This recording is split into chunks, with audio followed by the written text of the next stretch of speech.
What is love? If you're wondering who's contemplating such a philosophical question, that would be me, Leon Bartford, a reserved but serious young man with black eyes and black hair. After reluctantly playing a certain stupid Otome game in my previous life, I died and got reincarnated into the game as an incredibly average male academy student. At least, that was my original fate, but for some reason I had recently been promoted all the way to Viscount. Ugh.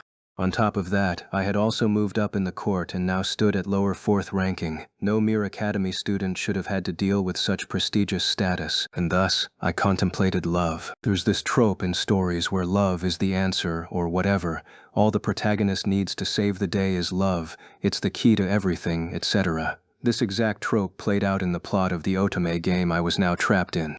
In the plot, Luxian couldn't defeat the final boss on his own. The protagonist and her love interests bested it through the power of love, thus earning themselves a happily ever after. If that held true, then in this world, the power of love superseded everything. It rivaled even the most advanced weaponry. It could solve what diplomacy couldn't. As long as you had love, nothing could get in your way. What an astounding, magnificent emotion. All you need is love. How twisted is this world that the most powerful endgame weapon is, of all things, love. That aside, why did this happen? I moaned. It's all your fault, said my companion. Luxian looked like a metallic, ball-shaped robot with a single red eye, but his real self resided in a spaceship equipped with artificial intelligence. He used this softball-sized contraption as a portable terminal. Also, absolutely none of this was my fault. Given that he considered me his master, he owed me more respect. He was a capable companion nonetheless, although rather terrifying if left to his own devices.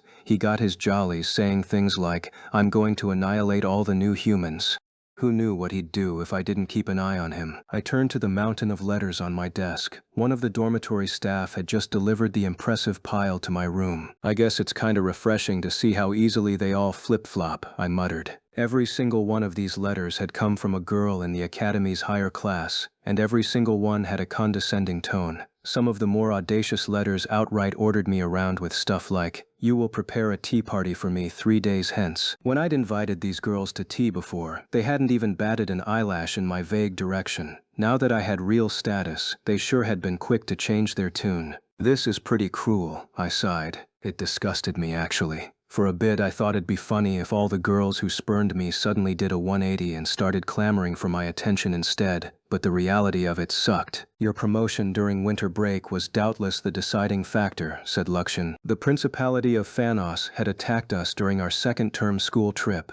I'd managed to fend them off, but my accomplishments during the battle had led to yet another promotion. Thanks to that, when I returned to the academy, the girls had all done a complete about-face. They're not interested in me personally. I sighed. They just want my status and fortune. This blows. I don't see any point in fussing over feelings. This is about marriage between nobility. In fact, you should take a look at this letter here. A single envelope floated my way. I snatched it up and pulled out the letter. My rotten partner had the ability to scan the contents without even needing to break the seal. That sure is convenient. What? Is there something funny in here? After scanning the page, I found it no less repulsive than the rest. The sender had detailed their conditions for marriage, including a manor in the capital where her dozen or so servants could live, as well as a demand that I financially support her numerous lovers. The girl who sent this can't be in her right mind, can she? Much as I wanted to believe otherwise, these were academy girls, and this kingdom was the worst imaginable iteration of a matriarchy. Luxian scoffed.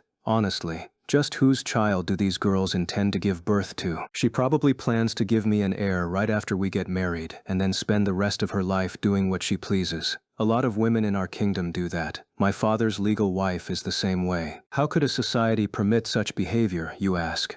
Sadly, in this world it just worked like that. Considering the relatively small number of men in this world, Luxian mused, it would make more sense for them to have the stronger bargaining position for marriage. But what I find most peculiar is how terrible the conditions are for barons and viscounts in particular. True enough, both commoners and nobles of higher status had it easier than barons and viscounts. Most people of earl rank or higher got to enjoy fairly normal marriages. Granted, there were always exceptions. Probably just because this is an Otome game, right? There's no need to think too deeply about it. I doubt there's a profound reason underlying any of it. Maybe it had something to do with the way this fictional world had materialized into reality. Maybe the idiotic intricacies of our marriage system had just so happened to glitch out. Anyway, I dumped the mountain of letters into the garbage bin. "Oh?" Lakshan said in genuine surprise. "You're not inviting anyone? Given your personality, I assumed you would bring them all to a grand event where you showered them with snide, hateful remarks. What kind of monster do you take me for? I'm just a nice, ordinary man. I would never do anything like that. I would love to hear your definition of ordinary." "Oh, shut up. Enough of that. Clean this up." Admittedly, yes, I had considered doing just that. But the thought of having to put on a tea party for a bunch of turncoats was a drag. I was busy, despite what they thought.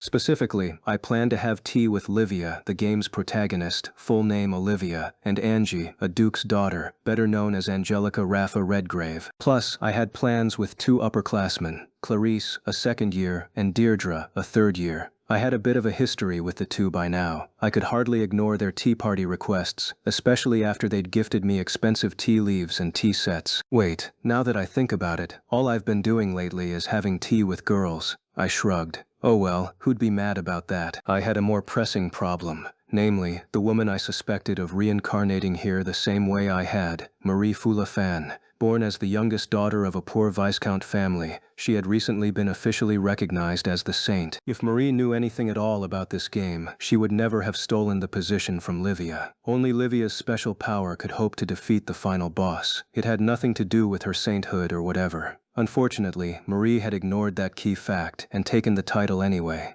I had to come up with some kind of countermeasure. Seriously, why is this happening? Isn't it your fault, Master? You little jerk. Are you still trying to blame me for everything? A lone girl sat on a bench, a dark atmosphere hanging over her. Her long, navy blue hair was unkempt, her uniform frayed. Carla Fu Wayne hailed from a baronetcy, specifically a vassal family in the kingdom. Wayne House had served Earl Offrey until the eradication of the Earl's house. The kingdom had sentenced the Earl and his heir to death for their involvement with piracy. Carla had been a member of the Offrey girl's entourage until the girl abruptly disappeared from the academy. Any house involved with the Offrey family had since been punished, and almost all those with ties to the late Earl had been driven from the academy. Yet Carla remained. More precisely, she had been left, partially because Wayne House had harbored no direct connection to the pirates. Unfortunately for poor Carla, there was another reason. She kept her eyes glued to her feet as other girls walked past. What a disgrace. I wish she'd just hurry up and disappear. She definitely consorted with that filth. Why is she even still here? The kingdom was making an example of her. They had not given her the option to fade away. She had to accept her circumstances. However, Carla had never been in a position to refuse the Offrey girl either. Many had known about Offrey House's shady dealings, but they had also known saying anything was tantamount to suicide. Yet now Offrey House was gone, and Carla was still treated like a traitor. What did they expect of me?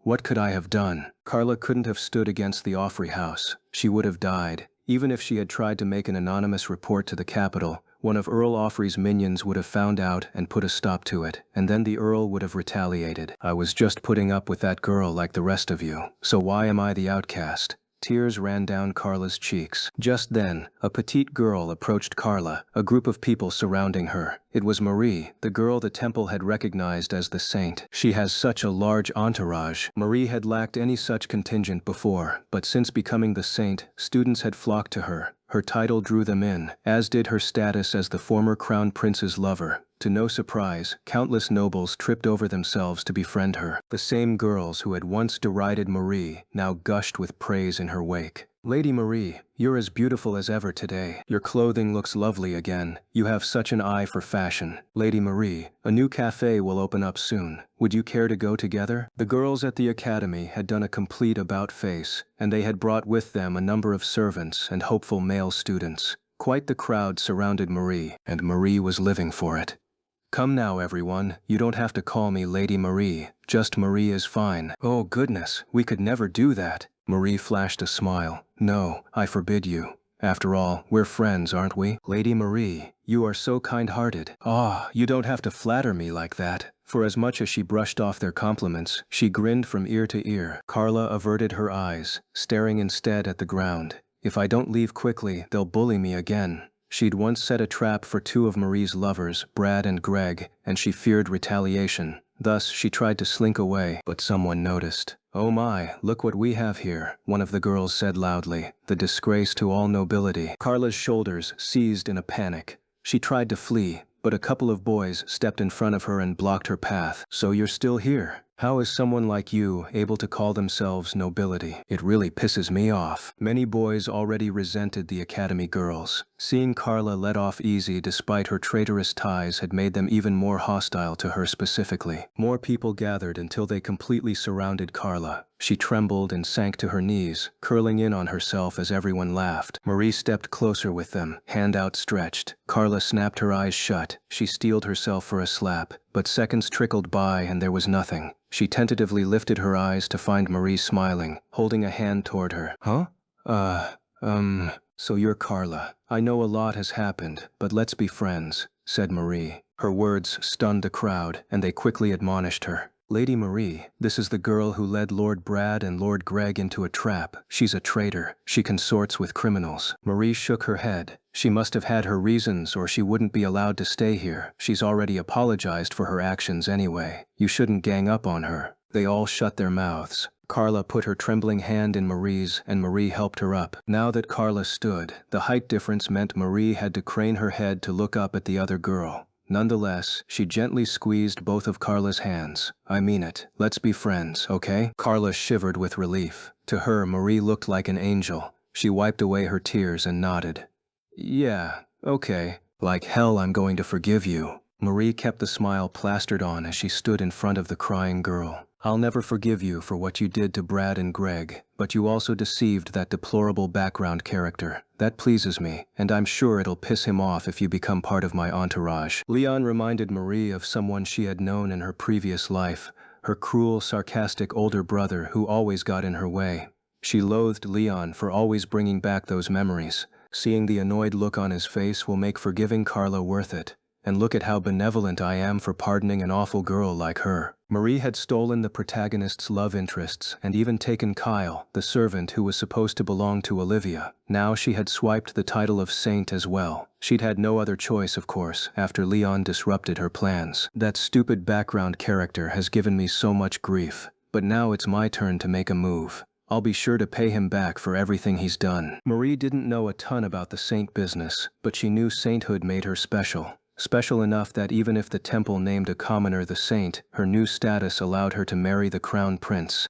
Also, as the saint, she had a few items that only she could use, and each of them greatly amplified her power. I may have stolen the position from that airhead, Olivia, but as long as I fulfill the role and solve any related problems that crop up, it shouldn't be too bad. Man, does it feel great to have all these people who look down on me clamor for my attention now. Marie enjoyed the change, to say the least. They mocked me for being below my lovers. They patronized me for being from a poor noble house. But now they're all desperate to ingratiate themselves, and it's time to climb even higher. Next, she intended to aim for the title of Crown Princess, although first she had to get Julius reinstated as the Crown Prince. Suddenly, Chris appeared. Chris via Arclight, with his blue hair, blue eyes, and glasses, had a dignified air. "Marie, there you are," he smiled as he approached. Marie, in good spirits, smiled in turn. The girls around her all blushed as they glanced at Chris, which pleased her. "What is it?" she asked. "A letter arrived for you, so I came to deliver it." She thanked him and took the envelope. Her eyes went round the moment she saw the signature. "Marie? Is something wrong?" No, it's nothing. I just remembered I have a little errand to run. I'll be going." The others tried to stop her, but Marie sped off. She ran until she found a deserted area and slipped into the shadows to hide. Her fingers trembled as she tore the envelope open. Just calm down. It's going to be okay. I'm the saint now. No matter what my house tries to do, the boys will protect me." The letter was from her parents. On scanning it, Marie's legs turned to jelly and she collapsed. "Why is this happening to me?" Marie crumpled the letter in her fists and cried in frustration. Her parents had used her name as the saint to borrow a ridiculous sum of money, and they now demanded she repay the loan. Marie had not been blessed with good parents in her second life. Her siblings weren't much better. They were also using the authority of her name to do whatever they pleased. Her earlier high had now vanished. "I am so sick of being in debt," she sobbed. It had been a chain all through her previous life. Why did it have to bind her in this one too? I strolled through the academy's main building with Livia at my side. Her flaxen bob bounced around her chin as she hugged her textbooks to her chest. Having to change rooms for every single class is a pain, I grumbled. I wished it were like Japan, where the teachers came to a class that stayed in the same room all day. Livia's blue eyes glanced over at me, her brows furrowed with concern. Are you tired, Leon? Livia was my light in the darkness of this school, where all the other girls were practically monsters. I'm drowning in invitations. Turning them all down is draining, I confessed. Livia beamed. It's because you're a hero. Yeah, I'm not the hero type though. Are there any girls who do draw your interest? She asked. Nope. Hopefully next year some decent ones enter the academy.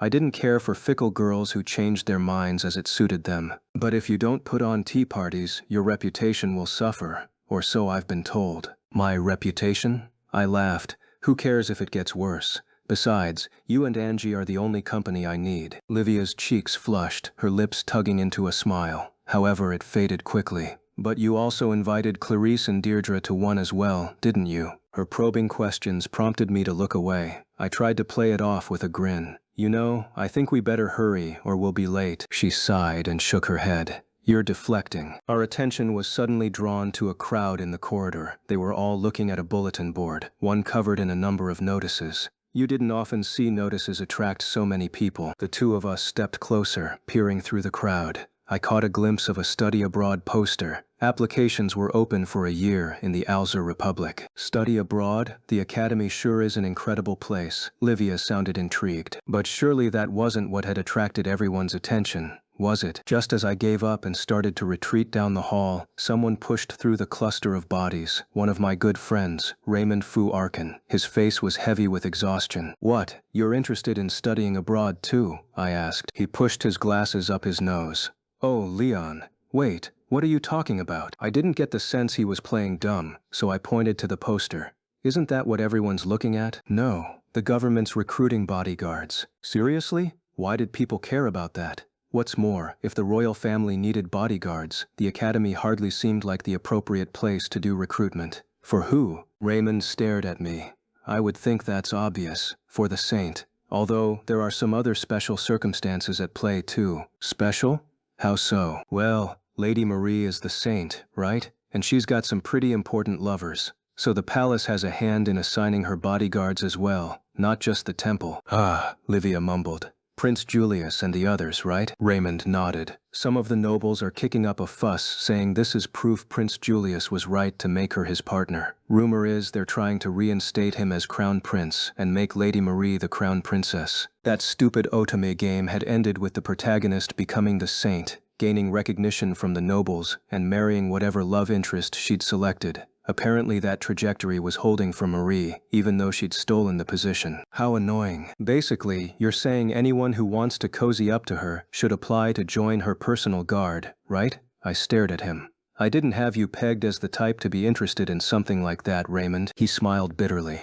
Call it ulterior motives, but I'm eyeing the conditions they've offered. Now what are you talking about? The saints' bodyguards will be knighted, not just as knights of the temple, but as official knights of the kingdom. I scoffed. There's no way the temple will agree to that. It's true. Anyone who qualifies to join her personal guard will be knighted. And that's not all. They'll grant marital leniency to any guy who makes it, meaning they won't care about your fiancé's rank or status. I gaped. Raymond, you mean? That's right. You'll be able to take a commoner as your wife. Basically, he explained, temple knights had free license to marry whoever they liked because some of them were commoners. The nobility generally mocked any noble who took on the role, but in this case, because you'd also be a knight in the palace's eyes, it was a free pass to dodge the hell out of the awful pool of prospective noble girls. Determination burned in the eyes of every man gathered around the bulletin board. Damn, I'd volunteer immediately if the person we'd be guarding weren't a dirtbag, I grumbled. You wouldn't be able to volunteer anyway, since you're a regional lord, said Raymond. Sadly, I'm in the same boat. Heirs can't apply. Seriously? I got disappointed over nothing then. When I thought about it, it made sense for heirs to be excluded. It sounded like a permanent appointment, which ruled out anyone in a position to succeed their house. Raymond was similarly discouraged, but clearly trying to move on. So, he said, you sure do seem to hate the saint. Yeah, you couldn't pay me to voluntarily breathe her air, let alone guard her. He sighed, exasperated. Just then, Livia tugged on my sleeve. Mr. Leon, look. I glanced back to find Angie walking toward us, a grave expression on her face. She glanced up nervously, and my stomach twisted in anxious knots. This couldn't be good. Fortunately, my bad premonitions tend to be way off base. I'm sure it'll be fine. So this is where you were, she said. Leon, I just received word from my house. Raymond ducked behind me the minute she approached. As a duke's daughter, Angie's status far exceeded ours. I couldn't blame him for feeling uneasy in her presence. Word about what? Livia asked, biting her lip. Angie offered her a small, reassuring smile. The two of them were close, which was rather ironic considering that in the game, Angie was the villainess and Livia's rival in love. Her brilliant blonde hair was intricately woven into a braid, and her bright red eyes shone with inner strength.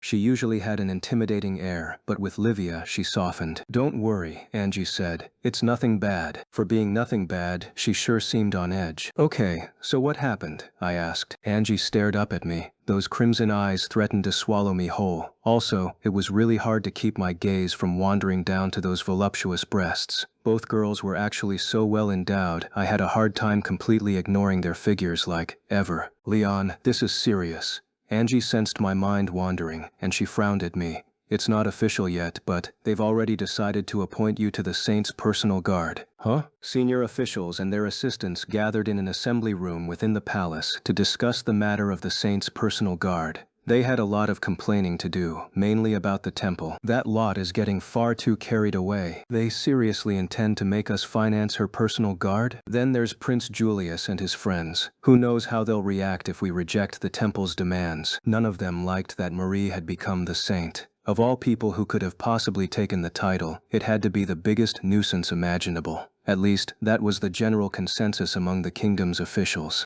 Specifically, the temple was using Marie's entanglement with Julius to push his reinstatement. The temple wanted to use him to obtain more power. That much was clear. Vince, Angie's father, attended the meeting, but his influence these days was minimal. Although he was a duke, his faction had declined after Julius's downfall. He could only watch. Clarice's father, a plump, mustachioed earl named Bernard Fia Atlee, leaned toward Vince and whispered, "Are you sure about this? Even if I opposed them, it wouldn't overturn their decision." That's quite obvious to me, Minister. Like Vince, Bernard kept his distance from Marcus Malcolm Fu Frampton, the leader of the faction that was their opposition. Personally, I owe that boy, so I'm loath to do this to him, Bernard said. But it's also true no one is more suited to the role. I have no choice but to go along with the decision. He's neither my vassal nor my foster child, Vince assured him. You needn't act apologetic toward me. Just then, Marcus Frampton spoke, and everyone went quiet. He was tall and slender, with deep wrinkles chiseled into his face. He had a prominent nose, and his beard cascaded down his chest. While his cheeks were sunken, his eyes bulged dramatically. The man looked so pale, he must really be pushing himself. No matter how the Marcus tried to hide his fatigue with face powder, Vince wasn't fooled. You have all made your opinions readily apparent. Now that we have come to an agreement, does anyone oppose the decision?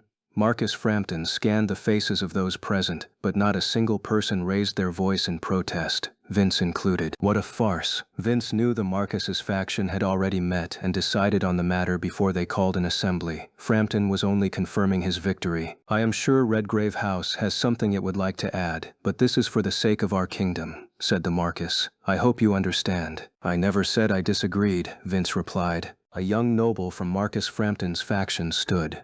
In that case, Viscount Leon Fu Bartford will be appointed as head of the Saint's personal guard. A number of nobles expressed their displeasure, but it was all directed at Leon specifically. I can't believe that upstart will be in the Saint's personal guard. As long as he can serve as an alarm should any trouble arise, that's good enough. The problem is his collection of lost items. Shouldn't we confiscate them before he changes sides and aligns himself with the temple? But he earned them himself while adventuring, right? Taking them would violate national policy. He should just offer them to us freely. Are we really okay leaving them in his care? Their anxiety about Leon really stemmed from wariness of Marie. In a short span of time, she had managed to beguile a number of prominent high lords, one after the other. For all they knew, Leon was next. If that happened, he might align himself with the temple over the kingdom. The young noble supporting the Marcus addressed the assembly's unease with confidence. I understand how you all feel. However, the Viscount has beaten Prince Julius and his companions in a duel not once but twice, and his cruelty in doing so rendered the crowd silent.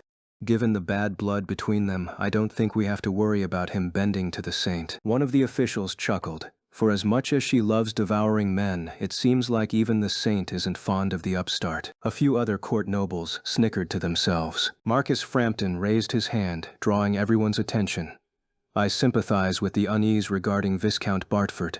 Why don't we consider this a test to see whether the boy is fit to keep those lost items of his? Vince frowned. What are we, vultures who would steal someone's rightful treasure? Marcus Frampton, I cannot abide it. Duke Redgrave, no, Vince, I only mean to suggest we ensure he's fit to wield such powerful items. I haven't said anything about taking them away, that all depends on the quality of his character. The other nobles nodded in agreement, whispering among themselves. True, it could be dangerous to leave things the way they are. As long as we don't take anything from him, I don't see anything wrong with it. Yes, but I do think it's too dangerous to leave those items in the hands of an upstart. There's no guarantee he won't start hoarding power. Again, Marcus Frampton's faction held sway when it came to the majority opinion. So, no complaints then, Vince? Or do you intend to monopolize the power of those lost items for yourself? Your daughter certainly does seem close with Viscount Bartford. The Marcus punctuated his statement with a glare. So they plan to take away his lost items from the very beginning. Vince inclined his head. Do as you like. What a relief. I am glad you're being so reasonable. With that, Vince sank into quiet contemplation. It was time to consider his next maneuver. I stood on the partner's deck, staring at Marie and her group of followers. This blows. Luxian floated beside me. Her ability to derive such joy out of life must be some kind of talent. That aside, why did we have to pull out the partner for her? The partner was a smaller replica of the spaceship that comprised Luxian's main body. We portrayed this ship as the genuine lost item, while keeping the real deal hidden. But since Luxian had created the partner, he fussed over it as if it were his child. Marie had suggested she and her entourage go on an adventure together, which meant she needed an airship to travel on. And of course, the first person she came to was me. No one else would lend her their ship, so I had no other choice. This is the worst. Having to follow her orders makes my skin crawl. She reminded me so much of my little sister from my last life. She'd been a real piece of work, though my sisters in this world were no less unpleasant. It's hard to believe you're the leader of Marie's personal guard, Luxian mused. Don't say it. I'm having enough trouble accepting it as is. What in the world were the other nobles thinking? What had led them to assign me to her personal guard? Were they morons? Marie was in high spirits, chortling as her minions fawned over her. Curiously, Carla was hanging around her as well, but someone else piqued my interest more. Marie's personal servant, Kyle. He had short blonde hair and long, narrow ears, and he looked young enough to be in junior high. He had a cocky way of talking, but he seemed pretty laid back for his age. He hung back from the crowd, grasping the railing as he gazed up at the sky. I approached him. What's wrong? Your mistress's followers steal her away from you. He glanced back at me.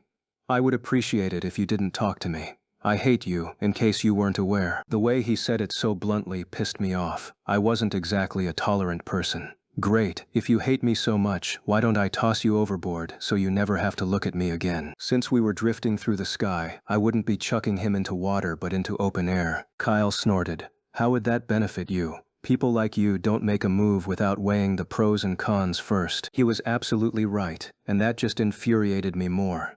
Okay, I didn't actually intend to throw him overboard. But if I'd thought he was a cocky brat in the game, it turned out he was even more insufferable in person. Chai, I won't forget this. I stomped off. Wow, the little turd called after me. You sound like a thug running off with his tail tucked between his legs. Before the blood could rush to my head, Luxian interjected. Master, Olivia and Angelica are coming this way. Livia was smiling cheerfully while Angie fidgeted with anticipation. Leon, we can already see our destination from here. Livia smiled. Her excitement stemmed from historical interest. She just wanted to see the ruins. Angie, on the other hand, was showing her true colors as the descendant of adventurers. The words trip and ruins had set her off fantasizing about treasure. She could barely contain her anxiety. We need to land quickly, set up camp close to the ruins, and then find the treasure before the rest of them. I tilted my head. Angie, aren't you already rich enough? True, but there is still merit in finding it. I didn't sleep at all last night. She was normally so mature. It was rare to see her express such childlike enthusiasm over something. Me neither, said Livia. I can't wait to search these ruins. I've always wondered how ancient people lived. She brimmed with curiosity. Their enthusiasm was the one saving grace of this trip. Honestly, if Angie and Livia hadn't wanted to come along, I would have rejected Marie's request. As long as you two are enjoying yourselves, I'm glad I brought the partner then. I'm grateful, said Angie. There's the dungeon in the capital, but it's not a true adventure if you don't explore the unknown. As I chatted with them, Marie wandered over, her head high as a haughty princess's. She pressed a hand over her hair to keep the wind from whipping through it. Hey, you, the island came into view, so you need to make preparations to dock. I want to collect this treasure as quickly as possible. Horasuf, Porasuvat, I growled, pinning her with a glare. Marie shrank back and averted her gaze. The way she acted like a small, startled animal reminded me of my previous little sister, too. Pisses me off. I mean, it would be really great if we could make preparations to land, so... She sure got timid without her lackeys. They all kept their distance from Angie. Angie stared at Marie with unrestrained anger. The partner belongs to Leon. Do you have complaints about how he runs things? She took a step forward. Marie scrambled back, though she hardly needed to. Jilk Fia Marmoria and Greg Fusberg appeared just then. The other three love interests were apparently busy. Jilk stepped in between Angie and Marie. He had long, green hair, and despite his serene demeanor, he was a conniving weasel. As Prince Julius's foster brother, he was head of the prince's own personal guard, or rather, he had been. Julius had taken Jilk with him when he fell from power, and the guy was pretty firmly still disowned. Miss Angelica, might I ask what you intended to do to Miss Marie? He asked. Nothing. I was simply warning her. Angie backed down, which was a huge relief for me. Don't complain, I said to Marie. I'll land the ship and get things ready. Fine, Marie agreed. Her face made clear she was still dissatisfied. I hated that I could read her so easily. Our little commotion had caught the attention of another guest on my ship. A slender girl with long black hair, pale skin, and red eyes glided over the deck toward us. Princess Gertrude Seraphanis. The kingdom's officials had more or less forced the principality's princess to study abroad at our academy. Oh, there you all are, she said. I was looking for you. Angie wrinkled her nose and mumbled. I didn't know she would be coming with us. Luxian floated closer and whispered. She's been searching the ship this whole time. I really do have to wonder what the officials are thinking, forcing a foreign princess on me, too. I sighed. Miss Gertrude smiled at us, but it would have been a stretch to call her friendly. Part of that was my fault. After defeating the Phanos army during our school trip, I had taunted them, saying things like, "Tell me, how does it feel? Losing to a bunch of kids, I mean. Come on, I'm curious." Plus, I'd taken the princess prisoner. That probably didn't help, which is to say, the way she subsequently beamed directly at me sent chills down my spine. Viscount Bartfort, your airship is so enormous that I got lost within it. Sorry to hear that. Where are your escorts? Please don't wander around by yourself. We got separated, the princess shrugged. You can hardly blame me for that. A few academy students had been assigned to watch her, but they were nowhere to be seen. She had either shaken them off or thrown them overboard. Luxian cut in with another whisper. They purposefully left her alone, actually. I scrutinized her. This schemer didn't know when to accept defeat. I could feel it. What's she planning? The princess turned away. I'd thank you not to look at me with those lecherous eyes. Way to misinterpret me. I wasn't interested, thanks. Her chest was flat enough to give Marie a run for her money. I shook my head. Sorry. Why are you looking at me with such pity? What's that about? Her cheeks flushed. Angie stepped forward. Enough of that for now. We need to get ready to land. The partner had arrived at the island where the elves lived. Their harbor wasn't large enough to accommodate our ship, so we docked elsewhere as Luxian began our preparations to disembark. Once we touched down, the girls on board began distributing orders, and the boys hauled the girls' luggage. Hey, you, don't mishandle my things. I'm sorry. Most of the girls had servants who technically should have done the work, but the servants were also the girls' lovers. The boys knew it would only cause them grief if they tried to order the servants around, so they kept their heads down and did as they were told. Meanwhile, I had a headache of my own to deal with. Commander, do you want me to carry this luggage? Greg asked. He'd been acting more familiar with me, almost as if we were friends. Don't call me that. I still haven't accepted this. Hey, if you're leading her personal guard, that makes you our commander too, at least in my book, he grinned. I'm looking forward to working with you, Commander. This was awful. Miss Gertrude watched our exchange from nearby, flanked by the students that had been assigned to accompany her. The kingdom is a cruel place indeed, she remarked. I assumed she was referring to the discrepant gender dynamics. Is it different in the principality? I asked. As if my country would do anything this crude. If that was true, I was almost tempted to defect from Holford Kingdom and to the Principality of Phanos. Not that I actually could. But the Principality used to be part of the kingdom, right? How come it's so different? It had won its independence in battle. Ongoing hostilities between the two nations had led to our current predicament. I merely sympathize with the kingdom's people, Miss Hertrude said. Especially you, Viscount Bartford. You have it rough. Whatever woman you marry will surely parade her demi-human lover in public. We don't permit such vulgarity in the Principality. If you're willing to switch sides, I promise we'll give you treatment worthy of a hero. Do you know how many other people are watching? Don't bring that up here. You'll make me question my loyalties. Greg, for one, was obviously listening in on the conversation, eyes narrowed in anger. Just then, Marie approached. Hey, what happened to searching for treasure? I want to hurry up and get moving. The princess rolled her eyes. You're the saint, aren't you? How odd for you to be so fixated on money. It was like she'd stepped on a landmine. What would you know? Marie spat. My family dug themselves into debt without any regard for me. While I did honestly hate Marie, I at least felt sorry for her in one regard. Her family really did seem to be the worst. I'd heard about how they racked up all that debt in her name. What lowlifes. I almost pitied her. Almost. Greg tried to reassure her. Don't worry, Marie. Julius and the others are working hard to help pay off your family's loans. That solved the riddle of where 3/5 of the idiot brigade had gone. A shadow hung over Marie's face. Life is rough when you don't have money. Whatever you need, you can't afford. Even if your shoes are full of holes, you can't get new ones. I've cut down my living expenses as much as possible, and it's still not enough.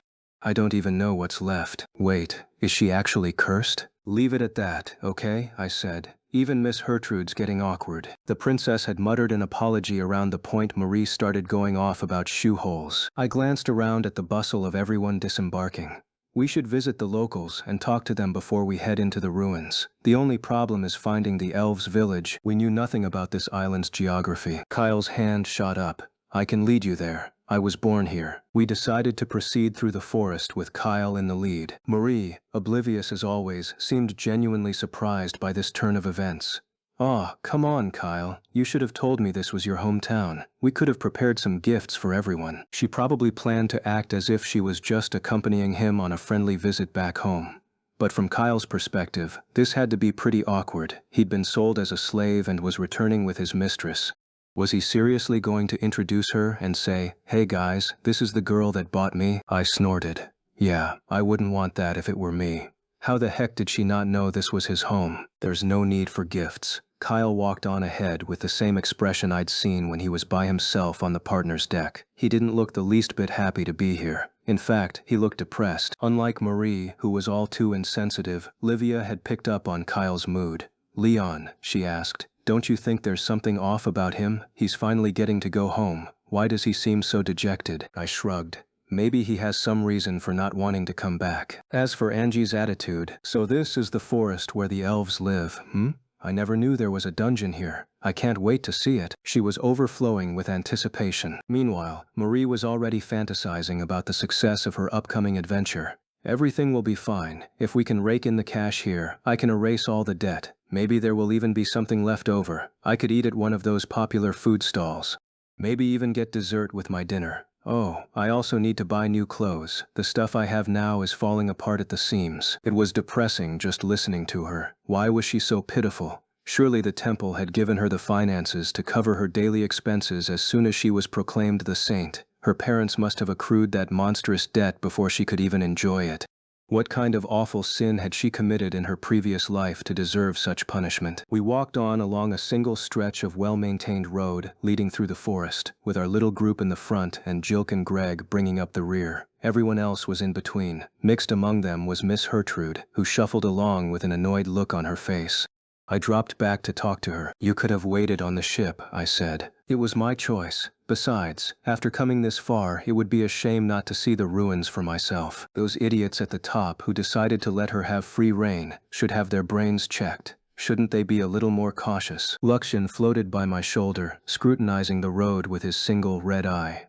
Master, what are these elves? You know, a fantasy race. Why, has something caught your interest? Per my data, there is no such thing as a race of elves. That means they must have suddenly appeared while I was on standby for all those years. Doesn't that make you curious? I hadn't really thought about it too deeply, so no. I find it even more curious that they can't crossbreed with humans, and yet men. I tuned him out as a village came into view. Kyle pointed ahead. There, that's where I was born. Marie hopped, giddy with delight. Ooh, there are beauties everywhere. At a glance, it was a tranquil yet well-provisioned settlement. Most of the buildings were made out of wood, giving the place a sense of unity. Yet all the villagers were absolutely gorgeous, their toned figures bedecked in skin-tight clothing. Jilk put a hand on his chin, a sure sign he was about to show off some knowledge. Most humans consider all elves to be beautiful, but they actually have a different sense of aesthetics than we do. Marie and Greg looked equally shocked. What, really? Yeah, I didn't figure you'd know about that. Not that I did either. Quite. Their sense of aesthetics is based on how much mana a person possesses, so they have no real interest in individual appearance. While everyone else expressed fascination with this revelation, Kyle made no move to participate in the conversation. A shame.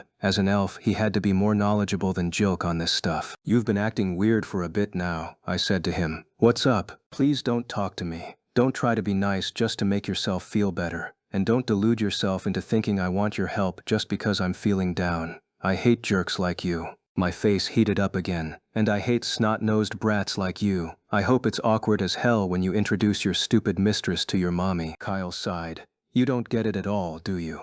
Listen, because I'm only going to explain this once. Becoming a slave is nothing more than a job to elves. The word may have negative connotations to you, but slaves here are treated really well, certainly much better than you academy boys. He wasn't wrong, but it still pissed me off to hear him say it. I see, Lakshan mumbled. So the elves consider it nothing more than a job. That makes sense. Oblivious to our side conversation, Jilk continued his lecture.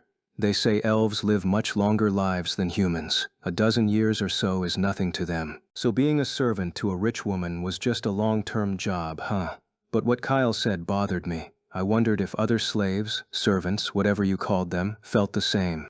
The word slave did have a negative connotation for humans, but all the servants at the academy were treated well by their masters, as far as I knew. In fact, the male students even envied them. One of the elves noticed us approaching and hurried over in our direction. It was a woman with green hair, golden eyes, and an adorable face. Judging by her petite frame, I assumed she was around the same age as us. My eyes were instantly drawn to her enormous chest. What? I'm a growing boy. Kyle. She waved as she dashed toward us. I guess they must know each other. Kyle's posture turned rigid as she approached. He stepped closer to Marie, who was busy chatting with Jilk.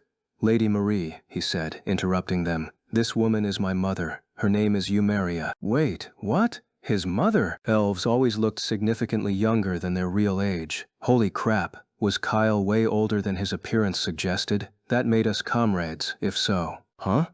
Oh. Yes, nice to meet you.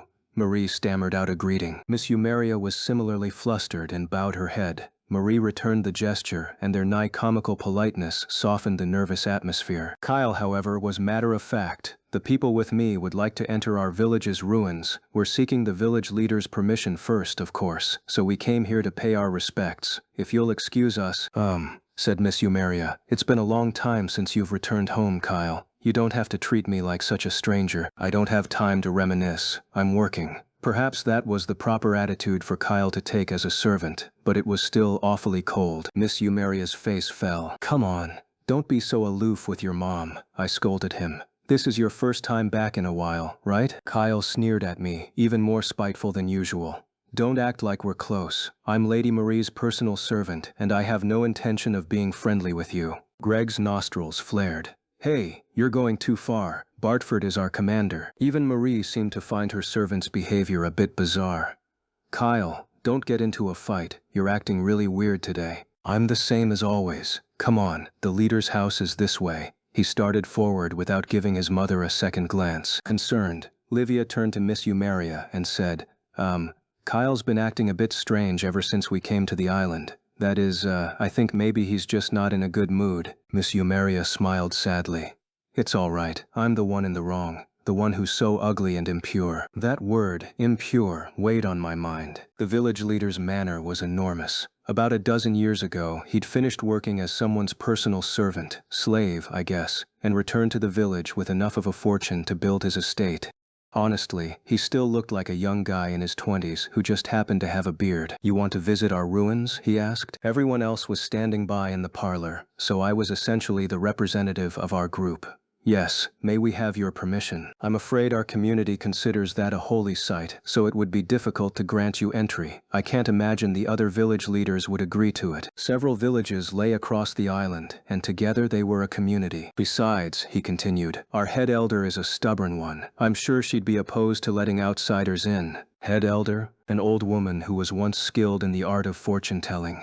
I've heard she used to entertain many visitors who were interested in her skills, but her power has waned over time. Most of her predictions turn out to be false now. I couldn't care less about the fortune-telling nonsense, but it was going to be an issue if they wouldn't let us into their ruins. "I know it must be disappointing," the leader said, "but I'm afraid you'll have to give up. Even we don't normally enter the ruins, and there's no treasure to be found in there. Searching would be pointless." "Huh?" I stared at him. "Elves are allowed to enter freely, and many have gone in. We've already searched every nook and cranny of the place. You won't find the treasure you seek in there. Are things different here than they were in the game?" As I contemplated this, someone banged on the door. A female elf burst in. "The head elder is—" Before she could finish, the villager leader snatched up the closest thing he could find and flung it at her. It struck her, and she collapsed to the floor with a shriek. I gaped at the leader, appalled. He ignored me and began berating the girl. "You have some nerve, running through the halls and barging through my door. How many times must I teach you before it sinks in? You know this behavior is unseemly in front of guests." He marched over to her and kicked her where she lay. I was so shocked that it took me a moment to scramble over and stop him. "What in the world are you doing?" I demanded. He shook my hand off and scowled at me. It was the same look servants gave male academy students. "I would appreciate it if you stayed out of my way. Etiquette is of paramount importance to us. If we don't stay on our toes, we risk teaching our children improper habits that will only reduce their value in the slave market." Obviously, they had their own circumstances, which were far beyond my comprehension, but it still seemed cruel. I couldn't just stand by and watch. "Well, it's not a pleasant sight for your guests. It was the best defense I could muster. My apologies. Now, what did you come here for?" He turned back to the girl. Tears streamed down her face, but she managed to blubber out her report. The head elder was paying a visit to the village today. Elves gathered in the village plaza, all of them gorgeous. In the middle of them stood a short, elderly, white-haired woman with a cane. An assistant supported her. Her back was hunched and her face so shriveled you couldn't tell whether her eyes were open or closed. Both she and her assistant wore unique clothing compared to everyone else. The elder leaned toward her assistant, whispering into her ear. After a moment, the younger woman spoke. "I'll be conveying the head elder's words to you. She said no one is to enter the ruins ever again. If they do, they risk angering the ancient demon king." The village leader looked exasperated, but the old woman outranked him, so he spoke more politely than he had with the girl he'd terrorized moments before. "You know we already have villagers who enter those ruins. Who is this demon king?" Again, the elder muttered to her younger companion. The assistant relayed. "She says, 'Do you think I know nothing? I know what you've been up to. You mustn't meddle with the taboo. No one is to enter the holy grounds.'" The other elves expressed annoyance, but both the elder and her assistant seemed entirely serious. Even Lukshan, floating by my shoulder, seemed unimpressed. "Fortune-telling? What? Are you a skeptic?" "Not at all. I know some people possess strange powers. You are one such person, Master." True. From his perspective, I did defy science by retaining memories from my previous life. That aside, there was a curious inconsistency in the village leader's claims. He said elves were free to enter the ruins, but the head elder acted as though no one was supposed to approach it. And also, "Do you know anything about this demon king she mentioned?" I asked Lukshan. "You would be more knowledgeable about that than me, Master. Did a demon king ever appear in the Otome game you played?" "Nah, nothing like that ever showed up. That's why I'm intrigued." Had the head elder gone senile? Judging by the way everyone treated her, it was less like her fortune-telling abilities had dwindled and more like no one trusted her, as if they were mocking her. Just then, Marie pushed through the crowd of elves toward the head elder. "Move aside. Your babbling is getting on my last nerve. I demand you guide me to those ruins at once. I have treasure hunting to do." "Rude. Yes, but those debts had made her desperate. When the head elder spotted Marie, her eyes widened. She began whispering to her assistant, whose jaw dropped. She blurted, "Miss, are you the saint?" "Oh, you could tell? That's right, I am the saint. Now that you understand, hurry up and—" Before she could finish, the assistant cut her off. "The head elder doesn't mind if you enter. She said the saint would bring the ancient demon king with her. She's foretold this day for several months." Murmurs broke out among the elves, and Marie tilted her head to the side. "Demon king?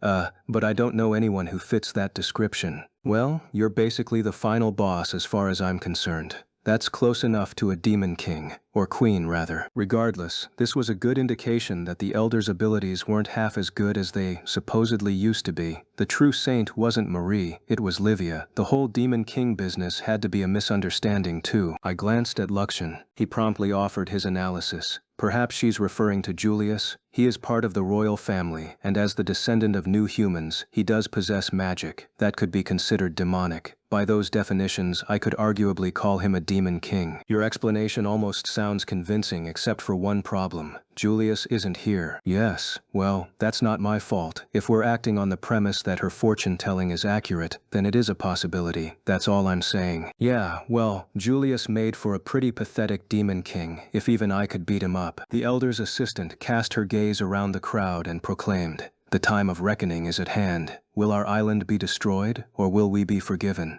You are all forbidden from hindering the saint and her party.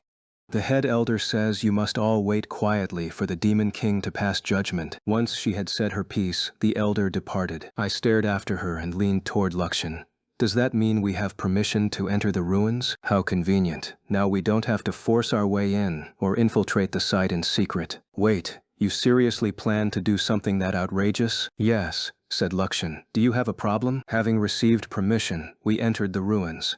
Sadly, everyone was dispirited the moment they saw the inside. "There's nothing here," I said, stating the obvious. There were rooms at least, and roots and ivy covered the walls and floors. It looked like an abandoned modern building to my eyes, but Livia saw it as the breathtaking remnants of an ancient civilization. She was the only delighted one. "Amazing. Leon, take a look at this. The shape of this object is the same as what we discovered in other ruins. There's another with a slightly different shape over here by the door. These objects are unique to ancient ruins." Yeah, fascinating." "Right, so it was a card reader, for scanning key cards, but they were so busted that they no longer functioned." Luxian turned to me.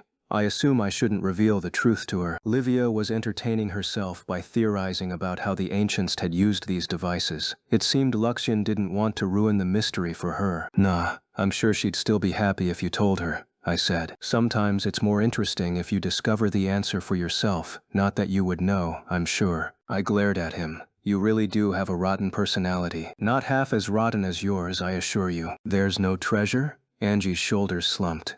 I guess it will be interesting enough to tell everyone how I saw ruins like these in person, but is there really no treasure?" Not only was there no treasure, the whole place had been thoroughly cleaned out. "I had my hopes up when I heard they were elven ruins," Jilk said dejectedly. "But there's really nothing here." Greg had already shrugged it off. "Come on, it's not that easy to find old ruins still packed with treasure. It wouldn't be any fun if you didn't strike out occasionally. In fact, it's almost kinda refreshing how empty this place is." Surprisingly, Miss Hertrude was also discouraged. "What? Don't tell me you wanted treasure too?" I teased her. "I did, in fact. Something wrong with that?" I hadn't expected such an honest answer. "No, nothing wrong with it. I'm just surprised. The Principality was once part of Holford Kingdom. We share the same affinity for adventuring. Why did marriage work so differently between our countries then?"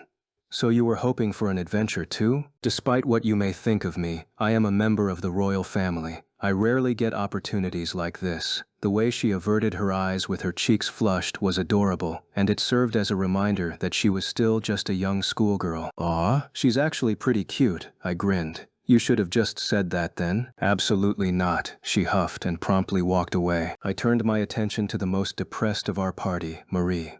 Even I hated to see her so devastated. No, this wasn't how it was supposed to be," she wailed. "It's okay," Jilk assured her. "We'll find another ruin. Next time let's make it an even bigger adventure and go with the prince and everyone else, okay?" The two of them were not at all on the same wavelength. Marie wasn't disappointed at the lack of adventure. She wanted treasure. Her expression soured as she glanced at him. Yeah, I guess. Angie, leaving Livia to her captivation, wandered over toward me. What are we going to do now, Leon? Pick up and take off? The village leader looks annoyed about this whole thing. I followed her gaze. The man hovered at the entrance to the building, keeping tabs on us. His eyes were especially cold when they turned on me. He's looking down on me, I said. Bastard really pisses me off. I wanted to take a fist to his face and send him flying. Ancient or not, I couldn't wait for this demon king or whatever to bring his hammer down on that village leader. Not that any such thing actually existed. Is this enough to satisfy you? The village leader called. There's nothing to see here. My memories of the game had faded over time, but something kept me here. I could have sworn. No, we can't give up like this, Marie blurted. While I'm wasting time, my debt's only growing. I refuse to give up. I don't want to spend my life paying off loans. Her emotions got the best of her, and Marie took off, speeding deeper into the ruins. Angie's face flushed with anger. I can't believe her, running off by herself. All she does is cause trouble for others. I grabbed the rifle I'd brought and started after Marie. Come on, Lakshan. Angie, you and the others wait here. I'll bring her back. You sure do have it rough, guarding her, said Angie. No kidding. I wish she'd give me a break. I'm just a student. Livia was concerned. Don't push yourself too much, Leon. Was she worried I might do something to Marie? If so, she was absolutely right to. Jilk and Greg tried to follow, but I ordered them to stay and started off after my idiot charge. Frankly, my chance had come. Now I could finally corner Marie, and the two of us could talk one-on-one. We had a lot in common, after all, as fellow reincarnated background characters. It was dark in the depths of the ruins. Marie left her lantern behind and started searching along the floor. No, it's not here. I don't see the entrance to the underground anywhere. The bright light from Lakshan's red eye illuminated her. She jumped in surprise, peering over her shoulder at us, and scrambled away until her back pressed against the wall like a cornered rat. I aimed my rifle at her. So I finally got you alone. I kept looking for an opportunity on the ship, but I never got my chance. Now we can take our time and chat. She trembled violently, reaching for her handgun. Don't move. If you do, I'll shoot, I said. You'll be in so much trouble if you kill me. I'm the saint. I snorted. You're a fake. A thief. No, you're going to give me answers, and detailed ones, but where to start? How about this? What are you planning to do from here on out? She scowled. Huh? What are you talking about? If you want to ask me something, don't beat around the bush. Still shameless in spite of her circumstances, I really would have loved to shoot her. No one would get mad if I took just one shot, right? Okay. I drew in a breath. I'll make it simple and ask one question at a time, so make sure you answer. Did you reincarnate here? If you're asking if I still have memories of my previous life, I do. You seem to be the same. Then you know that this world is based on that Otome game, right? And what of it? She wasn't denying anything. Obviously she knew what this place was then. Then why did you take Livia's place? If war breaks out between the kingdom and the principality, Marie laughed. Are you stupid? You really think I can't do the same exact things she can? I can use healing magic too, you know. I am perfectly qualified to be the saint. Besides, both the temple and the holy items acknowledged me. That was the baffling part. The temple was one thing, but I'd never dreamed the items would actually recognize her as the saint. I could out you as a fraud, I said. Be my guest. It won't do you any good. At the end of the day, I'll still be the saint. Too bad for you. True, no one was likely to listen no matter how much I protested. She really pisses me off. Luxian chimed in. There seem to be some discrepancies here, Master. Perhaps it would be best for the two of you to share information. Marie drew her brows together, confused. What? What are you getting at? Just so you know, I watched all the scenes. Before she could finish, tremors rippled through the ground. Huh? And the floor crumbled beneath us. Ah! Angie stood at the entrance to the ruins, Jilk and Greg pacing nearby. Calm down, she told them. Leave it to Leon. Everything will be fine. Deep down, she wasn't especially pleased about Leon showing concern for Marie. He seemed hung up on her the entire time we were on the ship, too. Don't tell me he... Jilk shot her a glare. That's exactly what worries me. The two of them, alone together. Can you say for certain that our fears are unfounded? Greg glanced in the direction Marie and Leon had gone. Don't you think they're late getting back? Let's go get 'em. I'm kinda worried Bartford might get some crazy ideas or something. He's not exactly used to being around women, and Marie is so cute. The suggestion that Leon might have some interest in Marie made Angie lose all composure. Don't be ridiculous. Leon's not like you two. What part of him is any different? Jilk shook his head. We're all men, and Marie is an amazing woman. There's no guarantee nothing will happen between them. And this is exactly the kind of situation where a guy makes a move, said Greg. Wait, no, maybe he was aiming for this the whole time. Angie was almost hysterical. Don't act like Leon is the same as you. Please, that's the last thing I want. Jilk scowled at her. But it is true that Viscount Bartford tried to approach Marie while we were on the ship. I was beside her the whole time as her bodyguard, so I would know. Angie's cheeks flushed. Leon hates Marie. Both of you know that. Livia, please say something. You know he would never put his hands on her, right? In contrast to Angie's emotional outburst, Livia was quiet. Moreover, her face had grown deathly pale. I just realized this, but why did Leon have a rifle with him of all things? These ruins are perfectly safe. There's no monsters here, so he didn't need a weapon, did he? Angie, Jilk, and Greg all stared at her, their eyes wide. Leon normally kept his distance from Marie, but for some reason, he'd been trying to approach her on this trip. He'd taken his rifle with him to search for her, even though there was no need for it, and he'd refused to let anyone go along with him. The three of them blanched. Jilk and Greg scrambled out of the room, Angie and Livia giving chase. Miss Marie. Wait!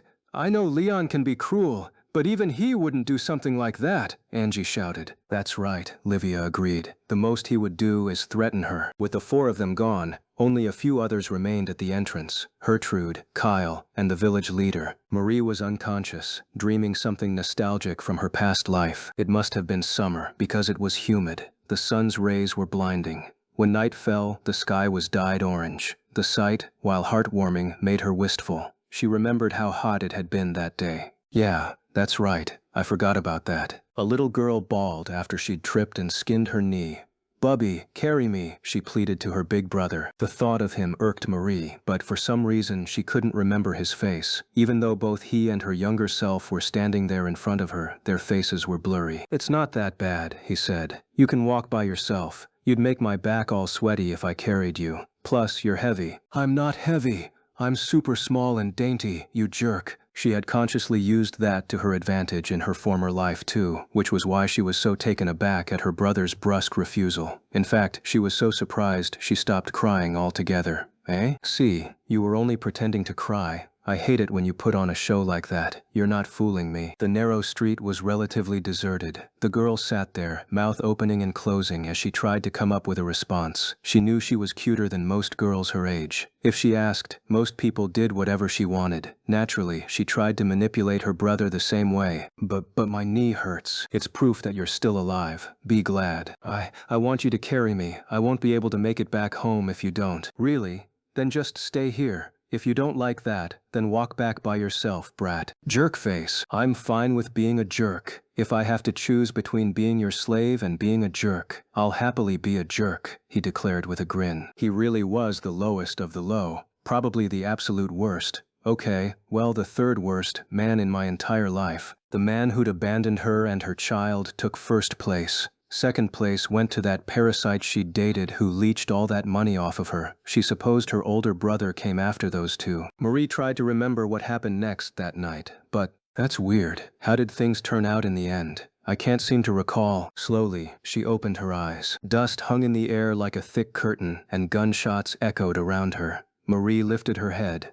Leon stood nearby, his back turned. Next, his voice was strained. Their situation sounded dire. Two unidentified creatures crawling across the ceiling, heading our way. Master, be careful. You only have a limited number of rounds, and these are no ordinary monsters. No kidding. These nasty things that don't even disappear when they die. Leon took aim, blowing the head off an eerie-looking beast that darted out of the shadows. It crashed to the floor, where it convulsed. Eek! Marie leaped up, or at least she tried to.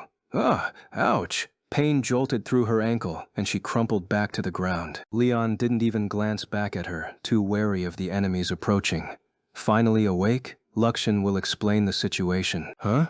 What? The two of you fell after the floor of the ruins collapsed, Lukshin said. While you were unconscious, several unidentified creatures attempted to get the jump on us, and Master took them out. What do you mean, unidentified creatures? Does that mean they're different from monsters? Marie glanced over at the fallen one nearby. It had the head and torso of a human, but its arms and legs were distinctly reptilian. Marie shrieked in terror. No! Shut up! You'll distract me, Leon barked. Do I seriously have to protect someone as useless as you?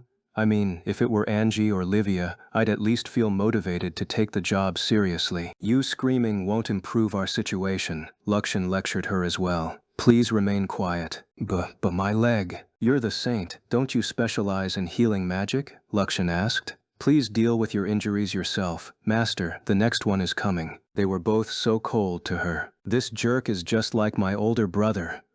He really irritates me. What in the world is this? Angie and the others had made their way deeper into the ruins, only to discover a deep hole in the ground. She held her lantern over it, illuminating an endless darkness. The hole seemed quite deep. By the look of it, the floor had collapsed just moments ago. Don't tell me the two of them fell. What sounded like gunshots echoed up from the pit. Angie's stomach twisted. I'll get a rope, said Joke, already prepared to descend. Greg held up his spear. I'm going in. There's a good chance both Bartford and Marie are down there. We need to hurry. I'm going too, said Livia. You stay. No, I'm going. Just then, the village leader dashed in, bellowing, What do you think you're doing? Angie remained firm in the face of his anger.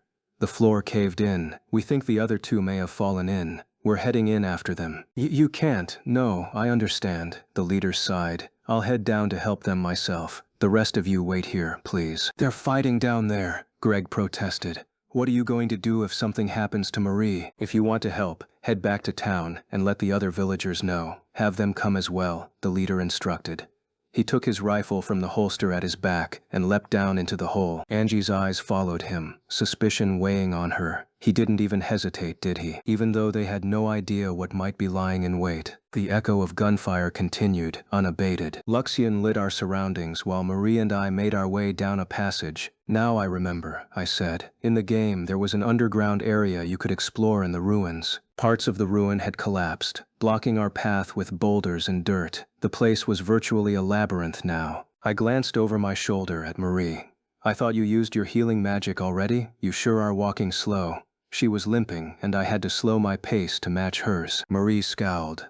I can heal it, but the pain lingers for a bit. Walk slower. Livia's healing is powerful enough to make the pain go away too. This is exactly why I called you a fraud. Excuse me? That girl may be a little cute, but you sound obsessed, like a loser. You're a no-name background character, remember? No one's going to give you the time of day. I chuckled. Hate to break it to you, but I'm actually pretty popular with the ladies right now. I have a mountain of letters begging me for tea parties. Not that I loved that, but I smirked about it just to piss her off. Marie wrinkled her nose. Time to change the subject.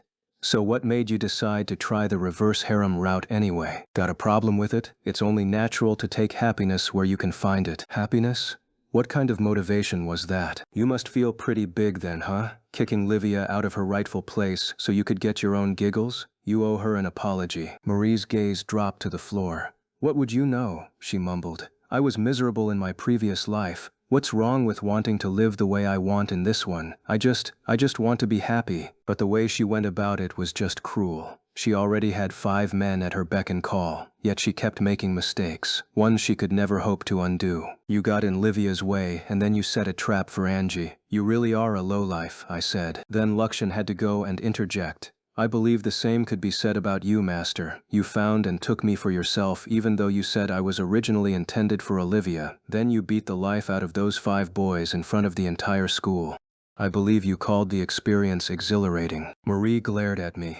You really are a worm. You have no right to lecture me. You're the last person I want to hear that from. Besides, it's your fault I've had to suffer like this. What are you even planning to do for the final fight? If you screw things up, the kingdom will lose the war. In the game, Miss Hertrude used the magic flute to summon the final boss. The kingdom currently had both the princess and her flute in its possession, so the chances of things going down exactly the same way were low, but I still worried. Duh. I'll use my saint power to win. What? You really think you can solve everything with the saint's power? And what about Livia's power, huh? I demanded. What are you talking about? Her power is the saint's power, right? I shook my head. No, that's what I've been trying to. Luxien interrupted us. Master, I think I found an answer to one of my suspicions. The area around us suddenly lit up, and I had to squint against the brightness. Once my eyes adjusted, I realized we'd entered a large room lined with tons of luminous capsules, each filled with liquid. Oh boy,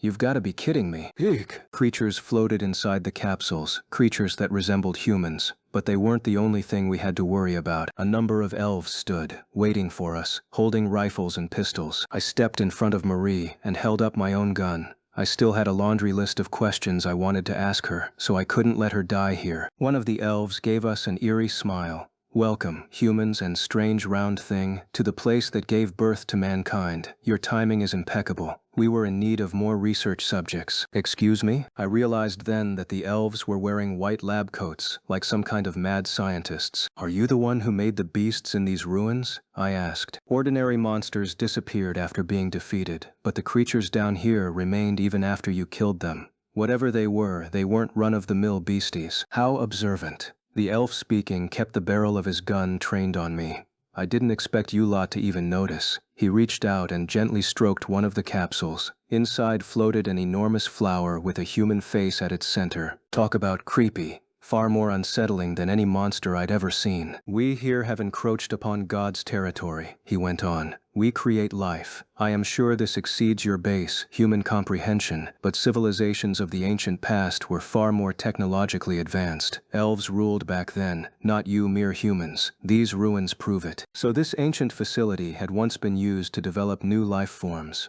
Since elves inhabited the island, they naturally assumed that proved elves had created humans. The elf chuckled. You still don't get it? I'm telling you that your species is primitive. Our ancestors produced all kinds of life forms in this place. You humans were one of those inferior races. No way! I don't remember that being part of the game, Marie protested. Oh, come on. Don't buy into his crap. Still, it sent chills down my spine to think that elves had been down here cooking up creepy crawlies since who knew when. I glanced questioningly at Luxon. He discreetly moved his eye from side to side, as if to say no. He disagreed. We're going to take back the world you humans stole from us, the elf boasted, drunk on his own vision. From now on, elves will reign supreme. We'll guide this world down the righteous path. Your sacrifices will further that goal. Now, what experiments shall we perform on you first?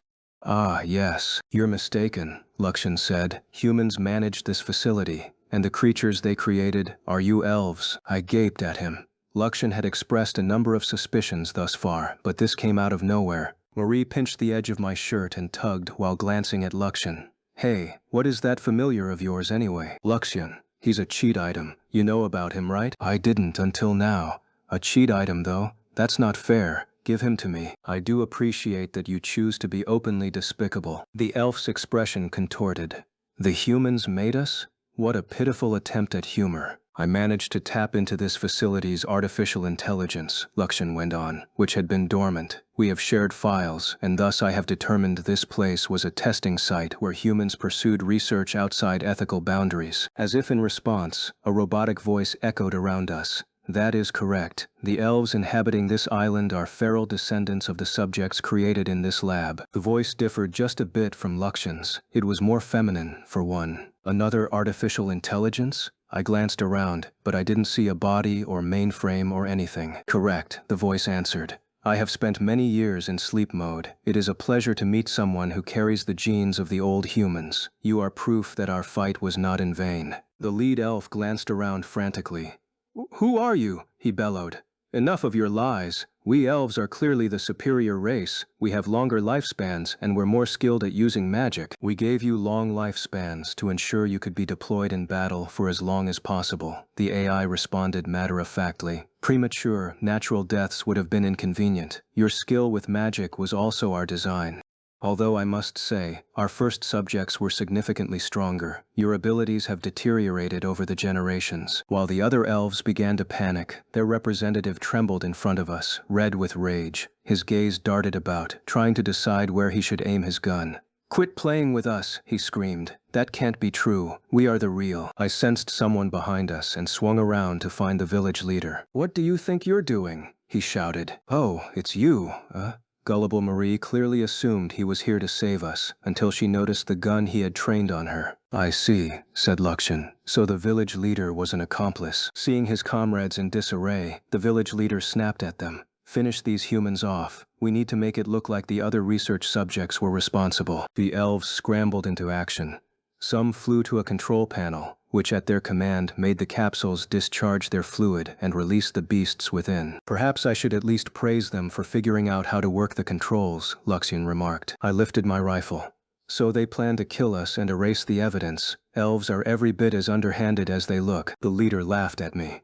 Don't get ahead of yourself, human. Inferior creatures like you should bow your heads to the likes of us. How foolish, the female AI lamented. I have classified this as an emergency situation, commencing countermeasures. Panels opened on the walls and weapons popped out, blasting right through the artificial creatures the elves had unleashed. The elves cowered in fear. In the midst of the confusion, I fired my gun and sent a bullet tearing through the village leader's shoulder. Arrgh. He dropped his weapon and I charged him, slamming the butt of my rifle into his face. Shoot him! The elves screamed. Marie threw her arms over her head. No, I can't take this. You sure are noisy. I turned to Luxian. Do it. I'm afraid you'll need to do better than that if you want to harm my master. A wall of light encompassed us, deflecting the elves' onslaught of magic and bullets. I aimed my gun at the leader and glared at the other elves. Once they realized none of their weapons would work against us, they ceased firing and stood there, frozen. You want to keep going? I taunted.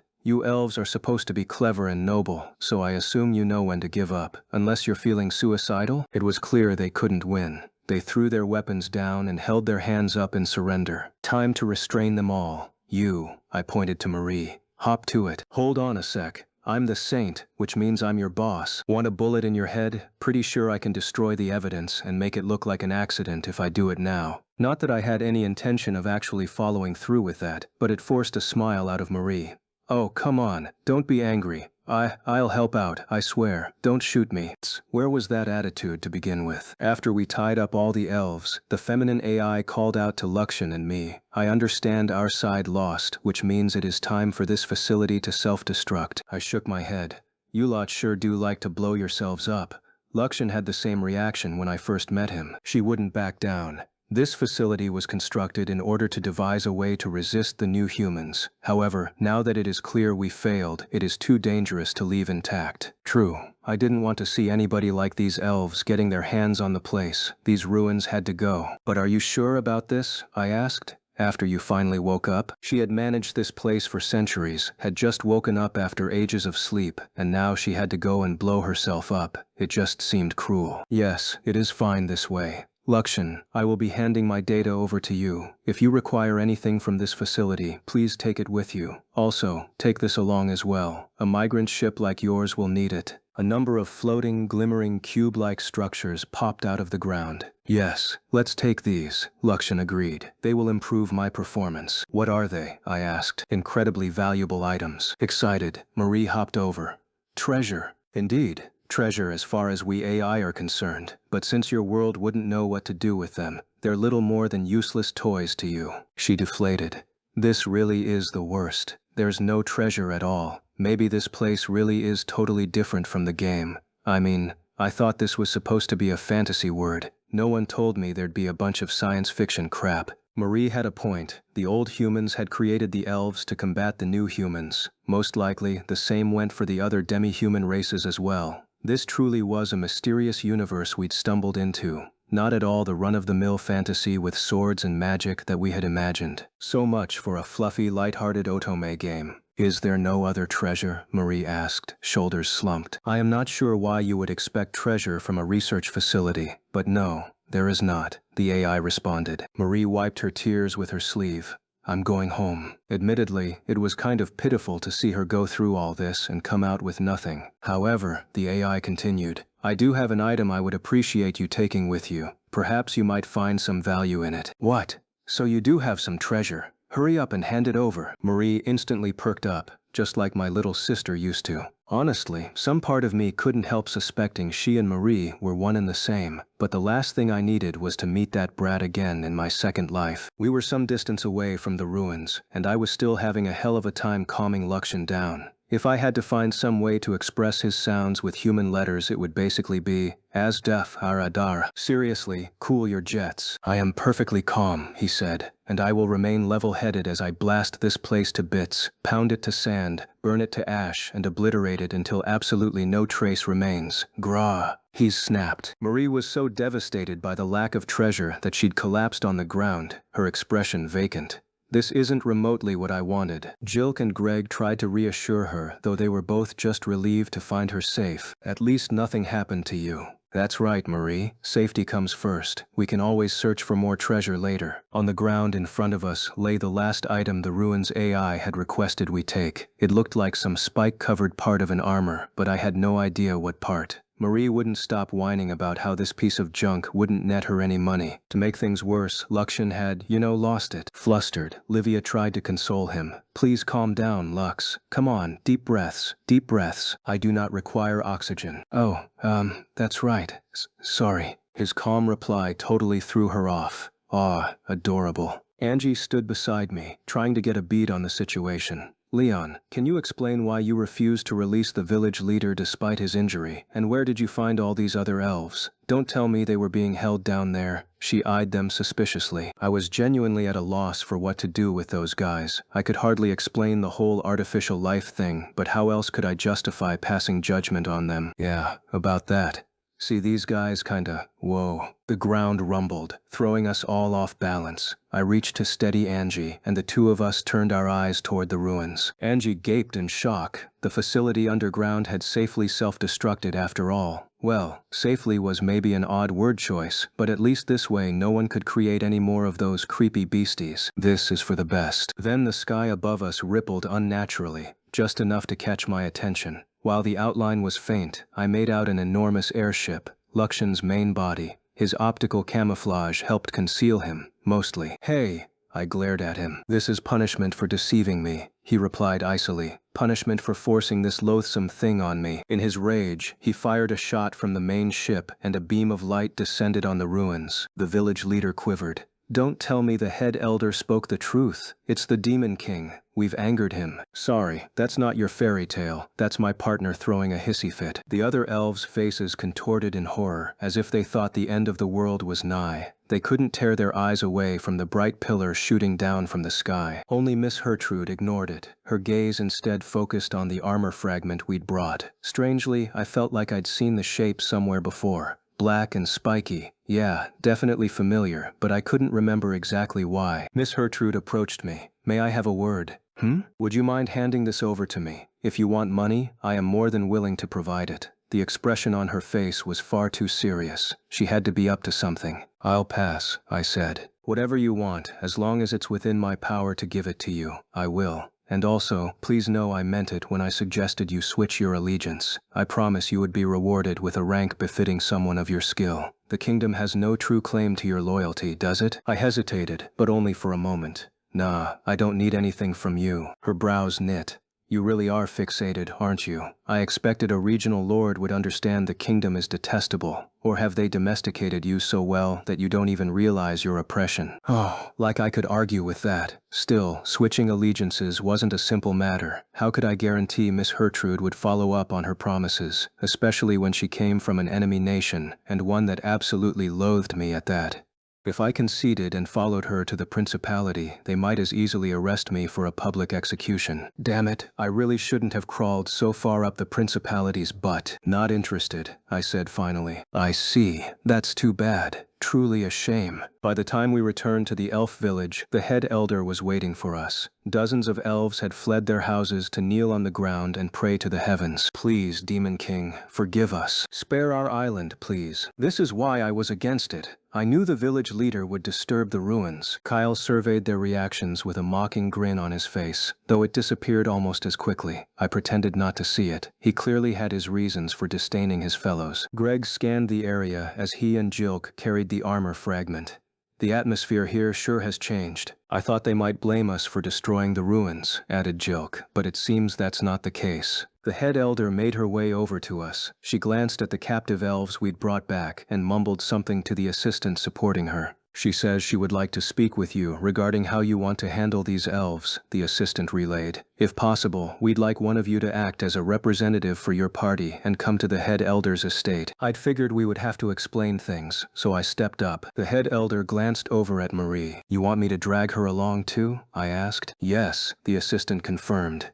Please bring the black-haired girl and those other 2 girls as well. Greg and Jilk would apparently be spared, so they set their burden down to take a break. You guys go on ahead, said Greg. We'll get this thing to the ship. Indeed, Jilk agreed. It would be a pain to lug back and forth. The faster we get it to the partner, the better. Luxian's voice filled with disgust. Do you truly intend to put that filth on my ship? Give it up already, I grumbled. Come on, let's get moving. This little jerk really called that armor fragment filth. As we took our seats across from the elder at her estate, we were surprised to hear her assistant say, the head elder would like to thank all of you. Marie blushed.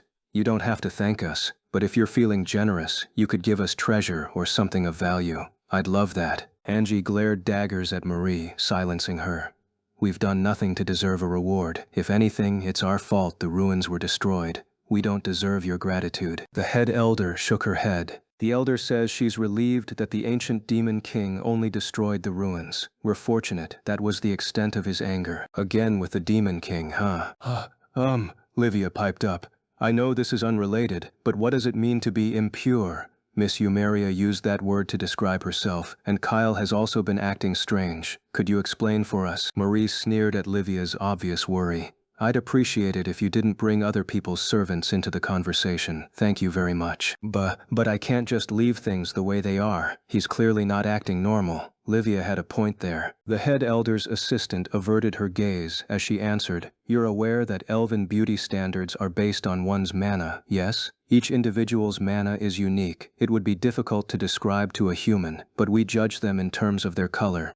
However, some rare elves are born with several different colors mixed together. That didn't mean much to any of us, but apparently elves considered it, weird. Elves with that type of mana possess strong, special magical powers. However, others cannot help but look at them with contempt. The villagers refer to such people as impure, so they have access to more than just your standard magic. I assumed that meant it was biological in some way. To add to that, the assistant continued. Kyle's mother left the village for a period to work as a traveling entertainer. During that time, she became pregnant with a human's child. Angie's eyes flew wide open. I've heard rumors, but you're saying he's a real half-elf, so they really exist? The woman nodded. Half-elves have an awkward position in our society. Their existence is especially problematic for the men who work as personal servants to human women. Elves fetched a high price partly because of their inability to procreate with humans. If it got out that wasn't entirely true, even if rarely, they feared women might hesitate to purchase them. Would they really, though? In fact, there were probably some creeps out there who would get a thrill out of it. This world really is awful. So that's why he said he was a half-elf, Marie gasped. Oh, come on. I ignored her. So basically, the village considers both him and his mother eyesores. Well, leaving that aside for now. Leon, please, you can't just end the conversation there. Livia scolded. Really, what did she want me to do? Even if we poke our noses into this, we can't solve anything for them. Isn't it enough to understand why Kyle hates this place? As for Miss Eumeria, it's not like we can just tell the villagers to stop being jerks to her. We don't control them. Sadness washed over the assistant's face as she dropped her gaze. You're right about that. Unfortunately, there really is nothing you can do to resolve this matter. The elder leaned toward her assistant and started whispering. The head elder says she has already foretold your futures. Conveying what she has seen is the only form of thanks she can give you right now. It was obvious she didn't have much money to spare. Her accommodations were far more modest than the village leaders. Might as well take her up on it. I shrugged. First, we'll begin with the saint. Fortune-telling, huh? Marie perked up.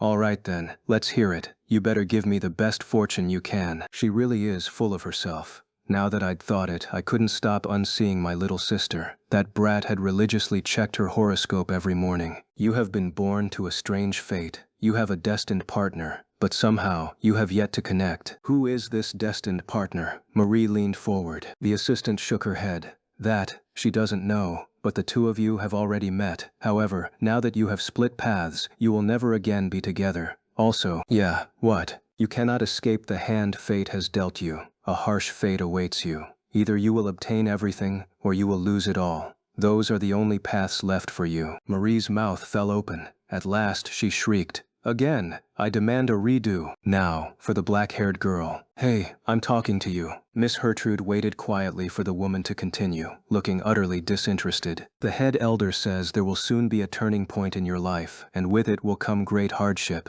"Oh, really? But that hardship will bring you your fated partner. If you can walk at their side, a light will shine on you and ease your troubles. They will become a source of great strength and support." Truly? Well, I'll keep that in mind." Miss Hertrude looked like a giddy schoolgirl the way she smiled. Guess she liked the sound of a fated partner. I envy her in that. "Next is you." "Me?" Angie had been waiting anxiously. She had an eager smile on her face. "I guess fortune-telling isn't always so bad." The assistant hesitated after the elder whispered to her. "What is it?" Angie asked. "You're making me antsy. You and that girl over there," she motioned to Livia, "seem to be protected by a hero to whom even the ancient demon king bends his knee. Though I cannot say for sure whether you have met him already or if you will meet him in the future." "A hero?"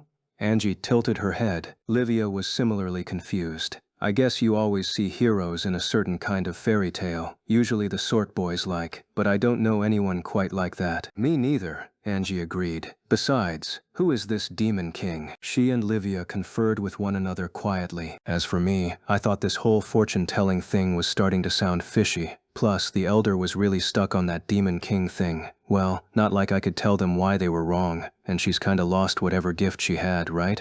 If she was ever a real fortune teller to begin with. To be clear, if there really was some hero out there, I was more than ready for him to show. He needed to hurry up and save this stupid world. And me too, while he was at it. I genuinely wanted him to sweep me off my feet already. "If the elder is feeling tired, maybe you should let her rest?" I suggested. The assistant shook her head. No, she's fine. This next one will also be for the both of you." She motioned to Angie and Livia. Even the assistant seemed to be getting suspicious about the validity of these claims. The atmosphere had taken an awkward turn, but we politely listened nonetheless. "Your futures are intricately intertwined. You have been greatly diverted from the path intended for you. Someone else has taken on the burdens you were originally supposed to bear." Livia's face scrunched. Do you mean someone is helping us?" "I think so. Or rather, someone has already helped you both." Angie glanced at me. "Well, true, we have been helped a number of times." The assistant frowned, clearly troubled. She said your fates are so complex she can't view them clearly, although she is quite certain about this hero. Angie and Livia both glanced at me. "You don't think?" "Well, you could say." I shook my head firmly. "No, definitely not." Marie rolled her eyes.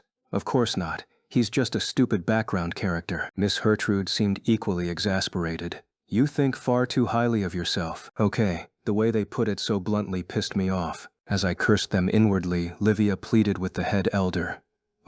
Please tell Leon's future as well." Angie nodded. Yes, please do. It would be a shame to leave him out when you've told everyone else's, right? Not that I'm curious. I just think we should all have ours told so it's fair." I glanced over at the elder. "No worries, you look after you. I don't really care." The old woman straightened. Her voice was quiet and hoarse, as if she were straining to speak audibly. "I just said you don't have to push yourself, old lady. You're making me look like a jerk here. Thank you for saving the community of Fan. It seems you truly are a kind person," she croaked. Marie and Miss Hertrude's eyes went wide with surprise. "What, do you guys have some kind of problem? Not to brag or anything, but I really am a nice guy. More importantly, why were we only now learning this place called itself Fan? I'm afraid my foresight isn't strong enough to see into your future. However, I can tell you this, you will eventually lose something precious. A difficult decision awaits." Wow, what a wonderfully vague way to prophesy my oncoming doom.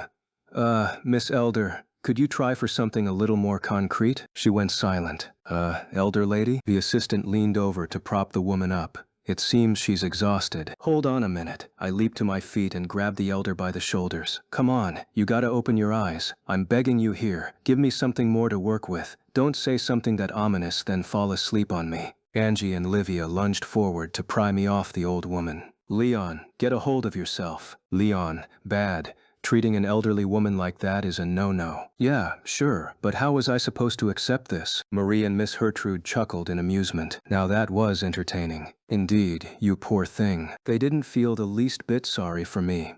I'd known Marie was rotten from the start, but Gertrude wasn't proving any better. "No, I don't want this," I moaned. "I demand a redo." Luxian, floating quietly nearby, mumbled, "You said you didn't believe in this nonsense, yet here you are, throwing a tantrum." "Shut up! No one else would take this lying down either." I didn't care if I looked lame. I wanted to live my life in peace. What did she even mean, saying I'd lose something precious? I watched from the deck as the elves' floating island gradually receded in the distance. "Beside me," Luxian said. "I thought you said you wouldn't butt your nose into other people's affairs." Another person stood on the deck with us, Miss Eumeria, who also gazed back at her homeland. An old leather traveling bag sat on the ground beside her. She wore a complicated mix of emotions on her face, ranging from excitement to melancholy. "I couldn't just leave things the way they were," I said. "Would you have preferred me to tell the elves to just knock it off? We both know that wouldn't work. This was the best option." "That aside," he continued,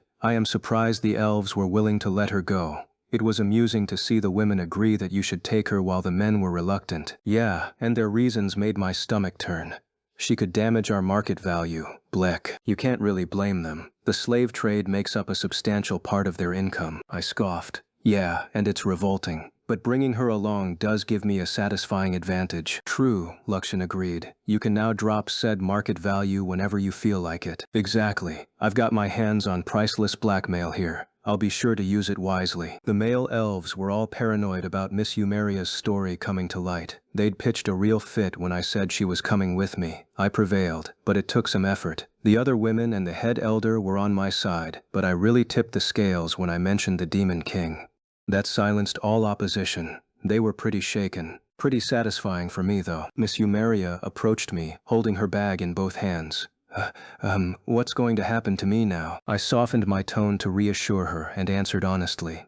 "I could use a live-in servant back home to look after the place. I'd like to hire you." But I'm..." She trailed off. Miss Eumeria didn't have much self-confidence. Actually, she was rather pessimistic and withdrawn. It was a miracle she'd ever made it as a traveling entertainer. "The elven standard of beauty is irrelevant to us humans," I said. "You know that, right?" "That's not. They call me a dolt, a dimwit. I'm afraid I won't really be of any use to you." Geez, those elves had been jerks, huh? The whole society had proven pretty dark with all its judgmental tendencies. Heartbreaking, if you ask me. Although, given the elves I'd met at the academy, I couldn't be entirely surprised. "Don't worry. Besides, I have other reasons for..." Kyle cut me off when he stomped over, his face contorted with anger. "What's the meaning of this?" he snarled. "What's the meaning of what?" "Dragging my mother out of the village. Do you understand what this means?" Miss Eumeria clung to his arm. "Hold on, Kyle. He was worried about me and..." "Be quiet. It's precisely because you're this gullible that people always take advantage of you. Do you even know what kind of person this man is? He's the lowest scumbag in the entire academy." Kyle bellowed so loudly that he drew the attention of everyone on deck. "The lowest? Well, now that's just mean. Do I overdo it sometimes? Sure. But I wouldn't say I'm the lowest. If anyone deserves that title, maybe Marie. But definitely not me. I'm only telling the truth." Kyle glared at me. "You beat the crap out of the prince in front of the entire school. What would you call that? An action worthy of praise from the palace? What was it they said? A noble knight rightfully admonished the prince. Sorry to burst your bubble. This is exactly what I'm talking about." "Kyle, listen, Miss Eumeria seemed shocked at her son's behavior. Sadly, her response only seemed to add fuel to the flames. It was like all his frustrations had come boiling to the surface. Kyle laid into her without pity. "See, you're hesitating. You're so spineless. It was the same back in the village. That's why everyone can take advantage of you. That's why we're so poor. They curse you, call you impure, condescend to you, and use you for all you're worth. You can't just keep smiling like a fool and let them get away with it." Miss Eumeria lowered her chin, tears welling in her eyes. Unable to watch any longer, I tried to intervene, but, "What's with that attitude?" Livia jumped between us. "What's your problem?" Kyle snapped. "This has nothing to do with you. Stay out of it." "I can't just stand by and watch. How dare you talk to your mother like that? Apologize." Livia was normally a profoundly soft-spoken girl, but right now she shouted Kyle down like a terrifying older sister. Kyle shrank back. "You don't know anything about us. It's her fault I grew up so poor. Do you even get why I'm working at this age? Do you know how I was treated when I lived in the village? You look down your nose at me, but you don't have a clue what I've been through." With that, he burst into tears and fled, ducking back inside the ship. Gone was his usual bratty attitude. That was most likely the true Kyle beneath the mask. What a scary thought. He'd just been pretending to be that cocky kid. Livia tried to chase after him, but Miss Eumeria stopped her.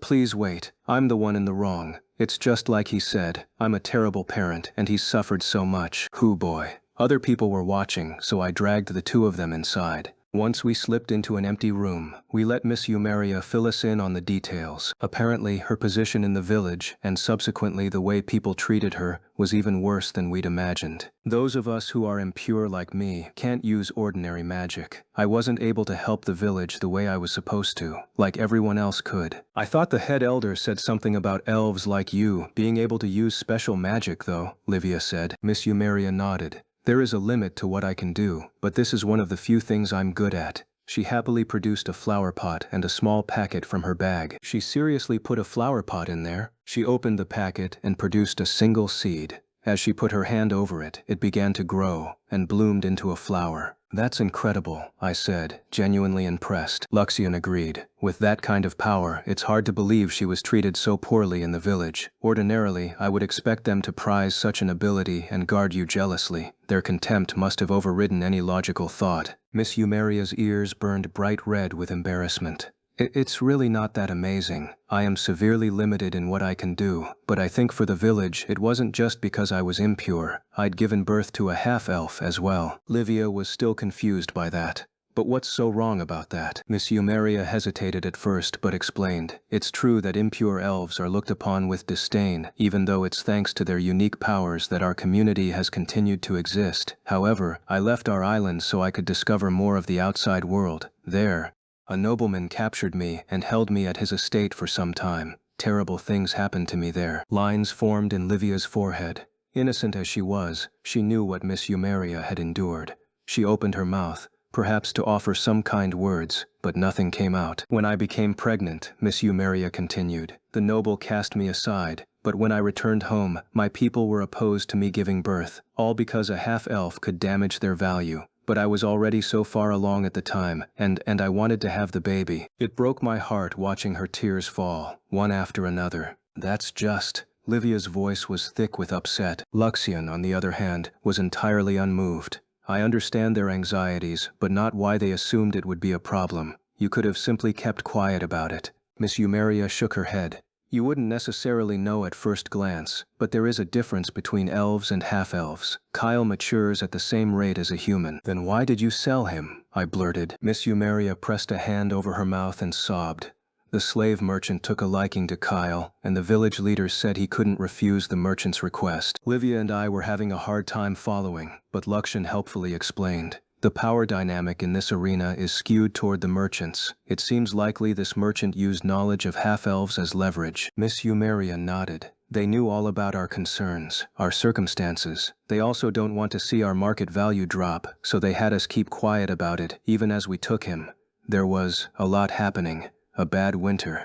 The village might not have made it if Kyle hadn't gone along with it. He didn't even say a word to me. Just sold himself off and left the money behind. He had worried about her. The contrast was striking. I hadn't had a care in the world at his age. All I'd done was play around. Damn it. This world really is a cruel one. He only lashes out at me because he has so much pent-up frustration. He really is a good son. His salary isn't very high, but he still sends me what he can." Livia's gaze dropped to the floor. After hearing everything, she felt ashamed of herself. I said some awful things to Kyle without knowing anything about him. I liked this part of her. I really did. "You weren't wrong when you said it, though. I think you're fine. But don't worry, I'll have a talk with him," I said. "Oh, butting in again?" Luxian asked. I shrugged. "I am Miss Eumeria's employer now. I think a certain level of care is necessary here, right? You certainly are good at finding excuses, Master." "Oh, shut it." Luxian had a point, though. Why was I the one making a point of looking out for Kyle? Wasn't that Marie's job?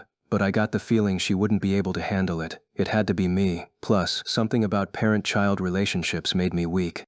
At this rate, I wasn't going to be able to make fun of Kyle anymore. Best I clear things up as quickly as possible. I found Kyle hiding at the dead end of a narrow passageway in the ship. Hey, you stupid brat. What do you want, scumbag knight? This little jerk. He's not even remotely cute. I want to talk to you about your mom. His little pointed ears twitched, but he remained quiet. My parents just rebuilt their estate back home. It's much bigger now than it was before, and they need more help. I've arranged it so your mom can live there as a servant and have enough money to take care of herself. Like I believe you, he snapped. I bet you just fell for her looks, so you stuck your nose into our business. I can't trust you or any other noble. Miss Eumeria was indeed beautiful. I couldn't blame him for worrying I might have ulterior motives. She still looked youthful despite being older than me and having a kid. Also, her breasts were huge.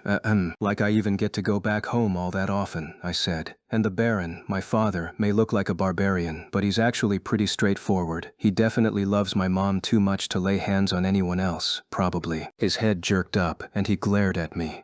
I said, I can't trust you. I keep my promises. Besides, that's not the only reason I want her around. She's leverage against the elves. If they try anything funny, I can threaten to reveal the truth about your lineage. She's plenty valuable for that reason alone. I get nothing out of mistreating her. Although considering how little faith the rest of the kingdom seemed to have in me, no one was likely to believe the truth even if I did reveal it. Still, it was worth it to make the elves believe I had the upper hand in future negotiations. As long as I could dangle this over their heads, I was satisfied. Kyle went quiet. You're welcome to visit her any time you want, I said. I'll allow you, and only you, to enter our region freely. Don't bring Marie. Primarily because I hated her, but I also had a feeling she might do something sneaky if I let her visit my home. Kyle dabbed his tears away with his sleeves. He hesitated. My mother is too good-natured for her own well-being, and she's gullible. Sure is. She undervalues herself, and she's spineless, but she's also very kind, so it's impossible to hate her. She's a terrible parent. That doesn't sound like a kid who actually hates his mom. Kyle stood up, rolling his shoulders back, and then bowed his head low. Gone was his usual snarky attitude. Viscount, please take good care of my mother. Though he had an odd way of showing it, he really was worried about Miss Eumeria. I nodded, easing his anxiety. But there was one other thing I wanted to ask about, something Luxian had told me. By the way, I hear you used to change masters frequently. Was that because? Kyle lifted his arm to hide his eyes, perhaps to keep me from seeing his tears. That's obvious. I was searching for a master I could actually trust, and I landed a good one, the girl who bewitched the crown prince. But because of you, all of my plans went out the window. Whoops! I flashed him a cheeky grin. He glared at me for a moment before letting out an exasperated sigh. You really are an awful person. If things had stayed the way they were, I would have been set for life. I didn't recall him being this calculating in the game. Then why haven't you given up on Marie yet? I'm tired of searching. Plus, she's the saint now, so just being at her side makes me look good. For as incompetent as she looks, she's got a good head. Funny he should say that. Straining as she was under the weight of her family's debt, Kyle had to be aware of that. Maybe he simply liked Marie as a person. One more thing, he said. You should be careful of the Principality's princess. She seems to be up to something. Miss Gertrude? I knew she was scheming, I just didn't know what exactly. It didn't seem like she had given up on getting revenge against the kingdom yet. She said a few things to me, and she talked to the village leader too. There was something fishy about it. Well, I'm sure you'll handle whatever it is just fine. You're way more underhanded than she is. I narrowed my eyes at him. What's that supposed to mean? Exactly what it sounds like. So while the rest of us were in the ruins, Miss Gertrude had struck up a conversation with Kyle? That night I lugged a heavy bag up onto the deck. It contained the spiky black armor fragment we'd brought along with us. Are you really going to do this? I asked. Luxian's single red eye gleamed in the dark. Of course, I've already made preparations. Destructive impulses like this are hardwired into me. In human terms, you might call it instinct. Every second that ticks by is a second wasted. I want to be rid of it as soon as possible. Okay. Although the whole destructive impulses thing is mildly terrifying coming from an AI, they appear to have preserved it in that facility for research purposes, but it no longer has any such value, he said. Now, quickly, I pulled the fragment out from the bag. The moment I touched it, it pulsed beneath my fingertips. Ugh, that feels disgusting. A crack appeared on the surface of the metal fragment. Then the edges peeled back to reveal an enormous eye. I yanked my hand away. It was so detailed it looked like a real, human eye, even though it was far bigger than any humans. As I watched, tentacles squeezed out from the edges of the crack around the eye and reached for me. "Please be careful," said Luxin. "That thing is alive." "No kidding." The fragment let out an unsettling, high-pitched cry. As it did, Luxin emitted a beam from his red eye, blasting the fragment. First he seared the tentacles away, then he focused his attack on the eye itself. Simultaneously, a gang of Luxin's robots clambered toward us, snatched up the fragment, and heaved it overboard. As it plummeted, Luxin's main body, still hidden nearby, fired a larger beam straight at it. "Did you really have to go that far?" I asked. His electronic voice swelled with satisfaction. "Of course. That weapon should never have existed, a vile artifact of the new humans, and it has no purpose in this world anymore. Is this what you flesh beings call feeling refreshed? Well, I guess if you're in a better mood, that's all that matters." Still, humans had made that? It was revolting. In any case, the thing was done, and no one had seen us do it. All as planned.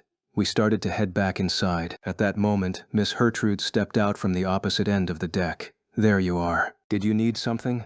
"Hey, where are your escorts?" She ignored my question. "I was hoping to speak with you alone. I wanted to revisit our conversation about that item you found. I hope you've been considering my offer. I assure you, I'm willing to pay the appropriate price." Wow, she really did want that thing, huh? I made a face. "You sure it's really worth that much? Looked like junk to me." "I see you don't understand its value. All the more reason to sell it to me. Or you can offer it as tribute to the kingdom, if you prefer. Then I can have one of our officials negotiate for it instead." "Yeah, about that. Well, this is unfortunate," Luxin said, as if the situation had absolutely nothing to do with him. "Are you really going to feign ignorance here?" "Sorry," I said. I dropped it. Miss Gertrude's jaw fell open. For multiple seconds, she said nothing. "Just how stupid are you?" she shrieked. "I mean, come on, it was gross." "That's not the problem here, you idiot, you moron, you absolute buffoon. I cannot believe you. You're telling me you just dropped an irreplaceable treasure like that. I demand you immediately change course and retrieve it." "No," said Luxin. She trembled with anger.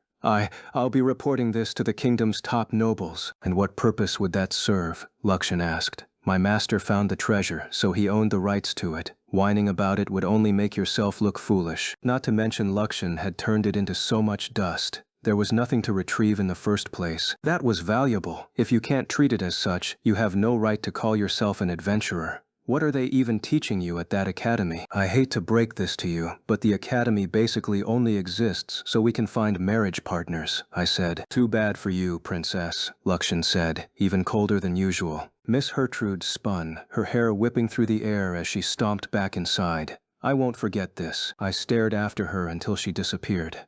"She's intriguing. I thought she was just your standard, cold-hearted beauty, but she's a lot more emotional than I expected. So now you want her too. She is far from your type, particularly in terms of bust size. Do you seriously think I only judge people on the size of their breasts?" "Yes." The way he answered without even a pause pissed me off. When we returned to the capital, I hastily prepared to visit the palace. Luxian watched me as I changed. "We just got back and you're off to deliver your report? You do have it rough." I grumbled. "I'm still only a student. Why do I have a job like this?" "But aren't you mentally a full-grown adult?" "I'm still a kid at heart. I haven't lost my playful side." "I thought you said before that you were mature." I shrugged. "I dunno. Did I really say that?" "You did. I haven't forgotten." "You sure are persistent. Listen, part of being an adult is having a selective memory." "Running from reality, you mean," he said. "I suggest you try some self-improvement instead." "I'll pass. Let's go. If we must." Luxian floated along behind me as we slipped out of my room. I was dead tired as I shuffled down a corridor in the palace, having finished my report. Glancing out a nearby window, I realized it was getting dark outside. "It's already evening. Having tea with those girls took up more of your time than the actual report," Luxin remarked. Much to my chagrin, a surprise tea party had been waiting for me at the palace, with several graduating female students, the daughters of prominent noblemen. The report itself had only taken 10 minutes, but the party had dragged on for hours. "It wasn't the least bit fun," I said. "I'm sure it wasn't. They were all ladies from baron, viscount, or earl families. The problem was they'd all come with their demi-human servants, and the only thing they wanted to know about me were my financial prospects. Was this what it felt like attending a mixer in Japan and having girls ask about your annual salary? It made my head pound. As I dragged my feet down the empty corridor, I stumbled across Queen Mylene, wearing a particularly beautiful dress. Her platinum blonde hair practically sparkled, the kindness in her eyes was soothing, and her smile was infectious. "Oh, Viscount Bartford, you look exhausted." A maid lingered a few steps behind her, poker-faced. I straightened my back and buttoned my collar to appear more proper.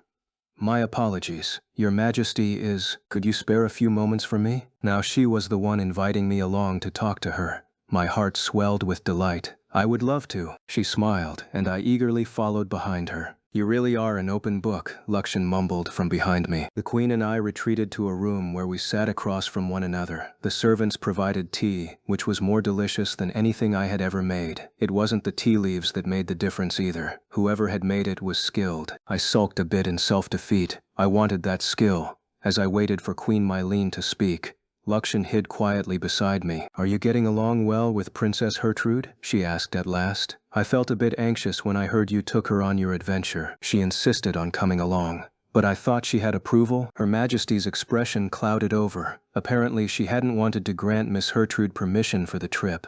Those at the palace have differing opinions. Personally, I didn't think it appropriate to have her study abroad here in the first place. So someone else had approved the trip despite Queen Mylene's opposition. It was no wonder why she worried. The princess of an enemy state was attending the same academy as her son. Of course, there was also concern for Miss Hertrude's safety.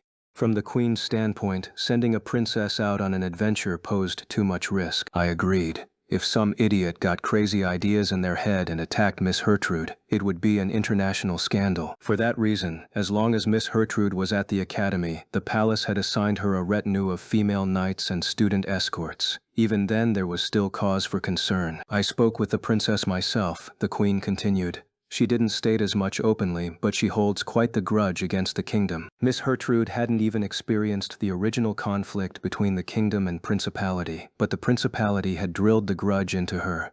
I knit brows, at a loss for what to say. I couldn't just casually say, "Well, the kingdom is pretty awful."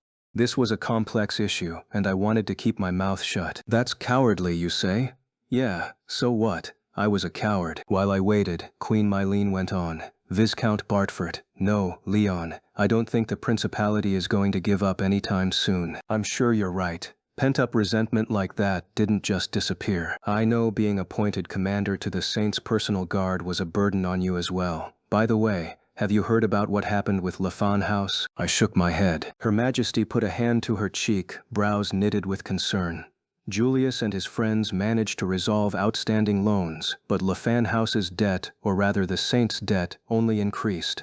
Normally, we would strip a noble house of its titles for this behavior, but because she's the Saint, many nobles are opposed to taking such a course of action. Maybe Marie really is cursed. Just when they'd managed to resolve her debt, it increased again. Marie would probably faint when she heard. I would love to see the despair on her face. I'd get a good laugh out of that. The palace and temple resolved the balance for her, but that brings up a few issues with next year's budget. In other words, the money Marie could use as the Saint was going to be cut dramatically. The debt her family accrued must have been substantial. Oh man, just listening to this makes the tea taste even sweeter. Queen Mylene was giving me the best tea in the world, both literally and figuratively. I was definitely going to sleep well tonight. "Now, this is where the true issue lies," Her Majesty said. "Leon, you are the commander of her personal guard. The nobles want you to take responsibility for this problem." "Huh?" "Even though you were only recently assigned to that position, many of those in the palace and temple insist we can't let the matter slide without censuring you." This isn't sounding good. How in the world did they think I was responsible for her financial business? Hold on. Blaming me for her spending after you guys saddled me with bodyguarding her seems a little messed up. Yes, I know, but I'm afraid people always want to blame someone. Great. What a rotten time for this world to resemble my original one. There are those that begrudge you for how quickly you have moved up the social ladder. I cannot sit idly by as they chastise you, however. I backed your ascension to Viscount. I'll do as much as I can to support you. Thank you. I appreciate. Hold up. You backed me? Yes, that's right. Remember the incident with the pirates? Brad and Greg came to me and said that in truth you dealt with them. Plus, there was the incident with the principality. That was why I recommended your promotion. Her smile was so bright it was blinding. Ugh, that's not what I should be focusing on here. I never wanted to climb the social ladder. You see, I didn't exactly want a grander title. What I want is, yes, she tilted her head, shining like a goddess. I know she's older than me, but she's so cute. And hey, I might actually be older than her, mentally. Aw, she's making me feel lightheaded. It might hurt her feelings if I told the truth about not wanting the status she'd won me, and then she might regret having done it. I couldn't bear to make her sad, so I blurted out the only thing I could think of. I want you. Wait, you can't say that. I mean, I'm old enough to be your mother. So like a 20-year age gap, still within an acceptable range as far as I was concerned. Besides, she was far better than those academy girls. They'd only started kissing up to me because my status changed. Queen Mylene was different, perfect even. I reached over, covering her hands with mine.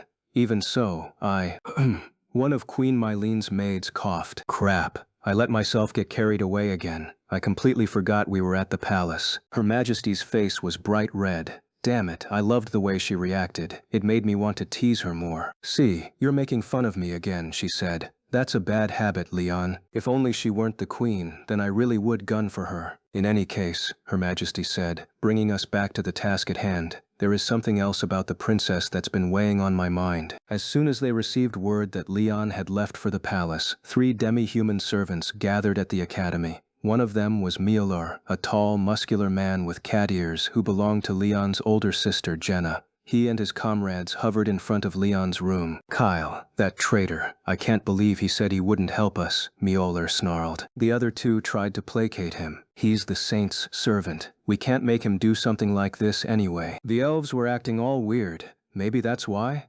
Anyway, I'm surprised you got hold of a key. You mean this? Miolor held up the object in question, grinning. I made a mold during one of the many times that stupid woman dragged me here. Brainless chicks like her are easy to manipulate. Slaves like Miail were purely bound by contract. They didn't serve their mistresses out of any sense of love or admiration. He unlocked the door and carefully scanned the hall before he slipped inside.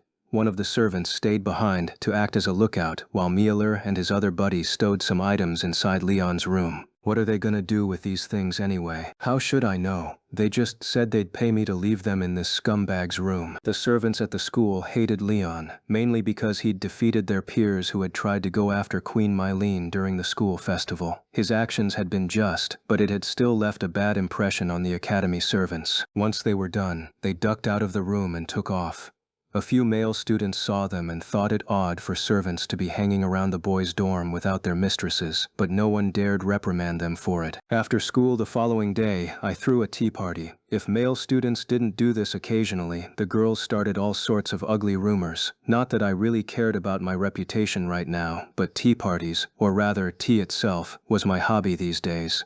A fitting one, too, for a gentleman like me. Today's guests were a real couple of characters. First, Deirdre Fu Roseblade, an earl's daughter with blonde, drill-shaped curls. Her appearance, especially with that red lipstick, suggested she was headstrong and haughty, but she actually had quite the entertaining personality. You sure are being awfully carefree, she grumbled. I sipped the tea I had poured for myself.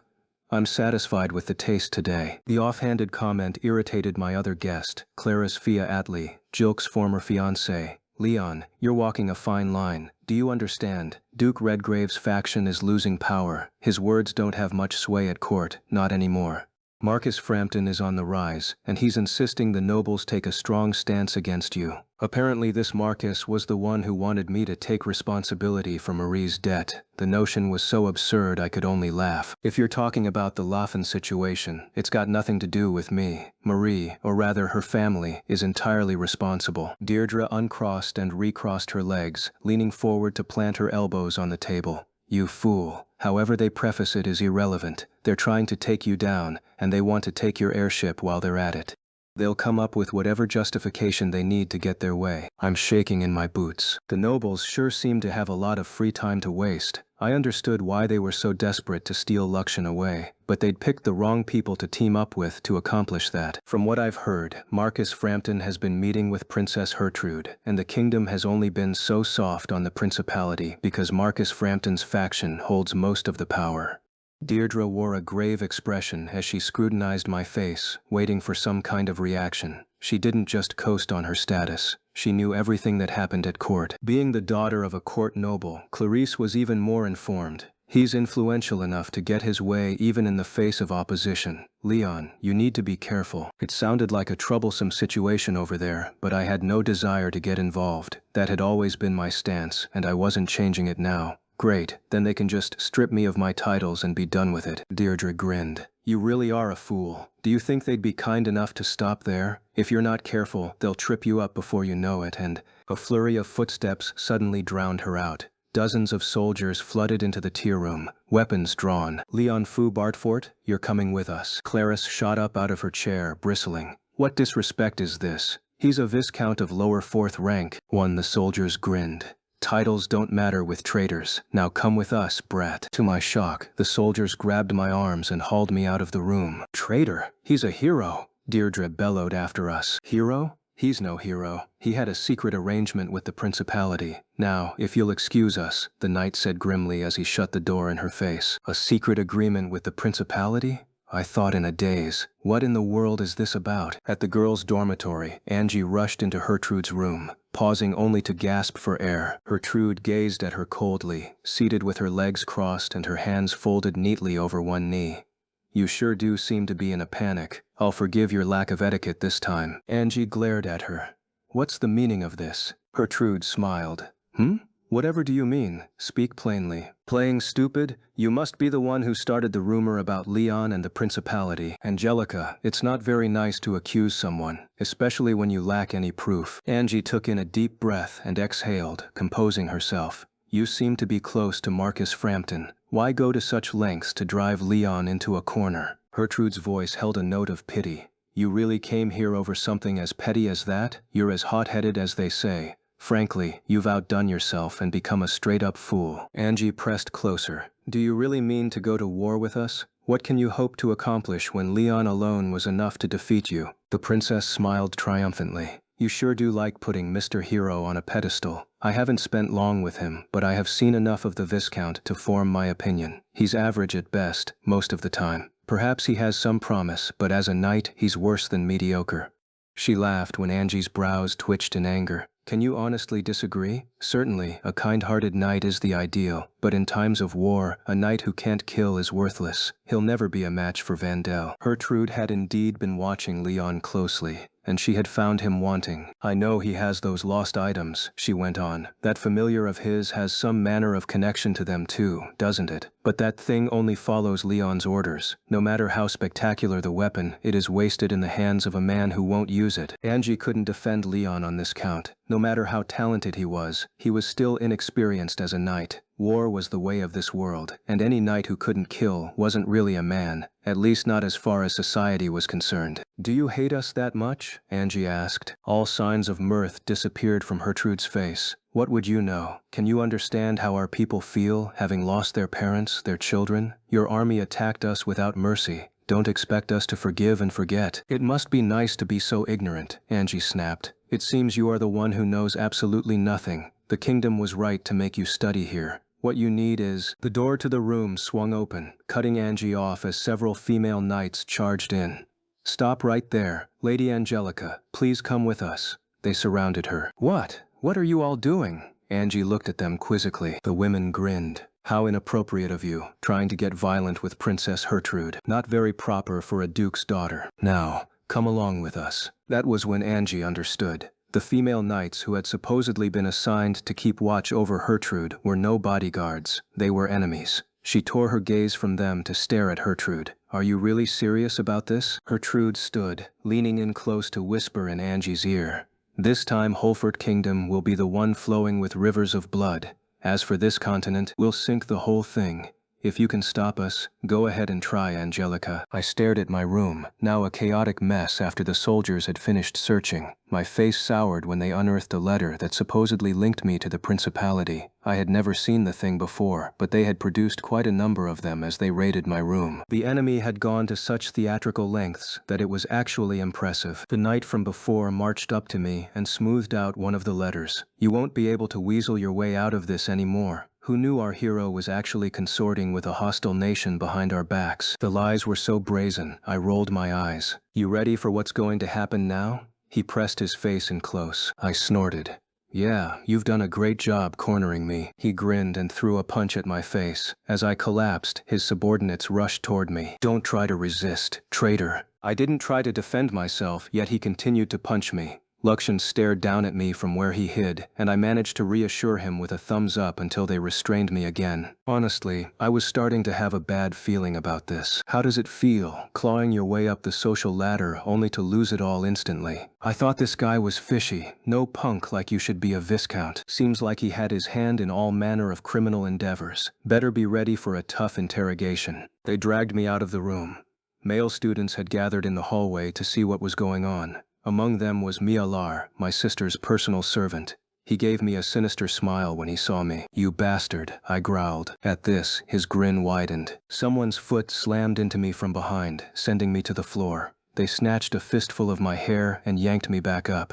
I was forced to continue walking, and we started passing female students and their servants. Why, this is a pleasant sight. I knew he was suspicious. I had my doubts from the start. The girls paused in the corridors as we walked by, spewing hateful remarks without a lick of self-restraint. Some even threw garbage at me. Oh, come on, seriously?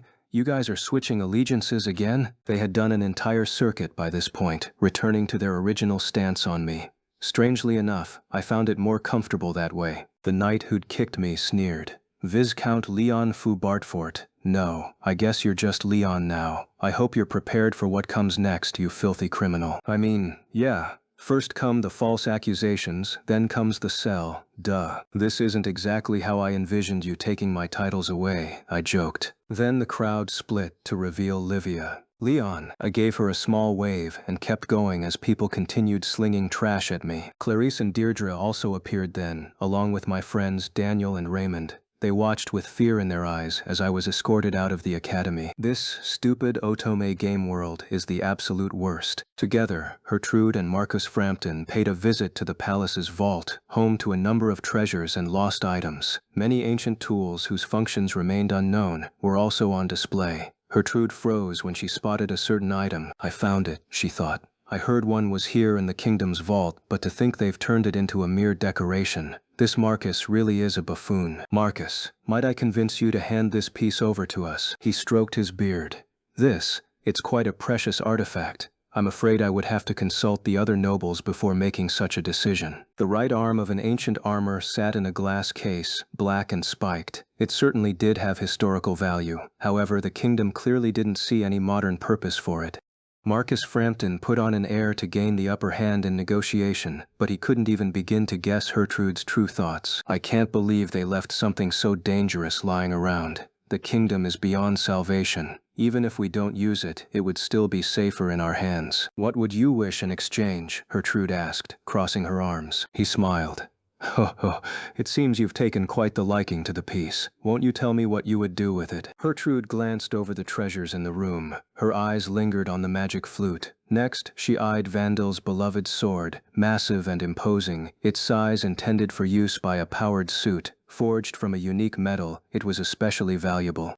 Seeing it lying useless in the kingdom's vault vexed her greatly. You took our other treasures already. Can't it be compensation? We stole nothing from you. We won your flute and sword in honorable combat. Strictly speaking, Leon had done the taking, and he had offered both items as tribute to the kingdom. Marcus Frampton sobered then, realizing evasive responses wouldn't deter the princess. Your Highness, do you truly desire this artifact? I do. For what purpose? It's an ancient armor fragment, yes. I have a historical interest, and it has an ornamental charm, I suppose. Indeed. Gertrude had been nervous, afraid her insistence would make the Marquis suspect her, but he dropped the subject, seemingly satisfied. Now, while we're at it, I would like to revisit the matter of renewing ties between our states, he said. The Principality wishes this, said Gertrude, though her words lacked inflection. The Marquis noticed, but he continued nonetheless. To that end, I'd like to send Prince Julius to the Principality, to act as a bridge between our countries. He's the saint's lover, isn't he? Embarrassing as it is to admit, yes. I wish Prince Julius possessed the same level of self-awareness as yourself, Your Highness. The Marquis paused, Allow me to get to the heart of my proposal. We're prepared to cede some of our territory to the principality. Although to do so, the kingdom will need some cleaning out, as it were. For once, he had fully captured Gertrude's interest. Tell me more. Your family was once a branch of Holford royalty. We'd like to use this opportunity to forge a real alliance between our countries. I believe we can work together, don't you? He wanted cooperation, but for what? How absurd, Gertrude replied curtly. You expect us to lay down our weapons for the sake of an insignificant sliver of land? What proof do I have that you intend to honor this offer? The Marquis smiled. Princess Gertrude, you seem unaware of the kingdom's circumstances. Ceding this land would not trouble us. What circumstances? The land between our nations, where we conduct our wars, is not under direct control of the kingdom. Regional lords owned the floating islands that separated Holfort and Phanos. Strictly speaking, those territories didn't belong to the royal family. I suppose that's true, she said. I believe it's Earl Field who reigns over the island nearest our border. He is of your kingdom's nobility, is he not? How do you propose to cede the territory of your peer? Bradfaugh Field, one of Marie's lovers, hailed from Field House, which served the important role of keeping the principality in check. They couldn't just hand that border guard over, and yet, their ability to resist the principality relies entirely on the kingdom's support, the Marquis continued. Don't tell me your nation's military couldn't handle weaklings left to their own devices. You joke. Our military is perfectly capable, but what merit is there for you in this betrayal? Gertrude shot back. Marcus Frampton gave her a toothy grin, his eyes gleaming. Well, princess, those regional lords are, in truth, a hindrance. A hindrance? That's right. Marcus Frampton and Earl Field support different political factions. The complexity of the kingdom's domestic politics confounded Gertrude, but she was willing to take advantage. All right, I accept your deal. And since you propose Prince Julius marry into the principality, I'll take that as his engagement gift. She pointed to the black, spiky armor fragment. Marcus Frampton nodded. A splendid arrangement if I do say so myself. Let me know when the principality is prepared. We'll clean out the kingdom, and once Phanos has won the territory we promised, we'll intervene and call a truce. I think that's the best course of action. Very well. I swear, as princess of the principality, that we will honor this agreement. This fool is grinning as if he thinks he's sealed an incredible deal. You think I'm dancing in the palm of your hands, but the joke's on you. Gertrude suppressed the urge to smile, relieved for the first time since her defeat. I need to hurry and get this back to the principality. She glanced briefly at the magic flute also on display.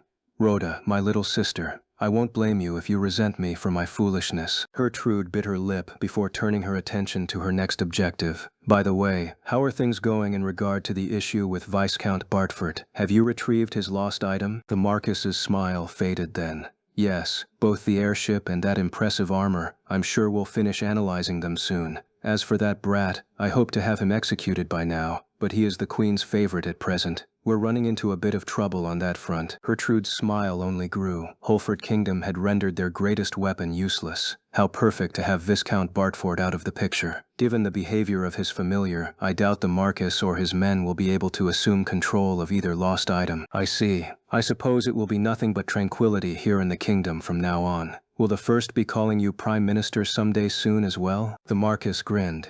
Oh no, no. Me, Prime Minister? That's absurd. Liar. That's what you wanted from the beginning. You went through a lot of trouble to force House Redgrave out of the running, but thanks to all your efforts, I've won. I owe you my thanks, you ambitious fool. I would like to send a letter to the principality as soon as possible, said Gertrude. Could I trouble you to prepare an airship to carry it? Certainly, at once. When the promised airship arrived, hovering over the principality, the former knight Vandal Himzenden boarded. A large scar extended from his forehead to the top of his skull, and his body bulged with muscles and sinew. He didn't look nearly as old as he was. He accepted the item the crew brought him without knowing what it was. An armor fragment, yes, but he'd never seen anything like it before, and it was only a right arm. What good was that? This came from the princess? Yes. She said it was very valuable. Don't tell me, is this thing actually a lost item? So it appears. She wrote that she found it in the kingdom's vault. Vandal wasn't the only one aboard the ship. Galat, an earl who'd once acted as an emissary between the kingdom and the principality, accompanied him. Galat stroked his naked upper lip, a habit he'd developed in the wake of losing his beloved mustache. His eyes burned with the desire for revenge. I do wish she'd sent something more useful. That fiendish knight still hasn't been executed, has he? Fiendish knight was what the principality had come to call Leon, as his actions were so far removed from the ideals of a true knight. He had refused to kill any of the principality combatants, and they had returned home in disgrace to be ruthlessly disparaged by nobles and commoners alike. It was just as Leon had said. People treated Vandel as if he was too old to fight anymore. He'd lost his title as the Black Knight. I won't allow you to disrespect the princess. Vandel glared at the earl. Old as he was as imposing as ever. Galat averted his eyes, scanning over the letter instead. That wasn't my intent. His eyes flew open, and his gaze flitted back and forth between the letter and the spiky black armor fragment. It can't be. What? Vandel crossed his arms. Galat's voice was filled with glee. Black Knight. No, former Black Knight. Are you prepared to throw your life away? Vandel snorted. I'm just a senile old man now. My life has no meaning without knighthood. So if it means saving the princess, I will do whatever's necessary. Excellent. Allow me to explain. This armor fragment is from an ancient suit. No, ancient doesn't even begin to describe how many years ago it was developed. It's from the time of legends. Even among royalty, only a select few know anything about this lost item. Everyone present turned their gaze to the armor fragment. Galat threw his arms wide. What an incredible gift. Princess Hertrude has done more than enough to fulfill her role. Not a soul can pose a threat to Princess Hertrada now. When next we meet, that fiendish knight's life will be forfeit. You're saying I'll be able to fight him with this? Theoretically, yes. If he ever gets out, he's been framed by his own people and imprisoned. Ah, what a sweet turn of events. Vandel frowned. It's a shame I won't be able to settle this in battle. I struggle to understand you military types. More importantly, thanks to this, no one can stand against Princess Hertrauda anymore. Hertrauda Seraphanas was the second princess and Hertrude's younger sister. She was the principality's ace in the hole, stationed in Phanos's skies with an armada and a second horde of monsters at her command. The size of their force blotted out the sky. Vandel narrowed his eyes, scrutinizing the armor fragment. I will save Princess Hertrude, even if it costs me my life. He curled his hand into a tight fist. Beside him, Galat was equally triumphant. His missing mustache had at last been avenged. It was damp and chilly in the cells beneath the palace. The air was stagnant, too. It wasn't a place you would want to be for long. My hands were cuffed to maintain the appearance of captivity. As I yawned, the jailer gave me the signal that a guest had arrived. The moment Prince Julius appeared, he began hurling insults. I misjudged you, Bartford. This from a man who might have been king one day if he hadn't lost the title of crown prince. I was just as pissed to see him as he was to see me. Who are you again? He went red in the face. Julius Raffa Holfort. And what's this I hear about you betraying the kingdom? I had no doubt you were underhanded, but I never thought you'd do something like this. When you really thought about it, I did have perfectly good justification for betraying them. It's you, Prince Julius, though I supposed it wasn't really his fault so much as the marriage traditions around here kind of made me wish I had turned traitor. I haven't betrayed anyone. It's a false charge. Please, save me, Your Highness, I deadpanned. The prince shook his head. Obviously you're still in good spirits if you can crack jokes like that. You're going to tell me everything, Bartford. Guess he wasn't here to save me. Well, I wouldn't have helped him either if our positions had been reversed. He didn't have the authority to have me released anyway. Tell you what, you have a terrible attitude for someone in the presence of royalty. He frowned. You expect me to have undying loyalty for a country that's wrongly accused me and wants to chop off my head? I don't forget and I don't forgive. Someday I'll make sure to pay you back tenfold. He ignored my threats. The kingdom's knights have taken the partner and Arrogans. Apparently they can't control them, but that's not the problem. Seemed like a pretty big problem to me. But Luxan would deal with them, so I wasn't worried, just irritated. There are those pushing for your execution, but there are also those trying to protect you. I'm sure they're just using you as a pawn in their infighting. But something is strange about all this. From my perspective, the palace and its nobles were always strange, like their insistence on promoting me over and over and over again. Nothing seemed out of the ordinary to me at this point. In fact, I would love to hear anyone defend that as a norm. So what? I asked. Bartford, why did you betray us? What are you planning this time? How rude. He thought I was scheming too. He really thought I was so awful. I already told you it was a false accusation. Someone wanted me in here. What? Why are you acting surprised? You're a prince. You live at the palace, right? Use your imagination a little bit. You are way too naive. You really thought I betrayed you guys? Come on, if I was going to do that, I'd make sure I didn't get caught. He nodded thoughtfully. That's true. Knowing you, you would go about it more discreetly, though you'd still do it in a way that would infuriate everyone in the end. It kinda pissed me off how easily he accepted my explanation. Sure, he had faith in me being a rotten jerk, Prince Julius continued. I've never experienced war before, but the atmosphere in the palace makes it feel like we're teetering on the edge. Why was he consulting me about this anyway? I almost slipped and told him, yep, one wrong step and you guys will be locked in a civil war, but I clamped my mouth shut. That wasn't the kingdom's only problem. They were a large nation with numerous enemies. The principality was just one of them. That was what made it so terrifying. With Holfort Kingdom on the brink of destroying itself from within, the Principality of Phanos seemed poised to make a move. I have a bad feeling about this. I wonder if this is fate correcting its course, I mumbled. I couldn't shake the feeling that there was some strange greater power working here, trying to force the developments of the game to play out the way they were supposed to. Prince Julius's face scrunched in confusion. Correcting what course? What are you saying, Bartford? I'm just talking to myself. Anyway, I'm behind bars. What do I know? The prince put a hand on his chin as if contemplating. This was my chance. Hey, let me out of here. I can't do that. I don't have any power right now. Useless prince. Anyway, there was something else I found a bit odd. The magic flute was the principality's biggest weapon, but the kingdom had it now, tightly locked away. On top of that, the principality was out one princess. How could they make moves now? Maybe fate really was intervening to get the plot back on track. This world absolutely sucks. This time, Prince Julius let my mumblings go in one ear and out the other. He turned his back and strode out of the dungeon. If things were going to follow the game's story from here on out, I had no choice but to run. Even I, or rather Luxian, couldn't beat the Principality's ultimate weapon. Just then Miss Gertrude entered the underground cells. She must have passed Prince Julius on his way out. She handed something to the guard, and he excused himself after exchanging a brief look with me. They sure have put you through a lot, she said. And whose fault do you think that is? Are you sure you should be waltzing around the palace like this? You needn't worry. I have permission, and I didn't order your arrest, you know. I will admit to requesting it, but the nobles of the kingdom were all too eager to treat you this terribly. Yeah, but you still caused it. As I sulked, the princess wandered closer to the bars. She reminded me of some kind of con artist, waiting until I was at my weakest to pounce. Shall I have them release you? You would be wise to serve the principality instead. I promise we'll treat you well. I'll give you exactly what you want, a safe, peaceful life. I froze. She had done her due diligence, sniffing out my true desire. The kingdom was hopeless in comparison. They hadn't even tried.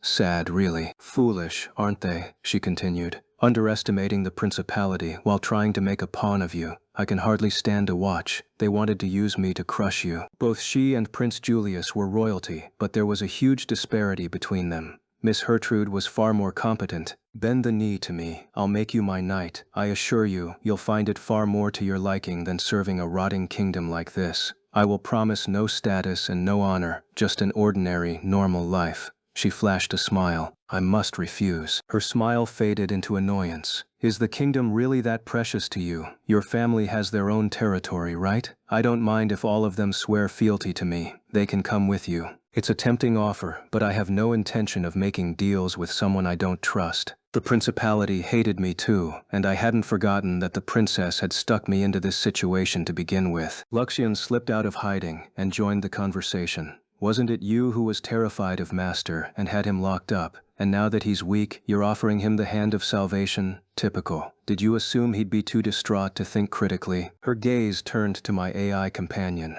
What an ill-mannered familiar, eavesdropping on our conversation. If you truly intended to take Master in and honor your promises, I would cooperate and help convince him to join you, Luxian said. You really are a pest. She glared at him. You don't think I'm being sincere at all. Was she confessing it was all a lie? Well, that was sad. It really was a tempting offer. My heart had wavered as I refused her. Miss Gertrude stepped away from the bars, her voice cold. You should be proud. We thought of you highly enough to deem you a threat. Then she turned her back and left. I plopped back onto my bed. She hates me. Although, was it just my imagination, or had she looked a bit sad as she left? She doesn't hate you, Luxian said. You sure about that? If she truly resented you, she wouldn't have come. The issue is, even if you did take her offer, The most she could do would be to keep her people from killing you. That's about it. I sighed. If she'd been more serious about it, I would have taken her up on it. What a shame. That's a lie. You wouldn't betray the kingdom. I dunno. That would depend on the conditions of her offer. Really? He was still skeptical. I digress. Let's discuss the culprit who planted that fake evidence in your room. Mjolnir, my sister's personal servant. You did stoke the slave's resentment before. Shall I exterminate him? I stared at Luxon in horror. You know, you're a little disturbing sometimes, although… Oh, the guard is back, he interrupted and promptly hid himself. Viscount, the guard called. Would you prefer coffee or black tea? Black tea, made from some decent tea leaves this time, please. The man scratched his head. We don't have expensive tea leaves here. I waved a hand. I suppose I'm still reeling from the shock of becoming a prisoner after being appointed commander of the Saint's personal guard. What in the world is even going on with my life? You and me both. He shook his head. I think this is probably the first time this has happened since the kingdom's founding. Not a record I was happy to be setting. The guard headed back outside to prepare the tea, and Luxon took the opportunity to slip back out of the shadows. I yawned and removed my cuffs, swinging them around a finger in boredom. Aren't you a bit too relaxed for being in a dungeon? Luxon asked. I do wish you would be a bit more guarded. No thanks, way too exhausting. You know, it's a good thing I was close with Queen Mylene. It would have been no laughing matter if they'd gone straight into torturing me after the arrest. If that happened, I would have rescued you at once and sunk this entire continent. Or perhaps I would have wiped out all of humanity aside from those you're close to. I held up a hand. Stop, I'm not here for genocide. How benevolent. I'd forgotten. But when we first met, Luxon had gone on and on about wanting to obliterate all of the new humans. Truthfully, he was probably more dangerous to this world than most things, but even he couldn't beat the final boss. He wouldn't lose to it, necessarily, but he couldn't win.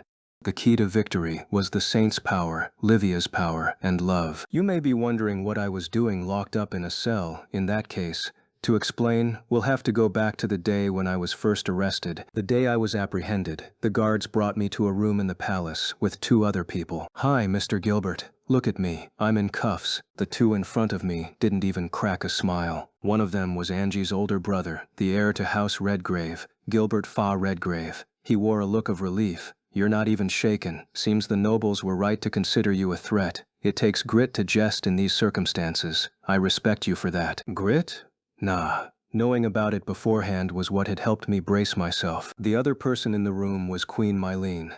Leon, about our current situation, the leader of the most powerful faction at present, Marcus Frampton, has made his move. As the saying goes, the nail that sticks out gets hammered down. There were a lot of people that didn't look too fondly on someone as young as me moving up in the world so rapidly. The principality was just capitalizing on their jealousy. The court isn't a cohesive unit, the Queen continued. There are many different factions, and they all move according to their own aims. Gilbert nodded. Indeed. Prince Julius's fall from power weakened my house's faction. The power my father lost went to Marcus Frampton, and in a way, Leon, you were the one who caused this. Me? That's not all, the Queen said. You drove off the Principality's fleet with just 1 ship. That put a number of the peerage on edge. The Marcus was wary of you, and the Principality resented you for what you did. I see why they allied with each other. So in a way, I'd triggered my own downfall. Well, that's what you call ironic. Leon, Her Majesty said. Do you realize what this means? Some in the kingdom are more afraid of you than they are of the Principality. Marcus Frampton in particular. Huh? I frowned. Gilbert sighed in exasperation. Think about it. You achieved complete victory over some dozen enemy ships. That means you possess at least that much power unto yourself. I know you have no intention of turning against us, but do you think they believe that? Even if they did, do they have any guarantee you wouldn't eventually rebel? I supposed Marcus Frampton's faction wasn't wrong to feel that way, but that didn't explain getting in bed with the Principality. Thanos may have lost to me, but don't you think the Marcus is underestimating them? I asked. Some would think you naive for proposing such, but those who remember war understand the threat the Principality poses. They may have held their tongues as yet, but they surely feel anxious. They know they're wasting their time on me. Then, go back to freaking out at Marie and your enemy goddamn state. I sighed. So that's why they decided to have me locked up, huh? Please forgive me, but we're going to go along with sending you straight to the dungeon. It's safer this way. In other words, locking me up would make the Marcus and his faction lower their guard, and my allies would make their moves to counter him. Since Redgrave House's faction was on the decline, they faced an uphill battle. Queen Mylene wasn't much better off. The circumstances are different now than they were a few months ago, she said. Leon, it wouldn't have been surprising if they tried to assassinate you. A cold sweat beaded across my forehead. The knights who captured me sure did seem gung-ho, but I never thought it would go that far. Their hostility was genuine, said Gilbert. I'm glad we were able to retrieve you before they carried you off. A chill ran down my spine. I'd been in more danger than I'd realized. The palace has taken custody of you, the queen explained. This is the most we can do right now. The opposing faction isn't our only enemy. A number of other nobles also see you as a threat. Many of them want your lost item to take its power for themselves. She said this carefully, as if she were a mother cautioning her child, which made me tremble in excitement, but we'll leave that aside for now. Gilbert's voice was strained. Regardless, things are going to get busy from here on out. Queen Mylene nodded. We mustn't let fear hang over the palace. If we don't play our cards right, we may find ourselves in a civil war, and if Princess Gertrude is on the move, that means the principality will also be, and that's a terrifying thought. No kidding. Marcus Frampton sure was a busy man, and I wouldn't have even bothered with him if he'd left me alone. There was the problem with Marie as well. For now it was in my best interest to remain cautious and keep tabs on the situation. The nobles have to know it's no time to be quarreling with one another, I said. Queen Mylene frowned. Unfortunately, Marcus Frampton thinks this the perfect opportunity, a chance to undermine Redgrave House permanently. I'm sure he's willing to take some risks if it means succeeding in his power grab. You were his sacrifice to achieve that end. Wasn't that kind of cruel, getting me involved in their power struggle? For as exasperated as Gilbert was, he seemed to understand the Marcus. He wants authority, enough to turn traitor for it. It's sickening, the queen said. I had to ask about something else that had been weighing on me. Do Angie and the others know I'm under your protection? Gilbert shook his head. No, we can't tell them either. Only a select few know. In fact, my sister went by herself to Princess Gertrude to protest the situation. Is she all right? They released her the moment I weighed in, so it's fine. Are you worried about her? Of course I am. Angie was one of a few genuinely good women at the school. Plus, she was my friend. Why wouldn't I worry? My. Queen Mylene pressed a finger to her lips and grinned. She's getting the wrong idea, isn't she? Honestly, Her Majesty was far too cute. Gilbert smiled. By the way, I have a favor to ask of you. Oh yeah? What now? And there you have it. By being locked up in this dungeon, I was acting as bait. The only people I had lured so far were Prince Julius and Miss Gertrude. But Gilbert looked into every person who came to see me. Can you believe all that? I asked Luxian. I did notice some people seemed to be looking into you and your surroundings. I assume they were collecting information. Possibly they planned to assassinate you? What? You noticed people like that? You gotta tell me these things. Don't worry, I wouldn't allow it. No, seriously, you should have told me. Now I feel like an idiot for acting so carefree this whole time. At least say something to me next time it happens, I said. Luxian bobbed for a moment.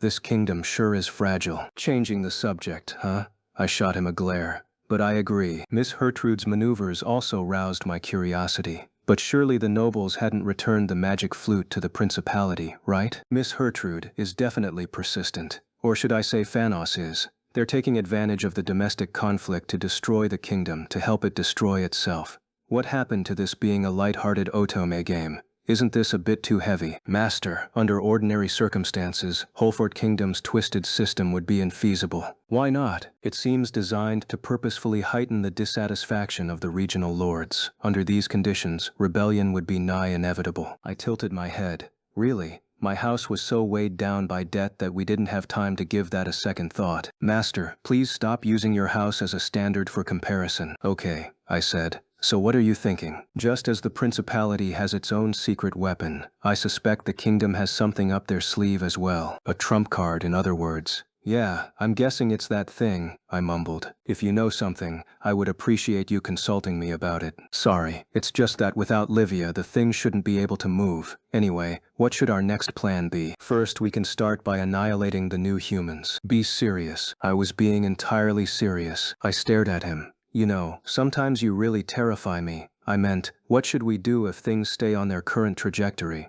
Who do you think is going to win this, Redgrave House or Frampton House? The answer to that is obvious. It depends on what you feel like. Angie headed for her father's estate in the capital as soon as she was free. When she found the Duke waiting for her, she hastily explained what she knew of the situation with Gertrude. Revenge? How simple-minded, he scoffed. The kingdom certainly seems to suffer from an epidemic of traitors. Father, please, Leon must be released. He's done nothing wrong. Vince narrowed his eyes. Don't be a child, Angelica. Treachery is an everyday occurrence in the palace, and even if I used my authority to have him released, he would not have either that airship or his armor. Angie blanched. Are you saying he's useless without his lost items? He's worked so hard until now, for me. Vince snorted. What of it? He wouldn't have risen so far without those lost items. I recognize his determination, but without the power of those artifacts, what value does he have? Angie's hands tightened into fists as she stared at the ground in frustration.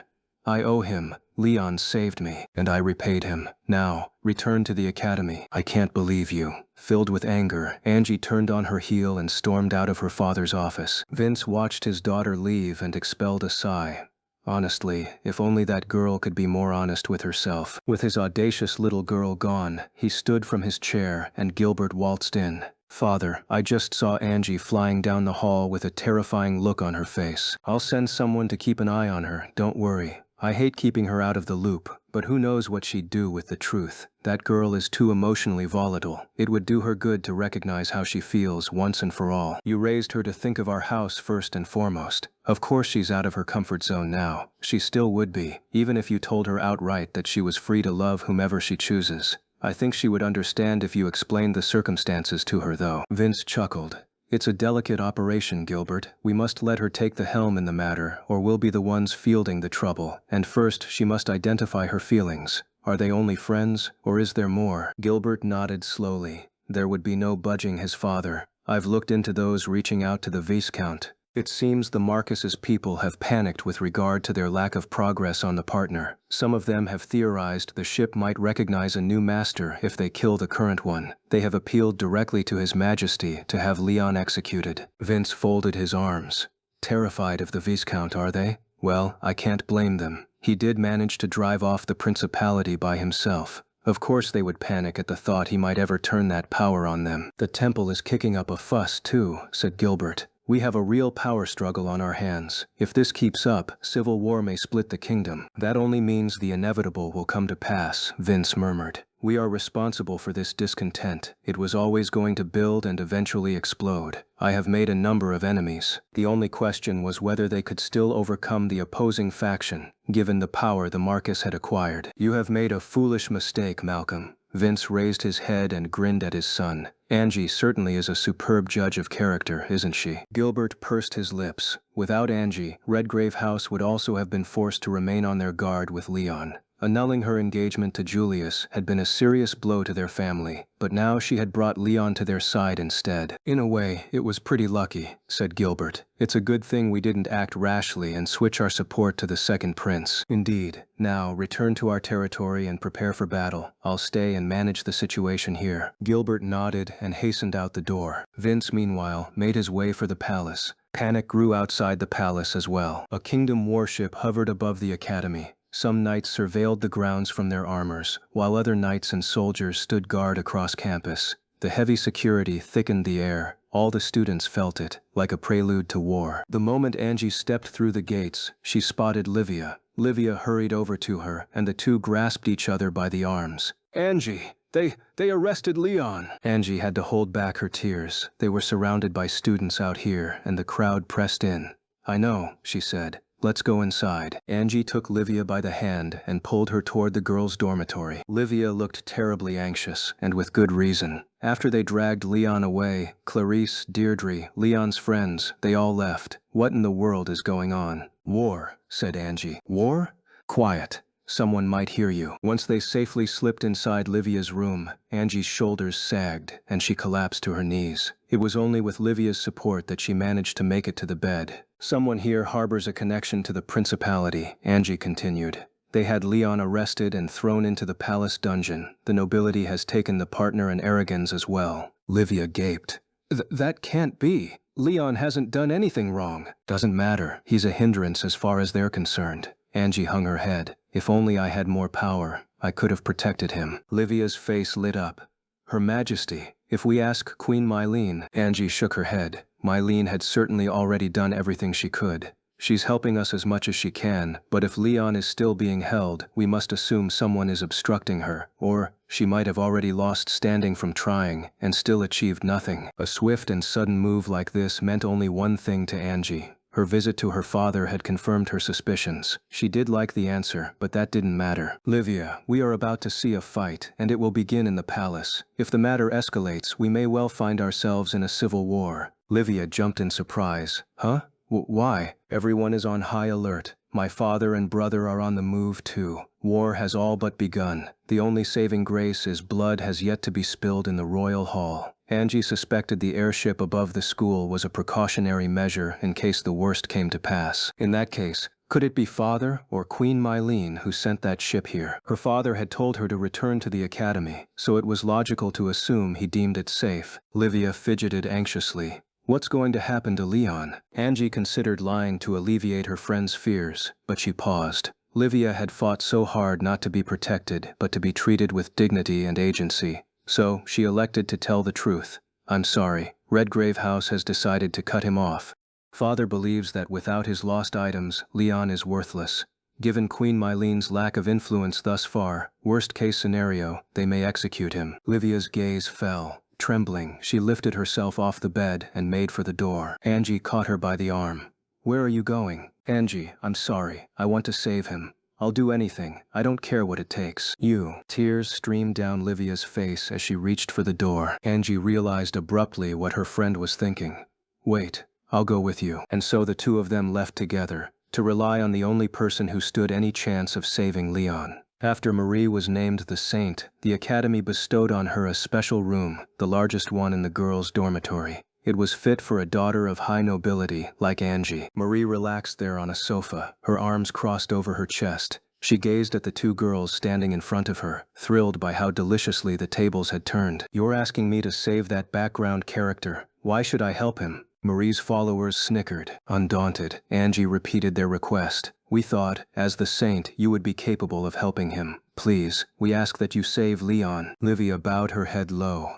Please, rescue Leon. Marie grinned triumphantly and took a sip of her drink. I was over the moon when I heard they arrested that stupid background character, but I never dreamed these two would come begging me for help. This feels incredible. Yes, of all people they decided to rely on, it had to be Marie, the saint. Even so, I'm under no obligation to help that guy out. I wouldn't even know where to begin. Marie hadn't been the saint for long. She didn't yet grasp the inner workings of the temple or how to manipulate it, but she wasn't going to let this chance slip by. She locked her gaze on the two girls. Do you remember all the awful things you said to me before? Angie stuttered.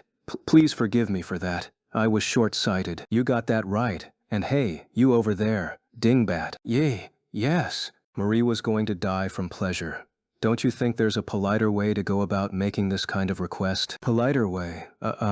Livia's face twisted in confusion. I want you two to prostrate yourself before me in public. If you can do that, I'll consider saving your beloved background character. Even as Marie said this, she knew there was no way they would accept these conditions. Angelica has too much pride. Olivia might do it, but it's both of them or nothing, which is fine by me. God, can you believe what a creep I'd look like if they did? Marie instantly regretted ever opening her big mouth. She stood in the academy's outer plaza. Angie and Livia crouched on the ground before her. You have got to be kidding me. Cold sweat beaded on Marie's face. People crowded around them, forming a circle with Marie and her followers in the middle. Look, Lady Marie. They look absolutely pathetic. I can't believe a duke's daughter is bowing her head beside a commoner. They're even pressing their foreheads to the ground. How unsightly. The other students laughed. Beside Marie, Kyle was utterly exasperated. Are you sure this was a good idea? Even I find it off-putting. The game's protagonist and villainess, Livia and Angie, kowtowed before Marie.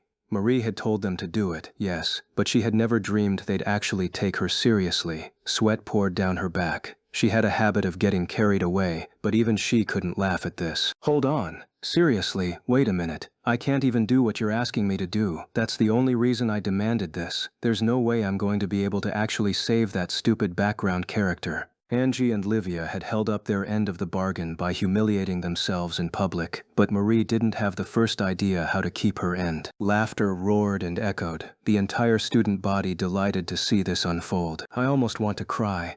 I can't believe I was one of that girl's followers. So much for noble pride. She's doing it for a guy, you know. What does she find so great about Bartford anyway? Angie's former followers whispered amongst themselves. It set a dreadful precedent for someone of her status to bow before a lesser noble. That was precisely why Marie had thought Angie would refuse. Now Marie's followers were getting riled. "Come on, you need to properly beg for it," one of them crowed. Angie kept her head bowed as she pleaded.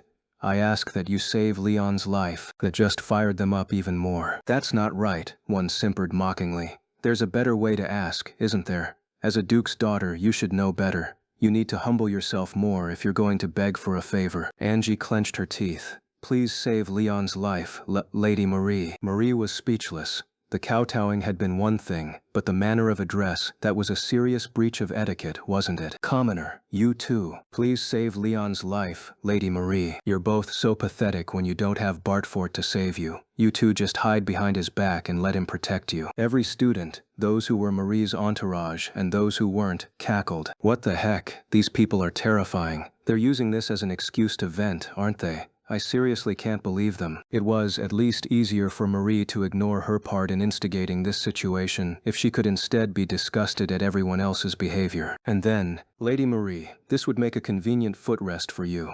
One of Marie's followers pointed to the back of Angie's head. "What?" Her other lackeys joined in. "Oh, in that case it would be better for her to use the Duke's daughter as a chair and the commoner as a footrest. Don't you feel honored, being able to serve as the saint's chair, Angelica?" "Hurry up and answer." One of the girls tried to kick the back of Angie's head, and Marie wanted to scream. "What are you morons doing right now? Are you trying to give me a one-way ticket to a bad end? If that background character learns what I've done, he'll get his revenge, from all of us. He'll roast me alive." Marie could, with crystal clarity, picture Leon with his rifle in hand and a poker face. Her legs wouldn't stop trembling. "That's right, he's got a cheat item, doesn't he? If he got seriously angry." Just then, help arrived. Julius pushed through the crowd and put out a hand to stop Marie's followers. "We see how determined they are by now, don't we? Marie, I don't see any point in letting this continue." "Agreed," said Brad, coming with him. "That was quite the display. We gotta show 'em we're just as sincere." Jilk nodded. "We'll let bygones be bygones. Marie, let's forgive them for what they did. The three of them certainly could act full of themselves." Then Chris joined in. "If we allow them to embarrass themselves any further, it would only stain Marie's reputation." Greg smacked his fist against his palm and grinned at Marie. "They showed some guts. Now it's time for us to rescue Bartford." This world had no culture of kowtowing to people. As far as they were concerned, this was just an unusual display, and more than enough to warrant forgiving the girls. Leon, on the other hand, knew exactly what it meant, since he had also reincarnated from Japan. If he heard about what had happened here, Marie quivered with fear. "Oh crap, if I actually tell them I can't really save him, my life will be over. Wait, why doesn't he just save himself? No, seriously, is he an idiot?" Then she had an idea. Turning to her 5 love interests, she asked as sweetly and hopefully as she could, "Do you mind if I entrust this to you all?" The 5 of them turned to her, grinning, and nodded. At least she had saved herself for now. Marie spun on her heel and left the 2 girls kneeling on the ground behind, her lackeys trailing after her. "You're so generous, Lady Marie. If it were me, I would have trampled them." "Oh? If it were me, I would have had them stripped naked and then made them apologize." "Disgusting. Let's not think about it for now. This seriously isn't funny. These guys have no idea what they've done. What's wrong with them? This is way different than I pictured." While the other girls continued to chatter and laugh, Carla lagged behind, utterly quiet. Other students lingered to laugh coldly at Angie and Livia as the two stood. "I can't believe you went that far. Redgrave House sure is on the decline. Does she even realize how shameful she's being? Such a crude girl, consorting with commoners like that." The group continued to sneer as they dispersed. "I would have been fine doing it by myself," said Livia. "Why did you join me? I mean, your house's position is at stake." Angie smiled sadly. "I thought it the best course of action. I believe I feel guilty. I've done my father a disservice, but I want to save Leon. I really am an idiot." She gave a strangled laugh, and tears welled in her eyes, yet something about her expression seemed strangely relieved. "I expect he will disown me for this dishonor. I knew it would happen, but it doesn't matter. Livia could only think of how, not long ago, Angie had been engaged to Julius. Now Angie had lowered her head to the person responsible for the annulment of that engagement and for everything that had followed. It must have been so terribly hard. So this is how strong her feelings are for... Livia's heart seized. She couldn't imagine she compared. An artificial island floated over the Principality of Phanos, one that was the flagship of a fleet of more than 150 airships and a horde of monsters. Together they blotted out the sky. Holford Kingdom had seized Hertrude's magic flute, but they were fools to think it the only one. The principality owned another, and the person who wielded it was the 14-year-old second princess, Hertrude. Her appearance greatly resembled her older sisters, from her facial features to her silky black hair. Where they differed most was in their skill with the magic flute. Hertrude's power far surpassed her older sisters, and she commanded an even greater horde of monsters. Ideally, Hertrude's vanguard would have wiped out the kingdom, but Leon had single-handedly quashed their plans, leaving the principality in an uproar. Though they hadn't planned to send Hertrude out so soon, Leon had forced their hand. The fiendish knight won't even stand against us, will he? Hertrude asked. Correct, one of her retainers replied. The kingdom's nobles have secured his lost items, both the airship and armor. They are a foolish lot. Princess, the preparations are finished, a knight reported. The young girl nodded. The principality was staking its future on this war. We launch our invasion now. Stand tall, everyone. We make for Holford Kingdom's capital. Ignore the mice who dare get underfoot. They are inconsequential. Now, move out. I had the guard excuse himself to give me some privacy, and then I sat quietly in the dungeon to reflect on my most recent guests. All of them had been utterly worthless. They came with requests like, "I'll pay you, just tell me how to get the partner to move," or "You can join us and we can work together." Crap like that. Even Luxian was agitated. These nobles are rather transparent, claiming they'll spare your life if you hand over the partner and arrogance. Can't they try a little harder to be believable? I doubt it. They'll kill me as soon as I hand anything over. It's almost impressive how easily they spout such lies. That they had the audacity to ask me how to use my stolen property really made me question their sanity. They attempted to disassemble both, but gave up halfway, Luxian said. The partner is in quite a pitiful state. Master, are you sure we can't simply destroy the kingdom? I'm sure. All right, but perhaps we could at least take control and rule as... No thanks. Arrogans was safely tucked inside a container that the nobles couldn't even break through. They had also wrecked the interior of the partner. However, the most important systems were beyond their ability to dismantle, so we were safe there. The reason you refused to give up on the kingdom, is it because of Angelica, Olivia, and Mylene? I suspect Clarice and Deirdre also rank high on your priority list. Do you wish to protect the kingdom because they're part of the ruling class? If so, I at least recommend reforming this country from the inside. Did he think I was doing anything because I liked some of the girls living here? That definitely wasn't it. And hey, also, do you seriously think I want to defend this country? Am I incorrect? Let me be clear. I have zero interest in managing a country, let alone leading anything whatsoever. Therefore, I have no right to tear it apart. If I did, I'd ruin the lives of the people living here for no reason. Are you sure about leaving things as they are? He asked. If the faction supporting you fails, you face execution. Not that I would ever let them get away with it, but I don't understand the impulse. Why won't you do anything yourself? If they try to get rid of me for this, I'll just make a run for it. Fortunately for now, the kingdom had both Miss Hertrude and the magic flute. As long as the principality didn't manage to steal them back, the kingdom didn't have anything to fear on that front. There would be a number of casualties within our borders, but those would be the kingdom's own fault. Then why not stand up for the people's sake? Luxian continued, refusing to drop it. No one wants that from me. In this world, you didn't just gather up a bunch of civilians, stick some spears in their hands and go to war. If you wanted soldiers, you had to train them properly. Recruitment was difficult too, because, by and large, the citizens didn't have much to worry about. That was the one part of our society that fit the picture of a light-hearted Otome game. Most of the common folk were pretty satisfied with their lot. Fighting was for knights and soldiers. Sure, discontent existed everywhere, but those with the most to complain about were guys like me, the small fraction of the ruling class locked in the hell of bride hunting. Ugh, this really is a despicable world. Simply put, even if you did start a rebellion, few common folk would rally behind you. Plus, whatever you might think of me, I am a knight. You mean someone kind to women who does their country's bidding? I shook my head. Moron. I mean a knight who protects the people. You, isn't that simply a facade? Facade, idealism, whatever you want to call it. I like that stuff. It's way better than becoming a puppet for the girls at the academy or letting this country work me to the bone. Plus, Livia likes when I say idealistic stuff like that. Angie, on the other hand, would give me a troubled look. You're awfully blasé about this. I feel silly for ever having been impressed. I shrugged. What were you expecting from me? And what are you trying to make me do, anyway? Oh, I just thought it would be wonderful if the two of us could finally annihilate the new humans together, that's all. I have no idea how to even begin to respond to that. As my time in captivity slowly passed, another guest came to visit. Jilk stood in front of my cell, shaking his head. What a pitiful state you've found yourself in, Viscount Bartford. Come all this way just to be snide? I asked. You have a lot of free time. Jilk puffed out his chest. I am here at Miss Marie's request. She asked me to save you. Marie? Is this some kind of trap? How rude. What kind of tone is that to take after I came all this way to help you? Jilk stood straight.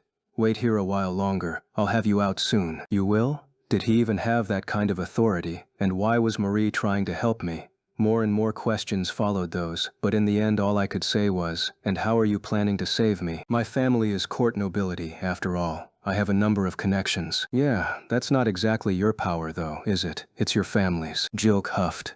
And what of it? At any rate, save your worries and be patient. He spun around and left, but it wasn't long before he came shuffling back. His hair was an absolute mess, as if he'd gotten into a fight. I failed. Yeah, I figured. No, he protested. I mean, my father just told me to reflect on my actions and wouldn't even hear me out. That's because you're constantly getting yourself in trouble. Jilk ended up leaving the dungeon with his shoulders slumped in defeat. What a worthless jerk. Greg was the next to grace me with his presence. He was in an even sorrier state than Jilk had left in. His clothes were torn and frayed, his cheeks covered in bruises. Sorry, when I asked my house to help you out, my dad and I got into it. Did Marie put you up to this too? I asked. Well, yeah, but I also owe you personally. I figured I could help you out, but my dad just clobbered me, so that's a no-go. Conflicted as I felt about it all, I was happy he'd tried. Go apologize to your dad. You guys put your families through way too much trouble. He stared at me. What? I asked. Bartford, you're the last person I want to hear that from. Huh?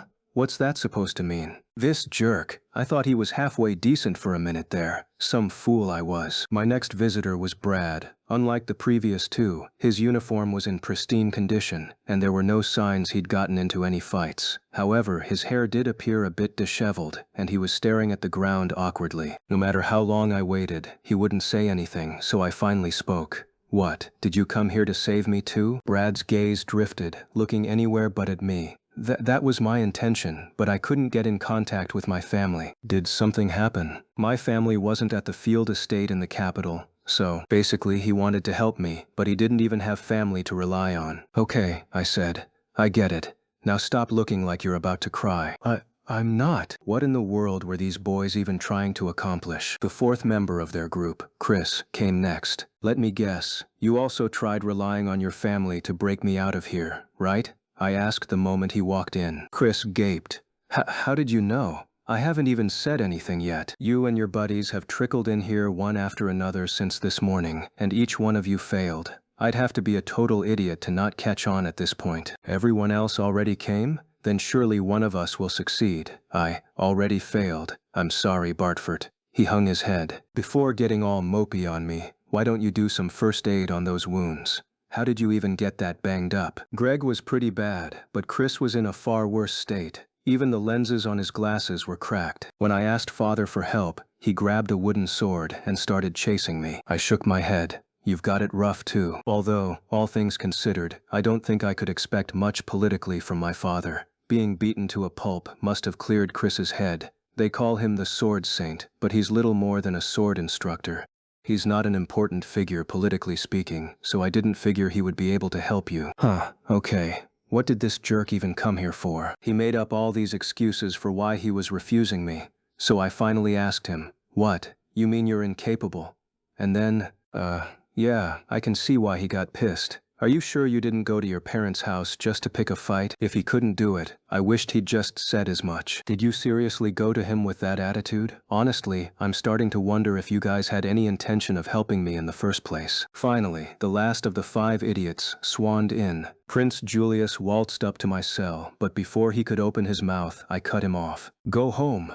Why? He demanded, flustered. I haven't even said anything yet. He didn't have to.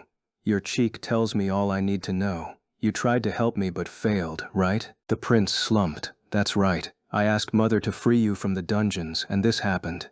She must have slapped him hard. There was a perfect red outline of a handprint on his cheek. Wow, Queen Mylene must be pretty fearsome once you piss her off. Actually, it made me curious. What had he done to incur her wrath? She slapped you just for that? Yeah. It was so sudden I was shocked. Even more terrifying, she did it without any emotion on her face. I stroked my chin. I can't imagine someone like her slapping a person out of nowhere. You just don't know her. She's terrifying. Still, I have no idea what upset her so much. You're her favorite. I don't see why asking her to release you made her hit me. Well, the person who put me here in the first place was your mother, but that was top secret. The fact that Queen Mylene hadn't disclosed the circumstances to Prince Julius was proof she didn't trust him, at least as far as I was concerned. It almost made me feel sorry for him.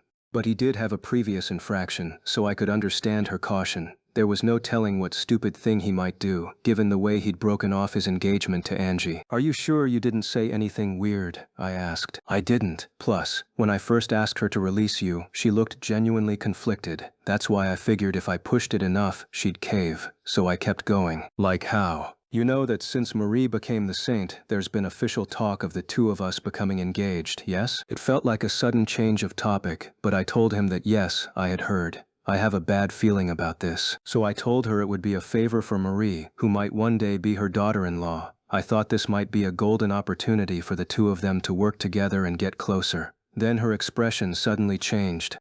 Yeah, I can see why. Of course it would. Did you honestly think she'd be happy to hear that? Are you stupid? No, that's a silly question. Of course you are. I sighed. Just go home already. I will for now, but I swear, Bartford, I will save you. His expression was grim with determination as he turned to leave. My heart ached for Queen Mylene, having such a moron for a son. As Prince Julius left, Luxon slipped out from his hiding spot. What did the 5 of them even hope to accomplish? They're idiots, all of them. Do you think you're any different? I grunted. Don't put me in the same boat. You'll piss me off. My apologies. I forgot you were an even bigger idiot. You really do hate me, don't you? No comment on that. Just a distraction.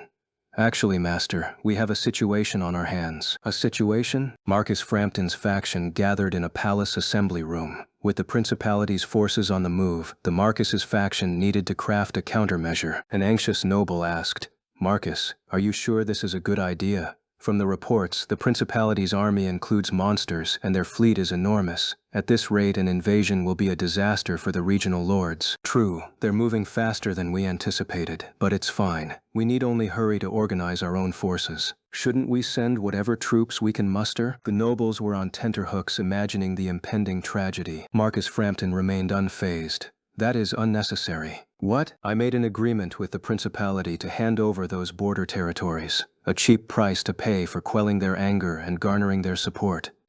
Yes, but their fleet is so much larger than we imagined. If we aren't careful, the nobles weren't the only ones in danger. The common people were too. The Marquis shook his head. We must make this sacrifice to consolidate the kingdom's power. Don't be alarmed. We have a brand new ship, that lost item. Once we finish analyzing it, we'll be able to reclaim the land we've lost. He was, regardless, flippant about the loss of life, which he deemed a necessary evil. Let the Principality's forces reign in terror to their heart's content, the Marquis continued, at least until our forces arrive. We have agreed that when the battle begins, the Principality will back down at the right moment. This will help the kingdom save face. A different nobleman spoke up.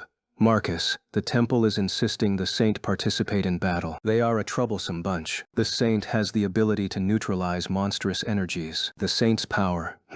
I've heard of it, but can we really rely on it? The temple seemed confident in her abilities. What they're saying seems to be true. Marcus Frampton remained displeased. Then a noble announced, They said as long as you let them play the main role in this war, they don't mind giving up their plan to have Prince Julius reinstated. So they intend to strengthen their influence by demonstrating the saint's power instead? Marcus Frampton sniffed. In any case, we should prepare in case the principality refuses to withdraw. Yes, and having the saint with us will boost morale, especially because the soldiers are terrified of the rumors that the principality can control monsters. If we can resolve this situation smoothly, my position will be solidified as well, the Marquis said thoughtfully. Let the temple take the credit and owe me for it later. The nobles continued to talk excitedly amongst themselves as invaders wreaked havoc on their borderlands. My days in the dungeon stretched on. There have been more tremors as of late, Luxon noted. They were faint, but I had felt the rumbling beneath my feet more and more often.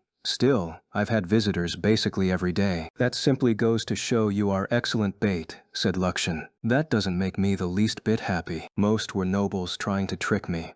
Despite my refusals, they remained persistent, asking me to hand over Arrogans or teach them how to operate the partner. Sometimes they threatened me with execution, and other times they tried gentle persuasion, whatever they thought would progress negotiations. It wasn't limited to the Marcus's faction either. Tons of unaligned nobles had come to try to take advantage of me too. However, after days and days of this, Marcus Frampton's faction were losing their patience. As I lay on my stiff, uncomfortable bed, Luxon glanced toward my cell door. Ah, it seems the kingdom wasn't able to rise to your expectations, master. I heard the clang of armor and the clamor of footsteps. A number of soldiers were making their way down to my cell. Angie's daddy and Queen Mylene had failed. I guess this is the end, then. You expected too much, said Luxon. Well, that was painful to hear. My guard had just left his seat to change shifts. These armored intruders had perfectly timed their visit. The leader of their group was a familiar face, a 30-year-old viscount and a member of Marcus Frampton's faction. In his hand was a bottle of alcohol. Viscount Bartford, I brought you a gift. I figured you must be lonely down here. That liquor was probably spiked with poison. I don't drink, at least not yet. You can take it home with you or drink it yourselves, I said. He smiled mockingly at me. How long do you plan to keep living like a cockroach? If you're really a noble, you should die bravely. Bravely, huh? This was my second life, and I planned to die of old age, so I'll pass, but thanks. It was still a shame that things had to end this way. Yeah, okay. It might be time to get out of this dungeon, maybe even the whole kingdom. As I thought that, Luxon slipped out of the shadows. The Viscount and his men raised their firearms in surprise. It's that familiar we heard about. Capture it. If we get our hands on it, that airship is ours. Hypothetically, even if Master did die, I would never obey you, said Luxon, and you should be more concerned with what's behind you. More footsteps thundered toward my cell, and Chris came flying through the dungeon entrance, wooden sword in hand. Bartford, he shouted between thwacks to the Viscount's knights. Are you unharmed? Why was he here? No sooner did I wonder that than Jilk charged in, firing his own gun at the Viscount. You won't be killing Viscount Bartford today, not on our watch. Chris's shot struck true, and the Viscount dropped the poison-filled liquor bottle to cradle his wounded hand. The bottle smashed against the floor. The Viscount glowered at Jilk and Chris. You two, do you have any idea what you've done? Do you know who's backing me? There's nothing either of you can— Shut up. Luxon slammed his ball-shaped body on the Viscount's head, rendering him unconscious. Jilk used a key to unlock my cell, ushering me out.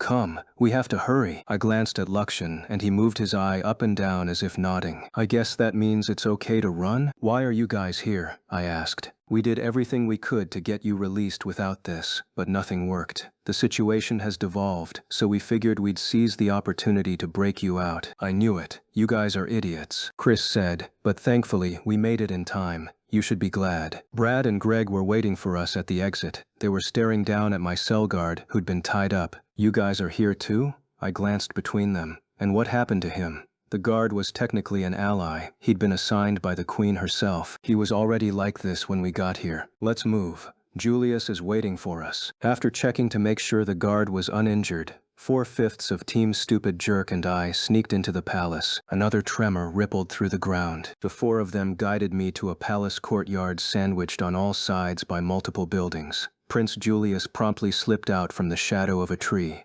I've been waiting for you. Why in the world did you have them bring me here? I demanded. Shouldn't I be running away? Julius puffed up his chest. There's a secret passage in the palace that only royalty knows about. Don't teach me those kinds of secrets. Are you a total moron? Is that any way to talk to me when I'm saving you?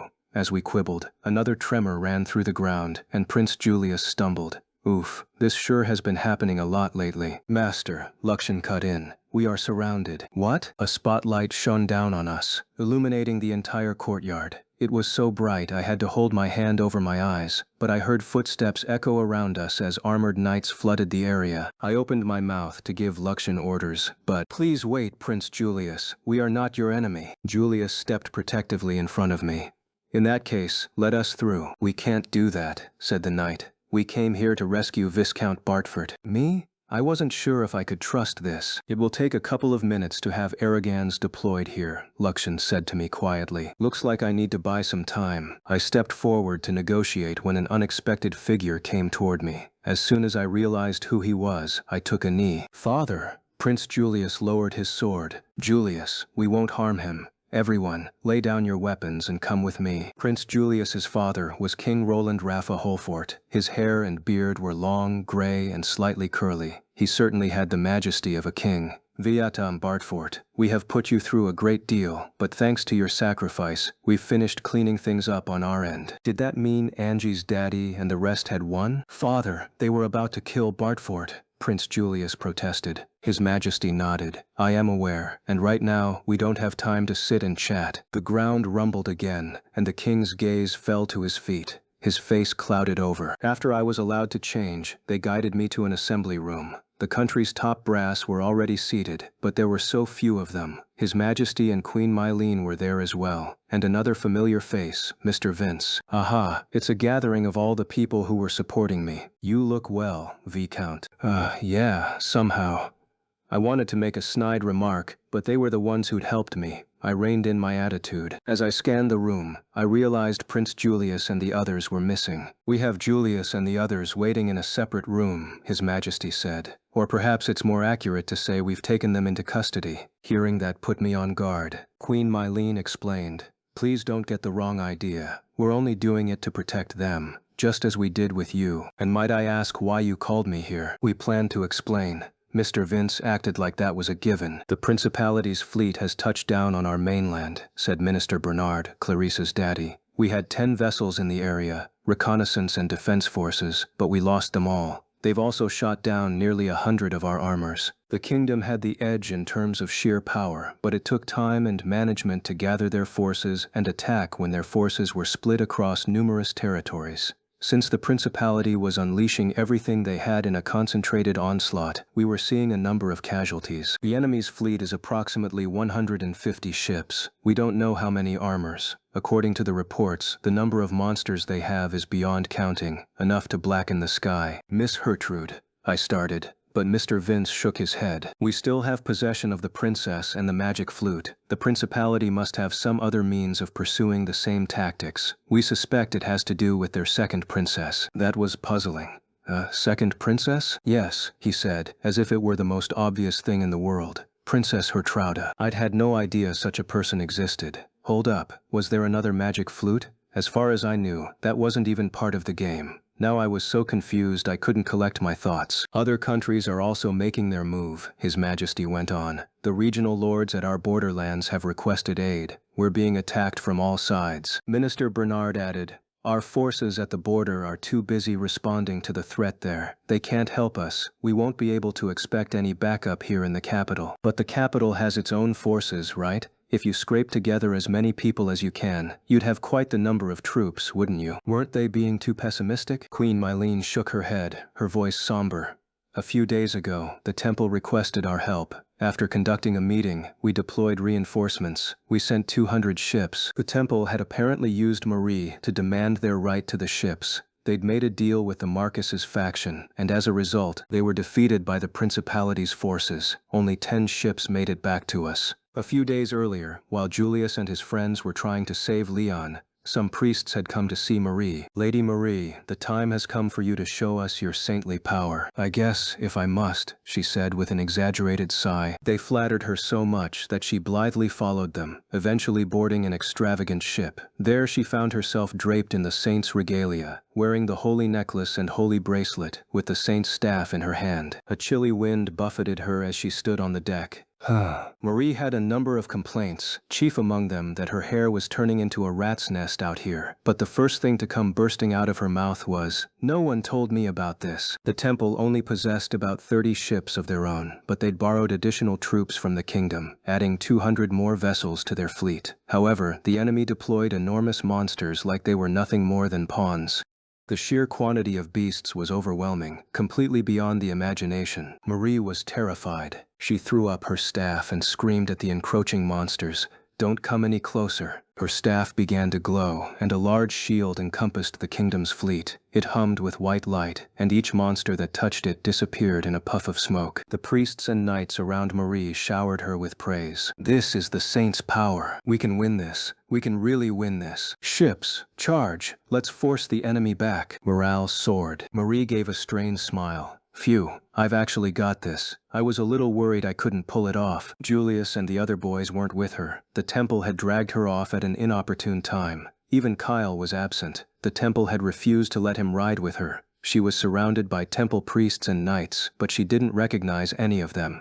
It made her a little nervous, being alone. Marie's ship charged forward, and her shield slammed into monster after monster, scattering them into dust. Although she was anxious, she was too drunk with the euphoria of her own power to let it bother her for long. "That's it," she told herself. "This is simple. I'm the saint. If you think this is enough to beat me, you're in for a rude awakening." The principality watched as the kingdom's forces came charging at them, led by the saint. Her Trouta was seated at a table peppered with game pieces representing the current battlefield. It seems the saint's power is real. Top officials stood around her, looking on silently. Her Trouta rose from her seat and took her magic flute from a woman standing at her side. One of the officials said, "Princess, we're already on the kingdom's mainland. I know this isn't what we originally planned, but there should be no issues if we use it now." "Yes, you're right." Her Trouta's face hardened, her gaze fixed on the flute. She took a single deep breath before holding the mouthpiece to her lips. There was no turning back after this. She was nervous, but she'd already made up her mind, and she began playing. The melody was eerie, yet beautiful. Those around her closed their eyes and listened. "Let's see you try to stop the principality's anger now, Saint." Above the battlefield, thick clouds appeared, blanketing the sky with darkness. An enormous monster descended from those clouds, its rotund body covered in eyes, its long arms numerous, its skin white and pulsating. It was massive, larger than a small floating island. It was thousands, no, tens of thousands of meters tall. The creature's sudden appearance clearly unnerved the kingdom's fleet. Her Trouta lifted her lips from the flute and nearly collapsed on the spot. The people around her rushed to her aid, and she laughed. "Now the kingdom will fall." The officials in the room applauded, some even moved to tears. "Now the grudge we've held for all these years can finally be appeased." "That was a splendid display, Your Highness. Faced with the Guardian, the kingdom doesn't stand a chance. All that's left is to march our forces into the capital and rescue Princess Gertrude." Her Trouta insisted on looking outside and, with her attendants assisting her, made her way to the deck. The creature she'd summoned stretched its arms down from the sky to smash the kingdom's army. It penetrated the saint's shield and flung one of the enemy's enormous ships through the air. Beams of light poured from its many eyes, setting the vessel aflame. "We will attack you from the sea and sky, and in the process we will sink this entire continent." Her Trouta grinned, her face deathly pale. Whether her sickly complexion was a result of exhaustion or fear of what she'd done, none could say. The principality, it seemed, really did intend to submerge the entirety of the Holford kingdom. An enormous palm rushed toward her ship, and Marie cowered with a shriek, dropping her staff. The creature's behemoth of a hand crushed dozens of kingdom vessels. The priests and knights around her howled in horror. "Saint, raise your shield. Please use your power to vanquish that monster. Saint, your staff." They were insufferably loud. "How do you expect me to defeat that thing?" Marie screamed. "I never knew about this. I didn't know that Princess was going to appear. Besides, I'm not even the real saint." While everyone gawked at her, another vessel went hurtling overhead. The monster was smashing and burning with the ease of a child playing with their toys. Marie had no clue what it was, but its unseemly appearance terrified her and left her trembling. Tears welled in her eyes.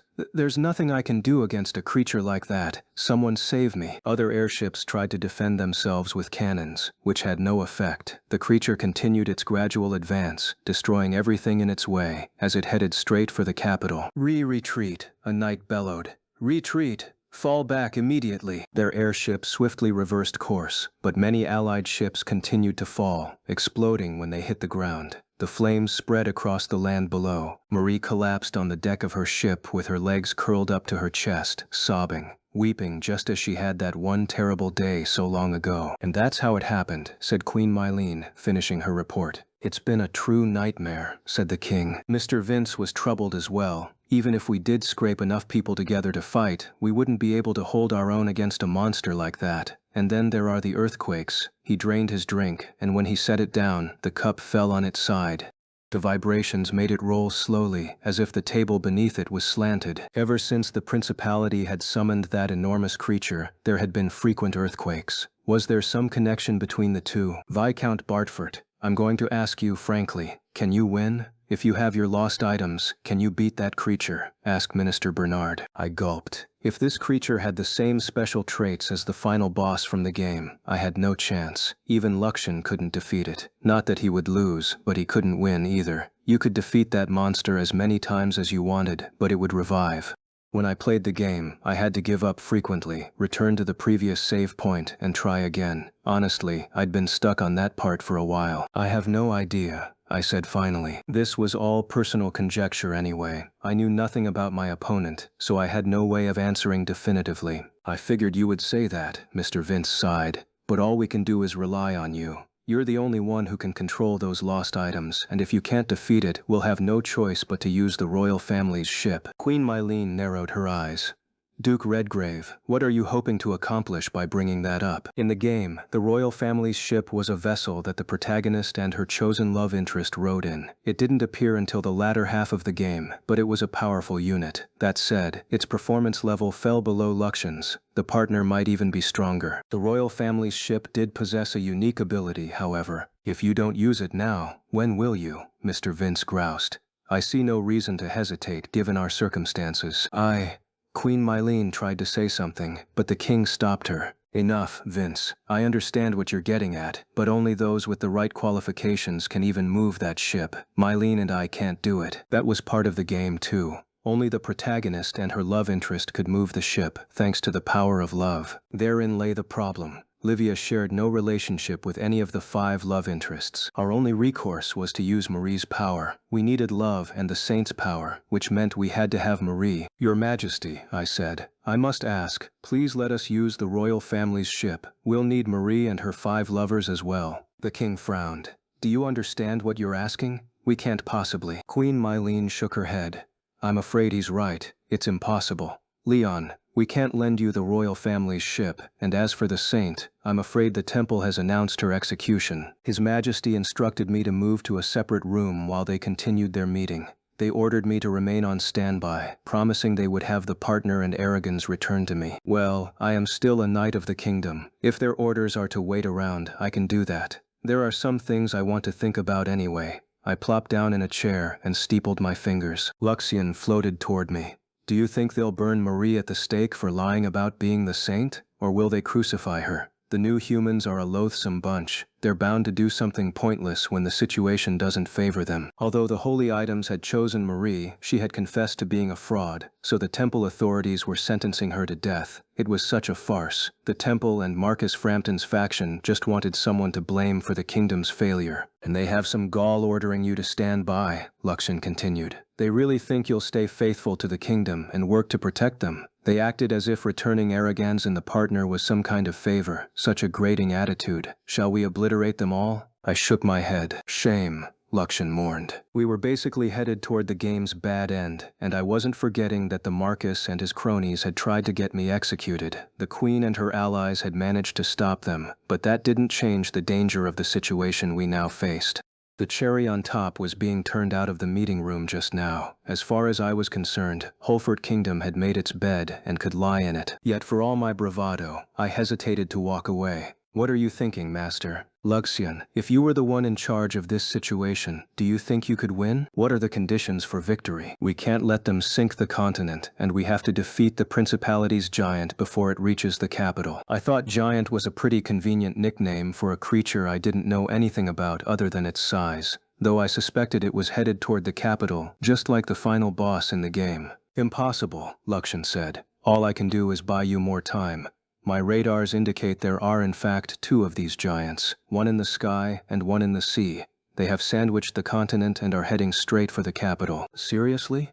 2 of them? This situation blows. Maybe for the one underground we could blast a hole in the continent? No, that'd probably give us even more problems to deal with. And anyway, realistically, Luxian would only be able to take on one of them, period. In that case, if you wish to achieve victory, you must be in a position to oversee all the kingdom's forces. You also require the royal family's ship, yes? However, judging by the king and queen's reaction, giving you control of the ship is tantamount to ceding full authority to you as commander-in-chief. Considering your unpopularity, convincing the kingdom of the need would prove difficult. This was completely impossible. We lacked every condition we needed to win this war. I recommend fleeing, said Luxian. I knew he was right, and honestly, I had no lingering affections for the kingdom. But if I left, oh, it's your beloved professor. A knock fell upon the door, and Luxian retreated into the shadows. Come in, I said. Master, my mentor in all things tea, appeared in the doorway, pushing a tea trolley. Pardon the intrusion, Mr. Leon. Master. He began preparing tea, ever the perfect gentleman. Other nobles and knights of the palace had made a run for it when they heard of the kingdom's defeat at the border, but Master remained cool and composed. I felt a little calmer myself after sipping some of his tea. You seem troubled, he said at last. Ah, haha, you think so? I hated myself for waffling back and forth over whether to run or fight. I tried to play it off, but I knew my smile was unnatural. Her Majesty informed me of the circumstances. It seems you angered the king, and he dismissed you from his meeting with the nobles. The royal family's ship was a tightly kept secret, and access was strictly controlled. There was probably no good way to ask for it. Her Majesty worries about you. You are more talented than I when it comes to capturing a lady's heart. Perhaps you should be the one teaching me, he joked. Master, are you really not going to flee? I am a knight of the kingdom, with a proper title and court ranking. I plan to do what I can, though the scope of my abilities is quite limited. He continued to jest, but his answer was clear. He wasn't going anywhere. This is it. This is the problem. The people I want to save can't give up on this lousy place. What would he think if I tried to force him to come with me? So you won't run away with me? I asked. I won't blame you for running. However, both as a knight and a gentleman, I have made my call. I will remain here. Master flashed a smile. Lately, most people think of knights as men who are simply kind to women. But to me, chivalry means protecting those who are dearest, and I refuse to compromise on my principles. So, for him, a knight was neither a convenient pawn for the kingdom, nor just the ideal Otome game love interest. Master had never appeared in the game. He was a background character, just like me, and yet he's so damn cool. Chivalry, huh? He nodded. Might I inquire as to what chivalry means to you, Mr. Leon? I drained my cup and stood. Believe it or not, I love idealism. I agree, a knight is someone who protects the people. Thanks for the tea, I said. I'll be off now. Where to? If we're going to get out of this situation, I might as well become the commander-in-chief, so I guess I'll work on convincing the king. Master's eyes widened. I thought he might laugh or be angry, but his expression quickly returned to normal. In that case, you should rely on Her Majesty. She's the most accommodating person in the palace. I am sure you'll find she can help you. More than the king? Quite. However, this is all the assistance I can provide. If you wish to become the commander-in-chief, you'll need to convince the queen on your own. That's what I'll do then. Master, thank you. I bowed to him and left. As I moved briskly through the halls, Luxian floated close behind me. You're not going to run? He asked. I gave up on that. I'm going to fight the principality. I thought you didn't want to move up the social ladder? Becoming commander-in-chief seems about as far from that wish as possible. Yes, it was hypocritical to claim I didn't want higher status at this point, but nonetheless, sorry, I said, but I'm the type of guy who likes to try everything once. Are you going to fight using ideals? I cannot comprehend this either. Was I going to fight for the people? It might sound like a lie coming from me, but I was entirely serious. Maybe it was because I'd been an ordinary civilian in my previous life, but seeing innocent people die for no reason left a bad taste in my mouth.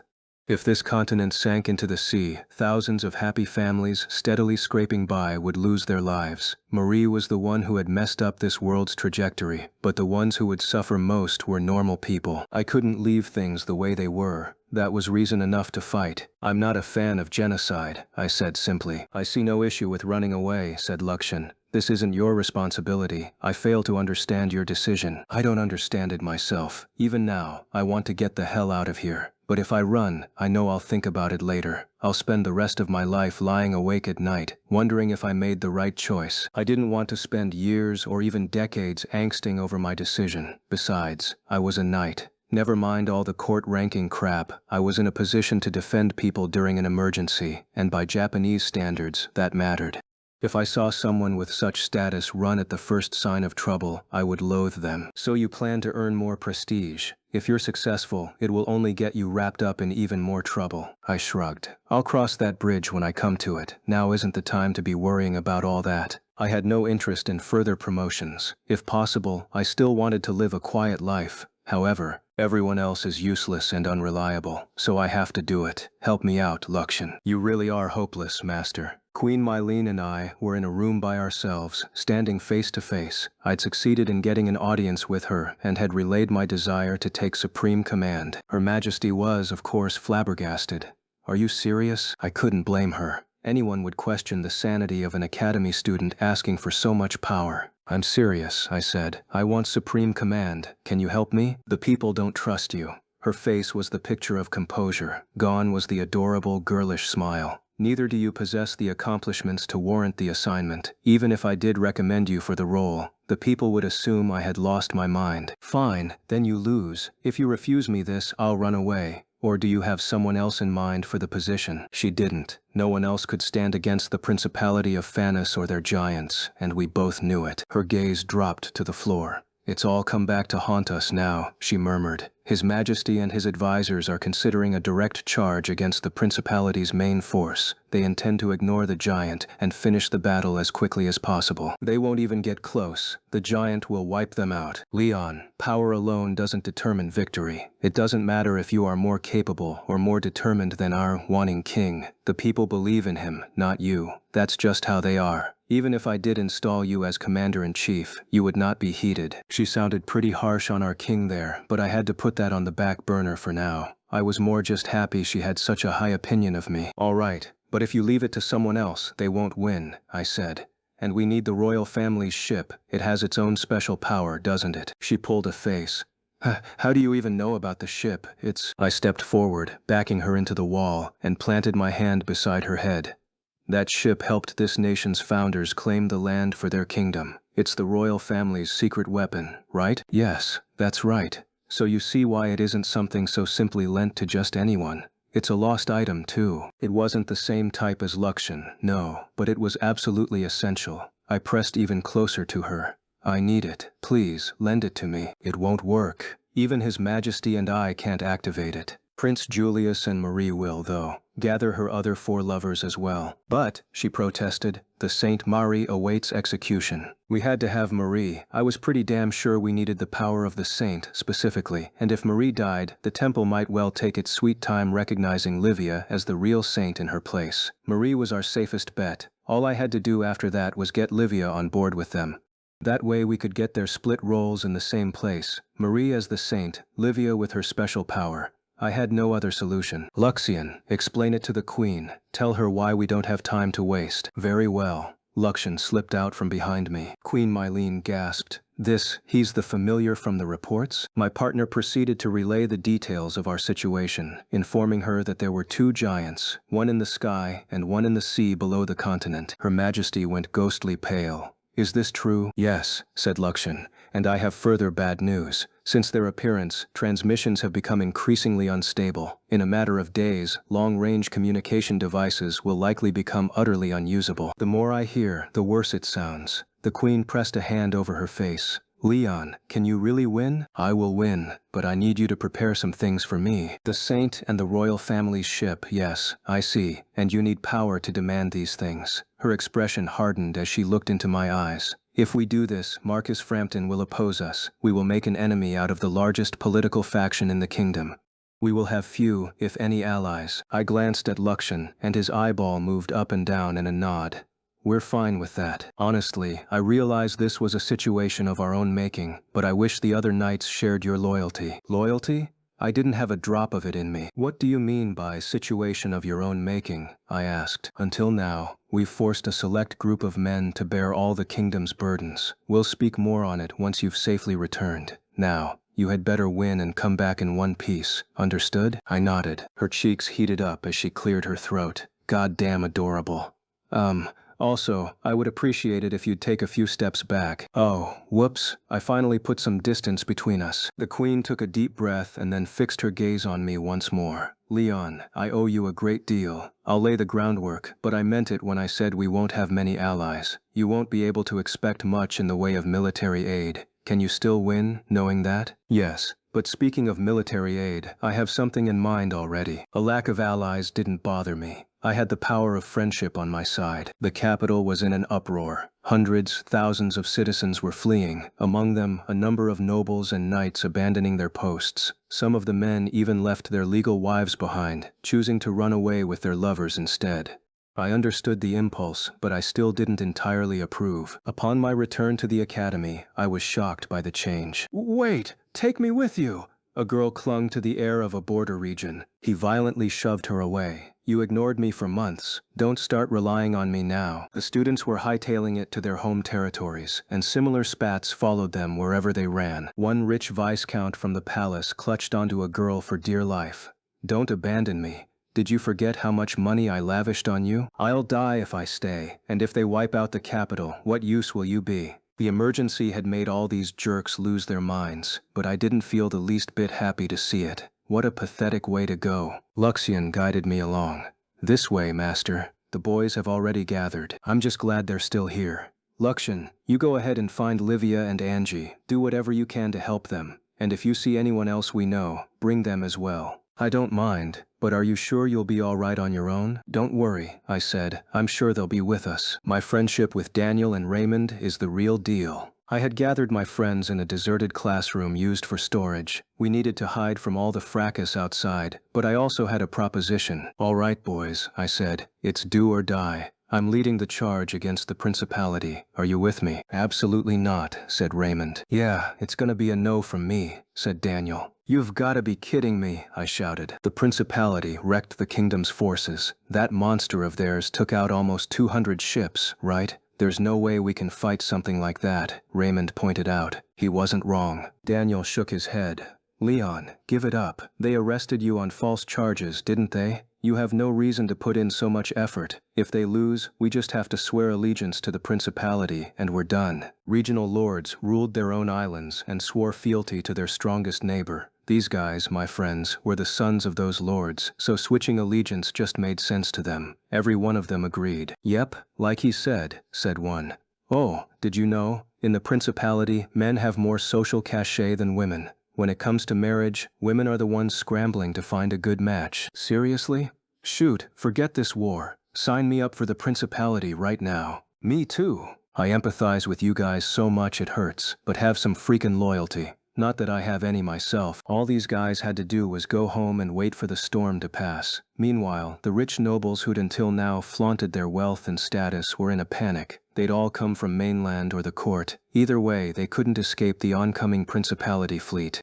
My friends, meanwhile, cared more about the other hostile nations stalking the kingdom's borders. Mostly, they just wanted to see how the tides would change. This exact indifference was probably what the queen had meant when she said the kingdom's past would come back to haunt it. Being so packed with dudes, the storage room smelled like an actual sausage fest. I almost choked, taking a deep breath. Nonetheless, I kept my composure and produced a document from my pocket. Take a look at this. Raymond pushed his glasses up his nose, scanning the page.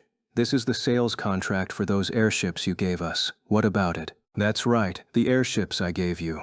Right now, you've all got crews training in your territories, right? Daniel nodded. Yeah, I hear those ships are a dream to fly. Excellent performance. My crew's really pleased. The other boys joined in, enthusiastically crowing about the quality of their battleships. Only Raymond blanched as he stared at me. Leon, you can't mean. That's right. I'm the only one with a facility that can properly maintain your airships. Think you can just run away and try somebody else? Go for it, if you want subpar service. Those machines are cutting-edge technology, so if you don't come to me for maintenance, they'll stop running.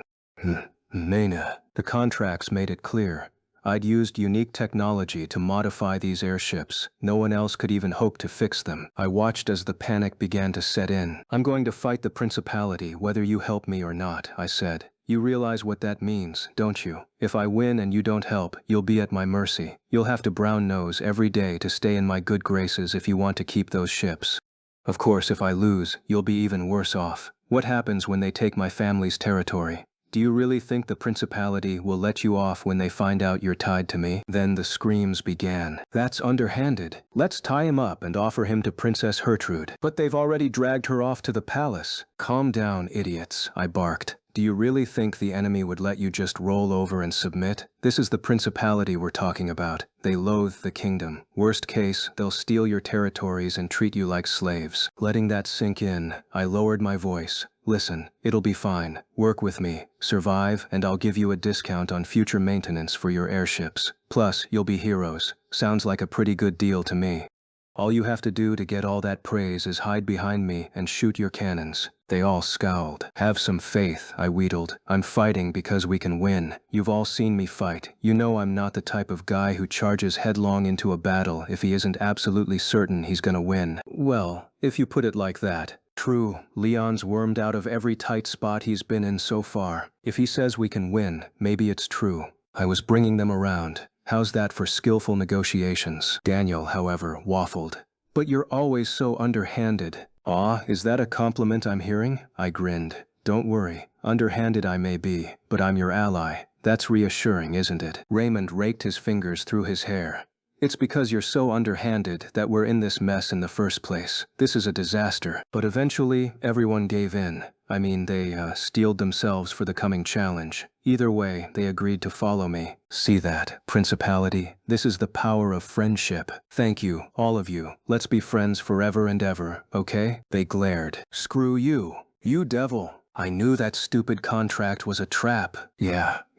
They could wail all they wanted. We were going up against the final boss. All right, time for the next step. Luxian had made his way to Livia's room to report. Leon's going to fight the Principality? She gasped. Angie shook her head in exasperation. He may be a viscount, but I can't believe the kingdom made a student commander-in-chief. Does that mean even His Majesty and Prince Julius will be under his command? And what about our other forces? Are there any? Luxian's single eye moved from side to side as if shaking his head. Currently, we have scraped together about 20 ships, including the partner. Who knows what the kingdom's army can muster? We can't hope for much of anything from the temple. Angie held her forehead.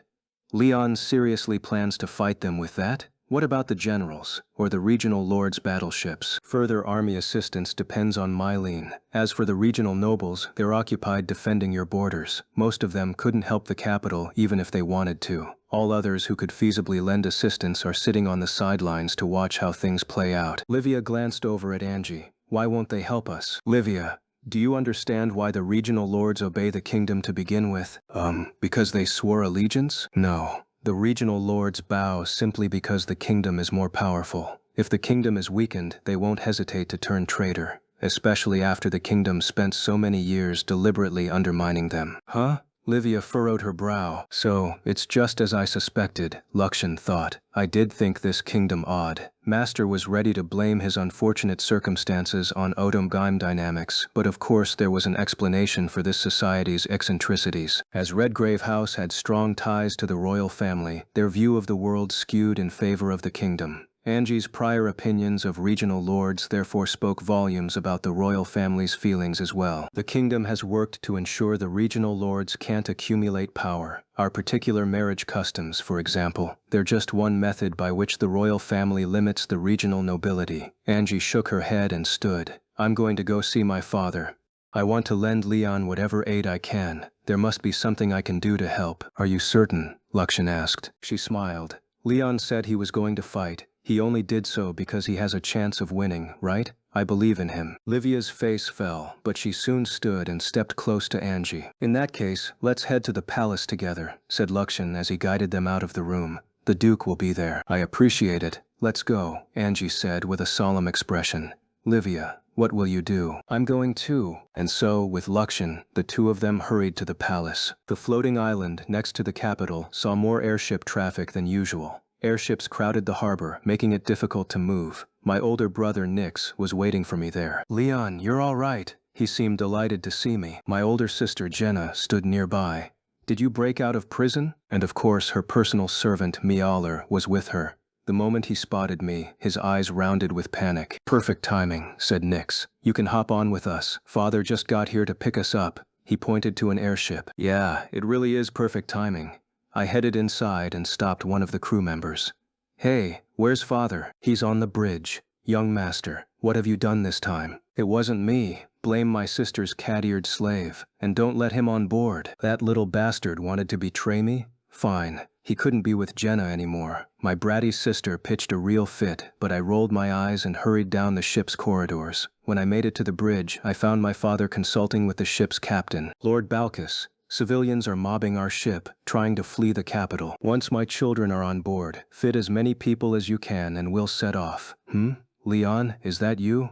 My father's eyes lit up when he spotted me, but almost as quickly his face turned grim. What did you do this time? I heard they threw you in the dungeon. Sorry, Father, but I need you to lend me your help. Huh? What in the world are you? I interrupted to explain the situation, why I'd been arrested and what led to it, including how that creep Mueller had helped.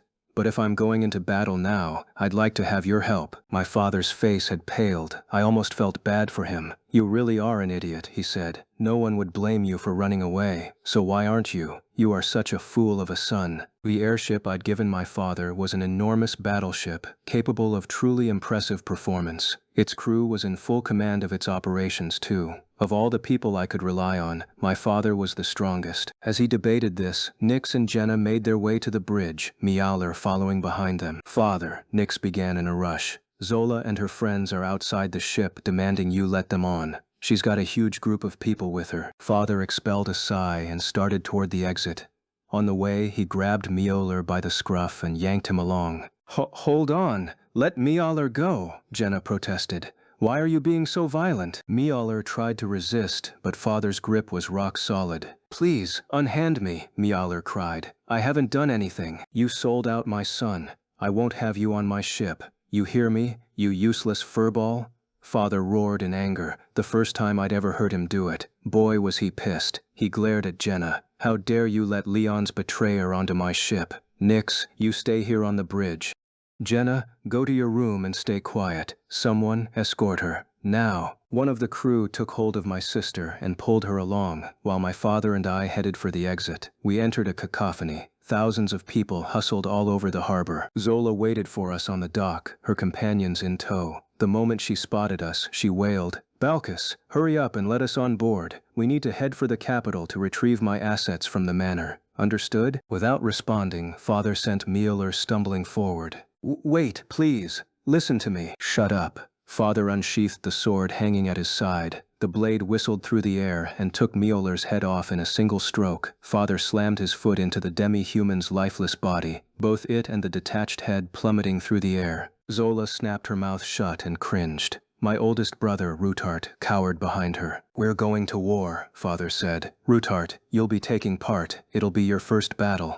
Don't give me orders, you backwoods barbarian. I held my tongue. Balkis, how dare you? Zola snapped, barely recovered from her shock. Do you realize what you owe me for all those years of peace? Hand over Rutart, Father repeated. We're going to war. I had never seen him like this. Zola stomped. Backwater scum, arrogant fool. Rutart is my beloved boy. There isn't even a drop of your filthy blood in his veins. If you want to go to war so badly, send your own useless child. In her fury, she'd blurted out the truth. Not a surprising revelation, but still horrifying. Father, however, relaxed. I figured as much. Well, that's a relief. Goodbye, Zola. Wait, Zola cried. I didn't mean it. Balkis, if you really want an heir, I can always have one for you now. Just help me escape. Sorry, I'm busy. Father turned and signaled the crew. A squad of Bartford House's armored knights came rushing down to the dock.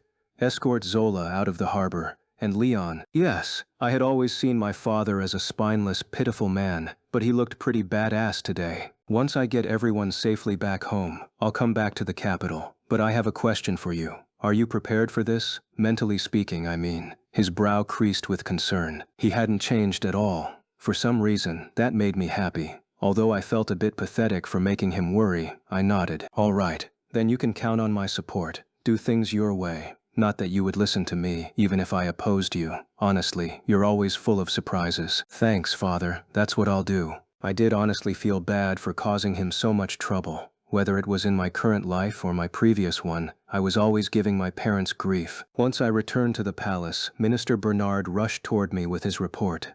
Viscount, we were barely able to scrape together any of the kingdom's army. We also have fewer land forces than we hoped. Only about 50 functional airships. Frankly, that was more than I'd expected. I was able to secure 24 ships on my end, including the partner, I said. Oh, crap. Another tremor rippled through the ground. They kept getting stronger. Minister Bernard paled, even whiter than before. Viscount, be frank with me. Can we win this? I need to know whether to evacuate my family. We can defeat the principality, no question. The problem is they're giant. I hadn't known about any second princess in the game.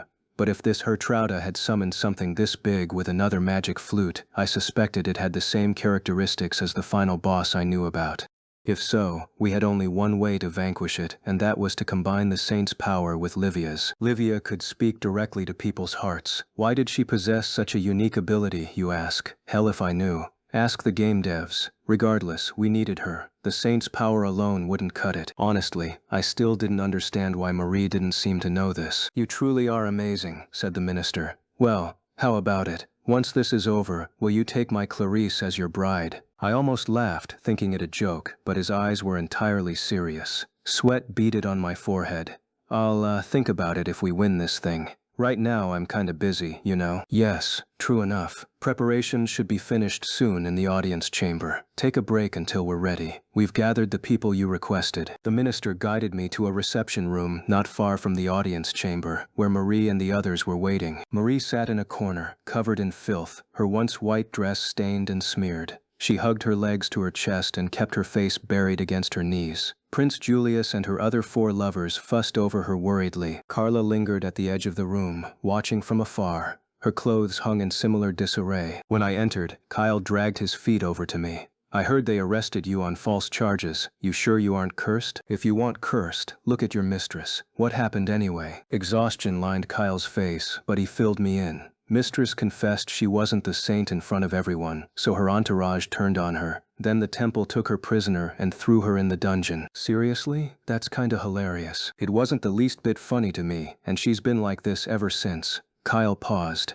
Are they really going to execute her? Well, falsely claiming to be the saint was a pretty serious offense. Of course the temple didn't want to forgive her. I was impressed Queen Mylene managed to wrangle her out of their grasp. The royal family only had the execution delayed. Whether we win or lose, her life is still forfeit, I said. Prince Julius glared daggers at me. Turning to Marie, he cooed. Don't let Bartford get to you. It's okay. We're here. Shut up, Marie said. Huh? I said shut up. What part of this looks okay to you? Do you know what's going to happen? You didn't even see that monster, but you think we can win? I wish I could be so stupid and carefree. Marie? Get out of here, she shrieked at the prince. All of you, out. I hate you all. Every last one you. Carla rushed over to her.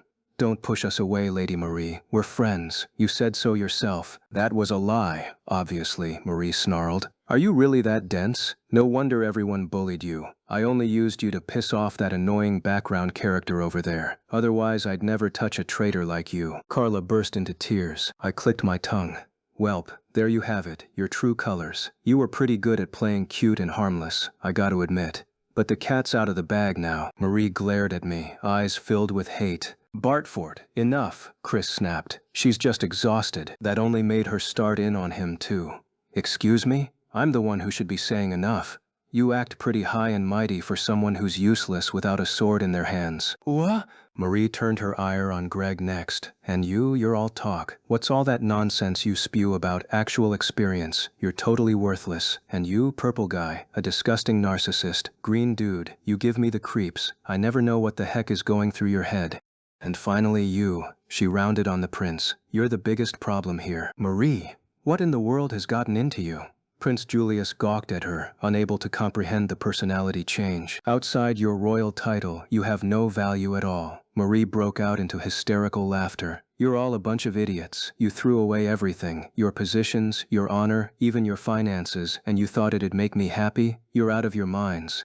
Still cackling, she turned toward Kyle. And you annoying little pipsqueak, you've got some ego. If I wasn't kind enough to forgive your nasty attitude, you'd have already been sent back to the slave company. You should be grateful. Everyone in the room gaped in horror. You should have all been nicer to me, she wailed. And you should have listened. I hate people who ignore me and do whatever they want. I hate people who can't be useful. I hate them. I hate them. I hate them. I snorted. This is pitiful. Shut up. Go jump off a building. You're the reason I can't be happy. I demand a refund. Give it back. Give my happiness back to me. As she wept, Angie and Livia stepped into the room. Leon, you're all right. Angie paused. What happened? Why is Marie crying? Livia asked, concerned. Just when we'd been reunited too. I sighed. Would you all mind leaving for a bit? I'd like to speak with Marie. As they filed out, Marie hiccuped and sniffed, alone, until she collapsed. The exhaustion had caught up to her. She immediately fell asleep. She really does piss me off. Marie dreamed again. She saw the day her brother abandoned her on the street, leaving her in tears, a memory from her previous life. She'd skinned her knee and sat on the ground, wailing. She remembered crying herself to sleep. I really was an idiot. I should have just hurried on home, but I was so stubborn. Wait. How did I end up getting back to our house after that? The image in front of her blurred, indistinct, but she spotted a boy venturing closer. He was cursing under his breath. You idiot. If you had the energy to cry yourself to sleep, you should have just walked. Her older brother had returned. He scooped her up for a piggyback ride. That's right. He came back for me. What a turd. He should have just done that to begin with. She wanted to berate him for it, but she had tears in her eyes. Her younger self looked so relieved as she slept safely against her brother's back. Drool dribbled from her mouth, soaking into his shirt. Marie figured he'd start cursing again, but instead, why do you rely on me like this? He smiled faintly. Marie pressed a hand close to her heart and squeezed it into a fist. Now she remembered. Her brother had a filthy mouth, but he was kind. Jerk, you shouldn't have died. Why did you have to die on me? She remembered the day he passed. I wanted you to gripe at me like you always did. When she returned from her trip abroad, her parents had slapped her across the face. They'd run her out of the house as soon as his funeral was over. I knew that as long as I had you around, I could get through anything. Once you were gone, I was so miserable. Why did you have to die? Bubby. Although they'd always snapped at each other, she'd been happy with their relationship. She could leave anything to him, and he would do it, no matter how reluctant he was. She took advantage of this, certainly, just like with the Otome game she made him finish for her. But then he died playing her stupid game, and her life went off the rails. She'd been on an overseas trip with a friend, and when she got back, she learned he had tripped on some stairs and died from the fall. He'd sent an email to their mom before the accident, so her parents knew what she'd made him do, that she'd lied about the trip, about work, about money, all to make him play a game. They grew so cold after that, they didn't trust her at all. Marie had never hated her brother, not really. He griped, but he always saved her. But she couldn't even remember what he looked like anymore. It pained her. Please, I need you. Why aren't you here? Save me. Bubby, Marie was muttering in her sleep. I sat nearby, frowning. I really couldn't stop thinking of my little sister whenever I saw her. She'd always done the same thing, dragging me into her trouble and wearing me out. I had the worst luck with women. Master, are you sure it's wise to let her sleep like this? I'd brought an empty gun to threaten her with, just in case I needed extra leverage. I glanced over at the table where it sat. Let her get a little bit more rest. We still have time. You mean you aren't going to violently shake her until she wakes and force her to spill her guts? Just what kind of person do you think I am? Don't answer that. Odds are you'll call me unfeeling scum or something awful like that. I was going to say you're an indecisive, incompetent loser, but you were close, I suppose. They weren't remotely close. That made unfeeling scum sound like a compliment. As I glared at Luxian, Marie stirred and sat up. Her eyes were red and swollen, and her hair was a disheveled mess, a terrifying sight to behold. I reached for the gun, brandishing it. "Good, you're awake. It's time for us to have another little talk." "No," she mumbled. "I'm not doing anything until my big brother comes." What is she going on about? Is her brain fried? She really is hopeless. Your big brother? If he's related to you, he's definitely a real sleazeball. "Don't make fun of him!" Marie snatched up the closest thing she could and hurled it at me. I snatched up Luxian and used him as a shield. "Master, I'll be sure to remember this," he said resentfully. "Whatever, I'd get to him later." "You really are a brat," I snapped at Marie. "I was an idiot for thinking you and my little sister were anything alike. She was way better than you." "Shut up! I'm sure your little sister is a crazy idiot just like you." True, she was crazy and an idiot, and so selfish it infuriated me literally all the time. But Marie had no right to say that. She was 100 times better than you.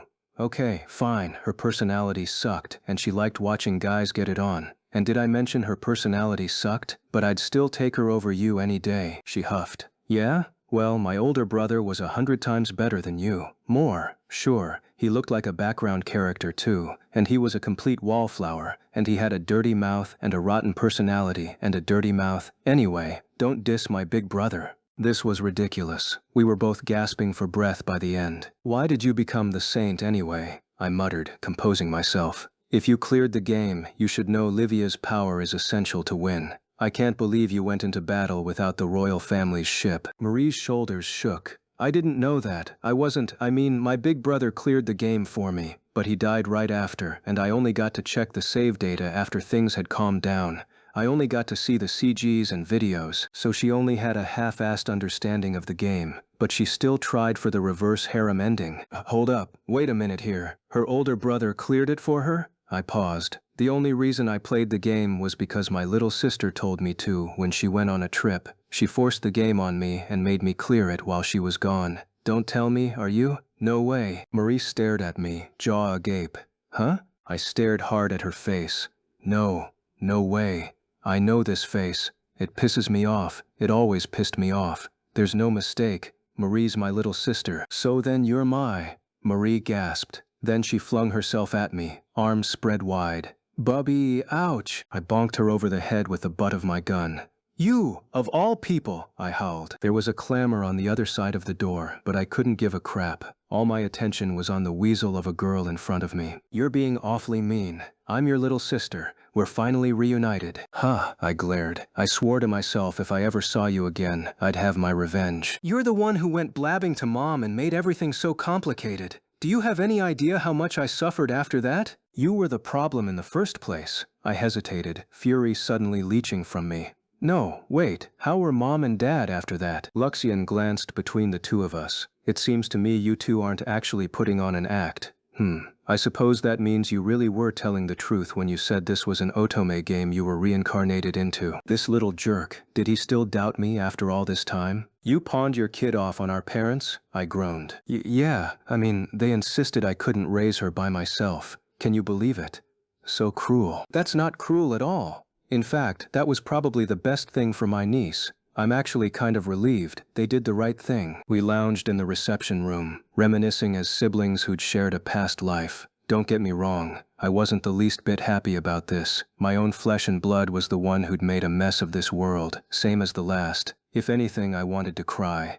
One positive, I got to hear what had happened to my parents following my death. "What was the last thing you remember before you reincarnated here?" I asked her. Well, my boyfriend beat me. I remember thinking it was getting particularly bad, but by the time I realized what was happening, I was here in this world." She poked out her tongue as if to say, "Tee-hee." Annoyed. Was she really going to joke about that? I pointed my gun at her. She jumped back, both hands in the air. "Scamun, Bubby, I really did do my bestest." "Shut up, and don't use a cutesy word like bestest when you're practically a grandma. You're making my skin crawl." "That's rich coming from you, you turd. That means you're a grandpa inside there too." "And what about our parents?" Ugh, it did pain me that we had no idea what had happened after. "Anyway," I said, because boy, I needed to change the subject. "You're going to have to work with Livia. Did you hit your head? I'm on a one-way track to execution right now." I snorted. "You sure are. but you have some time before you die. You can at least take things seriously and not run away from the problems you created." Tears welled in her eyes. "But I don't want to die. Save me, Bubby." Turd, Big Brother, Bubby. She sure had a lot of names for me. If only she had as much respect. Then Marie started genuinely sobbing. "Plus, I don't want to fight that monster again. I refuse to be part of this war." "Excuse me? The whole reason all this got so messed up was because you made yourself the saint. Suck it up and get on the damn airship. All you have to do is be support for Livia." She blinked up at me through the tears streaming down her face. "Why her? I'm the one you should be saving." With that, she ran and burst out the door.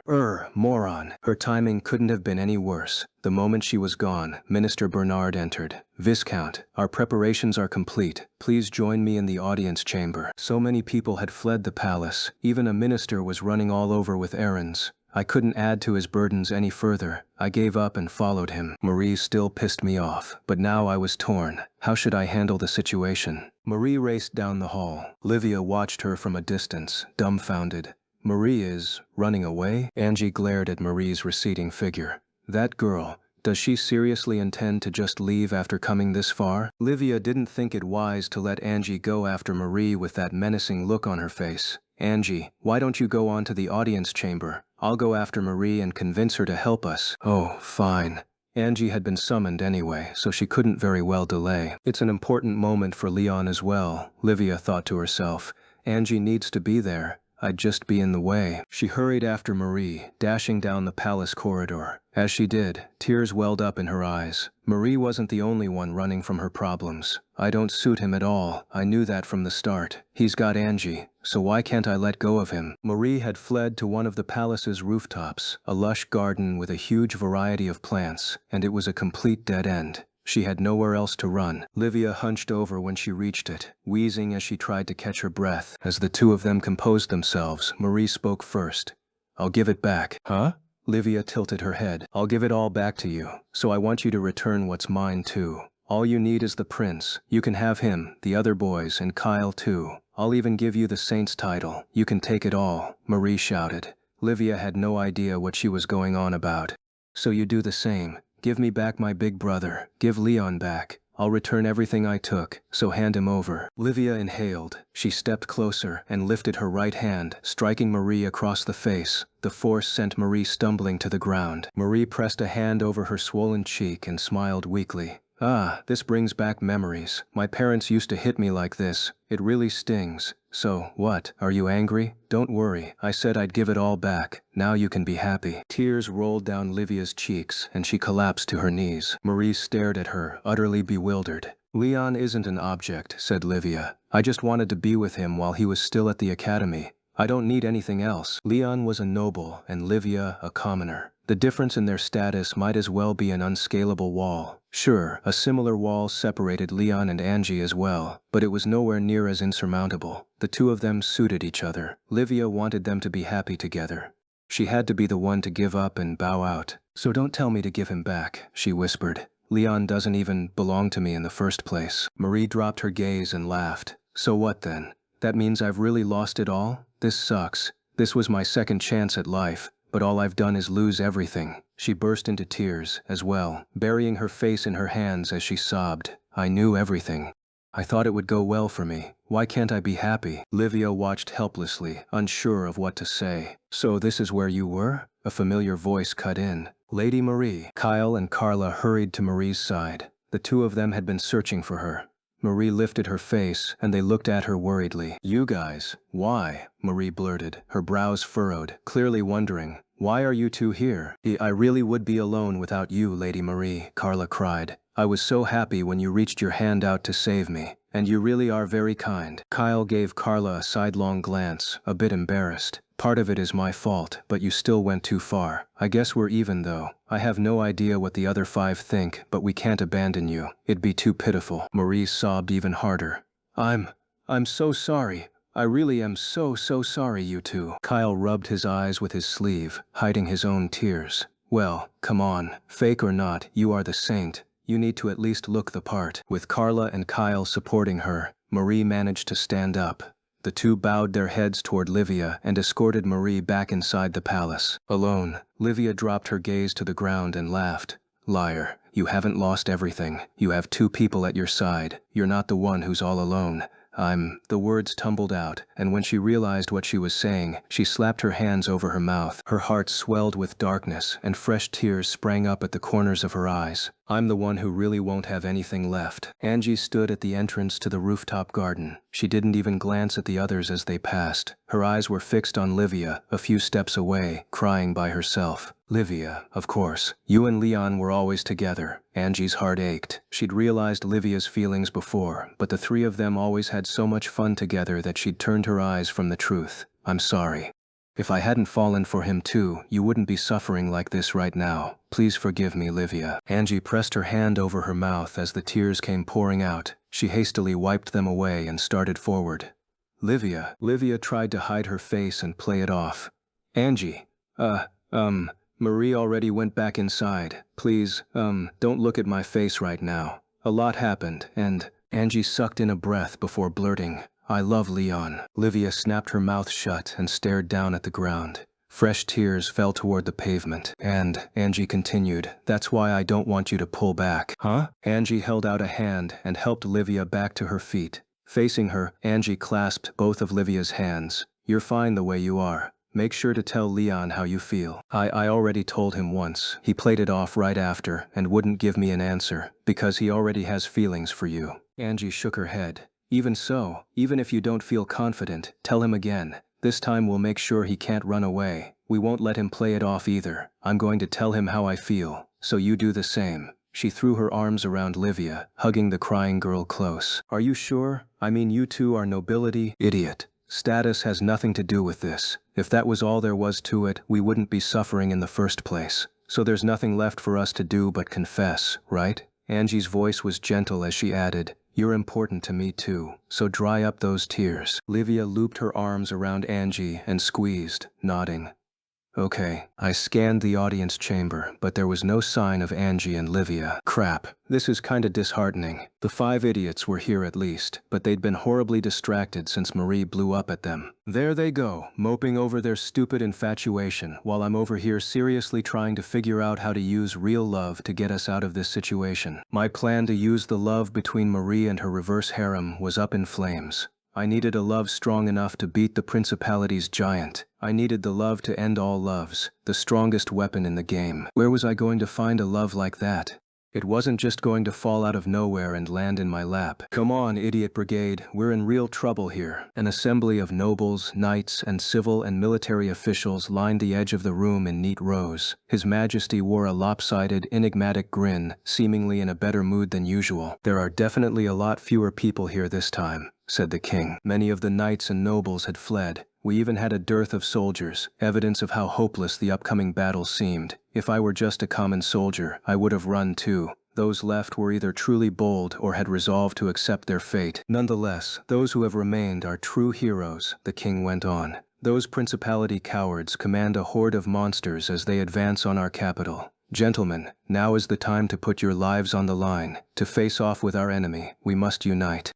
Viscount Bartford, step forward. I made my way down the red carpet and took a knee in front of His Majesty, bowing my head. Given the danger of our predicament, I hereby appoint you Commander-in-Chief. There are those here who would belittle you for your youth. I'm sure there are also those who distrust your lack of experience. However, only you possess the power to lead us to victory. Tell me, Viscount Bartford, can you win? He said it so theatrically, like lines from a movie. Not that I disapproved. There was something appealing about the drama of it all. So I used a line I'd heard somewhere before. If that is what your Majesty desires, yes. The crowd broke out into whispers. How dare a little runt like him? His words may be proper, but that's all he has going for him. I'll give him 70 points for that reply. I feel like I've heard that line somewhere before. I'm embarrassed enough as it is, so you can keep your commentary to yourself. See, even the king looks pissed off. Wait, why does he look pissed off? I see then. Queen Mylene's cheeks flushed. She looked happy for some reason, but why? His Majesty continued. Then, with Viscount Bartford as our commander-in-chief, we go forth to battle. A noble in extravagant dress, Marcus Frampton, rose to protest. He had heavy bags under his eyes, and his face was gaunt. Well, that's not surprising. He sent out all those troops thinking the principality was his ally only for them to decimate our forces. Please, wait, Your Majesty. We cannot put our faith in an upstart like this. He was arrested for betraying the kingdom, and you're asking us to fight under his command? Are you mocking us? Other nobles chimed in. He's right. We should try negotiating with them first. Please, leave the matter to me. I swear I will find a way to settle things with them. Relying on the Viscount would be an irreversible mistake. I stood and looked up at the king and queen. His Majesty just closed his eyes. Meanwhile, Queen Mylene maintained a poker face as she declared, "Enough. This is shameful. The Viscount is no traitor. We established his crimes were fabrications. Moreover, His Majesty appointed the Viscount. Do you intend to oppose your king?" In other words, they were using the power of the king's position to force the other nobles to accept my new appointment, or else. It was reckless, but we had no other choice. Just as understandably, Marquess Frampton was desperate to resist the decision even so. If I really did become commander-in-chief, he knew that was the end for him. "Preposterous," he said, face reddened with anger. "Queen or not, this behavior is unbecoming. Under no circumstance can we nobles fight under these conditions." I slowly turned my gaze toward the Marquess, slipping a hand into my pocket. From it, I produced the handgun from earlier and fired a shot at the ceiling. The echo of the blast was followed by the hollow clink of the empty shell falling to the floor. At my signal, Duke Redgrave's knights surrounded the Marquess. I glanced at Mr. Vince, and he nodded. I had his permission to proceed. It was my time to shine. "Shut your filthy mouth, you reeking pile of garbage," I spat. More guards swarmed forward, moving to arrest the nobles who had protested my appointment. In other words, Marcus Frampton's faction. "What?" the Marquess spluttered. "Guards, what is the meaning of this? Take this upstart away with all haste. What are you doing?" "You conspired with the principality to bring disaster on the kingdom. I'm not going to be arrested for treachery. You are." The guards bound the Marquess's arms and brought him to me. Enough of this nonsense," the Marquess howled. "How dare you call me a traitor? I have only ever acted in the best interest of the kingdom. What would a child like you know? Hate to break it to you, but this kid beat you. Oh, I won't argue that I'm not young and inexperienced. But if middle-aged pillars of this country can't outwit me, then you're done for. You stepped right into my trap." That said, I did empathize. They hadn't lost to me alone. Really, they'd lost to Luxon. Without him, I stood no chance. But if I really think about it, I wouldn't have been caught up in this power struggle if I hadn't met Luxon. I shook my head. Oh well, no sense dwelling on it. "And what proof do you have of this so-called conspiracy?" "Your Majesty, this is a mistake. Please, don't let this vermin sway you with his falsehoods." The king didn't respond. He merely sat there, staring down at us all. Infuriated by His Majesty's inaction, the Marquess pinned the queen with a glare. "This is your doing, isn't it? You're a cancer in this palace." He had some nerve speaking such disrespect. Marcus Frampton, how unsightly. Her Majesty gave him a pitying look. "You've lost." He thrashed about, refusing to concede. "You have absolutely no proof of your accusations. I warn you, the heavens will punish you for this heinous act." The other nobles in his faction kicked up a fuss as well. Meanwhile, anyone not on his side either lacked all sympathy or was too confused to react. "This guy sure doesn't know when to give up. Amusing. I guess I'll play with him a bit." "You want proof that badly?" I asked. As I did, Luxon slipped out of the shadows and projected a three-dimensional video in the middle of the chamber floor. It displayed the Marquess as well as his supporters. There was a wave of shock in the crowd, but I raised my voice. "It really is too bad. I'm a nice person, so I was willing to forgive you if you agreed to fight alongside us, but you've let your last chance slip away, Marquess." "Okay, that was a lie." "Me, forgive him? Pfft, no." What are you talking about, Your Majesty? Please, stop this man. He has dared bring a gun into the audience chamber. He's dangerous. You cannot let him run unchecked. Don't allow yourself to be pulled in by his deception." Then the video began to play and the recording drowned him out. "Marcus, I just got word that the Queen is recommending Bartford be appointed Commander-in-Chief." How pathetic. Allowing herself to be cajoled by that lowlife. No matter how capable she seems, she's like every other female. His Majesty is an embarrassment forever conceding to her whims. Still, I didn't think the principality would break our agreement. We've lost many of our comrades. What should we do now? Use Princess Hertrude as a bargaining chip. They must want her and the magic flute. Don't forget to push the other factions to favor our agreement with the principality, and don't let Bartford get out of this alive. We might not have anticipated the principality's secret weapon, but Bartford is no less dangerous. If necessary, we'll offer them the king's life as reparations to the principality, or to the people if they demand consequences. In other words, they had planned to make His Majesty their scapegoat. If that's not sedition, I don't know what is. In the audience chamber, Marcus Frampton blanched at his own recording. It's a lie. Complete nonsense. This is just some illusion he's conjured. He's trying to lure us into a trap. I pressed the barrel of my gun against the Marcus's forehead and smiled. Are you an idiot? I've got you and your men in cuffs. The king and queen would never let me do all this if that were the only proof I had. Know why they're standing by and watching?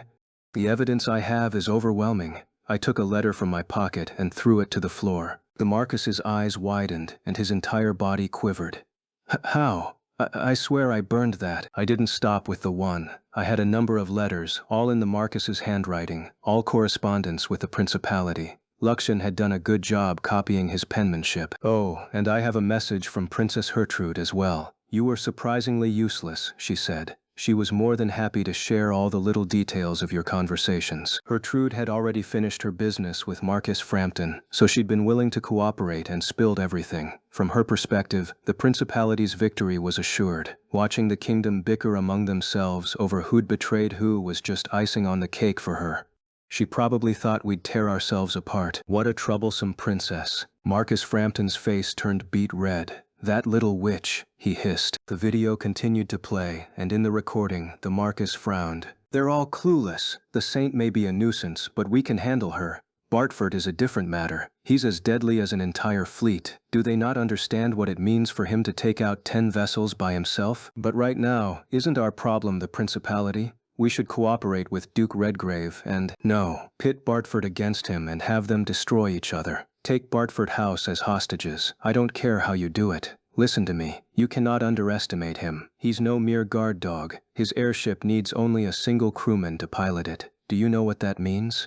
He's the real danger here. Yes, but what we need right now. Vince, that fool. What is he thinking? If he lets that runt do whatever he likes, it will spell the end of the kingdom. Even if he beats the principality, what will it be for? We must crush Bartford. We must get rid of him, no matter what. I snorted. Kinda makes you feel sorry for me, doesn't it, how he treats me like a terrifying monster. If Marcus Frampton hadn't interfered, I would have had no reason to move against him.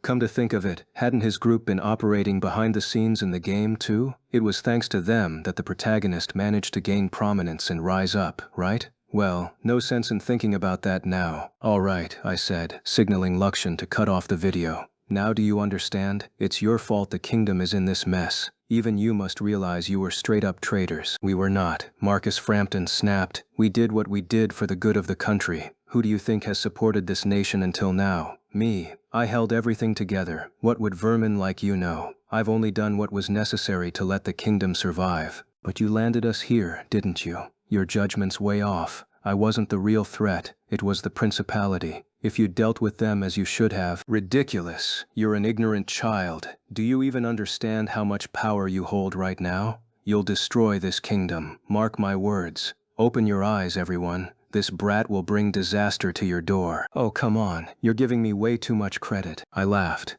No. The thing threatening to destroy the country right now is the principality, and you set them up to demolish the kingdom before I ever had a chance. Sorry, Gramps, you bungled this. You think you screwed us because you're senile, maybe? He thrashed about, yanking at his bonds. You brat. You know nothing. I've worked myself to the bone for this country. You undermined an asset of the kingdom. Me. And, again, the principality? Baying at our door? Your fault. Everything would have worked out perfectly if you had just died. We don't need your power. We could have won without it. The only reason the king and queen sit on their thrones is because of the work I did. I won't allow a pipsqueak like you to deny my sacrifices. You're nothing. I think you have the wrong idea. I recognize everything you've done. I have no doubt you spent years doing an admirable job supporting this country. Yes, well done. I gestured with animation. You have my respect. You're incredible. Everyone gaped at me. I dropped my hands and turned my gun on Marcus Frampton once more. But now that you've failed, I said, voice low, you need to take responsibility for your actions. Failed? How many times do I have to say it? You caused this war. You left us vulnerable, so you need to take the blame. That's your job. I'm a Marcus. Great, cool, quite the impressive title, and it means you're in the perfect position to be held accountable. Don't worry, you're lucky. You have a successor like me. I'll fix everything you screwed up. I grinned. Your real mistake was pissing me off. And what can you do, runt? You talk big, but you still don't get it? Let me spell it out. You lost. Now we're going to sacrifice you and your co-conspirators for the good of the country. You tried to make a pawn of me for personal gain. Heck, I'm not even mad. Not about that. I just want you to own up to it. Let's be honest, this isn't the first time you've stepped on the weak to do your so-called job. How many people have you and your cronies crushed for the sake of power? He sneered. Necessary sacrifices. What's wrong with that? You're so useless. You don't understand the political world at all. I almost wanted to compliment him for how well he played his role. Sacrifice the few to save many. What a truly wonderful principle. Sure, the world didn't look favorably on that idea, but I couldn't dismiss it out of hand. Gramps, I already told you, I'm not discounting your resume. In fact, I agree with your worldview. Weaklings should be cut off. Let's sacrifice a few if it'll save the majority. And now, I hope, you understand what I'm saying. You basta. What are you? Gurg. I shoved the barrel of the gun into his mouth. You don't have to talk anymore, weakling. Except that you and your faction are the losers who need to be cut off. Be happy you get to offer yourselves up for the rest of us. You're not going to complain, are you? His face went deathly pale, but he shook his head. With the gun in his mouth, he couldn't speak properly. You just told me you sacrificed countless people because it was so necessary for the kingdom. You had free rein to do whatever you wanted for the kingdom's sake. Surely you aren't going to contradict yourself after all of that, not when it's your turn to be the sacrifice. I slid the muzzle out of his mouth and then slammed my fist into his face. He went flailing back, his nose broken and blood spraying everywhere. You can spend the rest of your time atoning for your crimes. I motioned to the guards. Take him away. Yes, sir. Once the traitorous aristocrats were all dragged out, only a few nobles remained. Those involved with the military watched me closely. Now that you're all aware I was falsely accused, I said, there are a few things I want to make perfectly clear. For one, I hate all of you. I hate this country. I have to clean up a mess caused by your stupidity, but I expect you to pull your own weight. They glared daggers at me. No doubt they had a lot to say, but I didn't care to hear it. They were at the center of the nation's politics, weren't they?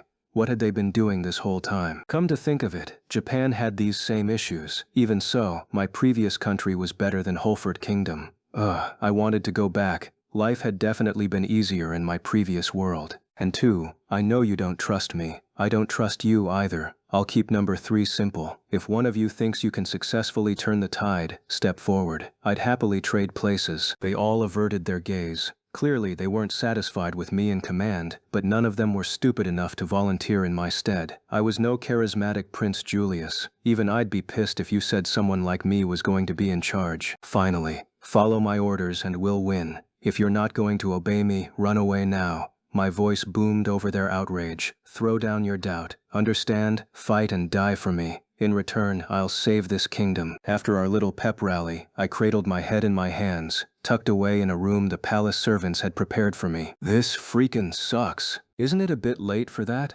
Lukshin said, facing me. The two of us were going over materials and resources, determining how to organize the kingdom's forces. You volunteered. Although, I suppose I am impressed you said all that. Did you not also underestimate the principality? I suspect if you'd done a better job navigating the prior situation, it would never have come to this. Oh, shut up. Was it really on me to handle that anyway? Well, the lack of turnout in our forces does partly owe itself to your behavior. It really is impressive how you managed to rig the odds against yourself. A sublime talent even. For that, you have my respect. All things considered, this kingdom was done for whether I became commander-in-chief or not. We were short on people, horrifically short. The evacuation is our top priority, I decided. The nobles who don't want to fight under me can help clear out the villages and towns in the principality's path. We need to evacuate the capital too. And you're even willing to reduce your already lackluster army? Very well. I will prepare the necessary paperwork. Lukshin turned to a printer-like device he'd prepared and began copying down my orders. What's the situation with the Principality's army? I asked. They continue to encroach, albeit slowly. We still have some time until they arrive. I snatched up the printed documents and scribbled my signature on them. I'm sending your main body into battle as well. Fine, but our communication network is unstable. With a continent between us, I probably won't be able to contact you. My support capabilities will be reduced to the bare minimum. I recommend against this. Do it anyway. Very well. He paused. The Marquis was a capable man. Huh? I looked at him quizzically. I commend his ability to identify the real threat. He chose my master over Marie and the Principality, Luxian boasted. No doubt he knew the lore of the royal family's ship as well, and considered your similar assets a significant danger to his plans. In the game, the protagonist ended up getting her hands on the royal family's ship, a lost item that had played an essential role in the founding of the kingdom. The partner was the same type of lost item, so I couldn't entirely blame the Marquis for being wary. Still, if he'd really known what he was doing, we wouldn't be in this mess. The same could be said for you, Master. Through me, you possess overwhelming power, and though you desire neither the rank nor the status you've acquired, you still threw us into the midst of this mess. You have no right to deride the Marquis. Ugh. Where in the world had I gone so wrong? I resigned myself to continuing to sign the paperwork that would make my strategy a reality. Once that stage of planning was tended to, we headed for a storage area deep below the royal palace. A beautiful white airship lay hidden there, its streamlined shape resembling Luxian's main body, though its design was far more intricate. It's enormous. 400 meters, Luxian cut in, which makes it smaller than the partner. It looks strong though. It's nothing compared to the partner. I paused. Its design is nice, it certainly ignores efficiency and maintenance concerns in favor of extravagance, and it certainly can't beat the simple and beautiful functionality of the partner. Perhaps Luxian felt a bit competitive. I surveyed the gathered. Mechanics responsible for servicing the royal family's ship stood to one side. A disgruntled king stood on the other side, next to an exasperated Queen Mylene. The 5 jerkheads maintained their silence as Marie awkwardly lurked near them.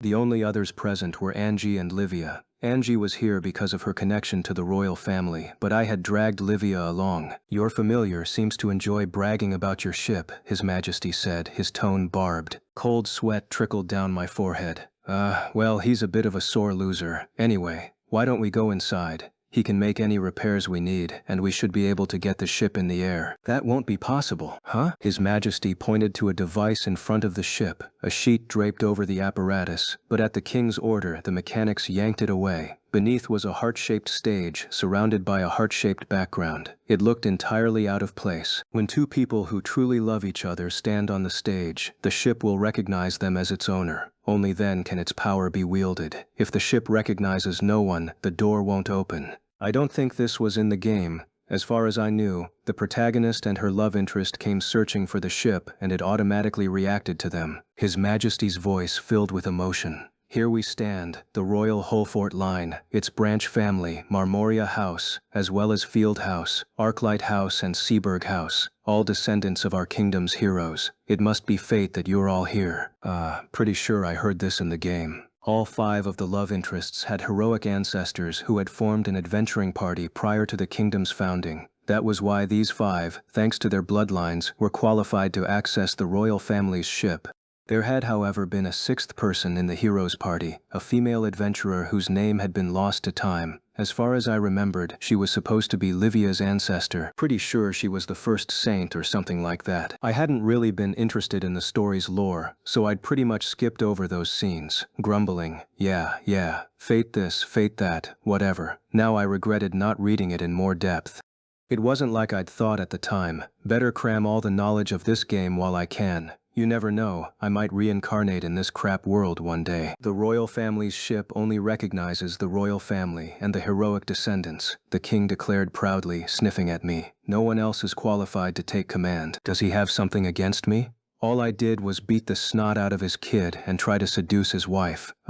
Wait. Master, Luxian whispered, if I destroyed the door, we could enter the vessel with ease, but I assume we should play along.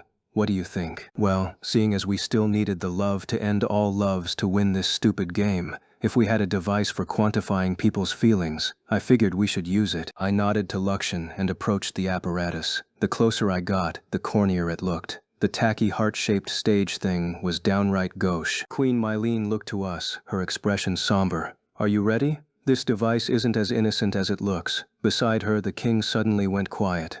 Well, my king, we should go first to show them how to use it. He bobbed his head. Yeah, I'm sure we'll be able to move it this time. He shrank back when she shot him a glare. The two mounted the stage, coming to stand on either side of a heart with a line running through its middle. The stage began to light up, blue where the king was standing and red where the queen stood. No, pink? Well, whatever. It was glowing and stuff. A voice called out, "For the man, 25 points. For the woman, 58 points. Too bad." Huh? Everyone on the floor exchanged confused looks. Up on the stage, Queen Mylene threw herself at the king and started beating her fists against his chest. "Oh, that's kinda adorable." "You liar! Only 25 points? What's up with that? You think I'm some stranger? A mere acquaintance?" "Shut up," he sputtered, absolutely pathetic. "What about you? You only have 58 points. It's not like you love me either. You know what? Fine, okay? I don't see you as a woman anymore. What's wrong with that?" The two continued to squabble, and finally I understood the significance of this contraption. "So it measures your feelings for each other and reports them?" Luxian's eyeball moved up and down, nodding. "Seems almost like a prank device. I managed to remotely access the royal family's ship, and it appears a wealthy couple made it on a whim, though the ship itself was constructed quite some time before my main body. From what I gather, they used it once on a honeymoon before storing it away here." That was so bizarre I struggled to respond. "Seriously? That's the reason it was made? Not that anyone would believe you if you tried to claim this legendary vessel was actually an ancient cruise ship. Incidentally, that couple divorced 2 years later," Luxian continued. "I didn't really need to know that, now did I? Ugh, let's just get this over with. We know what to do now. Someone just needs to step up to the plate so we can get this ship moving, hopefully." No matter how you tried to spin it, though, Marie's relationship with her boy toys was fractured beyond repair. The royal family's vessel would remain useless if we left it up to them. "It will be effective in battle if you can get it up in the air, that much is clear," said Luxian. "It's equipped with multiple armaments, and it's far more powerful than the other airships of this world, though it will require some repairs." The exterior looked pristine, but no one had ever been able to get inside, so the interior apparently wanted a fair bit of tuning up. It was like a car that had been left sitting for years. I sighed. "If we can't find anyone who fits the bill, we'll destroy the door and go inside, I guess." "Very well," said Luxian. "I'll send for some repair bots. They will arrive in about 10 minutes. It would be a godsend if we got the ship to recognize a couple before then, and even if we did break in, the ship required true love to fulfill its true potential. Arg, what a mess." "Marie, come." "Huh? What?" Prince Julius snatched Marie's hand and yanked her onto the stage. His parents were still bickering, but he shoved them off to make way. Personally, I would have been shocked to discover my parents didn't love one another, but His Highness seemed too concerned with Marie to pay them any mind. Once again, the apparatus powered up and began its measurements. At last it blurted out the same phrases with new data. "For the man, 90 points. For the woman, 17 points. What an extremely disappointing result. That thing sure couldn't read the room. I suppose not every AI could be as sophisticated as Luxian." Marie stared down at her feet. Prince Julius, on the other hand, smiled. Was he relieved to know the truth or something? "If this is the result," he said as he turned to her, "I accept it. Marie, allow me to proclaim here and now, one day I will make you fall in love with me." Excuse? He was going to make a woman who had never actually loved him fall for him? That was pretty twisted considering he'd given up Angie for that deceitful jerk. I glanced at Angie. I wanted to know if she was okay, but her nose had wrinkled in disgust. Well, as long as she wasn't pissed. Prince Julius stepped off the platform, leaving Marie behind. Before she could leave, Jilk moved forward to take his place. For the man, 89 points. For the woman, 12 points. What a truly tragic outcome. "Did you really need to add that last bit?" Marie's face contorted with discomfort. "It's aggravating that I lost to the prince," Jilk said gently, "but I won't give up either. Miss Marie, I swear I will make you fall for me." "Jilk." Greg was the next one on the platform. "Move out of the way, it's my turn. Marie, now I'm gonna show you how I feel." For the man, 91 points. For the woman, 22 points. It's a one-sided love. Give up now. Knock it off with the commentary. You're not helping. Greg smiled helplessly. "That's rough, but I feel kinda relieved. Marie, you get how I feel about you, right? I'm not gonna quit here." "Greg, she started to say. "I'm next." Brad proudly waltzed up and took Greg's place as he hopped off. For the man, 98 points. For the woman, 9 points. It's almost incredible how mismatched your feelings are. Stop. I can't watch this anymore. Mainly because my stomach hurts so bad from trying to hold in my laughter. That was the lowest, wasn't it? Brad sighed. I'm sorry, really, but that just means the real work starts now. I'm going to aim to be your number one, Marie. We realized, you were just trying to push us away before. Oh boy, what have the 5 of them decided this time? After switching places with Brad, Chris added, I admit, we haven't been very reliable, but you're all we have, Marie. No, seriously, there's a bunch of other girls who want to be with you dummies. Open your eyes. For the man, 87 points. For the woman, 31 points. Is it just me, or is this woman's heart stone cold? Marie burst into tears. No, this is all wrong, everyone. Listen to me. Prince Julius approached and took her hand, guiding her off the stage. We know. It's sad to admit, but we weren't able to protect you. It's no wonder you're fed up with us. When you needed us the most, we weren't there for you. That is one heck of a misunderstanding. I wish they could have had that same compassion before meeting Marie. Don't worry, Marie. We won't leave you again. No, I'm telling you guys, listen to me. Marie tried desperately to be heard, but the boys seemed intent on dismissing her. I didn't really care about them and their relationship problems, but I felt like an idiot for ever expecting them to be able to activate the royal family's ship. What now, though? I scanned the people in the room. See the high numbers Julius and the other boys had? Queen Mylene scolded the king. When I first met you, you didn't even have 40 points to give me. You expected love from a political marriage? I wanted to marry someone I loved too, You promised me you would raise the number. You swore we'd be able to pilot this thing together and go on adventures someday. I was lying, he snapped. Obviously, all you ever do is put on an act. That's how it's always been. As long as you get to be the star of the show and soak up all the attention, that's all that matters. You're nothing but a big phony. Their relationship was pretty clearly beyond salvation. It just went to show it was just as Her Majesty had said. This was no innocent toy. The device had truly devastating effects. The things she accused the king of were pretty disappointing as well. Not that I hadn't suspected as much. From the moment I met the guy, I'd thought there was something disingenuous about him. Actually, I wasn't ever really deceived. I definitely saw through him, but while I wanted to protect the country, I couldn't do anything about the king and queen's personal relationship. I turned to Livia and Angie, who'd been standing quietly by. You know how it is, I said. Love is complex. Well, I guess we better get back. We can just leave the rest to Luxian. Hey, what are you two doing? The 2 of them latched onto my arms, one on each side. Normally it wouldn't have been half bad, they were both beautiful, but they dragged me toward the platform, and they were a lot stronger than I'd anticipated. Wait, please, seriously, wait. I don't wanna get up on that corny stage. I shook my head and struggled, but they hauled me toward it anyway. Leon, please just get up there. We're going to settle this once and for all. You keep dodging the topic, but if we use this device, you won't be able to lie about your feelings. No, this kind of thing is only fun when you're watching. I definitely don't want to participate. I don't have the mental strength. I'm delicate. If the results are bad, I won't be able to take it. I'd only been able to laugh at the guys because I never thought I'd do it. Angie wanted to settle things, which I had no doubt meant the 2 of them wanted to measure how much I cared about them. If the numbers turned out to be high, it would be embarrassing.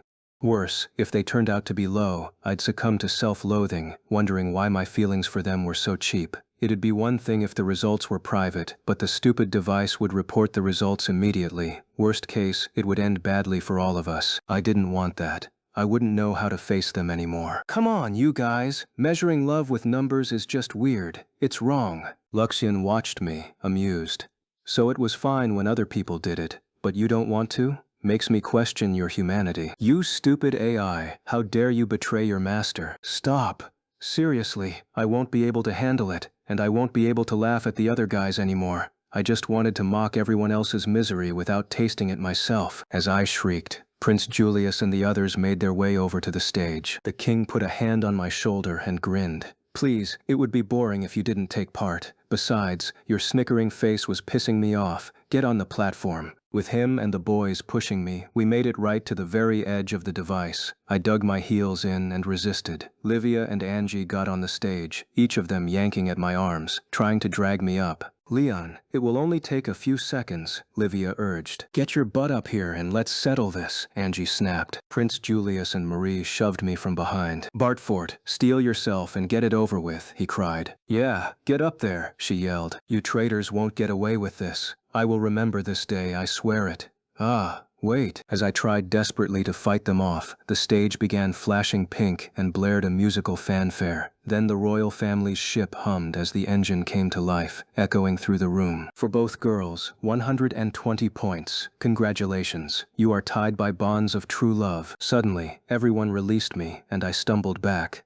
The only two people on the stage were Angie and Livia. Angie. Livia. You. They blushed in embarrassment as they gazed into each other's eyes. Individually, they reached out, looping their hands around each other's waists. Barely a hair's breadth remained between them. I'm so happy, said Livia. Me too. Everyone else stared at them, mouths agape. Well, the machine never did discriminate against same-sex couples. I suppose this is one way of doing it, said Lakshan. I slid to the floor. Honestly, I had kind of expected me and the girls to pull bigger numbers than Marie and her lovers. I'd never thought I'd end up as tragic. I'd also never realized how Angie and Livia felt, not until I saw how they gazed at one another. I was conflicted as hell. They were both gorgeous women and my friends, but I had no idea they were actually into each other, like, that way.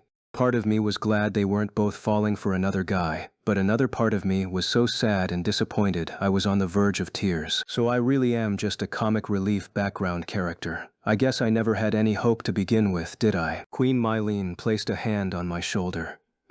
Look, I don't really know what to say, but try not to be too down, okay? I burst into tears and fled the scene. This is too cruel. Leon, Her Majesty called. I took a deep breath, watching from the palace rooftop as the sun climbed higher in the sky. The cool breeze washed over me and woke me up. Airships had come and gone from the capital throughout the night, continuing to evacuate civilians. Master, the partners' preparations are complete, Lakshan announced, and that means I'm ready.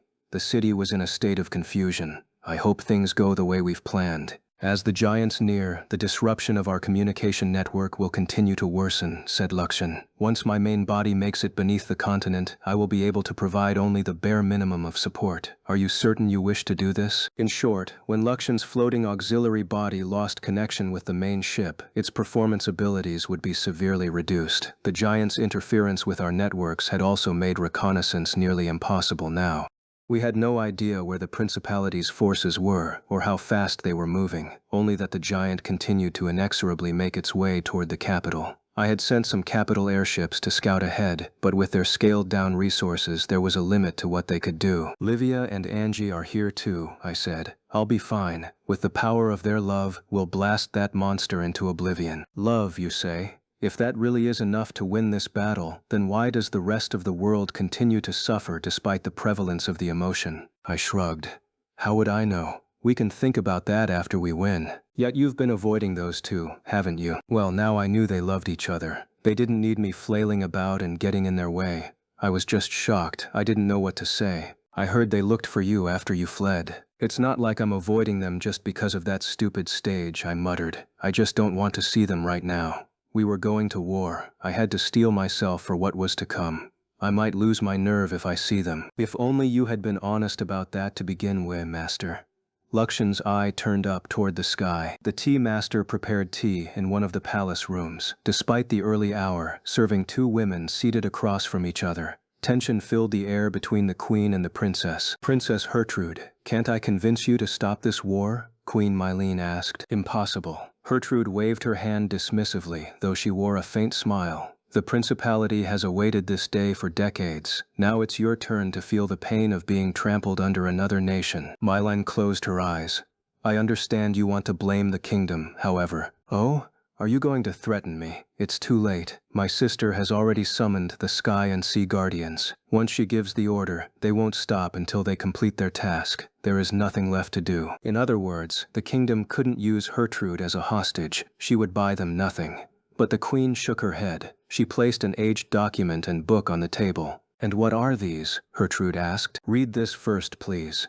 The queen gestured to the document. It had been written shortly after the principality gained its independence, listing demands for reparation in exchange for acts of brutality. Not the kingdoms, but the principalities. These are a lie. The kingdom treated us unfairly. That's why we fought for our independence. This is fake. I see they filled your head with propaganda, Queen Mylene said bitterly. You make a fine puppet, princess. The book described the history of the kingdom and the principality. The principality's king, a former archduke of Holford Kingdom, had turned hostile toward his motherland and attacked it from his territory numerous times. His forces plundered and pillaged without mercy. With his enormous military power, he backed his former kingdom into a corner. It should have been a simple matter to crush him and his house, but Holford Kingdom was already surrounded by numerous enemies. They couldn't afford to go into all-out war.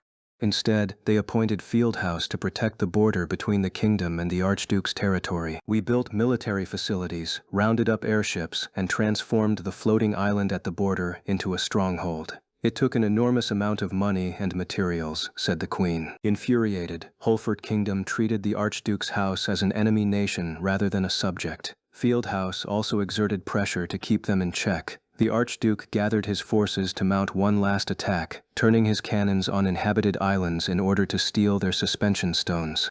Suspension stones were a necessary resource for building airships, and the Archduke showed no compunction in destroying people's lands to acquire them. Incensed by this, Fieldhouse and the kingdom moved in, at last defeating Phanos's forces.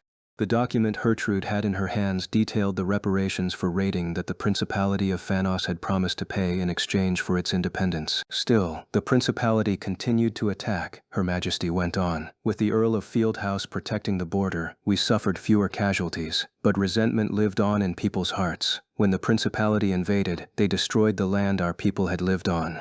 Mylene wouldn't claim that the kingdom had behaved with perfect equanimity, but Gertrude needed to know this truth. Your countrymen are invaders. No, we only fought for independence, because you forced an unfair treaty on us. We only demanded reparation for the damage you caused. Now you're going to blame the kingdom for your resultant financial struggles? Gertrude's cheeks burned red, and she snatched up her cup. The tea master moved swiftly to stop her.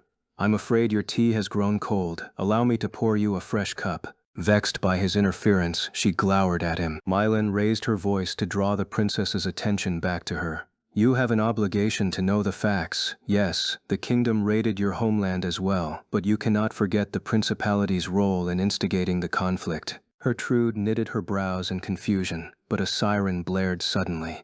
An intruder had entered the palace. Mylene left her seat. There earlier than we expected. The tea master turned his gaze to the window and then glanced at Gertrude. Are they here to rescue the princess? Most likely. We cannot afford it. They must not get their hands on the other magic flute. Where is Leon? He's already set off with the partner. I'm sure he'll move to intercept them. He's a most reliable ally. Gertrude trembled, dropping her gaze to the floor, as yet unable to accept the truth. Pardon me. The tea master yanked the two women to the ground. An explosion echoed overhead. Arrogans landed on the palace rooftop, and I clambered into the cockpit. Once there, Luxan gave me his report. They caught us off guard, a surprise aerial attack. Yeah, and your radar sucks. I told you the disruption of our network would worsen. You should praise me for noticing the attack before it hit. The partner will commence an emergency takeoff. The partner shot out ahead to protect the skies over the capital. I grasped the controls inside Arrogans and soared up above the rooftops. A siren blared from the palace. How many ships? 30, Luxan said. It's a detachment force. They're dropping bombs as they descend. Take them down. The partner shot a barrage of rounds to intercept the enemy's missiles. Explosions lit up the sky, black smoke swallowing the palace. The clear, beautiful morning became suddenly overcast, shrouded with darkness. Master, the kingdom's army is requesting orders. The counterattack force's launch is delayed. Tell them to prioritize evacuations. You and I will have to take care of things until more of our allies can get up in the air. The enemy has deployed land forces and armors as well. All the more reason to be quick up here. I squeezed the controls and snatched a rifle from the container on Arrogance's back. As enemy armors hurtled toward me, Luxian intercepted their feeds. The static made it difficult to discern what they said. There he is, the fiendish knight. Commander, that huge armor is on trajectory with us. Rapid approach. I took aim at their leader and pulled the trigger. Don't worry, he's a coward. Hasn't killed a single. Huh? The bullet tore through the enemy armor's stomach. The ensuing explosion panicked the survivors. "Commander, I thought he didn't kill." I readjusted my grip on the controls, fine-tuning my aim. Who said I didn't kill? I hadn't last time, sure, but the situation hadn't warranted it. Now we were in full-out war, and I didn't have the luxury of holding back. "You drove me into a corner," I grumbled. "Don't blame me for this." As they returned fire, I dodged. Not that I had to. Araganz's armored plating could deflect their bullets. I whipped out a battle axe, chopping into one of the armors flying past. As another approached, I slammed Araganz's foot into it to gain some distance, then aimed my rifle at the engine of a descending airship. I pulled the trigger. A slight pause, then the entire vessel exploded. I watched them through my monitor.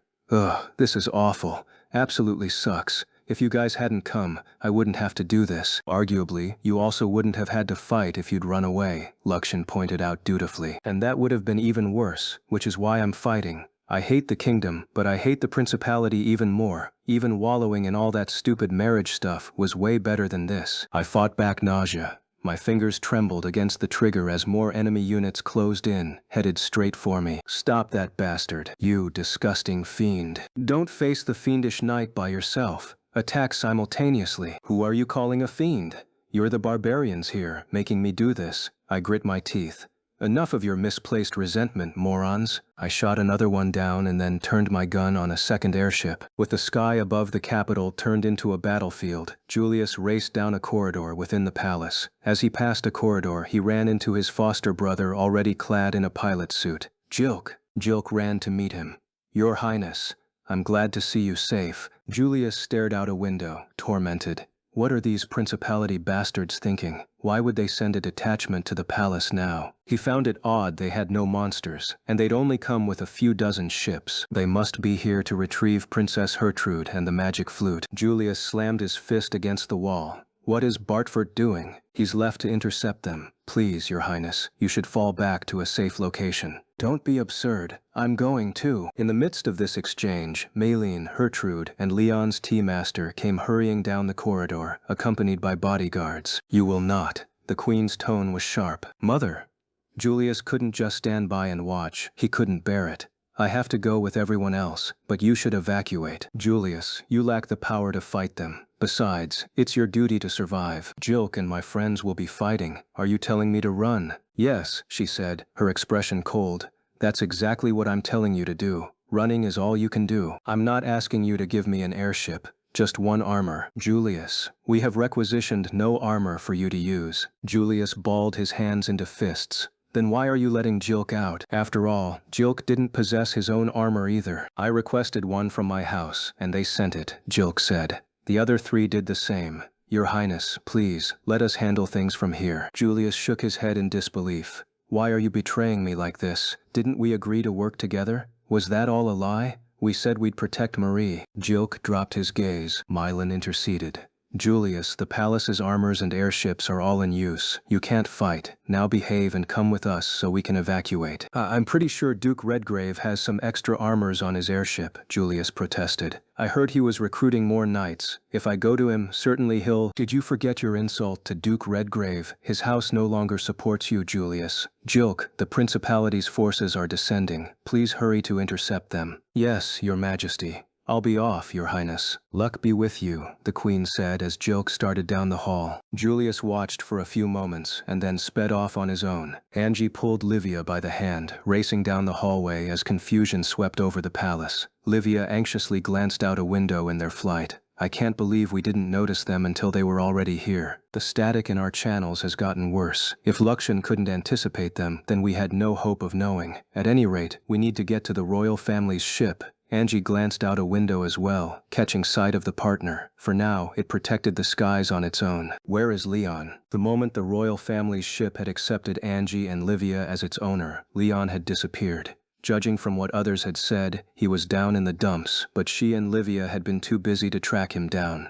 Luxien's robot minions had arrived shortly after the kerfuffle with the love detector. They'd filed in through the ship's now open door and commenced maintenance operations. Livia glanced at her feet.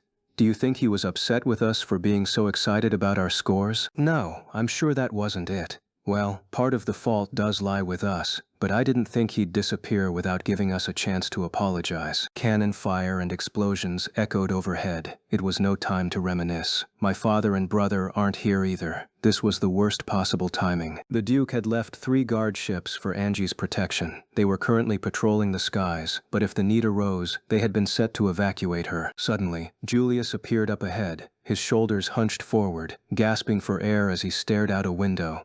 He looked up at their approach and then started toward Angie. "Your Highness, what are you doing here?" she asked him. "You need to escape, now." He dropped his head in a bow.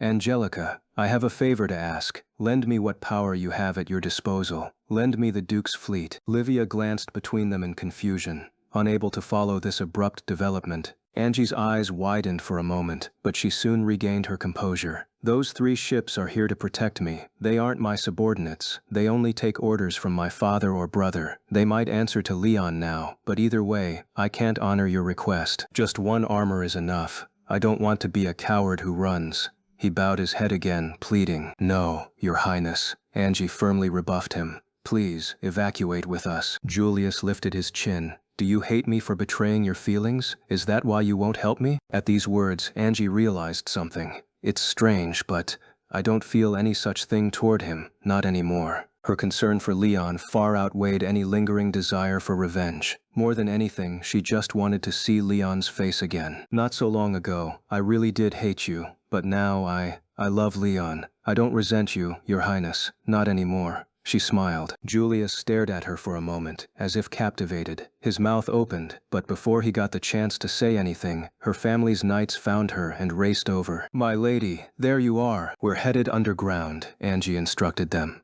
"Bring the prince." "Yes, miss." They surrounded Julius, guiding him and the girls to the storage area beneath the palace. Livia squeezed Angie's hand. "Are you okay?" Don't worry, I'm fine. All of those feelings, they're of the past." Angie smiled again. Julius stared down at his feet. Livia glanced at him. "Is something the matter?" I'd never seen her smile like that, that's all. His voice was full of self-derision. Angie barely heard this remark, too otherwise concerned to care. "Leon, you have to come home to us." Galat stood on the bridge of a principality airships, staring down at the kingdom's capital from high above. "And I even requested our surprise attack forces for this mission. I was so sure you wouldn't interfere, fiendish knight. But you're going to get in my way again? Hadn't the kingdom's nobles arrested Leon?" Galat hadn't anticipated his presence. He panicked at the sight of Arrogans on the field. It was said only Leon could control Arrogans and the partner, which meant that Leon was free. He chewed on his thumbnail. "But I have to retrieve the magic flute before our primary force arrives." The main army was keeping to the Sky Guardian's pace. They had summoned it from their own capital, and its movement speed was so slow, so they had yet to arrive. "We need the other flute to summon the Land Guardian. We can't afford to lose it." Notably, he had been granted these 30 airships under the pretense of saving Hertrude. Hertrude would not have approved it otherwise. However, Galat didn't much care what happened to the captured princess, but so long as the second flute remained in enemy hands, his future was precarious. "Earl, 20 ships have already gone down," a nearby soldier reported. "Our armors are also falling." "You think I can't see that for myself? That bastard has no knightly pride, abandoning his conviction not to kill so easily. At this rate, if he comes after our ship, No, I can't die here." Galat hastily called for a retreat, but it was too late. Aragon suddenly loomed in front of the bridge. "So this is your flagship, huh?" said a voice projected from the gray suit. Staring down the barrel of a giant rifle, Galat slapped his hands over his face. "Not here. I can't die here." Missiles launched from the container on Aragan's back and slammed into the airship. Then Arrogans pulled the rifle trigger, and it was all over. Clarice was at one of the evacuation centers in the capital, directing civilians onto airships personally owned by Atlee House. Civilians hurriedly piled inside, terrified of the principality's relentless attacks. Knights and soldiers struggled and failed to hold the enemy forces at bay behind barricades. Even academy students on airbikes engaged the enemy. The horrific sounds of battle raged on land and in the air. Clarice watched helplessly as enemies destroyed the armor that had been guarding her. She might have surrendered for the sake of the civilians under her care, but the hostile armors then began attacking her airships. Panicked, she snatched up a microphone and bellowed, "Wait!" These aren't military ships, there are civilians on board. Like that matters, an enemy armor shouted back. You kingdom savages will pay for your crimes with your lives. She grit her teeth. How is that an excuse to commit atrocity, the same ones you accuse us of? Axe in hand, the armor chopped right through the metal plating of the ship, cracking the ceiling above Clarice. He pried the hull open and reached in, cackling. There's a girl in here. She's a noble, too. Cold sweat trickled down her back. Clarice knew exactly what happened to women who were captured on the battlefield. One of her crew fired a rifle at the armor's approaching hand, but the suit's metal plating deflected the bullets. Your tiny bullets won't do anything. Now, atone for your sins with your body. The moment the armor's hand was about to close around Clarice, the enemy was violently ripped away from the airship. Arrogans had arrived. It held the enemy armor firmly in one hand, a rifle in the other, and took aim at the other attackers. In the next moment, Arrogans pulled the trigger, and a bullet ripped through the stomach of another enemy suit, sending it crashing to the ground. The armor in Arrogance's grasp thrashed. Let go of me, you. Arrogans emitted a shock wave from its left hand, and at once the enemy pilot fell silent. Arrogans promptly discarded the armor and soared off to find its next opponent. Clarice breathed a small sigh as she watched Leon leave. She stared at the battered suit that had tried to grab her moments before. A hole gaped in its stomach. Leon had pushed himself beyond mercy, so he's determined to see this through, she murmured. Evacuees clamored for escape at the Roseblade estate in the capital. Above them, extravagantly armored knights did battle, and airships traded cannon fire. One vessel took a heavy hit and crashed into the buildings below. Fires raged across the city, with towers of smoke scattered all around. Lady Deirdre, please run. Deirdre turned to her guard and huffed. You're telling me to run? My father and brother are fighting valiantly back home. If I left now, I would never be able to show my face to them again. But you're not a knight, my lady. No one would dare blame you if you escaped. She ignored his plea and resumed barking orders. Deploy our airships. I don't care what kind they are. Just get these evacuees to safety. Will you be riding with us then? Asked her knight, hopeful. Yes, I will. After everyone else has evacuated. My lady, you're such a fool. He burst into tears, but nevertheless obediently relayed her instructions. Just then, an enemy pilot slipped right past Roseblade House's defenses and landed his armor on the roof. He had been smashing noble residences and had turned his sights on the evacuees scattering like baby spiders. Deirdre's temper flared as the armor turned its weapon on the defenseless civilians. Is that any way for a knight to behave? My lady, what are you doing? Her knight scrambled toward her, trying to drag her away. You have no right to say that to us, the principality's knight responded from inside his armor. But what does it matter? Your kingdom will sink anyway. Whether I kill you now or not, your deaths are inevitable. He turned his gun toward Deirdre. Beg for your life. The fear made Deirdre's legs feel like cement, rooting her in place. Still, she lifted her chin. A daughter of Roseblade House does not beg for her life. You would kill me regardless? Go on then, pull the trigger, you coward. My lady, please don't encourage them. Incensed by Deirdre's ferocity, the enemy armor moved to press the trigger. Lancing down from above, a bullet pierced through the suit. The armor collapsed. Deirdre looked up. Among the security armors hovering was a gray suit with a large container on its back, already flying away from her family's estate. Oh, not even going to greet me, She sniffed. How hateful. Beside Deirdre, her knight sagged in relief. My lady, you don't need to put on a brave front when your legs are trembling. Now come, let's evacuate. Wait just a moment, she hesitated before admitting. My legs won't move. Her knight sighed before offering a shoulder to help guide her inside the manor. For the umpteenth time, I emptied the contents of my stomach into a paper bag inside Arrogance's cockpit. The stench of bile filled the air, making me even more nauseated. Just surrender. Why are you guys doing this? It's already clear you've lost. The Principality's forces still rampaged within the capital. Despite the fact that I had destroyed their flagship, they were like a snake without its head, yet still they resisted. They most likely think surrender meaningless, Luxian surmised. Well, that was our fault. Some had tried to surrender, and the kingdom's forces killed them anyway. Smoke rose from all corners of the city. Numerous hostile airships had been shot down only to destroy the buildings below. The sea of fire swallowed up whole districts. Once we clean up the Principality, we'll have to provide aid. The nobles not following my orders can help out with that. Yes, surely they'll be willing to assist for the sake of their homeland. I wiped my mouth with the back of my hand. Where's our next battlefield? He hesitated. When he spoke, he sounded uncharacteristically apologetic. "Master, I'm afraid this is it. I will only be able to provide the bare minimum of support from here on." "Got it. Do your best." "Are you truly sure about this?" "Yep. Get going. You know I can't leave this to anyone but you." He stared at me for a moment before he nodded. "The royal family's ship is ready to go.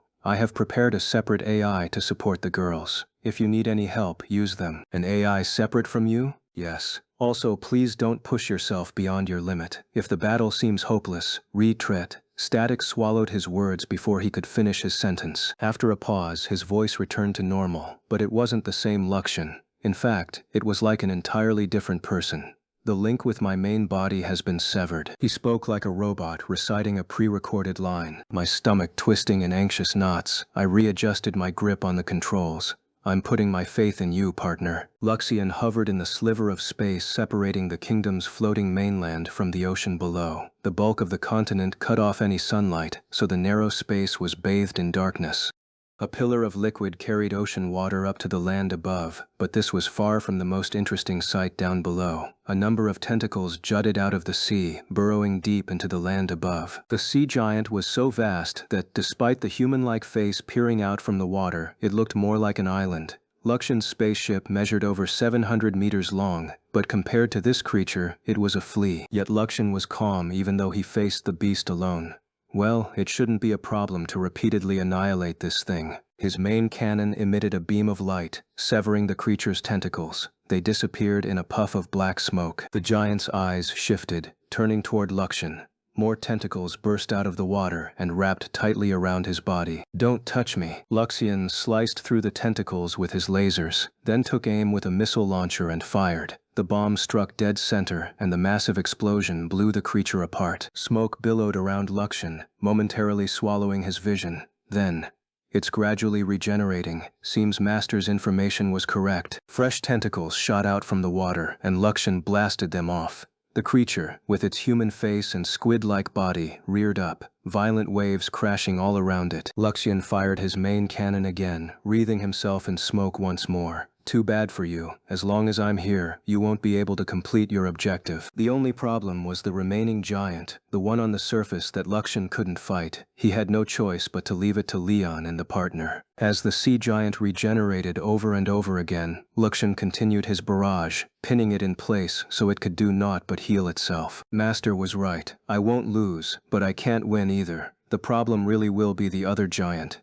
Master's odds of survival are even lower than I anticipated. In between cannon blasts, Luxian focused his attention on adding improvements to Schwert inside the spaceship's onboard factory. "You'll be reborn anew, Schwert, in order to better serve our master." The Principality's main force traveled alongside the Sky Guardian. Within their flagship, an elderly knight, Vandel, formerly the Black Knight, took a knee before her Trada. His right arm was covered in some kind of black organic goo. She spoke to him coldly. "I believe I already told you I wouldn't grant your request yet." Vandel didn't respond. As the silence dragged, a key official standing beside Hertrauda stepped forward. "Lord Vandel, the kingdom will certainly come after our main force. We want you to fight alongside us." Hertrauda narrowed her eyes. The demonic suit's right hand. Ultimately, Vandel was the only one able to use it. They had sacrificed over 10 people trying to find someone who could effectively use the item. In the end, only Vandel had survived its parasitic bond. The skin on his arm had blackened like soot and was covered in small slits that occasionally peeled open to reveal gruesomely human eyes.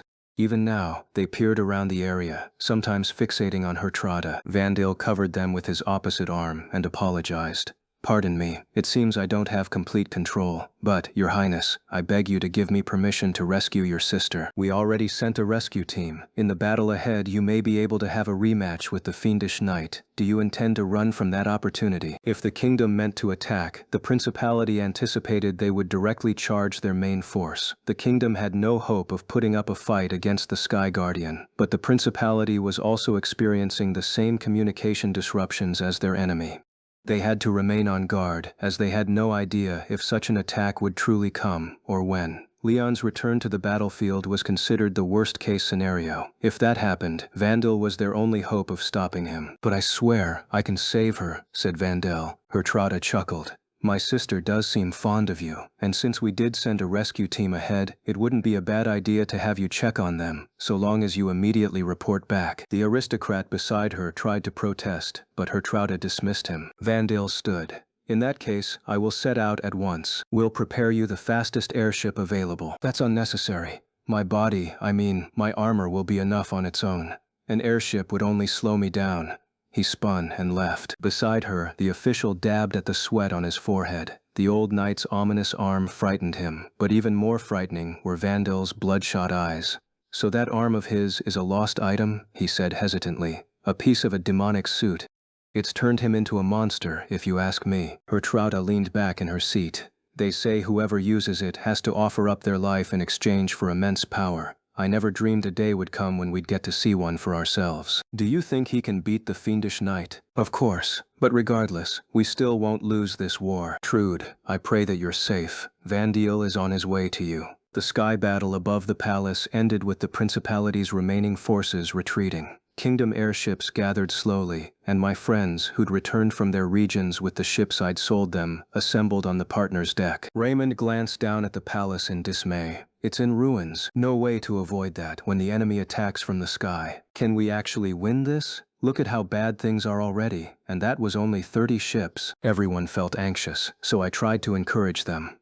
"Come on, you guys don't think I'd go into battle without a secret plan, right? I've got it all set up, just you watch." Just then, a white, shining airship rose from its underground hangar and drifted in front of us. This was the royal family's vessel, or as Luxian had dubbed it, the Weiss. He said the word meant white, which definitely fit. Come to think of it, it seemed long past time for Luxian to explain to me what Arrogans meant. "I bet whatever it means, it suits me perfectly." "That ship is your hidden weapon? It's smaller than the partner. Does it have some super powerful missiles crammed on board or something?" I couldn't blame my friends for feeling underwhelmed. The partner was obviously better equipped for battle, but the important thing about the Weiss was that Livia and Angie were on board.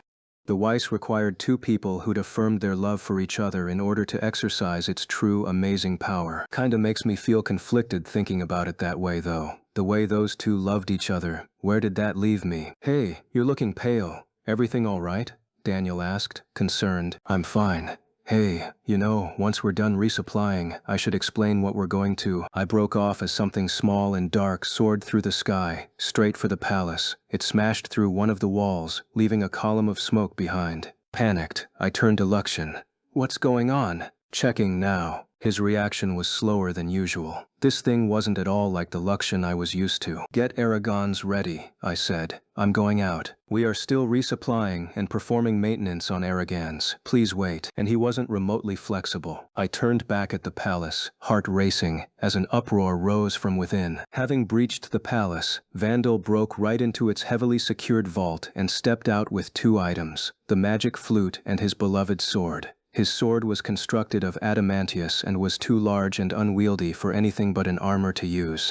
Yet even though it towered over him, Vandal now carried it one-handed, his lips pulled into a lopsided grin. "I came to get you, my friend, although my real objective is the princess." He rested the blade against his shoulder. As he turned to leave, several knights rushed in, blocking the door. "Who are you? Lay down that weapon and surrender." "Who cares? Shoot him." A kingdom armor obstructed the hole Vandal had left in the wall, and the knights opened fire, thinking him trapped. But none of the bullets found their mark. It was as if some invisible barrier repelled their attacks. Then the eyes on Vandal's right arm flared open. The knights reeled back. "Monster! Fire! Fire!" The kingdom armor burst through the hole in the wall and reached for him, but Vandal easily sent his opponent reeling backward. He lifted his enormous sword, again with only one hand, and sheared through the armor along with the knights.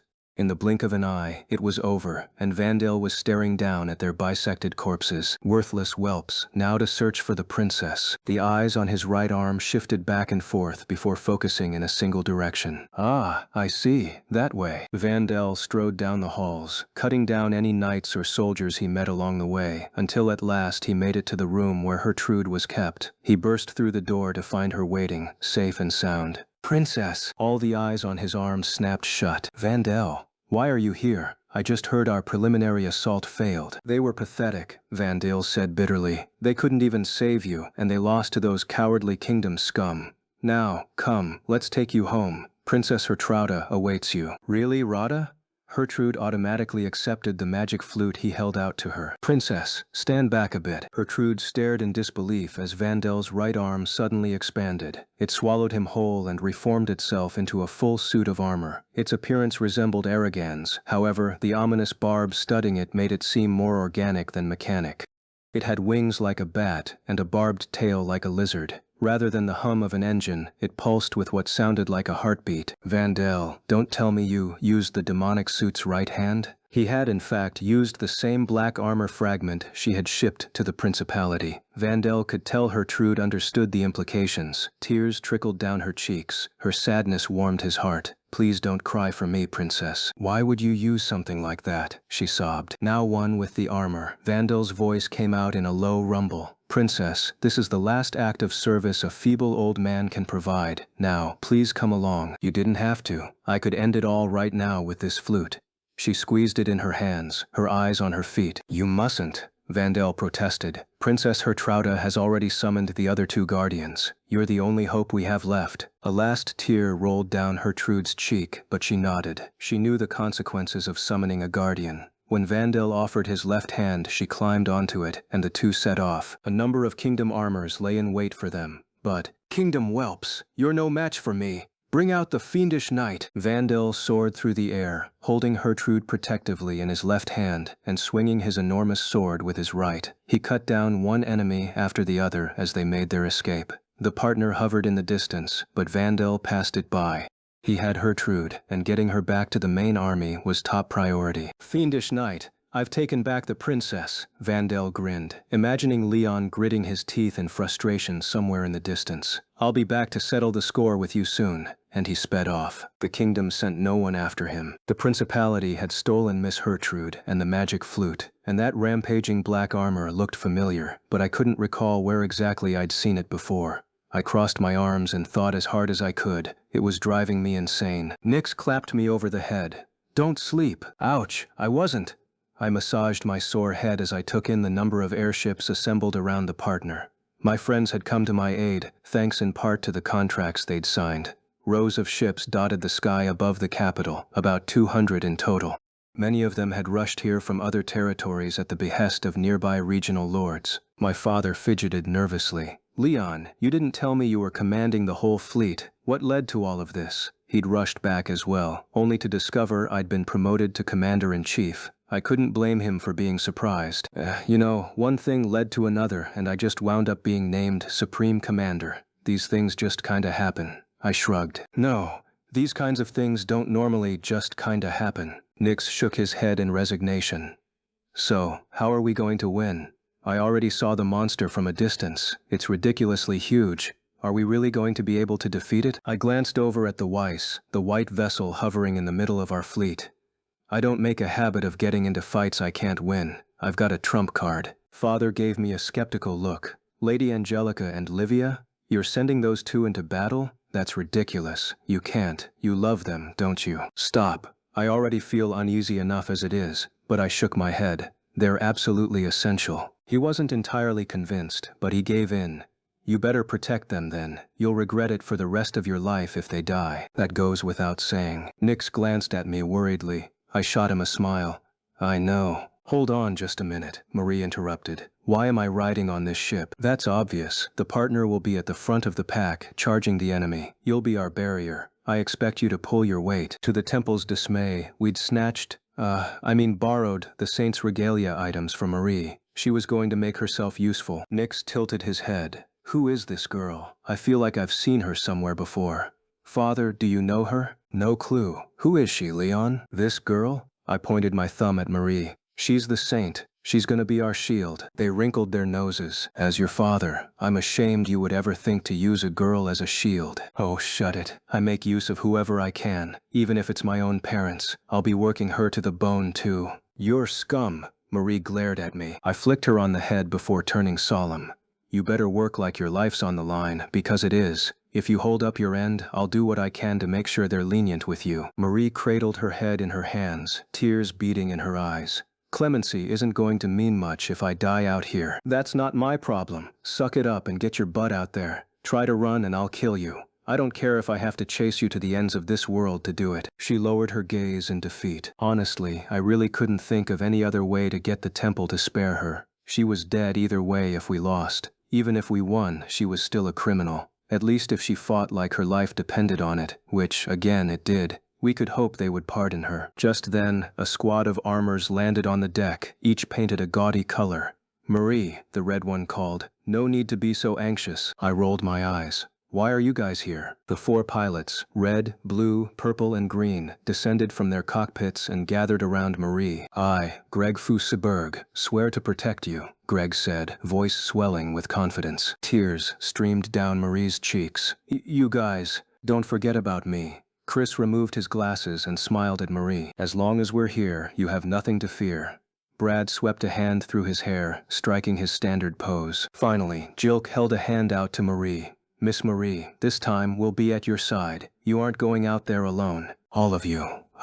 Before she could finish, another armor touched down on the partner's deck, sparkling white with a blue cloak that billowed in the wind. "I'll be taking part in the battle as well," the pilot declared from within the suit. I squinted up at it. "Go home." The hatch to the cockpit opened, and a masked knight poked his head out. It was obviously Prince Julius. He was wrapped in a tight-fitting suit with a mask on his face and a cape fastened to his shoulders. "What in the world are you trying to pull? You look ridiculous. Stop. I'm getting second-hand embarrassment here." "Who are you?"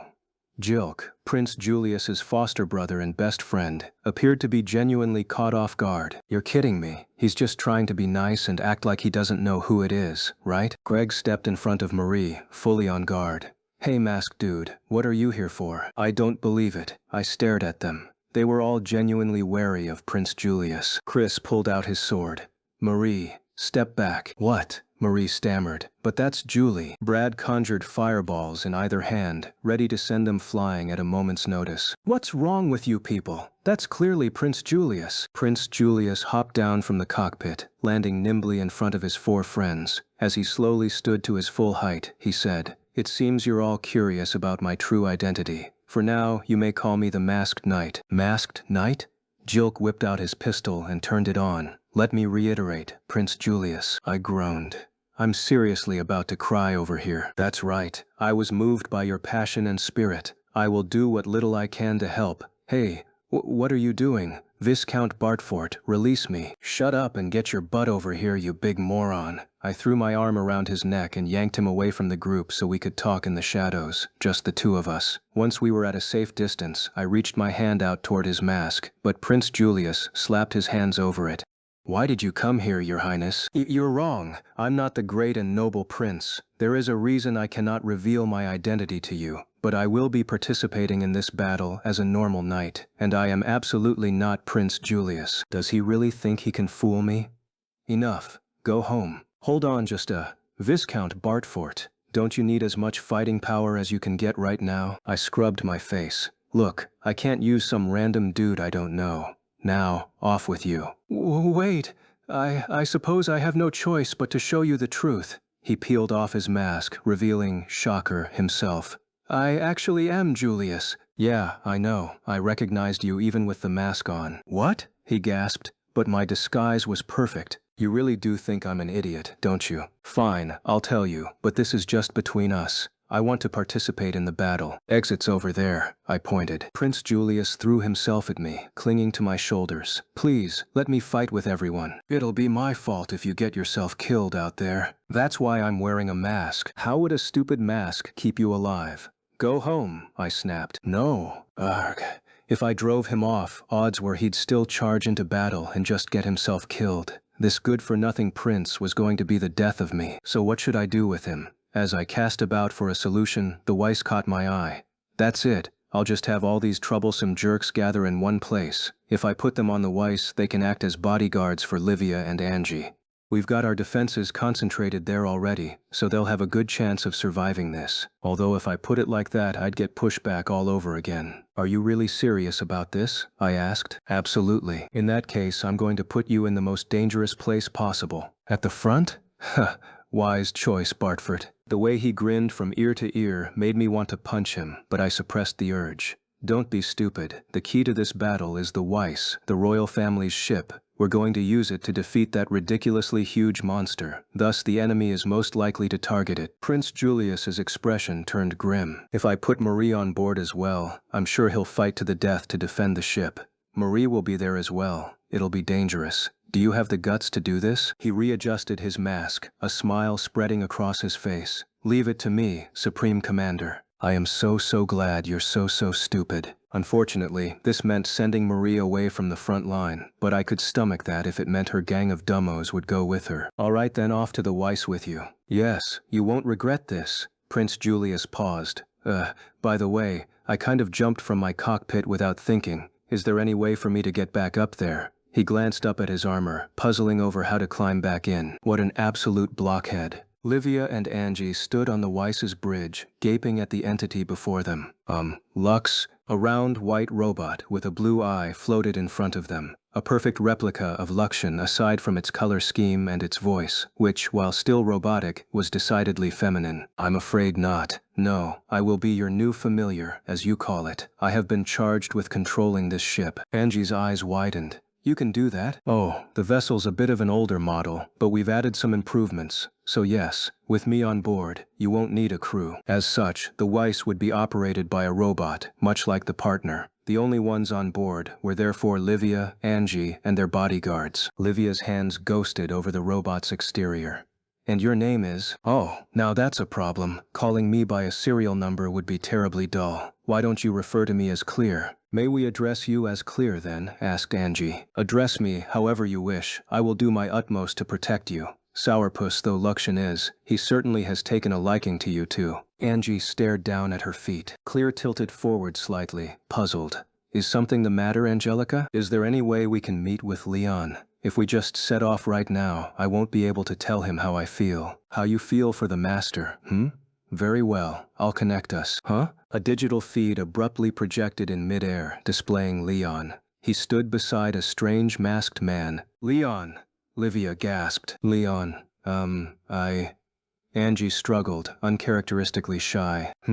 What's this? The masked man shoved Leon aside and leaned in until his face took up most of the feed. Excuse me, strange man. We would appreciate it if you moved. Livia sniffed. What is with that outfit? Angie wrinkled her nose. A strange mask and a pretentious cloak, a spandex suit on top of that. Are you some manner of pervert? Step aside and let us speak with Leon. The masked man's shoulders slumped, but he disappeared from view. Leon returned, looking exasperated. He cleared his throat, eyes awkwardly darting back and forth between Livia and Angie. So what did you want? Livia clasped her hands to her chest. We want to speak with you. I have to do a briefing soon, but I can talk as long as you keep it short. Good. He was willing to listen.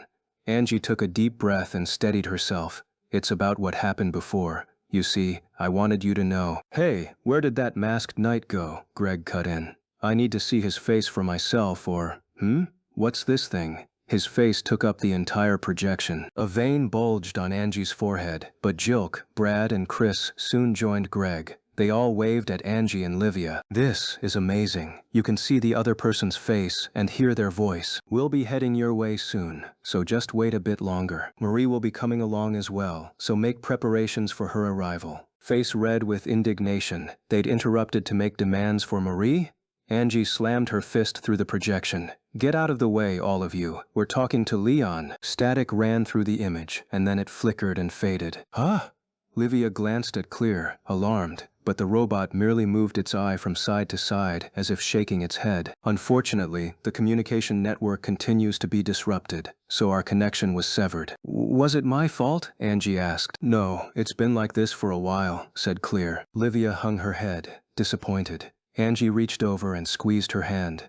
It's okay, we'll definitely tell him how we feel. You're right. Oh my, how passionate you girls are, Clear said, tone turning playful. I can see why they say this is true love. Now, come, it's about time for us to depart. Livia faced forward.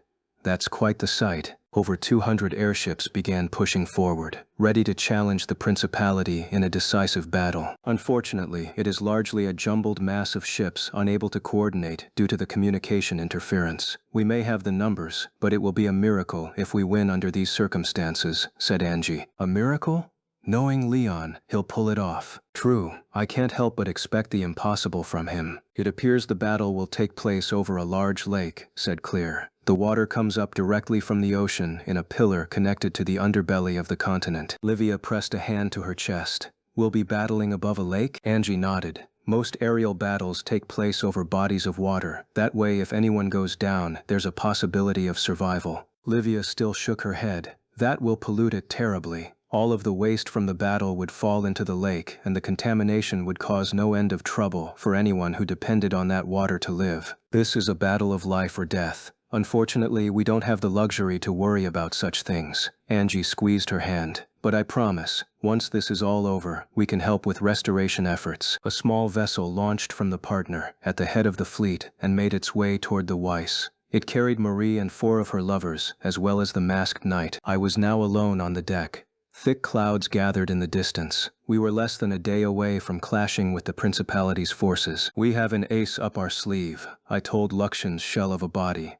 Although I didn't really want to bring those two onto the battlefield, I had a number of regrets, wondering what I could have done differently. Maybe if I had used Luxion to gather information sooner, I could have kept the storyline from becoming this distorted. Maybe I would have realized sooner that the Principality had another princess and another magic flute. Then I might not have needed to become the commander-in-chief. Maybe none of this would have happened. As it was, we were so out of sync with the story that our only option was to meet the Principality in a full-on battle. I didn't know if I'd even really helped where I was. Wait a minute. That mask Prince Julius wore, I remembered it now, from the game, but I was positive it had been worn by a different character. They'd been quite striking, though I never had figured out their true identity. It certainly hadn't been the prince. They'd been really theatrical, but despite that, quite strong. An interesting tidbit, I supposed, but it didn't seem particularly relevant at present. Still, I didn't expect the prince to join the battle wearing a mask. Back at the palace, the king rummaged through his secret room. It's not here. My disguise is gone, and the key to my custom-made armor has disappeared as well. Who could have done this? Mylene. Oh, I bet it was that witch. As Roland raged, Mylene came padding into the room behind him. Have you seen Julius? She asked. Roland swung around, panicking to see her in his hidden room. Julius? He's not here. Wait, why aren't you surprised? Mylene glanced about his secret room with an expression of supreme disinterest. Oh, this. I've known for a while. Not that I've bothered to learn what you keep in here. More importantly, I'm looking for your son. You knew about this? Roland demanded. I had no idea you… at any rate, I don't know where the boy is. Probably sulking in his room. Mylene shook her head. He's not. That's why I came to ask you. The two of you are so very similar. I worry he's going to get himself into another mess. Something horrible suddenly occurred to Roland. Does Julius know about my secret room? Of course. He told me about it when he was little. Roland flew out the door. Mylene chased after him.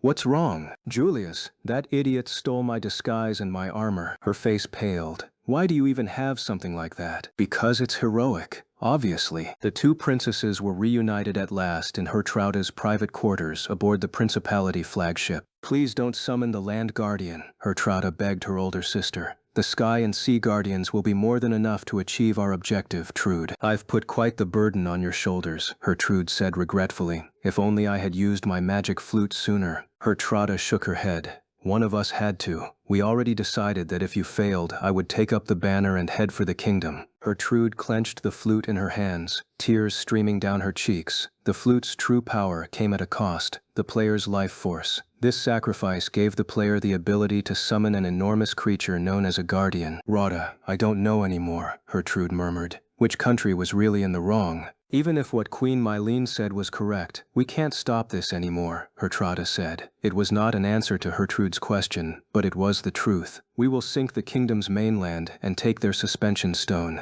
And with that, Principality will have new land to claim for its own. Our nation needs it in order to become a world power, to control our fate. That suspension stone was their true aim, more so than revenge. With it, they could expand their territory by repurposing the stone for vessels, or artificial islands, or other vital technologies. But the Principality could never hope to overcome the kingdom's forces in a fair fight. Desperate measures were their only route to victory. I only wonder if our actions are truly just, Hertrude whispered. I can't say, Hertrauda replied simply. All I can do is entrust the rest to you once this is all over." Their parents had passed away in an accident while they were young, and while the royal family included a few other surviving relatives, only these two sisters were privy to state secrets. Both had received the education necessary to one day inherit the throne. One of them had to survive, to lead their country to the future the other created. In any case, their time together was limited.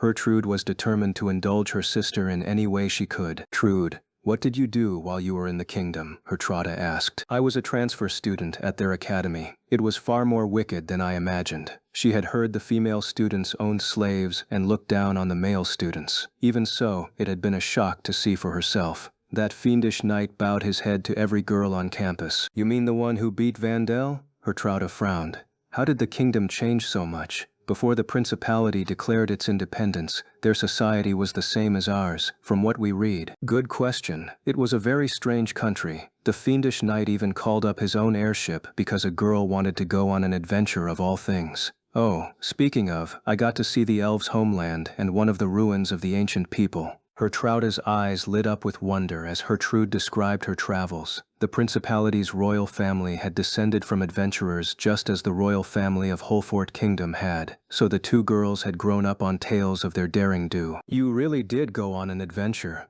Gertrude grinned from ear to ear. "I'm so jealous. I just don't have the time." "Rada, I'm so sorry. I'm really, truly sorry." But their time together was up. A knight had arrived with a report. "Princess Gertrude, we've confirmed the kingdom's forces are closing in." Gertrude's expression changed from that of childish wonder to that of a cold, hard leader. "I'm on my way. Trude, if I collapse, the rest is up to you." Only a short distance remained between them and the kingdom's forces, then the capital and the suspension stone. Once they arrived, it would all be over. Gertrude smiled at her sister, tears rolling down her cheeks. "When the times comes, I'll do what needs to be done, but until then, I will stay by your side." Gertrude smiled as well. "You will be my pillar, Trude." I sat Arrogans down on the partner's deck. Inside the cockpit I whistled to myself, trying to downplay my anxiety. This sight's got a lot more impact in person than it did in the game. The Principality's forces flew beneath the giant monster in the sky, as if using it for protection, sticking close as they steadily made their way toward the capital. "The target has entered blast range," said Luxion's shell. No snarky quips, just the bare minimum of acknowledgement. Through the clouds, I saw the enormous creature was covered in dozens of eyes and had multiple arms. Several of its gargantuan pupils were trained directly on the kingdom's forces. Our fleet, the partner, and all our ships charged theirs. As we flew, the giant reached one of its massive hands toward us. "Target approaching." "Hit it hard," I roared. "Order received," Luxion said. "Firing missiles now." As the giant's hand threatened to close around us, the partner released 3 rounds, triggering an enormous blast as the bombs hit their mark. The creature's limb disintegrated in a puff of smoke. "Guess we should keep firing." Commencing bombardment, the partner's largest cannon fired, swallowing the giant in a blinding explosion. Several missiles followed, one after another, blowing off its arms. Principality ships panicked, scattering and repositioning now that we'd blown off their beloved final boss's creepy arms. "The enemy fleet has changed formation," Luxion reported. "Little slow on the uptake there." They were preparing to return fire, but their positioning was inefficient and uncoordinated. Their communication networks were as disrupted as ours. However, thanks to Luxion's improvements, the ships my friends and family commanded outstripped the enemy's, technologically speaking. I stood Arrogans up, readied my rifle, and began shooting down the monsters swarming around the enemy's fleet. There were thousands, maybe even tens of thousands. And while the partner was busy attacking the giant, dealing with the monsters and airships and armors and everything else, fell to the rest of us. The kingdom's fleet fired as they closed in, cannons pelting the monsters, which burst into clouds of black smoke. Meanwhile, the Principality's forces turned their broadside toward us and unloaded their own cannons at the partner. None of their rounds left a mark, even when they did find their target. Most were deflected by the ship's barrier. "Blow them to pieces." The partner careened forward until it was nose to nose with the enemy forces. The Allied ships behind it opened fire with front-mounted cannons. The Principality's fleet also had a barrier, but our rounds pierced right through and sank vessel after vessel. "How do you like our cutting-edge cannons? Don't think you can protect yourself with a measly magical shield." After their first warship sank, the Principality began deploying armors. Another vessel moved to block the partner's path, again unloading a row of side-facing cannons. The partner deflected them all. "Weak. If that's all you got, you can't stop us. The partner rammed right into the side of the enemy vessel, bending it in the middle. As our ship plowed on, the Principality's ship tore in half and plummeted into the lake below. Once we get in close, this battle is ours. We had penetrated their formation and were now immediately below the giant. It couldn't attack us so long as we were mixed in with the Principality's forces. The kingdom's ships followed close behind the partner to enter the fray, then deployed their own armors. The battle took on an intense, chaotic pitch. We've cleared the first step. The partner launched several missiles straight at the giant, exploding its limbs into puffs of black smoke. The clouds surrounding the monster absorbed the lingering fumes, then they swelled and darkened. The battle had begun at dawn with clear skies, but now thick, black clouds loomed over us. It was from these storm clouds that the regenerated monster reappeared, its dozens of eyes all trained on the partner. It revived even faster than I expected, but let's keep up the attack and pin it down. Enemy approaching, said Luxan. Principality armors were headed straight toward Arrogans. We found you, fiendish knight. Fiendish, ironic coming from a bunch of fiends like you. You're coming here to kill me, and I'm about to kill all of you. We're like two peas in a pod. I took aim with my rifle and pulled the trigger, blasting right through an enemy armor's stomach. They collapsed in front of me on the deck of the partner. Looking up, I saw that the enemy ships and armors had the partner surrounded. I turned my gun on a ship straight above me and fired at its engine, which burst into flames. It crashed down harmlessly onto the partner's defensive shield. Staticky voices filtered into my cockpit. Use your armors to destroy it. Shoot him down and they'll make us generals. His head is mine. I grabbed my axe with my left hand and hacked away at the first armor to approach, gouging out his stomach with a diagonal cut. The pilot within would be beyond saving. Your reaction time has slowed, said Luxan. Yep, thanks for noticing. Another enemy charged, and I brought my axe down on his head. The blade sank so far into his torso that I couldn't yank it out and had to abandon the weapon. I shot down a third enemy with my rifle before pulling out a new weapon to replace my axe. I let myself take one brief glance at the Weiss. I'm counting on you. Then I turned my gaze forward and lifted off from the partner's deck. Angie and Livia watched from the Weiss's bridge as the kingdom's forces charged into the enemy's ranks and began an all-out attack. Livia trembled, depending on Angie to keep her upright. Livia, let's rest for a bit. Livia shook her head, tears falling. She had both hands on her head, and her breaths came in strangled gasps. It's so painful. Why is everyone fighting? It hurts so much. Why? Angie hesitated. I wonder the same. She knew the logical answer. Her teachers had taught her countless reasons for war, but seeing the battlefield for herself made her second-guess them all. Livia clutched her chest. Hey, Marie bellowed, dressed in her saint's regalia. We've got enemies swarming us, you know? Be quiet, Angie snapped. Yes, ma'am. The escort ships are protecting. We won't fall easily. Clear, floating beside them, moved her eyeball in a nod. The biggest threat is far above, the giant, as your people call it. Other than that, nothing on this battlefield can sink this ship. Now, are the two of you ready? Marie, what about you? It clearly irked Marie to be treated as an extra, but she was too intimidated by Angie to complain. Angie held Livia upright, whispering softly, Livia, let's finish this quickly. Are you up for it? Although she continued to sob, Livia nodded and clasped her hands as if in prayer. Angie mimicked the pose, and some strange sensation overcame her. What's going on? My chest aches. This overwhelming sadness, I can't stop the tears. Voices of those on the battlefield trickled into her head. Help! I don't want to die. Mom, save me. This is why I didn't want to get involved in this stupid war. Every cry was a life, and every single one faded after it called out. They made Angie's heart twist in anguish. This is what you've been feeling, Livia? This function wasn't listed in the manual. The ship seems to react to Olivia's power, said Clear. Perhaps it would be apt to call this phenomenon resonance. Suddenly, Marie shrieked. Ah, a monster is coming right at us. She pointed straight ahead. One of the Principality's creatures lunged toward them, its jaw cracked open. Away with you, said Clear, and the Weiss's main cannon blasted right through the beast. The AI turned to Marie. I'd appreciate it if you would do some work as well. Huh? What am I supposed to do? Mimic the other two girls and make use of your saint's power. Clearly flustered, Marie copied Angie and Livia's posture and began praying.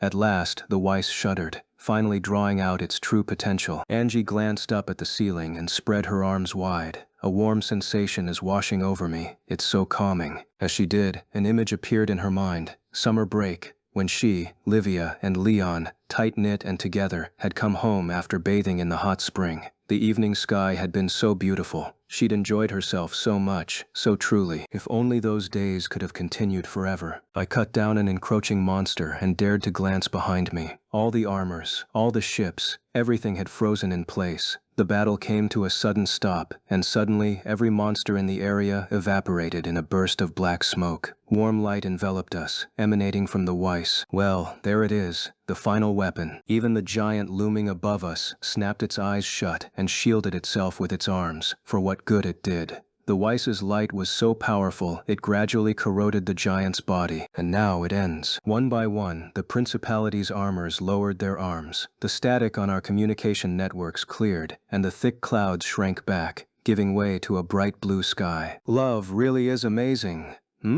I tried to cackle over our victory, but all my will to fight was sapped from my body as fear settled in my gut. It was as if something had ripped the aggression out of me. A voice echoed all through the sky. Don't fight anymore. I don't want to see you all hurt. Please, stop this. It was Livia. So that's it. This is Livia's real power. Her voice pierced straight to the heart, but not in a way that unsettled. As she spoke, her words touched people's souls and swayed their emotions. No one could resist her. Let's stop, okay? If we keep this up, many lives will be lost. Please quit fighting. If mere words could stop a war, people would never have suffered it. Yet her desire for the battle to end seeped right into me. Beside me, Lakshan's empty shell spoke. Psychic attack detected. Yes, that was exactly what this was, and a powerful one at that. The Weiss amplified and strengthened Livia's natural ability, and it was altogether brutal. The Principality's knights, who had so resented the kingdom, dropped their weapons as they listened to her. Some of them might have wanted to retort, "Screw that, or we can't let it end like this."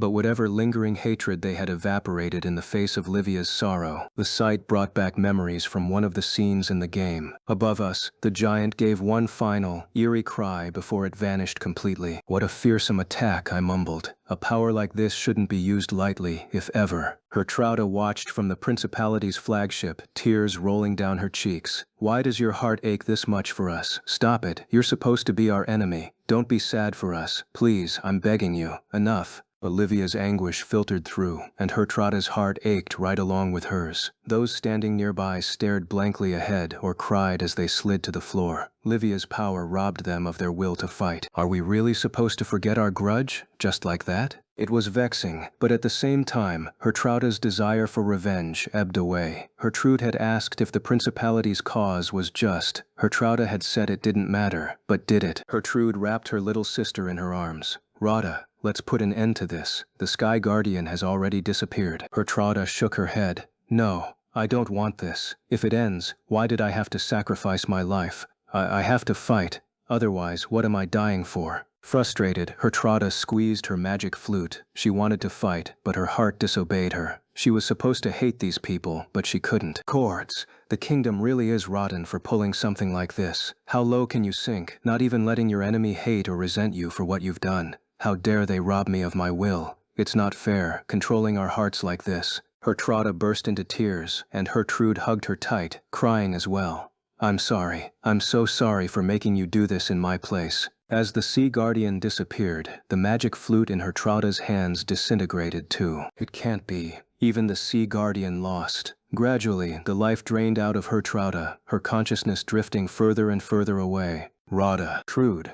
I'm scared. But it's kind of warm. Livia's power gradually overrode even Hertrauda's fear. In its place, a comforting glow enveloped her. Her resistance vanished, and her expression turned calm and peaceful. I'm sorry, Trude. I'm so sorry for leaving you all alone like this. Hertrauda's eyes slowly closed, and her older sister's sobbing grew fainter and fainter until there was nothing left but silence. Vandel stood nearby as Hertrude sobbed, until her lips slowly broke into a smile. Princess. Vandel, I think something's wrong with me. I should be devastated, but I feel so warm and happy. Rada's gone, but they won't even let me mourn her. What a barbaric kingdom. Vandel softly placed a hand on her shoulder. Leave it to me. I will settle this. Vandel? Vandel alone was unaffected by Livia's psychic attack. He had the influence of the demonic suit to thank for that. Now, before you lose all will to continue, command me, he said. Hertrude pulled a face, conflicted.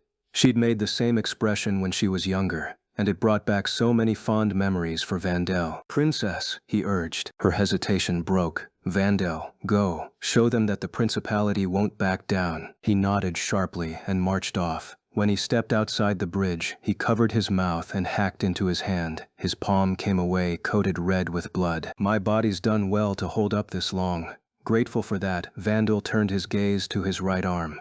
"I at least have to sink the ship causing all of this." The white vessel, the center of the fleet, hovered in the distance. "That's the one. I have to get rid of it." He flexed his right arm. It enlarged, swallowing the rest of his body as it transformed into an armor. "Now, let's get started." Vandel leapt up through the air, making his way directly toward the Weiss. I was in a daze. It was like being overcome with drowsiness even though I knew it was no time to be sleeping. Maybe that wasn't the best example, but regardless, this whole battle seemed utterly pointless now. "Master, the attack has contaminated your mind." I heard what Luxan was saying, but right now I felt annoyed with everything I'd done.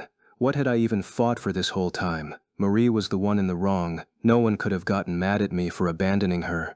Not a single person. Well, okay, my parents from my previous world, but I'd never see them again. Even so, they'd probably have said something like, "You're her big brother, you need to look after her." Yeah, well, that wasn't in my character. Enemy approaching. "It's headed straight for the Weiss," Luxan reported. I whipped around. A black, fake-looking Arrogans with thorny plating charged straight for the white ship. I've seen that armor somewhere before, I'm pretty sure, but I couldn't remember where.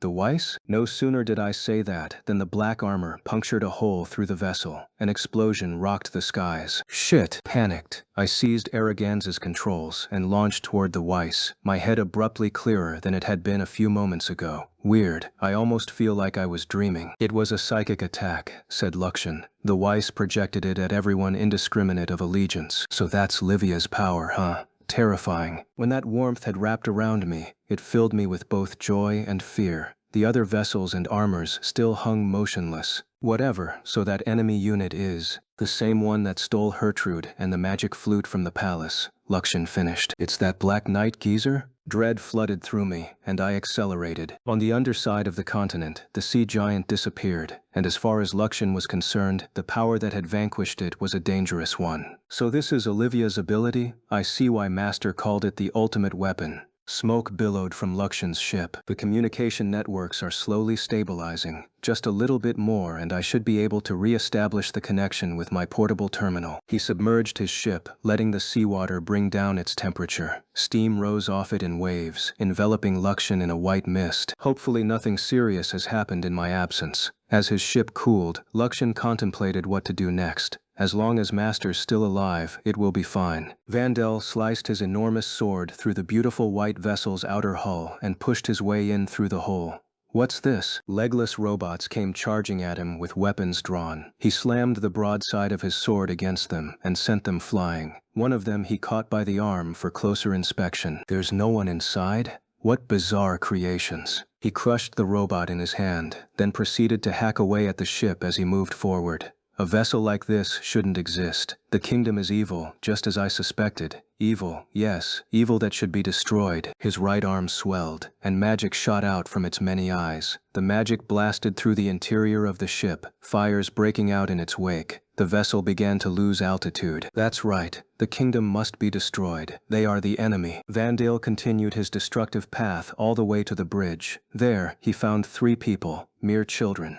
Girls, now I understand. So you did this. He stood in front of the 3 frightened young women and raised his sword, but the short-haired one stepped out in front of the others. Please wait. Let's stop fighting. We can't keep going like this. No! Vandel choked up blood as he resisted her. It's not over yet. I won't let it be over. As long as our countries exist, we will continue to battle. It is only natural after what you did to us. The second girl, her face fierce, snapped at him. Ridiculous. Are you going to act as if the principality is innocent? Even so, Vandale didn't back down. Innocence? What of it? Do you know what it feels like to see your family killed before you? I had a wife and daughter and I tried to protect them. My little girl was but an infant, and your kingdom murdered her. No more words. Vandal brought his sword crashing down on the girls, but a sudden attack hit him from behind. A wire, wrapped around his waist, ripped him off the ship's bridge. He spun to face the culprit and found 5 different colored armors. We're your opponents. A white suit with a cape billowing behind it charged toward him, sword in hand. Vandal tore off the wire and parried the attack, cackling from within his armor.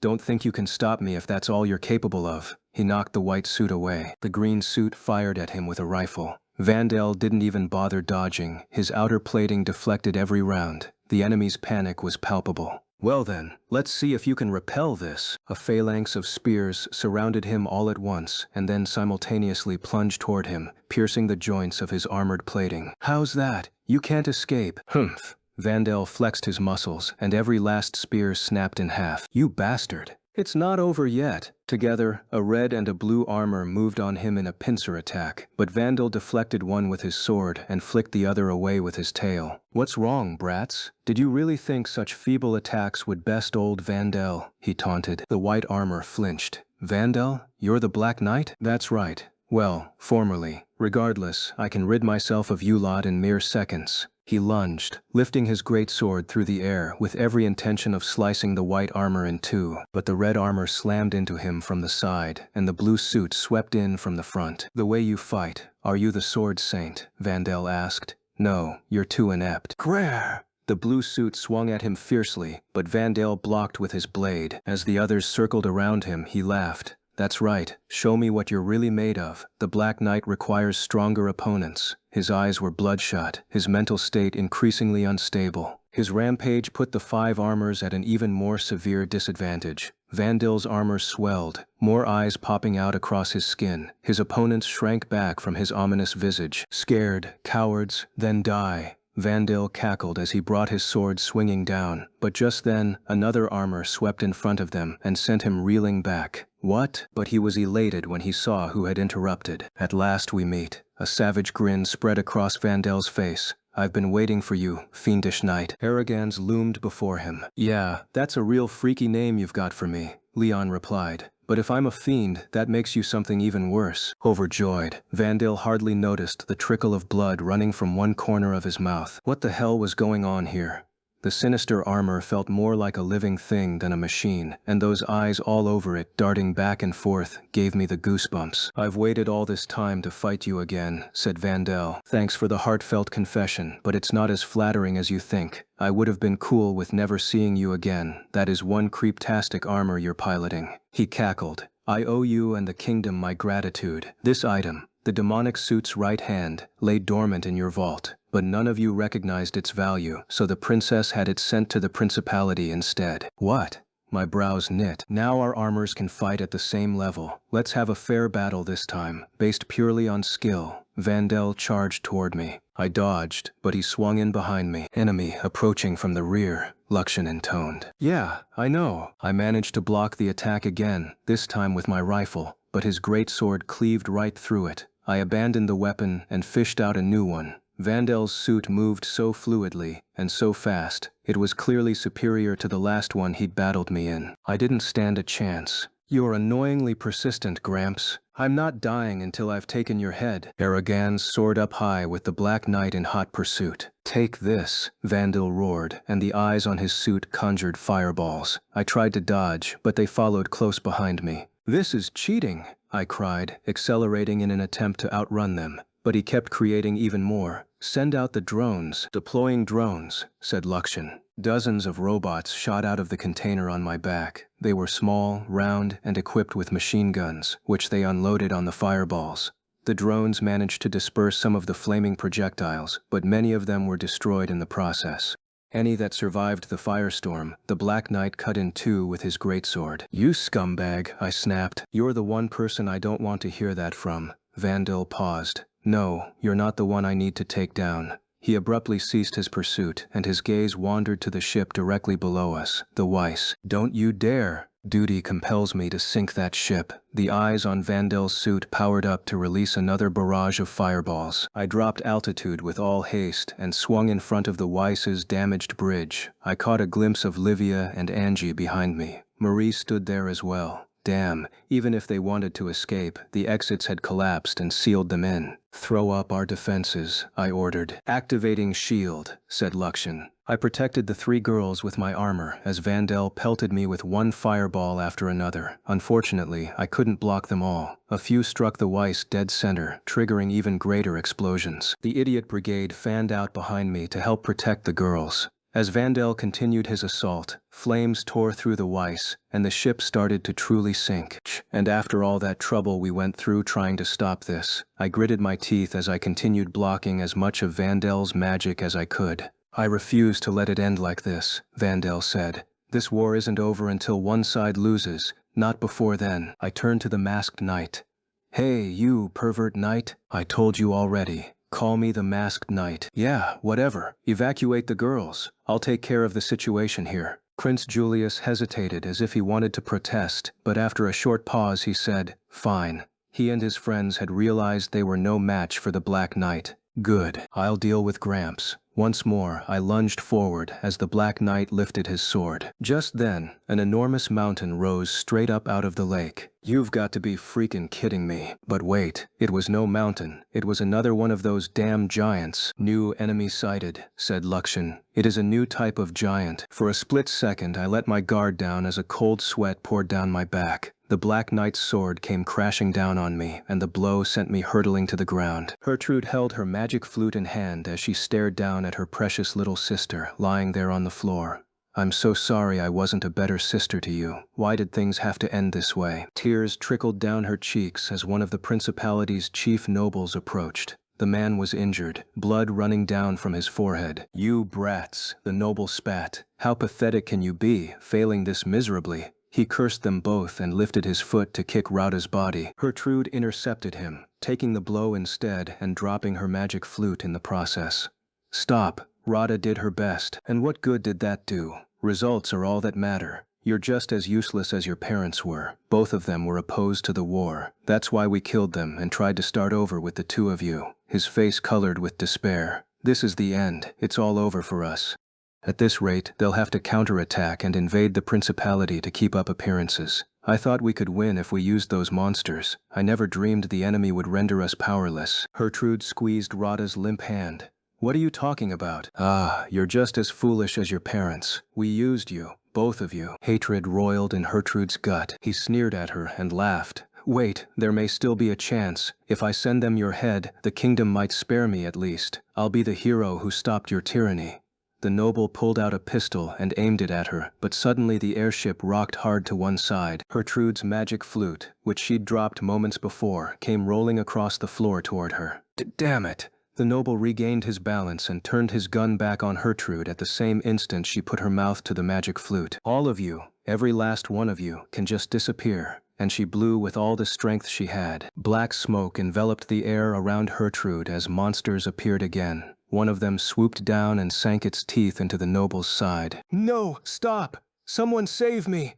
The monsters devoured the man as he shrieked. Gertrude slowly pulled herself back to her feet, magic flute in hand. She staggered to the deck to survey the situation outside. She was so overwhelmed by the truth of her parents' deaths, the actions of the noblemen, the loss of Radha. Just what had they offered their lives for? Her eyes were glassy as she stepped out toward the edge. The battle had resumed thanks to Vandel destroying the Weiss. As tears poured down her face, Gertrude played the flute once more, and an ominous melody rang through the air. I've had enough. None of it matters anymore. All of you can die. And with that she summoned the Land Guardian. Gertrude dropped the flute and cackled maniacally.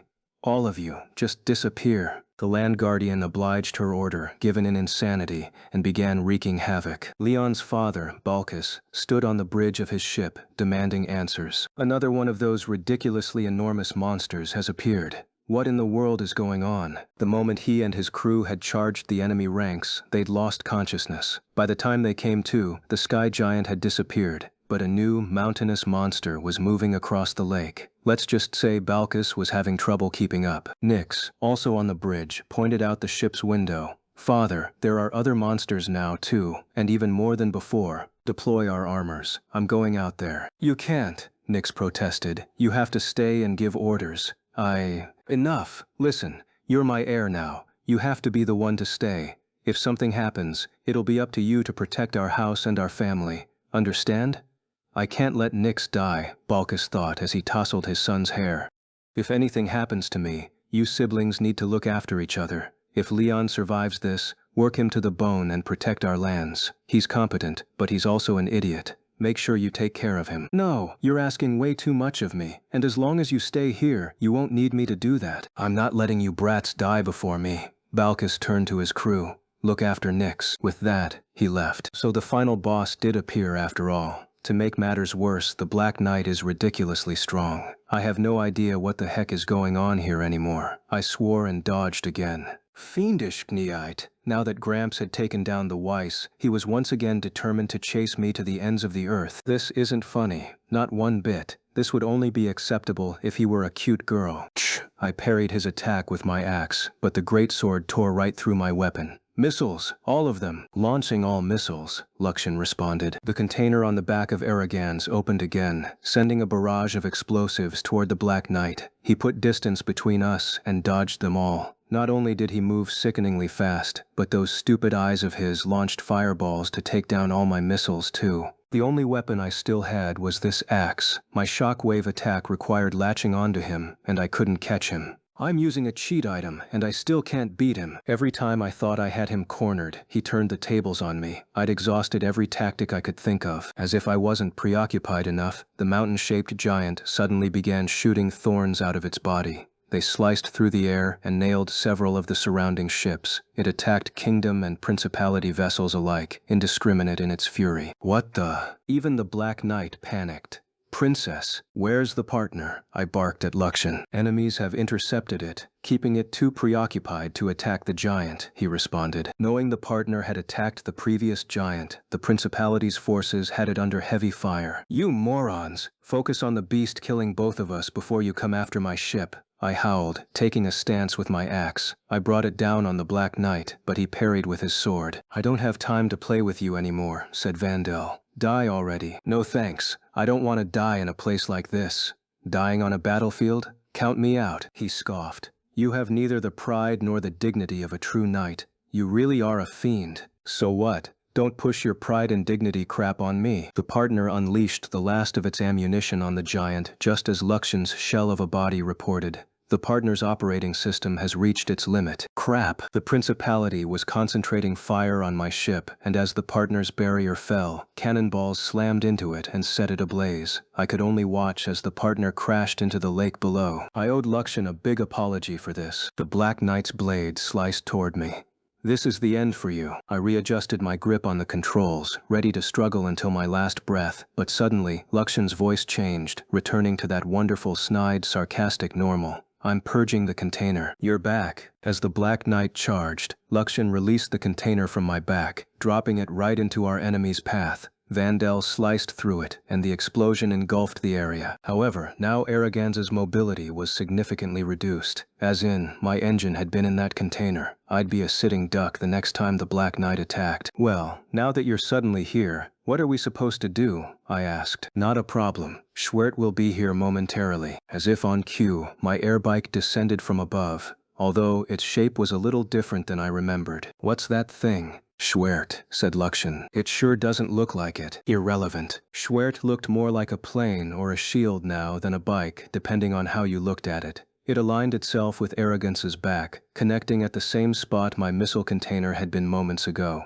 Suddenly, my armor had wings. It's combined with my armor. Amazing. It's an improved version of the container, equipped with an enormous blade. Please use it. I pulled out the sword Luxon indicated. It looked just like the one the Black Knight wielded. Can I really fight like this? Of course. I have already updated Arrogance's system. The Black Knight darted out of the cloud of smoke from the explosion, and I lowered our altitude to meet him. The upgrade had given such a boost to my armor's speed that it was difficult to control. This is way too fast. Please get used to it. Now commencing our attack. Schwert shot a laser beam straight for the Black Knight, a curving laser that tracked his movements. You know, in defiance of physics. Did that laser just bend? I gaped. Please shut up. You'll bite your tongue. What kind of AI treats his master like this? Here I was feeling lonely without him, but the first thing he does after coming back is piss me off. So, whelp, you still had a hidden weapon, Vandil growled. I grinned and turned to him, brandishing my sword. All right, Gramps, let's agree right now. The one who wins is the strongest. I better not hear any complaints from you. The royal family's ship, the Weiss, had sunk. With Leon's protection, Livia, Angie, and Marie narrowly escaped on a smaller rescue ship escorted by Marie's lovers. After dismounting from his armor on the deck, the masked knight came to check on them. Looks like everyone's all right. That said, Livia was completely drained and had to lean on Angie for support. Similarly, Carla supported Marie. Angie turned to the masked knight. You saved us, thank you. No need. We have more pressing issues. The battle has resumed, and worse, we have a new giant on our hands. Now that we've lost your ship and the partner, I don't know how we'll deal with this one. The partner had pinned down the first giant until Livia's power erased it, but now that ship had crashed too. The destruction of the partner, on which they had forged so many memories, made Angie's face twist in melancholy. She shook her head, her expression grave. The new giant's unfettered aggression posed a dire threat. It had turned the fight into a three-way battle. Jilk, still within his armor, shot down a pair of encroaching monsters with his rifle. It's too dangerous to stay here. We should retreat. Where do you propose we retreat to? Greg snapped. We can't let that big, stupid monster get to the capital. What chance do we stand against it? The partner and the Weiss went down. There's no way to win. The masked knight, meanwhile, tracked the fierce battle unfolding between Aragons and the Black Knight, his hands fisted. Bartfort is preoccupied. We can't expect him to deal with the giant. We must find some way to take care of this ourselves. A terror and gloom fell upon them. How could they do anything but lose? Marie lifted her head. Wait a second. There is a way to win this. The masked knight turned to her, leaning in close. Really, Marie? Lady Marie. Yeah, remember the magic flute? If we have the person who used it play it again, that giant should disappear. The only problem is, they had no idea where that person was. Even if they did, could they really convince them to play it again? I see. The masked knight stroked his chin. Looks like we'll have to use some persuasion. That would be difficult as well. Nonetheless, Livia raised her head. Let's do it. We have to bring an end to this war. Livia, you need to rest. You can't even stand by yourself, said Angie. Livia shook her head. I want to, and we're the only ones who can. The other combatants were furiously re-engaged with their enemies, and Leon was busy with the Black Knight. Furthermore, the disruption of the communication networks had resumed. We're the only ones who can do this, huh? The masked knight nodded in agreement. He turned to Kyle, who piloted their rescue vessel. Take us to the magic flute user. Kyle's eye twitched with annoyance. Why do I have to follow your commands? Besides, I don't even know where that person is. Oh, about that. I know where they are, said Clear. Everyone turned toward the white robot floating in the air. I have already confirmed their location. Allow me to guide you. Livia nodded. Please, Cleary, take us there. Oh, is that your nickname for me? Makes us sound like close friends. Well then, let's be off. While Clear gave directions, Kyle steered the ship through the smoke and fire of battle. I sure hope I'm getting a bonus for driving a ship through the middle of a war, he grumbled. Onward! The masked knight struck a pose. We'll bring this battle to a close. Doesn't he act overfamiliar for a stranger? Chris muttered. Suddenly, a cloud of white robots swarmed through the air and gathered around their ship.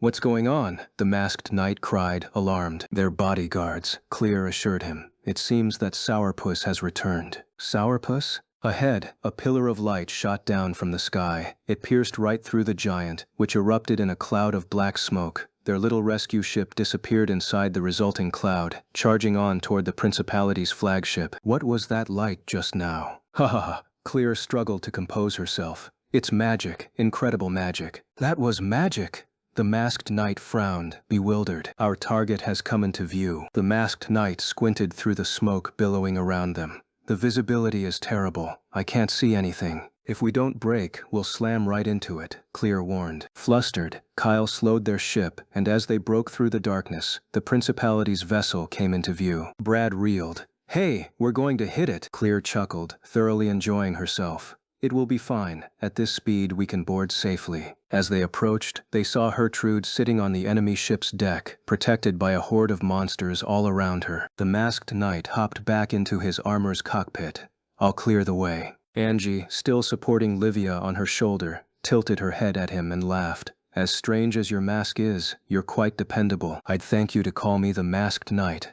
Once he'd safely closed the hatch, he turned to the other boys. "Everyone, follow me." "Please stop giving us orders," Jilk snapped, disgruntled. Nevertheless, together, the 4 boys and the completely anonymous masked stranger defeated the monsters swarming the Principality's ship. Finally, they were able to help Livia and Angie and Marie board the enemy vessel. Once the girls were safely on the Principality's deck, they ran over to Hertrude. The Masked Knight and his comrades took up position to protect them from any untoward interference. Hertrude showed no sign of resistance as she sat there, alone, hands clasping her magic flute. "Miss Hertrude, I have a favor to ask of you," said Livia. When she received no answer, she continued, "Please, stop this war. At this rate, everyone will die." Still, Hertrude said nothing, nor did she move. Angie exploded. "Do you really want to keep struggling to your last breath? You have lost. Surrender." Marie gripped her saint's staff and scanned the area. The battle raged on, and it'd be no laughing matter if stray cannon fire came hurtling toward them.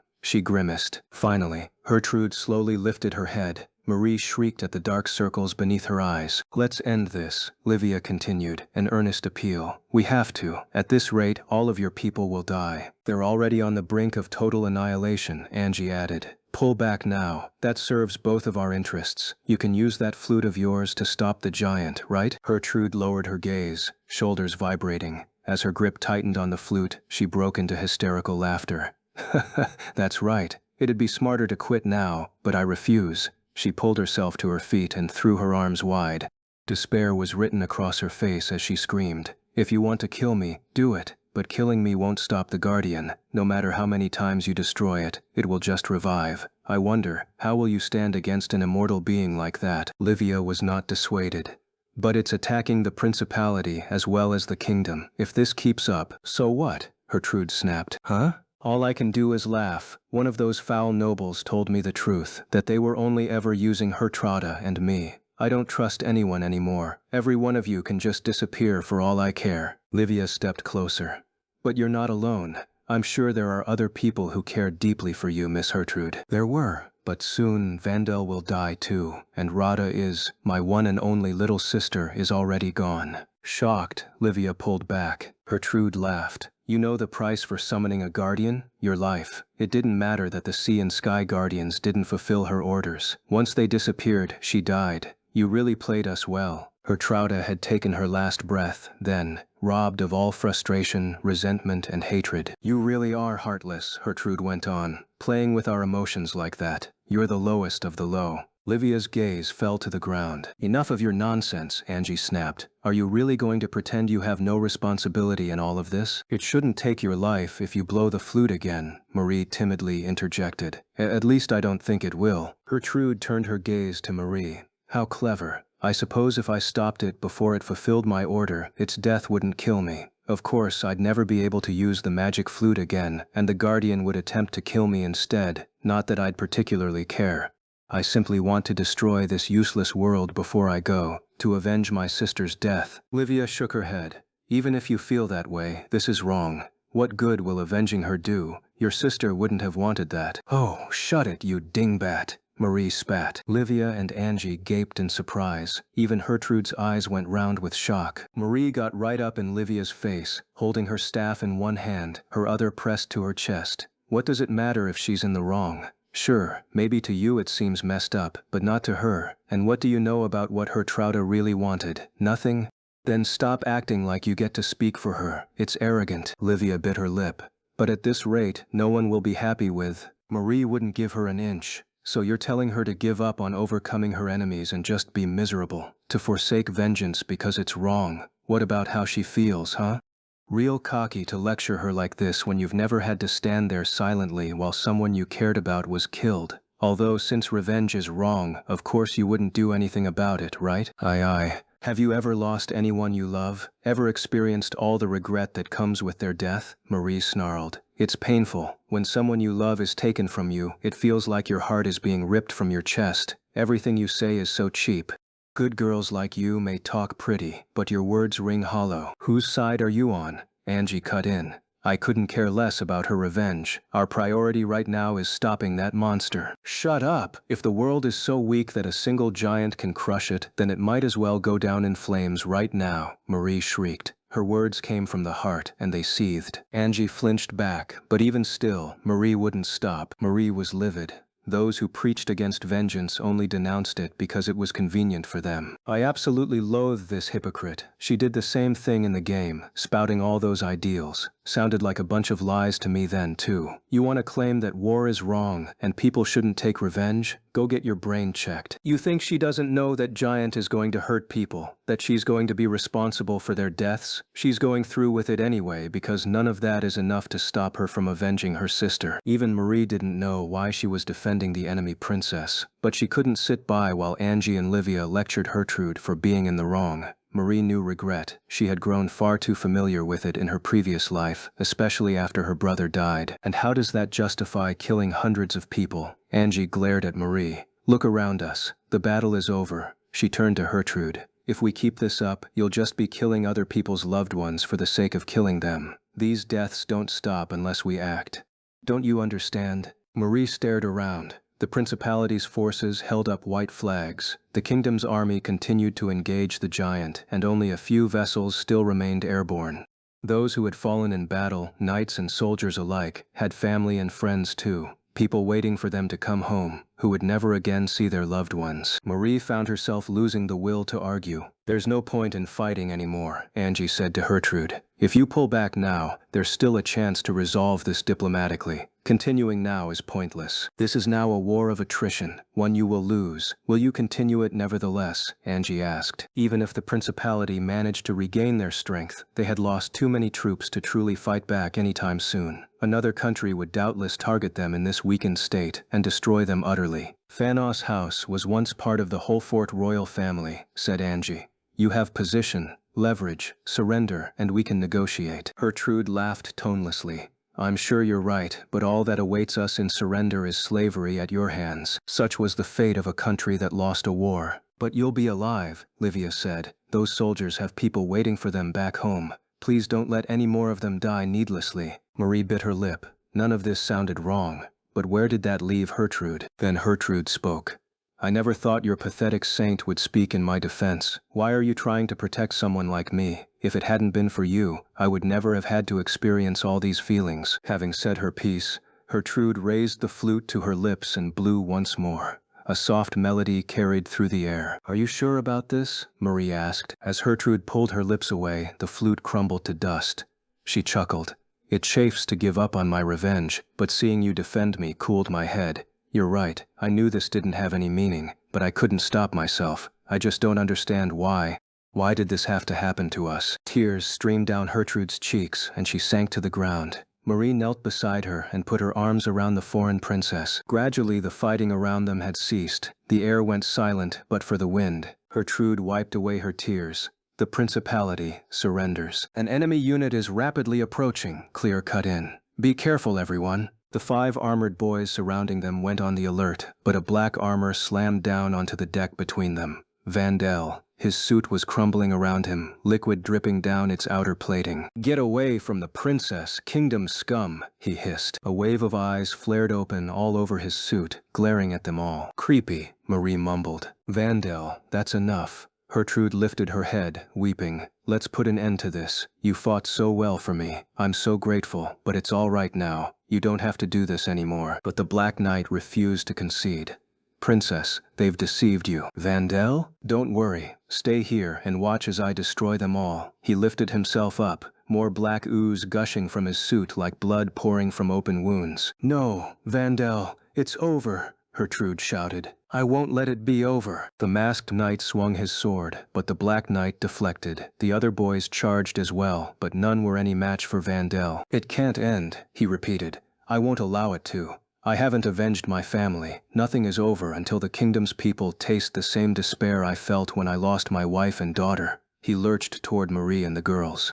As if in synchrony, the fully regenerated giant lumbered closer as well. Is this the end? Marie stared up at these twin horrors. More than anything, it saddened her to think that her second life had been as riddled with mistakes as her first. Livia threw herself in front of them, arms spread wide. Please, stop this. You idiot, what are you doing? Marie tried to drag her back. You're that girl from the white ship. The Black Knight lifted his blade overhead.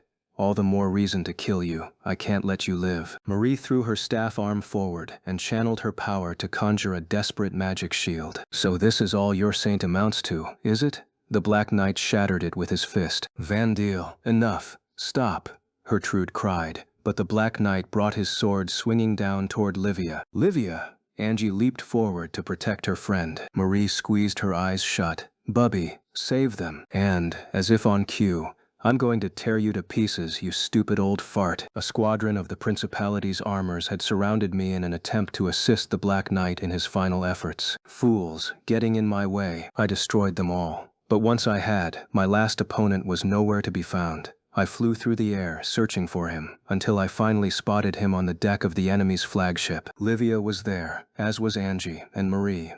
Vandel raised his sword, about to cut them down. All the blood rushed to my head. What the hell do you think you're doing? I'll tear you to pieces, you stupid old fart. I careened through the air at full force and body slammed the Black Knight. He went reeling. It's not over, he howled. I won't let it be over. I'm going to kill all those kingdom scum. Luxian's eye moved from side to side. He's lost his mind. The suit has taken over him. Corrupted by demonic influence, the Black Knight brandished his greatsword at me. Master, it's about time we brought this to a close. The giant is headed this way. I lifted my sword and accelerated toward the Black Knight, with Luxian providing support. Time to say nighty-night, Gramps. Our blades clashed again, and each time I adjusted my attacks, adapting to his style. As we fought, I noticed the charm hanging from my neck was glowing. Bastard! The Black Knight cried. Simultaneously, each of our swords bit through the other's armor. His sunk deep into Araganza's shoulder, while mine plunged right through his abdomen. Luxian, now. Initiating impact. My blade pulsed red, and light burst through the Black Knight's armor. It was like a water balloon had popped. Black liquid sprayed everywhere, and the old man plummeted to the deck below. The left arm of my suit was broken, but it had the power to grab for him. All I managed to catch hold of was his armor's right arm. An eye blinked open on the Black Knight's severed arm. The moment it spotted me, its pupil darted here and there in a panic, like it was terrified of Arrogans. Ready whenever, master. I tossed the arm up in the air, and a beam of light from the clouds above blew it to pieces. Satisfied? I asked. Yes. Now all that's left is that thing. We turned our gaze to the moving mountain, the giant monster Gertrude had summoned. Let's take it out in style. Indeed, Luxian agreed. I think that would be best. I stowed my sword and then threw Arrogance's arms out wide. Vandel crashed to the deck of the Principality's flagship, and Gertrude raced to his side. Vandel, she cried, clinging to him. His eyes slid open, but when he reached his hand to his stomach, it came away coated in blood. His right arm was gone too. So I've lost. The old man turned his gaze to the princess and smiled. That brat's stronger now than the first time we fought. Princess, I'm sorry, but just don't leave me, she wailed. It looks like this is the end for me. Vandel looked up toward the sky just as Leon spread Arrogance's arms wide to prepare an attack. Dozens of magical circles appeared in the air, stacking atop one another. Vandel didn't know much about magic, but he could surmise this was a powerful spell, whatever it was. The light from the circles glowed so beautifully. He watched as the light condensed into concentrated energy. An electrical discharge sparked from the joints of Leon's suit. He was pushing his armor to its limits. Finally, he released his spell. It hit the Guardian dead center. A massive explosion rocked the deck beneath him, and as smoke engulfed the Principality ship, Vandel realized the battle was really over. Arrogan spiraled toward the lake below, bits of the suit on fire, and Livia and Angie rushed to their rescue vessel to save Leon's falling body. Marie remained. She inched over to Vandel and Gertrude, her eyes glued on the princess. Something in her anxious stare brought Vandel some relief. Worried about our princess? Well, if you have people like that looking out for you, then you'll be all right, Your Highness. My quest for revenge is over now. It's time for me to rejoin my family. Vandel coughed up blood, then smiled as his eyes closed for the last time. Arrogans floated on the surface of the lake, having activated a flotation ring. Inside the cockpit, Luxian and I gazed up at the sky together. Hey, do you think I made the right choices? Like, if I hadn't sent Luxian to the underbelly of the continent to deal with the sea giant, could we have saved more people? I'd made that choice for sound logical reasons, factoring in all kinds of risks, but I still couldn't know if they were the most correct. If you'd exposed my main body to the kingdom, you would have spent the rest of your life always looking over your shoulder, Luxian said. Besides, given the state of the kingdom, it would have been too dangerous to send any of them to deal with the Sea Guardian. But you couldn't ignore it either. Perhaps your choices weren't the best, merely better than the alternative. Other damaged ships and armors floated on the water too. Seeing all that destruction, I had to wonder, couldn't I have found a better way? In the end, I wasn't able to use you to your full potential, I concluded. I will agree with that. But consider this a learning experience, an opportunity to improve for the future. And so many people died. There's so much blood on my hands. Man has fought throughout all of recorded history and will continue to do so. Fear not, Master. This is only the beginning. I frowned. That's not the least bit reassuring. Yes, well, I'm not exactly skilled at comforting people. I'm definitely going to hell. Most certainly, said Luxian, assuming it exists. Shall we go together? I shook my head. You seem like you'd pick a fight with King Enma, so I'll pass. I don't need you making my sins any worse than they already are. I would like to remind you that normally, you are the one picking a fight with everyone, Master. Idiot. I know how to tell the difference between who I can and can't piss off. Plus, I'm good at brown-nosing. I better start thinking of a way to flatter King Enma right now. I should expect no less from you. You are depraved beyond words. At least our absurd conversation was distracting me from everything I was feeling. The fact remains that your actions saved many people's lives, said Luxian. Both the principality and the kingdom are exhausted. It will be difficult for them to continue fighting now. Ultimately, I do think you did a satisfactory job.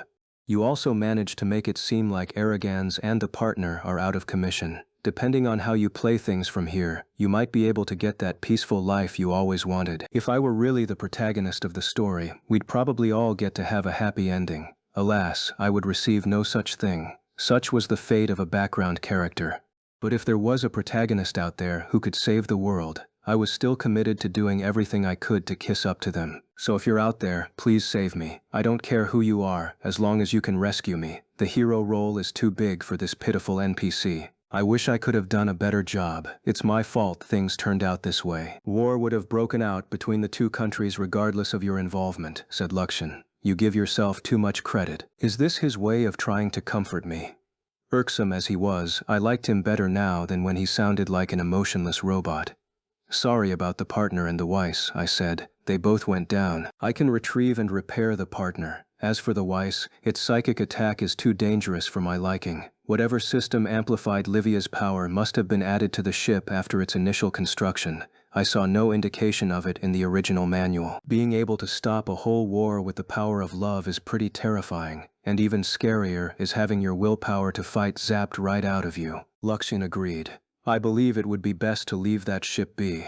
Otherwise, you risk putting Olivia and Angelica in further danger. I now understand why the kingdom hid their secret weapon. Yeah, I didn't ever want to make them go through something like that again. If we repaired the ship, especially that psychic attack component, Livia and Angie would doubtless be targeted for assassination. For their sake, it was better to let people think the Weiss was beyond recovery. I don't want them using it again, I said. So much for love. A wise decision, Master. But in a way, wasn't it love that ended the battle? I raised a brow. You still going to call a psychic attack love? I was pretty grossed out, personally. But did you not help those two out of love? The desire to protect your family and the people you know is a form of love as well. That was precisely what led the kingdom to victory. Yeah, just wonderful. But wasn't it love that started this whole thing? There were a number of reasons for the conflict, but the ability to manipulate someone's love was an effective one, yes. After all, you can readily incite the masses if you frame war as protecting their family and loved ones. Makes me wanna barf.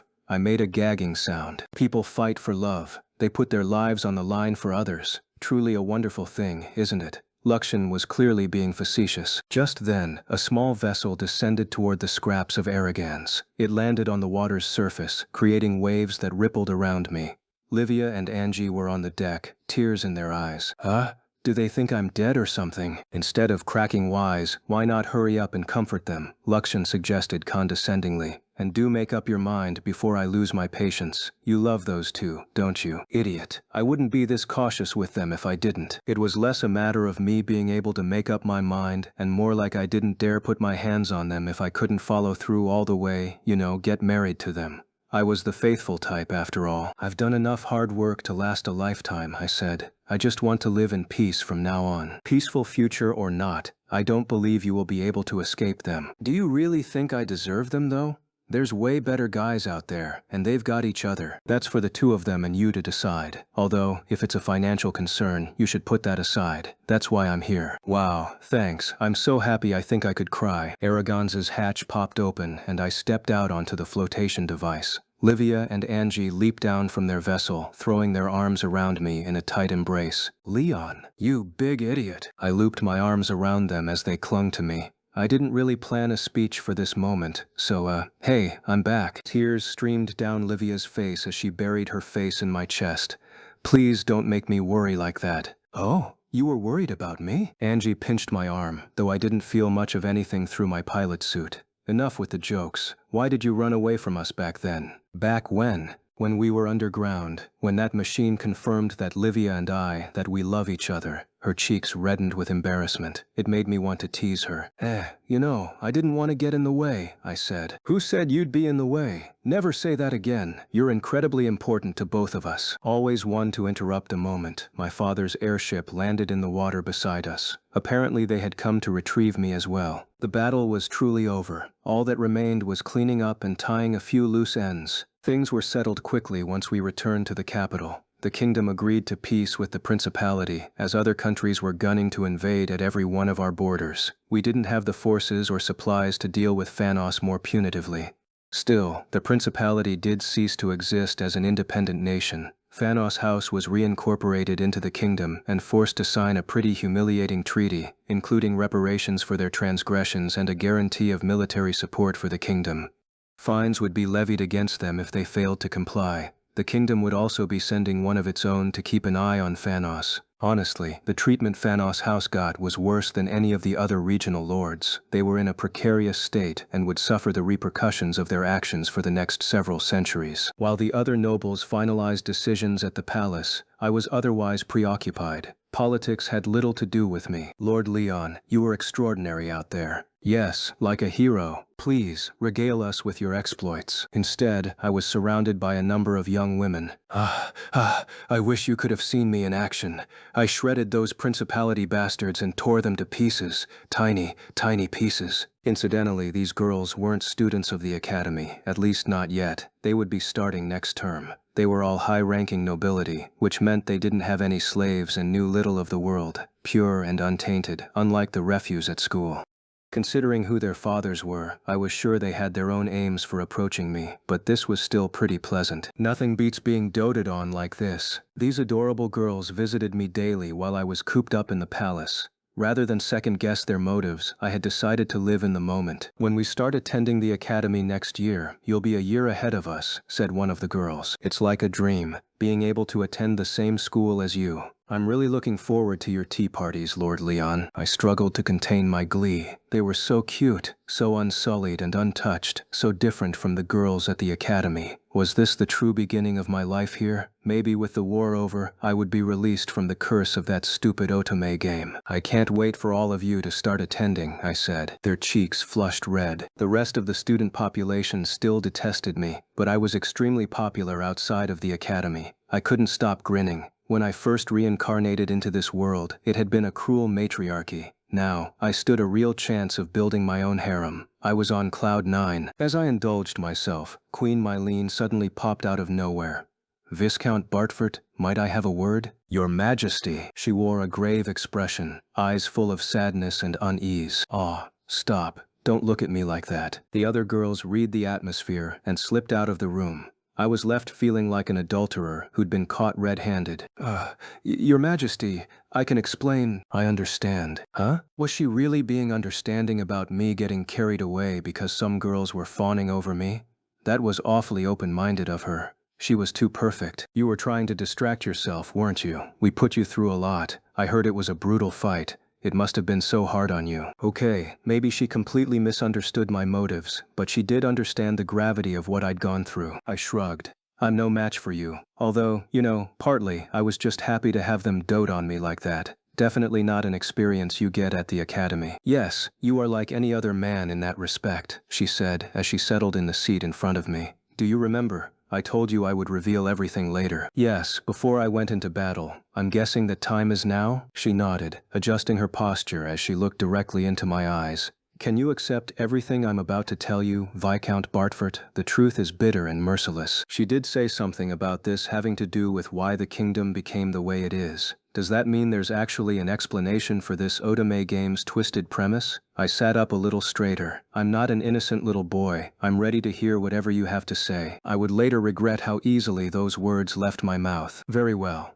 I'll start by telling you about the events that led up to this conflict, and then how things have turned out in the aftermath. It began with the Archduke's rebellion. You know by now that when a person is on the defensive, it puts them at a serious disadvantage, yes? Yes. Considering our objective during this battle was to defend the capital, we had it rough, I said. Queen Mylene nodded. The Archduke caused great suffering for the royal family. We feared another noble might follow his example. As a regional lord yourself, I am sure you must have realized it as well. Anyone above a baron rank can rapidly amass military power by increasing the number of airships at their disposal, right? I heard that years ago they used to accumulate power by conquering neighboring houses. Airships gave attacking combatants a clear advantage in this world, and suspension stones made it shockingly cheap and efficient to create and maintain airships. So, with their cheap airships, regional lords could gather power and duke it out with each other for more land. Always on the offensive, never having to defend. Even a baron could be a threat to the kingdom if they were resourceful enough. Queen Mylene confirmed that was how things had once been.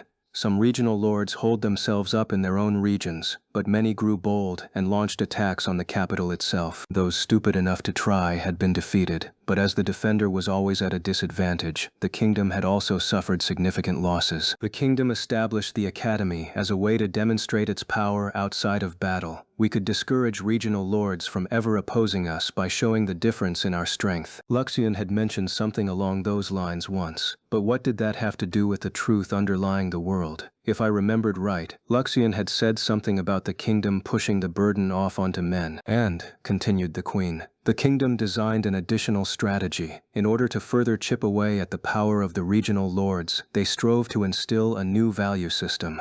What kind of value system? Do you understand why women are treated immensely better than men in this country? I don't. Because of all the war, men were in short supply, she said. It isn't as noticeable at the academy, but after graduation, the imbalance becomes dramatically more apparent. In fact, women can't get married at all. In that case, why did women have more power when it came to marriage? Normally, simple supply and demand would put men in the position to pick and choose. Wait a minute, was this male population shortage the reason Zola tried to marry me off before I entered the academy? The pieces were falling into place. We arranged things so nobles who attended the academy would develop the same set of values. Cruel as it was, we enforced the tradition of absurd favoritism toward women in the kingdom. Hold on just a second. You're telling me the kingdom did this on purpose? Wait, stop for a moment. What's the point of doing that? I mean, come on. By undermining the nobles like that, they wouldn't be able to perform as assets when you actually needed them. That was exactly the issue we'd just run into trying to fend off the principality. Some of the boys in my position had even tried to switch sides. Please, be calm, said the queen. Our predecessors admittedly failed to predict those complications. They only hoped that with shared values and a sense of camaraderie, the regional lords would lose a bit of the seditious impulses they previously fostered. However, the effects of their policies far exceeded their expectations. Women grew arrogant. Displaying the kingdom's strength via the academy had drastically reduced the number of idiots trying to revolt. But the balance of power had shifted more dramatically than the kingdom anticipated. Now the favoritism system had warped the entire system of marriage. And no one stopped to think, hey, maybe we should fine-tune this a bit, I asked. They didn't think it necessary at the time. In fact, if I had been alive back then, I probably would have missed the unintended consequences as well. The political outcomes were too convenient for the kingdom to think that deeply about it. The regional nobles were drained, financially and mentally, and wealth was concentrated in the capital. Revolts all but vanished. The queen's tone was flat. Also, the kingdom had one other objective for establishing a center for education. Wait, I know I tuned Luxian out when he was talking about it, but I think he brought this up before too. By establishing the academy, we devised a means for the common people to receive an education alongside the nobility. You understand what that means, don't you? I averted my gaze. She smiled. In a few more centuries, this world will no longer need the nobility. Crap. I did not want to hear all of this. If I wasn't careful now, they might decide to get rid of me so I wouldn't leak the truth. When the academy was first established, our predecessors thought to revolutionize our political structure over the course of several centuries. Well, I'm sure they felt it was the only way forward. In other words, since the royal family had grown tired of dealing with the nobility, they figured they might as well overhaul the entire political structure of the country. What the hell? Weren't they thinking way too far ahead? It was a dark time. Like the Archduke's family, other nobles were filled with greed and ambition. You have dealt with your peers, I'm sure you must understand, Viscount Bartford. There were some good nobles, sure, but there were far more scumbags that made you shake your head in disgust. In fact, most seemed to want to accumulate power so they could climb the social ladder, unlike me. We tried to correct the heir's way of thinking while at the academy. The aristocracy could have continued if nobles behaved themselves. Alas, the royal family failed to predict the outcome of their design. Once again, that favoritism scheme had screwed it all up. The girls of noble families of earl rank and below ran amok, letting power go to their heads. The situation has devolved far beyond our expectations, which leads us to how things are at present. Yeah, that is pretty brutal. Indeed, she agreed. However, it also means regional nobles' fortunes are concentrated here in the capital. These women who want to live in luxury in the city continue to play a convenient role for the royal family, and that is what created such a burden on men in this kingdom. Okay, so if I had this straight, the kingdom didn't trust the nobles, so it designed a future where aristocrats were obsolete, and they let the noble girls run wild at school because, hey, they'd be thrown out soon enough when the revolution came. Huh, was that why the highest class girls were forbidden from owning slaves? Did their family suspect, or even know, about the change that was coming? After all, if they kept their daughters in check, they were in a better position to assume political roles in the new government to come. In any case, I could see why the royal family had thought they'd always be able to rein the situation back under their control, given their secret psychic attack ship. I'd never dreamed the Academy's messiness was the result of intentional political maneuvering. I'd have to tell Luxian about all this later and ask him to explain the finer points to me. Also, is that the reason you had Livia enroll at the Academy? I asked. We thought it was time to move to the next step of our long-term plan. The nobles needed to feel threatened. We intended to start with Olivia and gradually increase the number of common folk enrolled every year. Every move we make is with an eye to the future, 100 or even 200 years from now. Hadn't I learned about this in Japan? The next step after feudalism was centralized authoritarian rule. In other words, an absolute monarch, right? You mean centralization. Oh yes, that's a good frank way of capturing what the royal family is aiming for. She was complimenting me, but I wasn't the least bit happy about it. The royal family planned to take everything from regional lords like me and give the nobles' jobs away to the common people. Sadly, things aren't going quite the way we'd planned. Queen Mylene gave a self-deprecating smile. Stop. Don't put me on the spot like this. Were they getting rid of me after telling me all this top-secret information? If the noblemen learned of this, they'd snap and go berserk. I knew blaming the current royal family wouldn't do any good since this had been decided long ago. But what a mess. Heroes like you really are of a different caliber, the Queen was saying. I was completely dumbstruck when I first heard all of this, but you're quite calm, Leon. I thought you might curse at me. I couldn't have blamed you if you did. I was only silent because I was inwardly panicking, but apparently that had given her the wrong impression. I have one more thing to speak to you about. Not as the Queen, but as Mylene. She stood from her chair and knelt on the floor, bowing her head as she prostrated herself before me. Wait, what? She's kowtowing? I didn't think they did that here in this world. Maybe she's just mimicking the way I apologized during the school festival. Oh, hold on a minute. Stop right there, please. What's this about all of a sudden? Viscount Bartford, I realize it's impertinent of me to ask this of you, but please, I beg of you, won't you save Julius for me? as his mother, I implore you. What's that idiot done this time? There were 6 of them in the dungeons: Marie, Julius, Jilk, Brad, Chris, and Greg, waiting silently for their punishments to be handed down. I'm sorry, everyone, sobbed Marie. Don't even worry about it, Julius reassured her. This was the only thing I could do to help you. Jilk's expression was tinged with sadness. It's unfortunate you couldn't join us on the battlefield, Your Highness, but at least a man calling himself the Masked Knight helped us out. Yeah, although he just up and disappeared on us after the battle was over, Brad grumbled bitterly. He was pretty skilled though. Greg sat cross-legged, a hand on his chin. I wouldn't say he was as good as Julius, but he was pretty capable. Chris nodded. I've never seen the armor he used before, but his sword technique wasn't bad. I never did figure out who he was in the end. Bartford seemed to know something about him. Julius smiled quietly. Really, I wish I could have met him then. That's completely unnecessary, said Jilk. The man came out of nowhere and took immediate command. If we do meet him again, we need to find out his true identity. Marie watched their exchange, utterly exasperated. Surely you guys can't be serious? Guys, that masked knight was Julie. Footsteps echoed as someone approached, cutting her off. The knights guarding them saluted, and the man who entered motioned for them to leave. A woman with black hair followed him into the dungeon. Ah! Marie's eyes lit up when she recognized the man. Leon! Princess Hertrude. No, that wasn't her title anymore. Lady Hertrude lingered a few steps behind him. You're all complete morons. I'm seriously pissed at you guys, Leon groused. Marie clung to the bars of their cell. I really did try my best, I swear. Please save me. Leon massaged his temples as if dealing with a migraine. Do you guys understand what they're charging you with? Julius looked Leon straight in the face. We have nothing to be ashamed of. Well, you sure should be. We barely finished signing a treaty with the daughter of Phanos' house, and our prince suddenly launches a surprise attack on her? How ridiculous is that? You've brought shame on the entire palace. Gertrude sighed, eyes glued to the floor.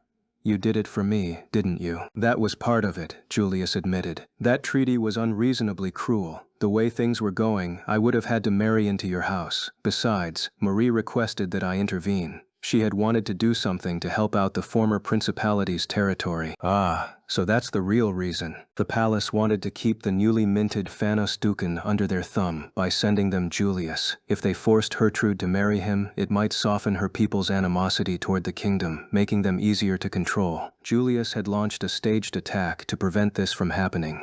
It had been a complete embarrassment for the palace, and they'd had to make concessions in their treaty as a result. That included, of course, ending all talk of Julius marrying into Gertrude's house. Although I would have been fine with them marrying, Marie thought to herself. Leon turned his gaze to the other 4. And do the rest of you understand what you did wrong? Greg wiped a finger under his nose, trying to keep a cool facade. We did it to protect Marie. There's nothing for me to regret. You should feel regret. Did you seriously drive out the temple officials who came to fetch her? Are you an idiot? Come on, be honest with me. You're all morons, aren't you? Chris held his head up proudly. It was legitimate self-defense. You went too far, Leon insisted. Now the temple is protesting to the crown about your actions. I had everything planned out, and you screwed it all up. The temple officials who'd come to Marie after the battle had only been meant to retrieve the 3 holy items she held. However, some among them had deemed her a liability. They'd brought poisoned alcohol and tried to force her to drink it. 4 of her boys had stopped them, however, and driven all the temple officials out of the palace, even the ones who hadn't been involved with the poison. That in itself was a problem, but Marie doubted even Leon could fault the boys for that. Look, those items identified Marie as the saint, said Leon. Whether she calls herself a fake or not, there's no mistake that she is the saint. You with me so far? Marie blushed. What, really? Aw, I guess I really am the saint then. Yeah, and the saint's lovers just drove a bunch of priests out of the palace. That's the real problem here. You didn't ask any questions, you just chased them all away. Now the temple's getting riled up and insisting they won't recognize Marie as the saint anymore. Gertrude opened her mouth as if she wanted to say something, but ended up just closing it again. Do you even realize how many strings I was pulling in the background trying to make this all work? Leon went on. Answer me. Why did you have to ruin all of my efforts? Brad leaped to his feet. Are you telling us we should have just let them kill Marie? None of us could accept that. Okay, what you did there was justified. Those losers did try to poison her. Even I think they were total fools. But that doesn't mean you should have driven them out and caused a fuss. You went at them with your fists swinging. That makes you all idiots. Marie interjected. Hold on. The temple tried to execute me. They were only preventing that from happening. But then they got their armors and went on a rampage. That's not prevention, that's just violence. After the temple's little poisoning stunt, I had things all lined up to work out perfectly, and you all ruined it. To hear Leon tell it, the palace officials considered the 6 of them serious eyesores. You have it rough, Gertrude said to Leon. Care to stay with me? I can still promise you favorable treatment. I'm happy to prepare a place for you in my territory. Not interested. Leon immediately stepped closer to Marie. Gertrude's forehead wrinkled with disappointment. She mustered a sad smile. I was being genuine this time, but you turned me down again. You know what they're calling you?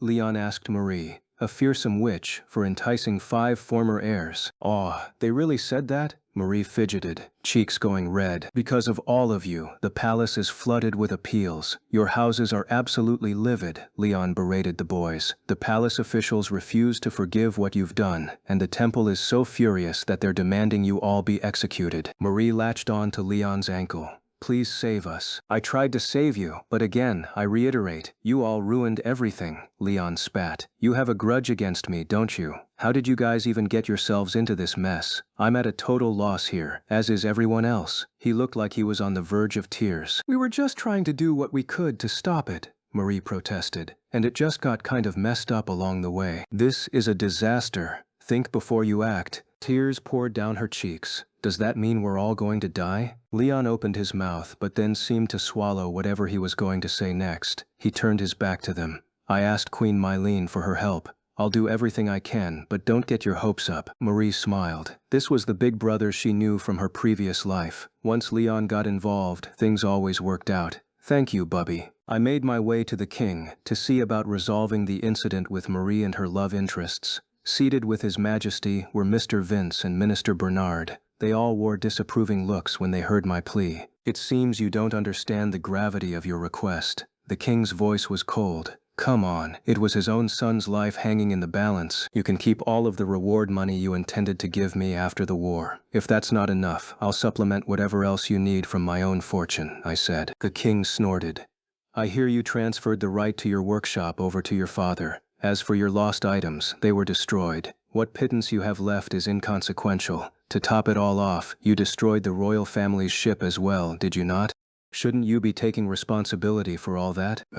His malicious nitpicking was insufferable. The partner and arrogance could both be repaired, but I wasn't going to tell them as much. Unfortunately, it was more convenient for me to keep them in the dark. Still, I beg of you, I said. His Majesty leaned back haughtily in his chair, smirking down at me. This jerk really has some kind of grudge against me, doesn't he? Minister Bernard said, sparing their lives is simple, but we can't simply leave them unchecked. Prince Julius is still royalty. The other 4 are also former heirs. On top of that, they have the fake saint with them. The king whipped around to stare at Minister Bernard in disbelief, but Mr. Vince agreed. It would be best if we could send them off to their own island where we could keep an eye on them. Alas, we don't have the means to secure such accommodations for them at the moment.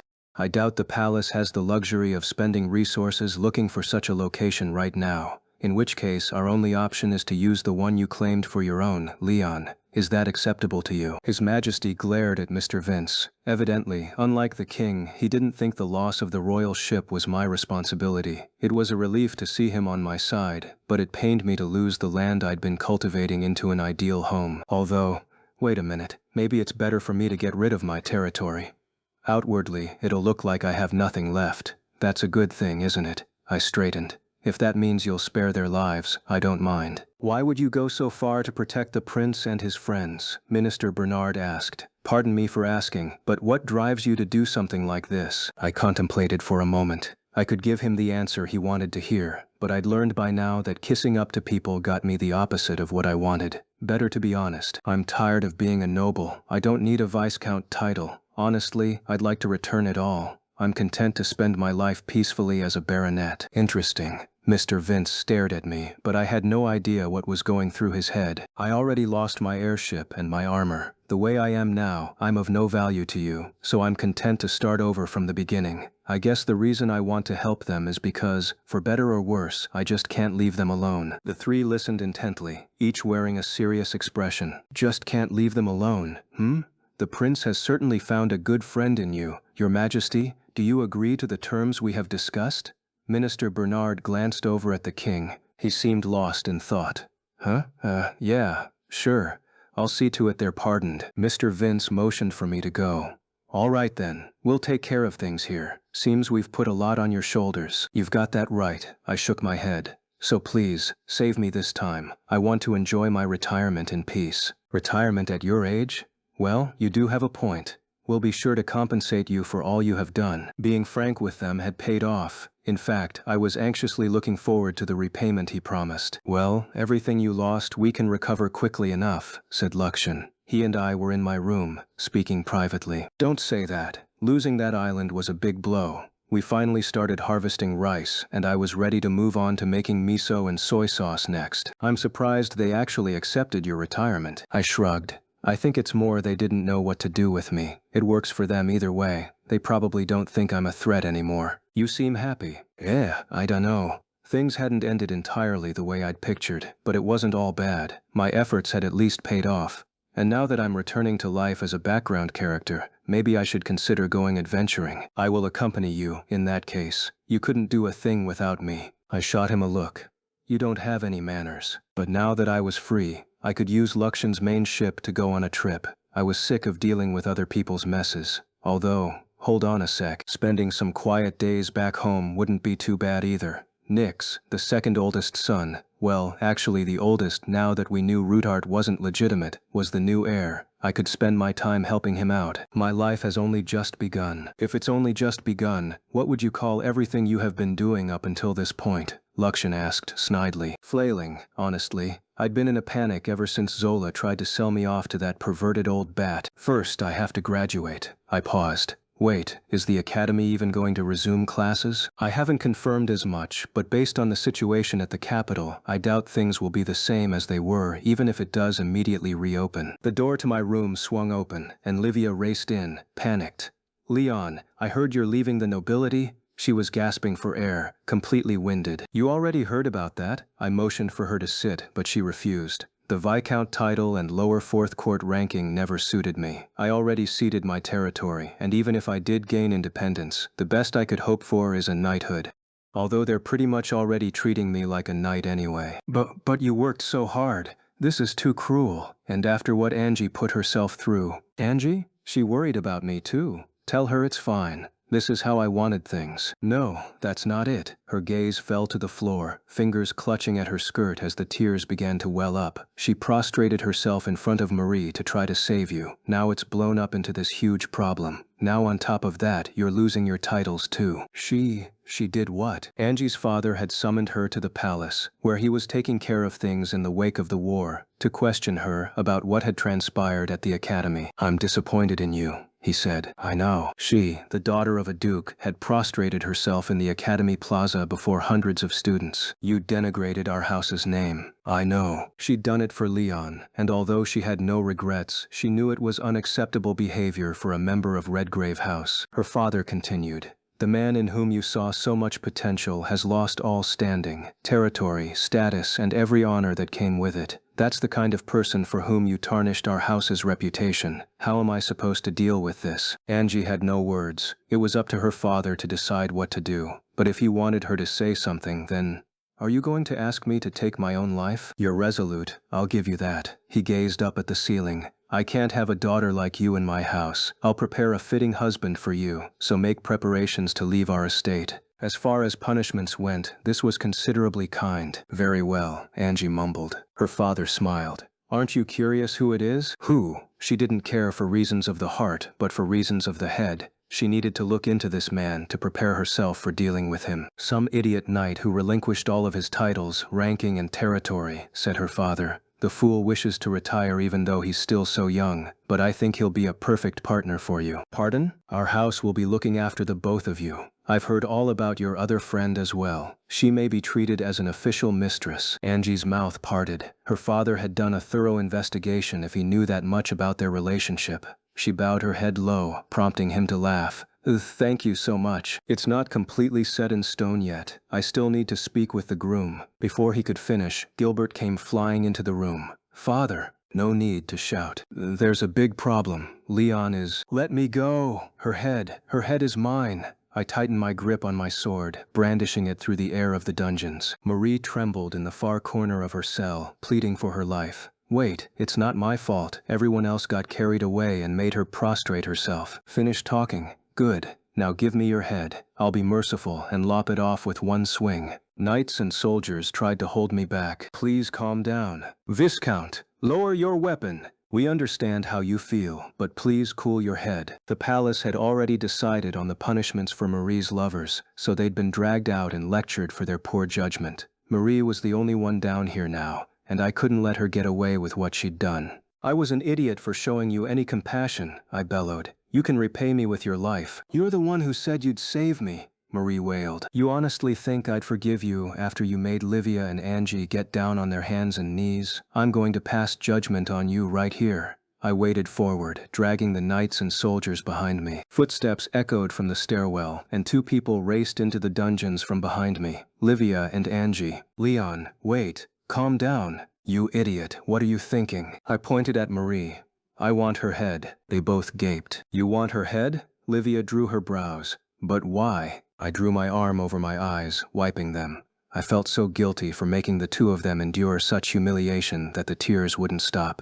I'm going to give it to you two as a present. Leon, I don't need her head, said Angie. Now calm down. This acting out isn't doing you any favors. Oh, but if she didn't want Marie's head, what could I give her? The soldiers and knights, still holding me back, all volubly agreed with Angie and tried to disarm me. But any fondness I'd felt for Marie was long gone. If nothing else, I at least had to get rid of her with my own two hands. I'd been cleaning up after her since my previous life. As her former older brother, it was my duty to behead her. As I continued to struggle against them, an alarmed Queen Mylene came racing down the steps. Leon, wait right there. The moron patrol was hot on her heels. In the blink of an eye, the five of them had me surrounded, and the knights and soldiers fell back. Bartfort, have you lost your mind? Prince Julius demanded. Not as badly as you have, I snapped. Marie ran to them, crying. Save me. He's trying to take my head. Greg grabbed my arm.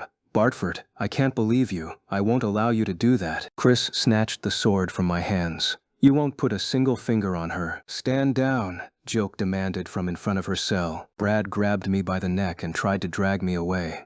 They already decided on her punishment. What are you throwing a fit about? I don't want to hear that from you. Let me go. Luxan, unleash your attack. Are you sure about this? Luxan asked. Do it already. They're getting in my way, so don't show them any mercy. As you wish. An electric wave shot out of his body, sending a numbing shock through all of us. Gah! 6 strangled cries echoed through the dungeon as we all collapsed.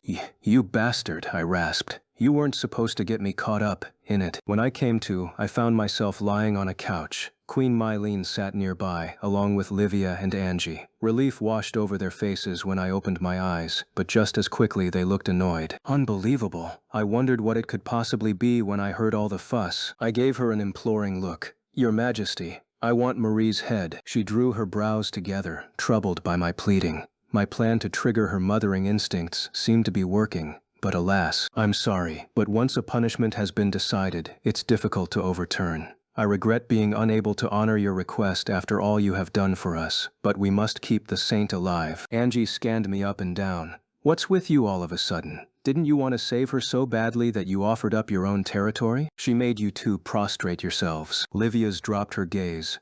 Well, we did that because... Oh, you just learned about that? Queen Mylene's eyes widened. I thought you knew.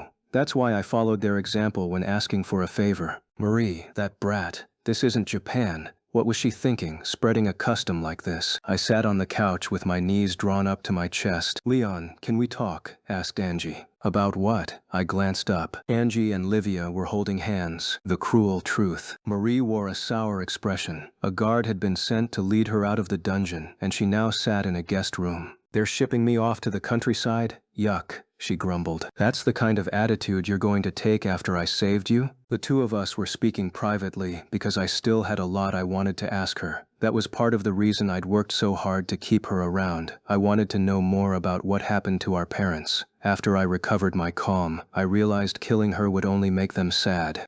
I still couldn't forgive her on a personal level though, and I'd relish the chance to beat the crap out of the idiot brigade, given the opportunity. Wait. If I punched them now, no one would hold it against me, right? I'm the type of girl that shines best in the city, Marie wailed. I cocked my head. Are you going to complain about the land I poured my blood, sweat, and tears into? You need to stop yearning for an easy life in the countryside. That's what makes you so negative and pessimistic all the time. There is nothing negative or pessimistic about wanting an easy life in the countryside, thank you very much. The only good thing you did in your previous life was give our parents a grandchild, I snapped at her. Other than that, I pity them for having a daughter like you. Like you have room to talk. You died on them. It's your fault I died. You were always grinning from ear to ear, playing dating sims with hot girls in them. No one would normally die for marathoning a video game like that. You were always grinning from ear to ear, playing dating sims with dudes in them. It's your fault, said Marie. No, it's yours. Luxian drifted nearby, completely disinterested. Luxian, tell her it was her fault for trying to get the reverse harem ending. Tell her she's the one who made a mess of everything. You're the one who kept the villainess and the protagonist at your side. I glared at her. Our relationship is pure, unlike yours. That's because you're a stupid chicken who lacks the guts to make a move. Luxian, hurry up and tell her how pitiful she is. She's the one in the wrong. Marie shot a look at Luxian.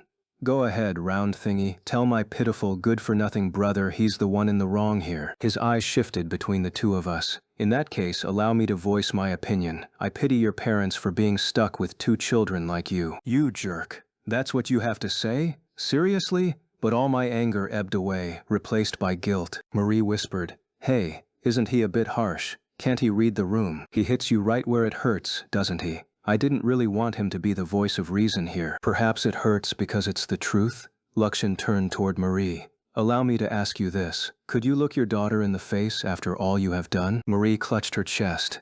But she's not even here right now. Plus, even after I left her with our parents, I still talk to her some. I know she wouldn't abandon me. Huh. So she actually has some self-awareness as a parent? She was so sweet. When we'd eat together, she would worry about me and say, Mom, are you taking care of yourself? Sounds like my niece is growing up right. It was hard knowing I couldn't do anything more for her and my parents than wish for their happiness. If she knew that her mother had seduced 5 men, 6, if we include your slave, to create a reverse harem, I'm sure it would make her cry, said Luxian. Marie fell to her knees in shock. I burst out laughing, arms wrapped around my belly. See? I told you, you're a real jerk. Master, you're no better. Huh? Both Angelica and Olivia have confessed to you, and you keep running from them, he said. Quit playing games and make up your mind. Luxian was referring to the day Angie and Livia had summoned me to the garden on the palace rooftop. There, they stood in front of me, fidgeting, so much so that they made me nervous too. I barely had time to appreciate the beauty of the sunset before Angie, staring straight at me, blurted, Leon, I love you. I swallowed a breath. I don't know when it happened, she went on, but at some point I started thinking more about you than the prince. Being with you was fun, comfortable. My mouth gaped uselessly. Angie smiled, her face glowing. I love you, she repeated. This was the second confession I'd ever received in my life, and standing beside Angie was the person who'd given me my first, Livia. I awkwardly turned my head and glanced at Livia. She was smiling. Oh crap. I don't know what this is supposed to mean. Why is she smiling? Should I call Luxian for backup? I scanned the area, hoping to turn to him for assistance. Instead, I found a white, sphere-shaped look-alike. Who the hell are you? I demanded. You can call me Clear. Haven't seen you for a spell. She was talking like we'd met before. Although that robotic feminine voice did sound familiar, in fact it sounded just like the AI we'd encountered in the ruins on the elves' homeland. Where's Luxian? I had him excuse himself, since his presence would only be a hindrance. I told him, it will put your master in a real bind if you're not here with him. He was all too eager to leave after that. That jerk really does have a twisted personality. Leon, Livia said. Yeah?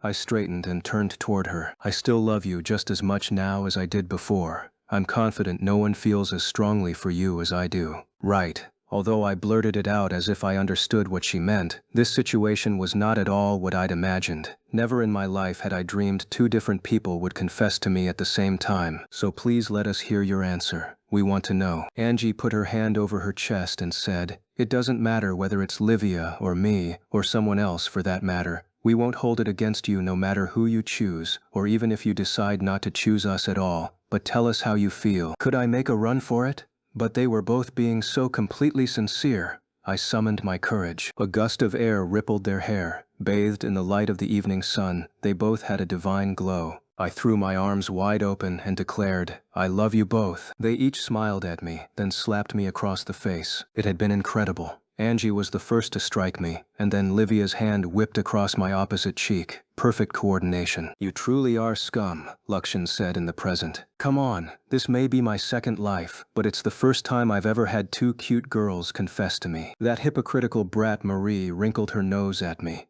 "Unbelievable. You are scum." "Oh, does the girl having an affair with 6 different men have something she wants to say to me?" Her expression soured, but she sniffed. "I'm trying to reflect on what I did. Having a reverse harem is way harder than I thought, and more miserable. I've been wanting to end it." Now that I knew she'd come into this world with only a fragment of knowledge about the game, her actions made more sense. The two of us had been operating with completely different pools of information. Now here she was with a position as the saint and 6 boys to look after. "I do feel bad for you there," I admitted. Evidently, Marie wanted to break off her relationship with all of them except Kyle. Unfortunately, the 5 heirs had taken her rejection the wrong way and insisted, "We'll make you fall for us someday." Now she was saddled with 5 guys who had no future. Seriously, we were both failures. "Well, good luck," I said. "I'm not going to have anything to do with it, though." Her eyes widened. "What?" "I went above and beyond what was expected of me," I explained. "I had no idea Miss Hertrude had a little sister, and it was a pain trying to clean up after your messes. I'd done my best. No, more than that." "Little sister?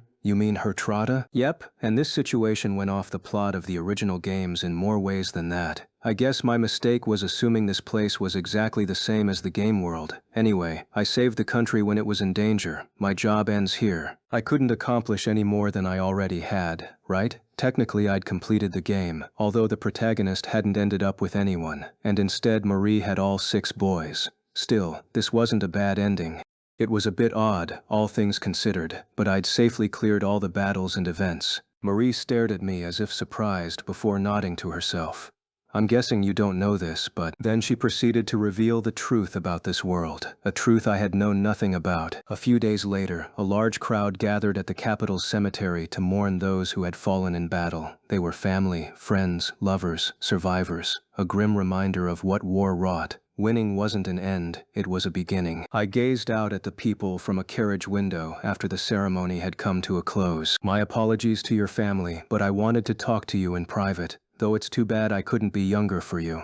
Queen Mylene was seated across from me. "Those are some barbed words," I said. "Are you angry with me? You're always like this. You flash a smile at everyone and keep whatever is bothering you all to yourself. There are bags under your eyes, you know." I wiped a hand over my face. I hadn't slept at all last night. Maybe I should ask Lakshan to get me some sleeping pills. "Truly, thank you for all you did for us. There's just one ceremony left." The days had been packed with events lately, from parties to celebrate our victory to various other functions. "You mean regarding my reward and the removal of my titles?" "Yes," she said. "However temporary, you were our commander-in-chief. And you did bring us victory. As far as the public was concerned, I was receiving a colossal reward. I had offered a lot up to the kingdom, so they had to make it seem like they were compensating me for all of it. Otherwise, it would reflect badly on them.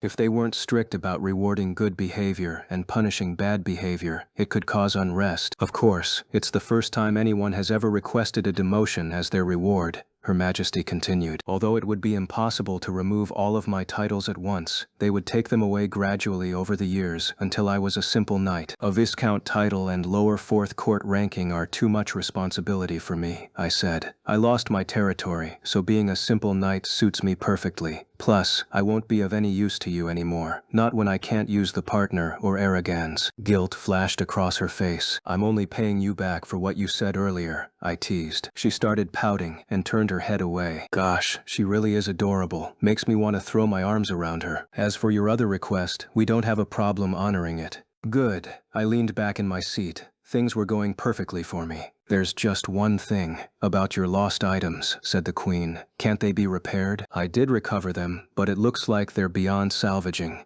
I'll keep them stored in my factory for now." Her face softened. "I really have depended on you far too much. If there's ever anything I can do, just say the word. As long as it's within my power, I will do what I can for you." Erotic thoughts popped up into my head for a moment, really just a few seconds, before I could dismiss them. She was the queen. If I put my hands on her, the king would have my head. I'll keep that in mind and hold you to it eventually, I grinned. Keeps things more interesting that way. All right. I have a lot to pay you back for. The two of us continued with some idle small talk as the palace came into view from our carriage. Time to tackle my last job here, I guess. My family was gathered with me in a waiting room, busily making preparations. Since father had participated in the battle as well, he was moving to upper 6th ranking. Is this all right? He asked. You've got the buttons all wrong, Mother said as she fixed his disheveled clothes. Elsewhere, Nix was standing before a mirror, checking his appearance. Why do I have to attend? He grumbled. If father and Leon are going out there, they don't need me. I clapped him on the back.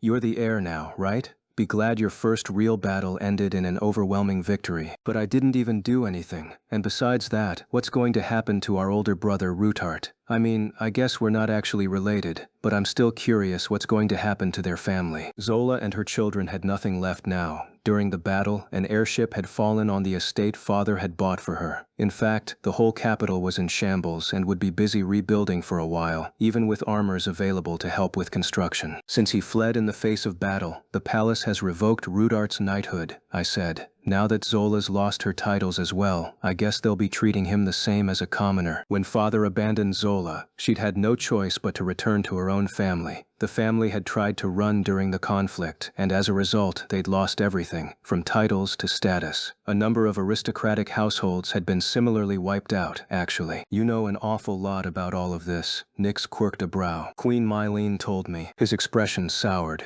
Why are you so chummy with the queen? I want to think you wouldn't be stupid enough to do this, but just in case, don't put your hands on her, okay? Seriously, I mean it, you better not. I don't need to get dragged into any more trouble because of you. How rude. Even I know not to mess with the queen. Anyway, what about our dear sister? I asked. She's usually all too eager to participate in ceremonies like this. Jenna's holed up back at the house. She threw a fit because father lopped off her servant's head. Miss Eumeria is looking after her. Honestly, I'm pretty sure she'd come right back out if you bought her a new slave. Although perhaps that wasn't an option, with the rules at the academy undergoing a huge change. Talks were still ongoing, but they were considering abolishing the personal servant system. Mueller framing me had caused quite the fuss. Also, male students had appealed en masse to get rid of them. Women's grudges were fearsome, but men's were no less terrifying. They were collectively pressing for a re-evaluation of the school rules. A knock fell upon the door. Looks like it's time.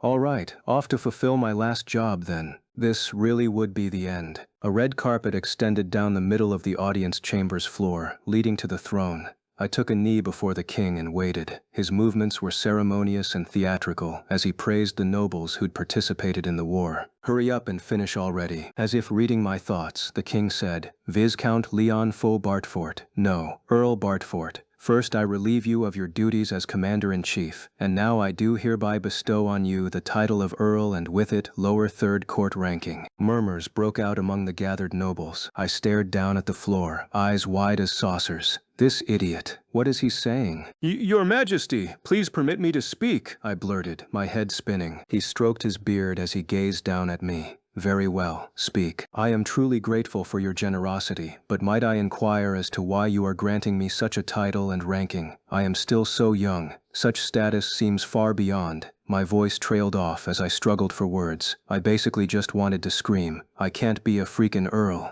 And your court ranking crap doesn't do me any good either. Audible whispers drifted from the crowd. Evidently a host of people agreed with me. An earl? At that age? The upstart sure has ascended the social ladder. I've never heard of someone achieving an earldom in a single generation. Lower 3rd. That's basically the highest ranking there is. Indeed, upper 3rd ranked in the same class as cabinet ministers. The only ones above that were the royal family. I don't want that kind of status. If someone suddenly walked up to a kid in high school and told him, starting tomorrow, you'll be a cabinet minister in the government, the kid would naturally respond, what the heck, I mean, right. It was like inviting an intern to be on the board of directors.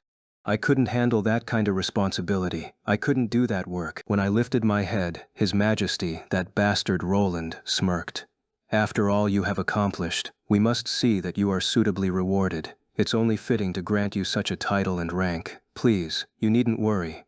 Knowing how competent you are, I am sure you will be perfectly capable of continuing to provide the quality of contributions expected of someone with your new status. Great, thanks. I'm glad you think so highly of me. Excuse me while I barf all over your stupid carpet. The king knew. He knew I didn't want this. That was exactly why he'd done it. The other officials were clearly confused. Even Queen Mylene gaped from shock. You decided to promote me all on your own, you rotten snake? Before I could protest further, Roland beat me to the punch. Are there any present who find my decision disagreeable? No one spoke up. Even if some found it displeasing, revoking the decision now would only cause more trouble. If they didn't promote me, it would set a bad precedent. It might even discourage people from accomplishing things in the name of the kingdom if they thought their efforts would go unrewarded.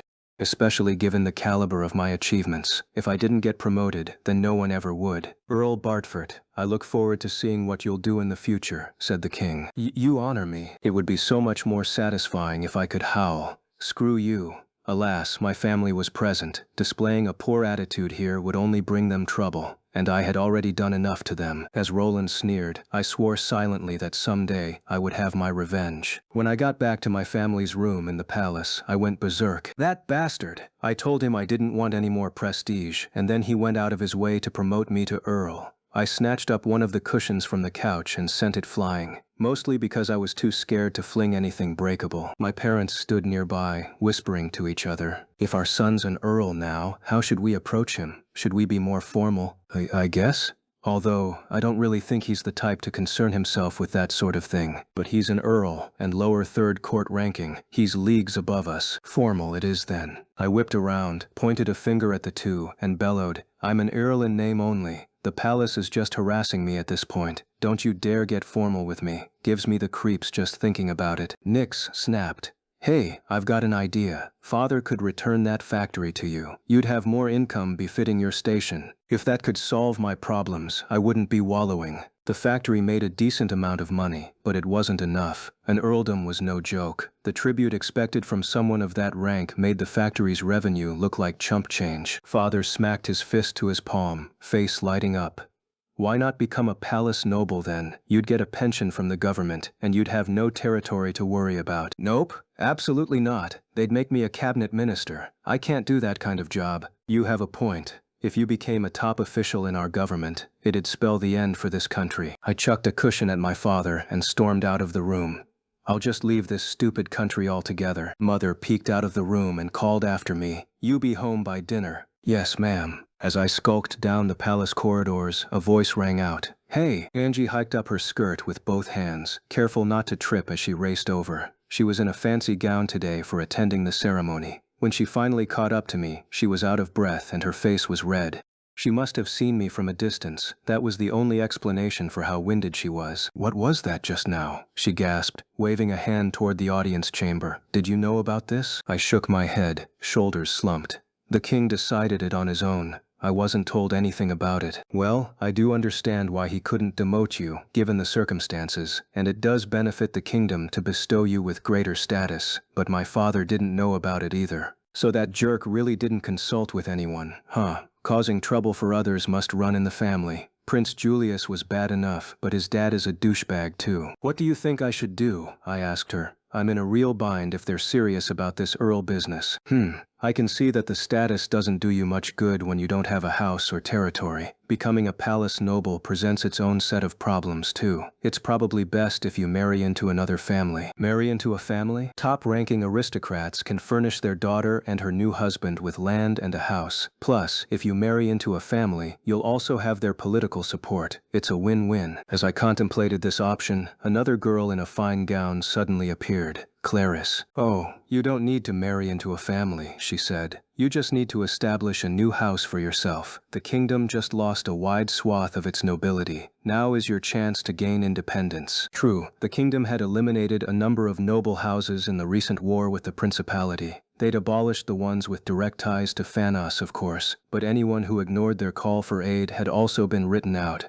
All that awaited them now was punishment in accordance with the severity of their crimes, but that left a number of ungoverned territories, making it easy for lords in need of land to gain independence. Clarice, Angie sneered. What do you want? I'm merely pointing out the flaws in your suggestion. It would be scandalous for an earl to marry into another family, said Clarice. Not in Leon's case. He's different. The two argued as I considered both options.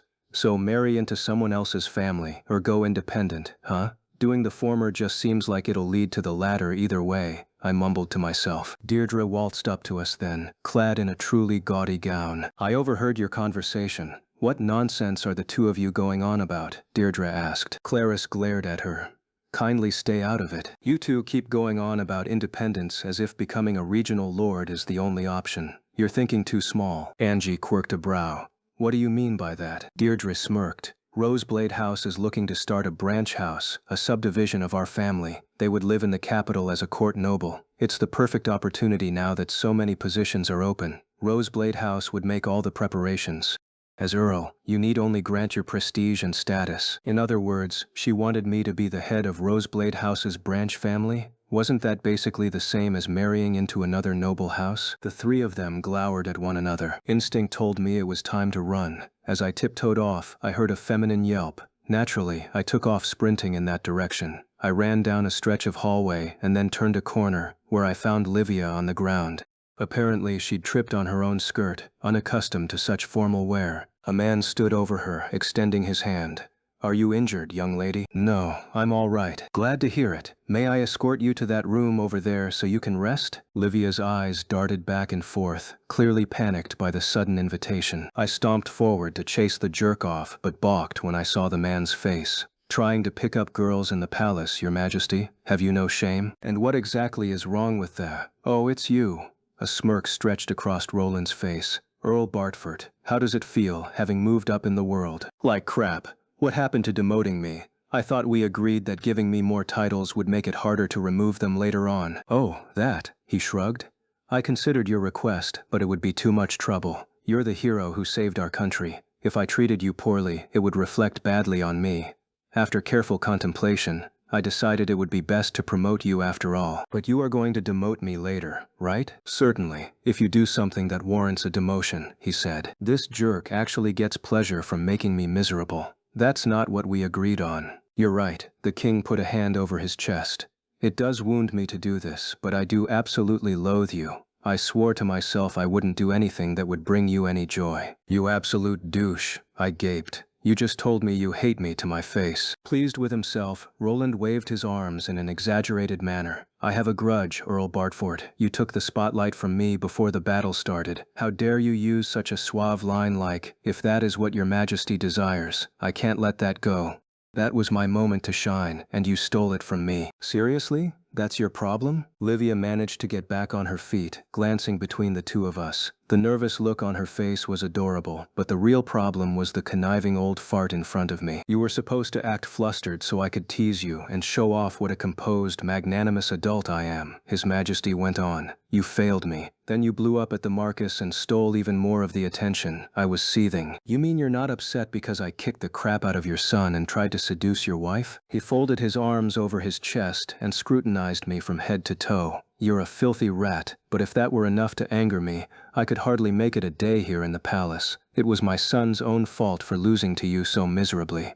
And it's a bit late for me to be concerned if another man approaches the queen. Although I would have you executed if you put a hand on one of my mistresses. Seriously? This guy's a bigger dirtbag than me. Roland turned his attention back to Livia, a gentlemanly smile on his face as he stretched his hand out once more. Now come, young lady, let us enjoy the night together. Come to think of it, the queen was basically an enemy to the protagonist in the game, but for some reason, the king was always really accepting and understanding toward her. Who knew it was because he was a nasty pervert with a thing for young girls? I thought this was supposed to be an Otome game. Couldn't the devs have made the king more upright and admirable? If I kick the crap out of you right here, would that earn me a demotion? I asked through gritted teeth. He glared at me. It seems you want me to execute you. Very well then, brat. I'll call the guards here right now. Pretty pathetic that he had to call for backup. Your Majesty. Queen Mylene interrupted, several attendants following along behind her. Roland scrambled as if to retreat, but I seized him by the arm. Unhand me! Where do you think you're going? I smirked, keeping a solid grip. The look of utter horror on his face almost made me laugh. I'll have your head for this. Queen Mylene, I whined. His Majesty is threatening to have me killed. Save me. You were trying to seduce this young girl, and you dared threaten the Earl with execution for stopping you? He saved our country. We owe him a great deal. I will not let your behavior go unpunished. Not today. No, squeaked the king. I was merely doing my job as a member of the royal family. It's my duty to produce children. What's wrong with me getting involved with young women? How many mistresses have you taken using that excuse? Queen Mylene dragged him off by his ear. The evil has been vanquished, I declared. Livia gave a strained smile. Leon, Oh, that dress looks great on you, by the way. Thank you, but that's not what I wanted to talk to you about. Livia put her hands on her chest and took a deep breath. It's about what we discussed before. I averted my eyes, but she grabbed my hand. Why wouldn't you answer us honestly? Livia peered up at me with sad, puppy dog eyes. How happy would I be if I had a girlfriend or wife like this, I thought to myself dreamily. If nothing else stood in my way, I would eagerly accept confessions from both Angie and Livia. But why did they even like me? And how was a guy like me supposed to pick between them? If you aren't interested in either of us, that's fine, she said. But I want a proper answer. Livia was earnest, trying to live her life to the fullest. She clearly put in as much effort as she could. I, on the other hand, had treated this world as a game from the moment I regained my memories. Did I have any right to receive her love?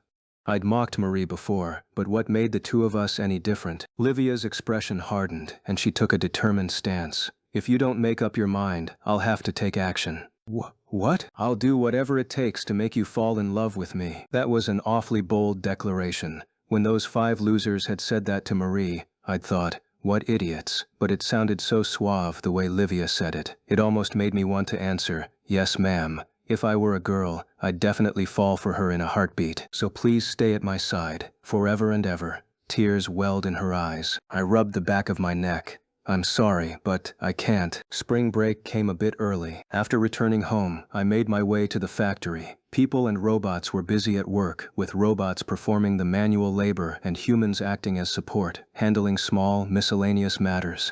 They were all unskilled laborers we'd recruited several months ago, mainly because there were no proficient technicians to hire. It would take a few years of training, but eventually these people would take on more complex roles. The ship in front of me measured 200 meters long and was heavily decorated, including a unique horn. It was called the Einhorn. You really dressed this thing up, I said to Luxian. The palace requested we create a ship to represent Holfort Kingdom, one it could be proud of. Even after you finish the partner's repairs, I won't be able to take it out anymore, I said wistfully. This really sucks, I glanced around. Hey, what happened to Clear? I left her in the capital. She's taken a liking to Olivia and Angelica. That AI's got even more freedom than you do. I won't deny that, he said. Regardless, I see no problems with it. She won't betray us. More importantly, you're the one with a lot of trouble ahead. The reason Luxian was preparing a new airship was because I was leaving to study abroad. I sighed.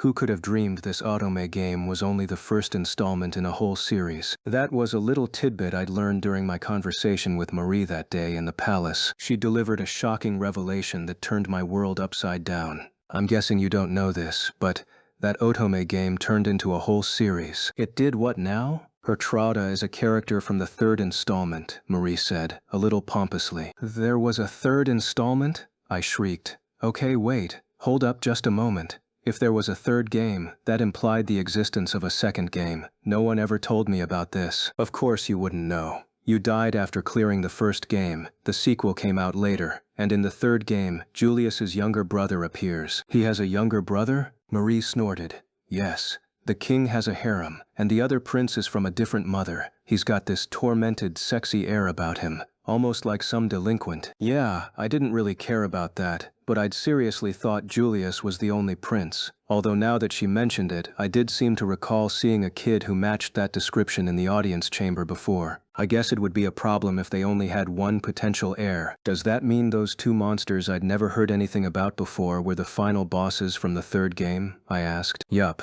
Incidentally, when the 3rd game begins, Julius and the others are in their 3rd year at the academy. Not only do you get to enjoy the events from the original, there's even a bonus where you get to see what happens after their graduation. Also useless information. But wait, The original game covered the 3rd year at the academy, I said, and I don't remember anything about Prince Julius's younger brother enrolling. What are you talking about? It's called retcon. They added his character in after the fact. Duh. Gee, thanks, little blunt much. Oh, okay, well, since I defeated all of the bosses, we're safe now, right? There's nothing left to endanger the kingdom, is there? She smirked. The setting for the 2nd game isn't Holfort. It takes place in the Alza Republic. I feel like I've heard that name somewhere before. Wait, stop right there. That means the boss from the 2nd game is still alive and well. I cradled my head in my hands and slid to my knees on the floor. No, it can't be. How could this be happening? There was no way this stupid Otome game had a sequel. No way there could be more world-ending danger in the future. Not when I thought it was all supposed to be over. Marie smirked triumphantly. Now, let's negotiate. Damn it. She knew things about this world that I didn't. She probably figured she could use that as leverage against me. You're awfully confident, I said. What do you want? Let me think. First, she suddenly dropped to the floor, prostrating herself. Give me some financial support, please. I need money for daily life. What now? You don't need my money. The government's shipping you off to the island. They should be providing everything you need, and that place is already furnished with enough for you to get by. No, they told us we had to make a living ourselves, to see what it's like to struggle on our own. They did provide us with a number of necessary items, but you remember the 5 people we're talking about, right? Kyle and Carla are one thing, but do you honestly think those 5 can farm? Well, they were spoiled rich kids. Asking them to do farm work all of a sudden was a tall order. Wait, Carla's still sticking by you? I promise I'll send you rice, she said, but please give me money for daily expenses. The boys' houses are all really pissed at them, so I can't expect any contributions there. Apparently the band of boy toys was acting like farm work would be a walk in the park, hence her anxiety about their future. It's hopeless, she said. My gut tells me that if I leave this to those 5, it'll be a disaster. I mean, they're saying the same things my ex-boyfriend in Japan said. He was so naive, always thinking he could wiggle his way out of any situation, but he was just relying on my income. And they're just like him. My intuition agreed with her. I could easily picture them all failing spectacularly. That aside, Marie sure is popular with crummy men. Does she just naturally attract the wrong crowd, or does being with her turn men into garbage? Maybe she emits some kinda electrical signal that only reels in trashy guys. Marie gazed up at me, eyes pleading. I'll sell you all the info about the games I have, but please give me money. I did want the information. All right, fine, I'll give you money. Spill what you know about the Alza Republic. Delighted, she lifted herself back to her feet and jumped for joy. Hurry up and spit out the info, I snapped. She cleared her throat. As the country's name implies, it's a republic ruled by an aristocracy. They're more progressive than the kingdom. Commoners can attend their academy, and that's where you meet the 2nd game's love interests. So the 2nd game took place at a school as well. The protagonist of the 2nd game is a girl descended from a line of high-ranking nobility that had supposedly died off, Marie continued. By the end of the game, the protagonist is supposed to rebuild her house with one of the love interests, but what she said next left me staring at her, dumbfounded. If the protagonist fails to romance one of the guys, it puts the whole world in danger. Give me a freaking break. Enough of this. This world was awfully fragile if its doom relied on whether people's love lives worked out or not. You're a worrywart, master. I can't stand by if it means the world might end. Damn it. If I had stayed ignorant, I could have enjoyed my 2nd year at the school in peace. Indeed, you are a lower 3rd-ranking earl now, said Luxon. No doubt you have dozens of admirers, and thanks to everything that's happened, the marriage situation for noblemen should improve. You'll be in a more favorable position from now on. It's a shame you have to study abroad. He was right. The marriage situation had seen a complete reversal. Girls clever enough to sense this shift were already starting to panic. If you stayed here, master, a happy school life would await you. I shook my head. It's not like I want to go, but I can't leave things the way they are. The problem was, we didn't know whether anyone else had reincarnated in this world like Marie and me. I hadn't confirmed this one way or another, but if it had happened, they might take the same path as Marie, i.e., making a mess of things and putting the entire world in danger.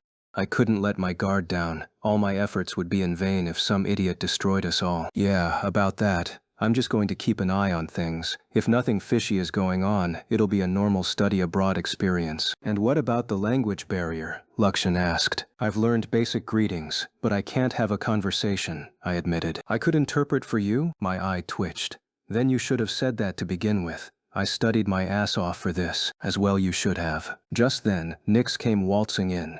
Leon, father wants to speak to you. He does? A wedding ceremony? I repeated. More like an engagement ceremony, said father, seated in his office. You have to be there too, so make preparations. Is this for Jenna? Jenna's in no state to be engaged. Your mother reports that she can't even do housework, so we won't be able to marry her off for a while yet. Right now, girls have it harder than men trying to find a partner. If we're going to find someone for Jenna, she'll need some training first. As Queen Mylene had said, the kingdom had a gender-based population imbalance outside the academy. That naturally put men in a stronger position for marriage. With the new restructuring of marital power within the kingdom, a girl like Jenna had few prospects.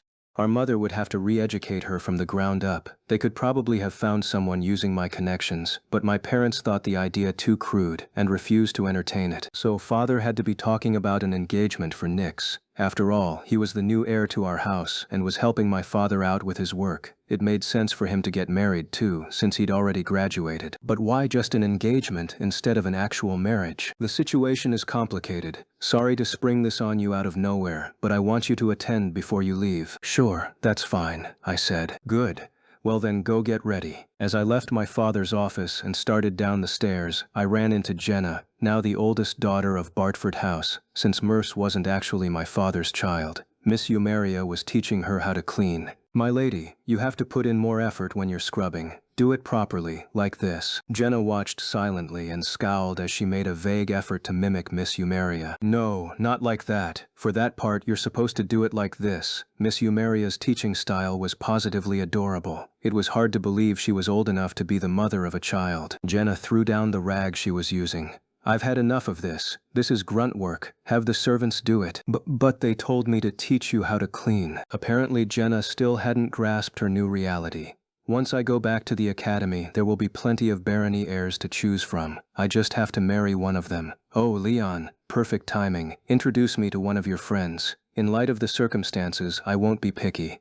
I'll even accept an heir to a rural region. Flustered, Miss Eumeria quickly bowed to me. It's fine. You don't have to do that. I flashed a gentle smile at Miss Eumeria, then turned a mocking one on Jenna. You've got some nerve talking to an earl that way. As for my friends, they already have a bunch of girls fawning over them, so they have the luxury of picking whomever they want. They wouldn't even look twice at you, and boy did I envy them. Now that I was an earl, status was still getting in my way. The only women who came near me were ridiculously high-ranking nobles' daughters. I was happy to have them pamper me, but I could hardly risk playing around with them. I'd be stuck marrying any girl I touched. How dare you act like that? I'm your older sister. I'd like you to remember I was the one who helped cover for you, in spite of the fact that it was your slave who framed me. Since Mueller had cooperated with Marcus Frampton, the palace had wanted to go after my sister as well. I'd used my fortune to get her out of that mess. She chewed on her lip, glaring at me. Her annoyance gave me such joy. Ah, it's turning out to be a wonderful day. My lord. No, that's not right. Miss Eumeria shook her head. Earl. That doesn't seem.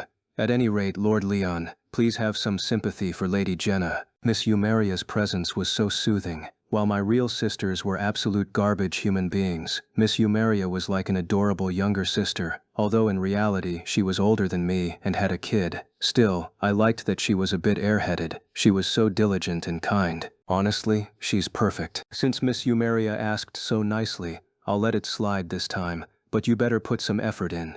Seriously, if you don't shape up, no one's going to want you. I'll have my pick of the boys when I get back to the academy. Just you wait, Jenna huffed. You need to face reality. You're going to have a hell of a time competing. I chuckled at her. Jenna snatched up the rag she'd flung before and chucked it at me. Her face was burning red with rage, which was absolutely hilarious. I easily evaded her attack, right as our mother walked up. Jenna, it seems you still don't understand. Mother, give me a break already. As Jenna fled, I stood there and laughed. The marriage situation was already improving, but if my sister's attitude was any indication, we still had a long way to go. That night in my room, Lakshan and I made some idle small talk. I started getting drowsy and wasn't really thinking too much about what I was saying. So Nix is getting engaged?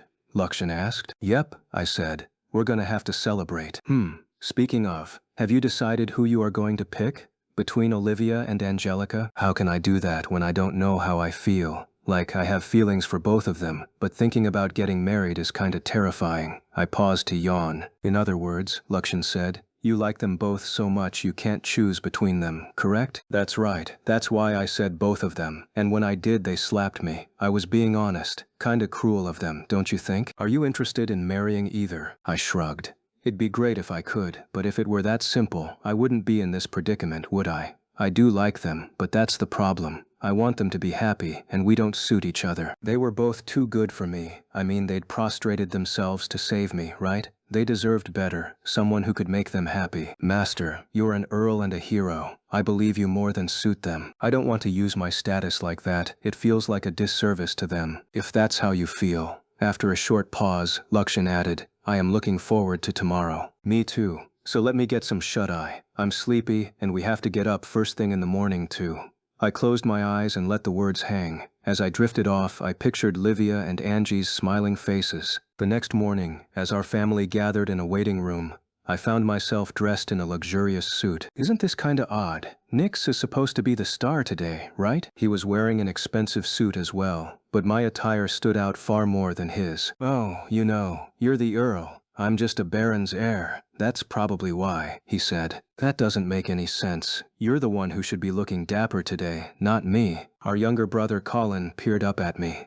Leo, you look super cool, like a prince. Father stood as stiff as a statue in front of the door. Maybe it was my imagination, but it felt like he kept eyeing me. I scanned the room and noticed my mother fidgeting and wringing her hands. Luxian, is it me, or is everyone acting strange? They are all simply nervous, I'm sure. Well, it was Nix's engagement ceremony, so I couldn't blame them, but something still felt off. Aren't we going to go greet the bride's family? I asked. Nix turned his face away.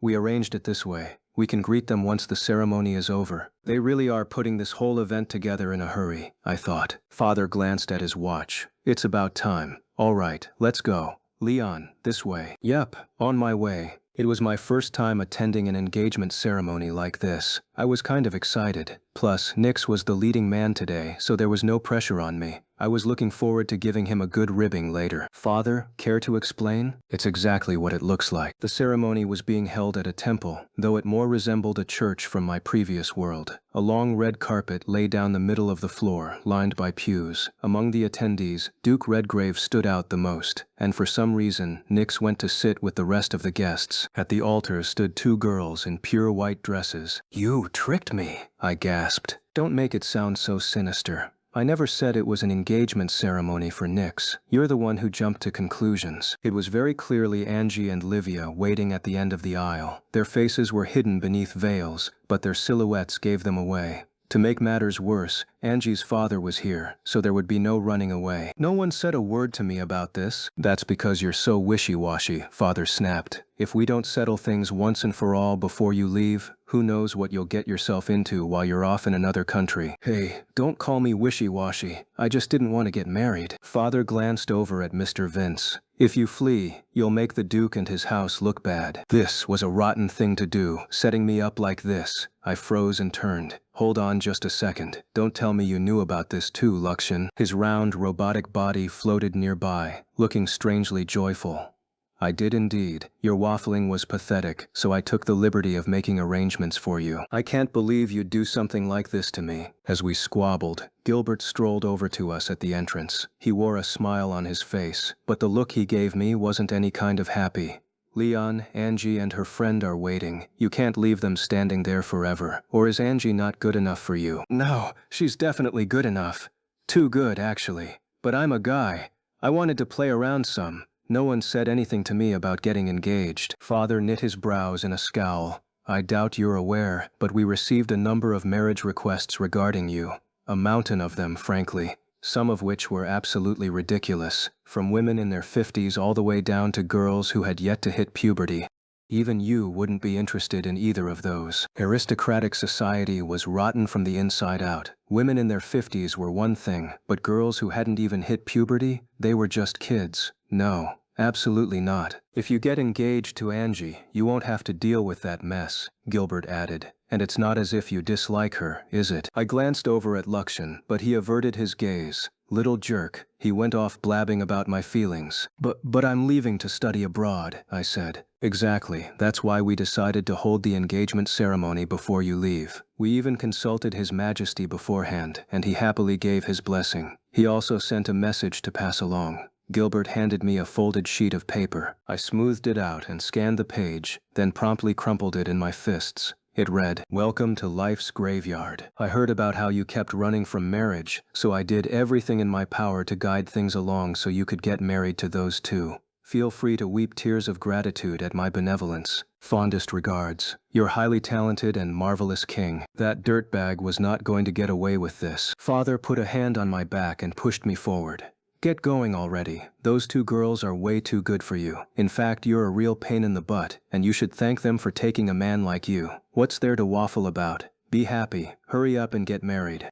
You'll drive me nuts if you keep beating around the bush like this." Exactly, they are too good for me. That's why I didn't agree to be with either of them. As I stared around the hall, I caught Mr. Vince's gaze. His eyes terrified me enough to take my first step forward. As I inched down the carpet, applause broke out. Nix looked away when I peered at him. Jenna grinned like the cat that got the cream as she clapped, reveling in my misery. Miss Eumeria applauded as well, tears welling in her eyes. And my mother? She wept, of course. I can't believe my useless son has been blessed with such wonderful fiancés. Ouch, that kinda stings. Even my parents' faces, the ones from my previous life, popped into my head. When I came to a stop in front of the two girls, Angie whispered, "Sorry for springing this on you without any warning." "Yeah," I said. "Couldn't you have talked to me about it first?" Staring at the floor, Livia replied primly, "You kept giving us the runaround. Come on, I'm not even in my second year." Maybe the reason I thought it was too early for marriage was because my mind still expected things to work like they had back in Japan.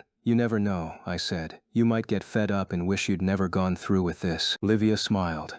"That won't happen. And I might be an earl, but I'm not bringing in that much money." Without missing a beat, Angie said, "Then I'll support you. Don't worry. I am the daughter of a duke, after all. My house has promised to supply whatever is necessary for my independence, and I'm certainly educated enough to earn money for all of us." That was shockingly swoon-worthy of her. Angie glanced at the exit. "If you want to run, there's the door. Even if I run, hell's all that awaits me. Going through with this would be hell, and going back would be hell, right? What even made you girls fall for someone like me?" "I fell because you're you," said Angie. "I want you, Leon. Be my husband." "Yup, still swoon-worthy. Yes, ma'am." Livia stepped up beside me. "That's right, we love you because of who you are, and now I won't let go no matter what happens." Okay, that was a bit yandery, but still. "Well, do whatever you want," I said. "I'm not going to run." "Okay, I will." Livia grinned at me from beneath the veil. "Well, it's not like I dislike either of them. In fact, I like them. Love them, even. The only regret I had was not being able to play around more as a student." The priest said some congratulatory words, but they went in one ear and out the other. It wasn't so bad after all, being tricked like this. "Congratulations on your engagement," said Luxon. "That's all you have to say to me, you piece of junk?" "Oh? Don't you think it a bit cruel to blame me? I merely gave those girls a push forward. I told them if they backed you into a corner, it would all work out." Luxion and Clear had worked together to pull the wool over my eyes. Sure, I was happy that I didn't have to hunt down a partner anymore, at least until I heard about the messy details of this whole situation afterward. I'm engaged, so why do I have to keep up this courtship crap? Luxion and Clear exchanged glances, then promptly twisted their bodies from side to side like they were shaking their heads in exasperation. "Master, you're a hero, the kingdom's savior. The ruling class needs you to help rebuild. You may even be able to build a harem if you're interested," added Clear. "Good for you."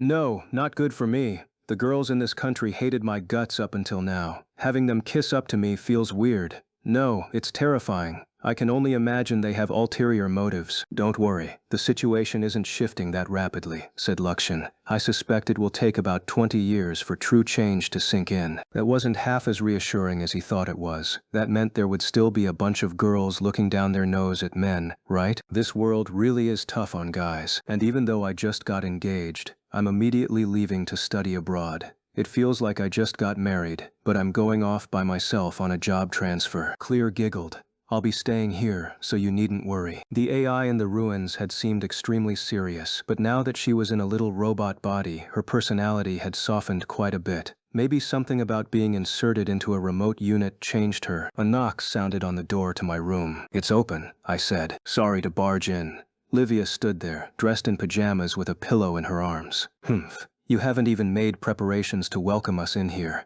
Angie was beside her. "Huh? Why are you screaming?" I leaped off my bed, shocked at seeing them both. "Because it's nighttime, and you're both in your PJs. In fact, on closer inspection, their nightwear consisted of inviting negligees. "You're going to be leaving soon to study abroad," said Livia, "so we wanted to, Oh, please don't finish that sentence. I'm a guy, I want to do it, but at the same time, I can't shake the thought of the consequences. Gee, girls, we can't." Angie cocked her head. "Why not?" "Oh, crap, we're totally not on the same wavelength here. I'd like you to wait a bit longer. I need to prepare myself mentally." "What nonsense are you going on about? Livia just wants us to talk." Oh, talk. She just wants to. So no sex?" I pointed a finger at my chest. "You want to talk? To me? Tonight?" Yes, there's a lot I'd like to talk about. We've been so busy up until now, we couldn't really settle down and have a proper chat," said Livia. She was giving me those sad, puppy dog eyes again. It was too adorable to resist, so I acquiesced. "All right, I admit, I'm a little disappointed, but I'll keep that to myself."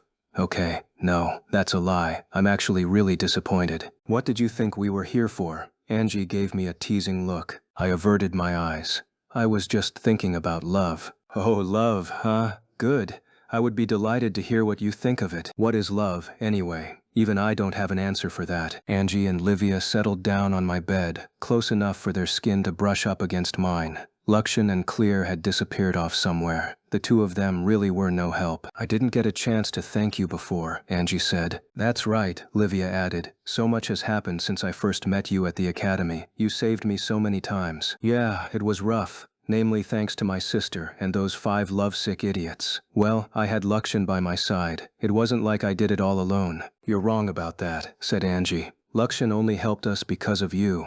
Leon, you need to have more confidence in yourself. You're going to be my husband someday." Hearing her say that almost made me blush. I still wasn't used to hearing the word husband. I'd never married in my previous life. "Leon, please come back to us safely," said Livia. "We'll be waiting here for you." I wrapped my arms around them both, and we talked late into the night. It was absolute torture. The day of my departure, a crowd of people gathered to see me off on an island floating above the royal capital. Daniel and Raymond couldn't hide their grins. "It's too bad you have to leave, especially since the girls were sending you so many invitations. Who knew we'd end up on the receiving end after all this time?" Their delighted faces really pissed me off. It wasn't like I didn't want to return to school and enjoy our new, more favorable circumstances. I'd really been looking forward to it. "You'll both pay for this when I get back," I said. "Now you're showing your true colors. Honestly, it's comforting to see you act like normal. I was afraid you'd say something like, 'I'm an earl now, bow before me,' or something. You guys really have me pegged all wrong, don't you?" I'm appalled, especially because I'm such an upstanding and kind young man. 2 girls approached us. One of them was Clarice, and the other was Deirdre, who had just graduated from the academy. "Congrats on your engagement," said Clarice with a smile. Deirdre shook her head, frowning. "Yes, I suppose congratulations are in order. It really is a shame, though." I had no idea what was going through their heads, but their followers glowered at me. Were they angry with me for getting engaged? I sure was popular in my second life. I doubted I'd ever be lucky enough to receive this much attention again. "If you ever get tired of Redgrave House, you're welcome to rely on Atlee House at any time," said Clarice. What's she insinuating? "Oh," Deirdre crossed her arms. "Well, Roseblade House would be happy to welcome you right now. In fact, why not simply take me with you? We could elope." Hey, if I did something like that, I'd be in an even worse boat than Prince Julius and the Jerk Squad. The earnest gleam in Deirdre's eyes surely had to be my imagination, right? You two sure tell some funny jokes. Really funny." I tried to play it off with a laugh, but neither of them smiled. Sensing the awkwardness, Daniel and Raymond both stepped away, whispering, "Leon sure is popular." "You got that right. I can't say I envy him, though." Thankfully, a savior appeared at that exact moment. My master. He looked so majestic, it was almost blinding. "Master, Mr. Leon, I came to see you off." "Thank you. Master was actually taking over as the headmaster of the academy starting this year. The institution was making sweeping changes, and they needed an appropriate figurehead at the top. Naturally, they appointed the perfect gentleman. It will be a good experience for you, going to see the rest of the world. Make sure you learn a lot while you're there. In all honesty, I was only going there to spy on someone else's love life, but I could hardly tell him that.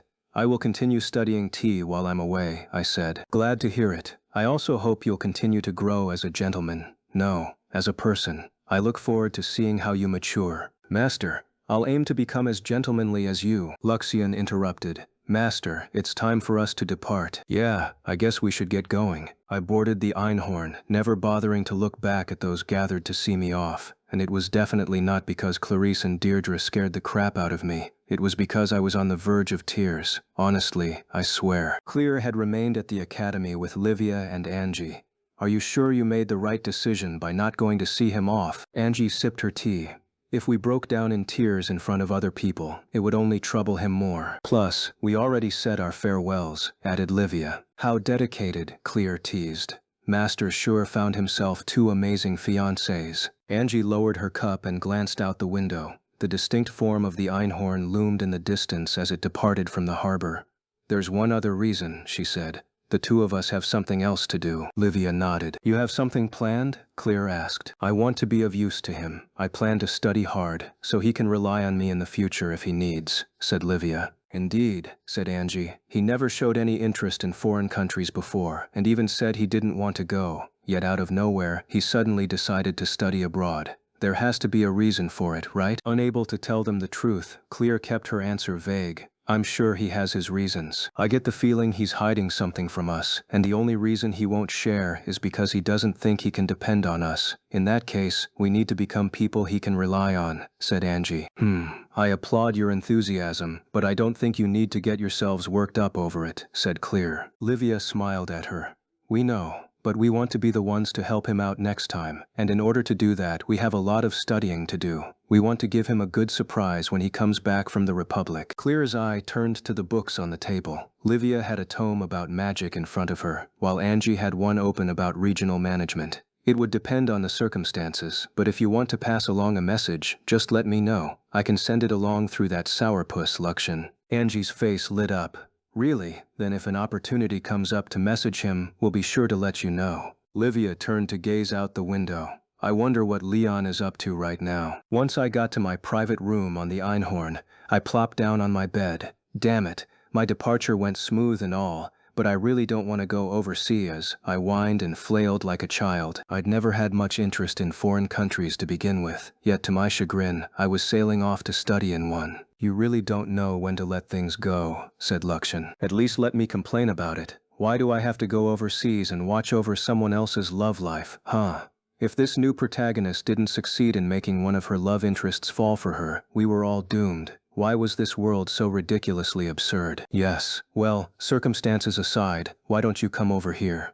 Luxian hovered close to a large box. In fact, its size was so out of the ordinary that it even looked suspicious. What is that? Something the palace sent. I stroked my chin. They did say they'd give me a souvenir to take along to the Republic. Only you would call tribute between countries a souvenir. But I digress. This package is addressed directly to you, Master. I folded the flaps back to find Marie sitting inside, her legs pulled up to her chest. It was like a scene straight out of a horror film. I promptly folded the box shut again. Marie immediately burst right out of it. Why are you closing me back in? Because that was so terrifying I was sweating bullets. Why is she here?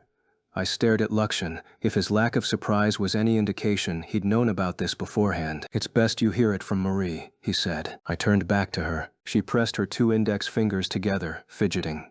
The truth is, all the money you sent is gone. Gone? It wasn't me. I wasn't the one who used it. It was those 5 stupid heads. The floating island Leon had donated to the kingdom had been relocated to hover over one of the regions the kingdom controlled. The plan was for Marie and her 5 lovers to live there from this spring onward. But out of nowhere, a slight problem had sprung up. What is this? Marie gasped. In front of the mansion Leon had built was a towering object covered by a large sheet. Julius grinned and promptly removed the fabric. We had this installed for you. I thought you'd be pleased with it. It was a statue of Marie, looking like some kind of goddess. What the heck is this thing? No, seriously, what? Jilk gazed up at it reverently. We had a young but skilled craftsman make it for us. Brad nodded, clearly pleased with how it had turned out. He kept trying to add more volume to the chest. We had trouble getting him to adjust it to the proper size. Examining it closely, she realized it was about as flat as she was. Oh, come on. I have a bigger chest than that. Are you sure you didn't have him shave off too much? No, wait, that's not the point. There's a more pressing question here. So, just how did you guys manage to afford this? Greg gave her a thumbs up. We tried pooling our money together, but we were still a bit short. This is a skilled craftsman we're talking about here. So we sold a bunch of stuff on the island to cover the rest. In other words, they had pawned off all the precious farm equipment and extra food provisions Leon had sent. They figured if they were left wanting for anything, they could just ask their families to send over whatever they needed. No way. Is that why they came to the island before I did? You've got to be kidding me. Marie had prostrated herself in front of Leon to get that money, and these 5 had used it all up without even bothering to ask about where it had come from or what it was for. Unashamed, Chris said. Since our families are giving us money every month, this was a cheap investment. The 5 of them proceeded to gush about how they were eventually going to have a water fountain installed in the statue. They clearly thought the money had come from their respective houses. Your families aren't sending us any money, Marie blurted. They tilted their heads at her. Kyle shook his head, disgusted. You would have to be delusional to think they would send you anything after how much you pissed them off. The money you used was meant to last the rest of our lives, to cover our daily expenses. Carla, who'd been carrying Marie's luggage, gaped in disbelief. You used that money? All of it? That was an enormous fortune. Julius furrowed his brows, puzzled. Was it really? Well, we can just contact the palace and request extra for our budget. Their view of life was too far removed from Marie's. The whole world seemed to darken before her. Now that they don't have money anymore, they're just parasites. She cradled her head in her hands and collapsed to her knees. She was too steeped in despair to worry about getting her skirt dirty. This can't be happening. After begging and bargaining, I finally got us enough money to cover our expenses and provisions to keep us fed. Leon had sent her other goods and resources as well, stuff for her to sell periodically when merchant ships came in. The equipment here was supposed to help them plant and harvest so they could sell crops and bring in extra money. Marie had figured it would take more than a year to make enough off the land for them to live off of, which was why she'd sought Leon's help to start them off. If it were as easy as contacting the palace, I wouldn't be in this mess to begin with, Marie bawled. Kyle and Carla rushed to her side, trying to comfort her. Marie paled, staring down at the ground. I didn't even do anything wrong, but the Queen lectured me over it anyway. That is rough. Even I feel for you. Apparently when she'd heard they wouldn't be able to make it on their own, Queen Mylene summoned Marie to the palace to give her an earful. Of course, I hadn't honestly expected those boys to learn the value of money in such a short span of time. They'd been spoiled rich kids from birth. Getting them to suddenly scrimp and save was an impossible ask when they were used to swimming in wealth. She said it was a mistake to throw us out on our own like that. So she told us to go study abroad. I figured you were going as well, so it couldn't hurt. So she was coming along with me to the Republic? Hold up, that means I have to look out for her. And those 5 walking disasters? What? Where are the others? I asked. In the storeroom.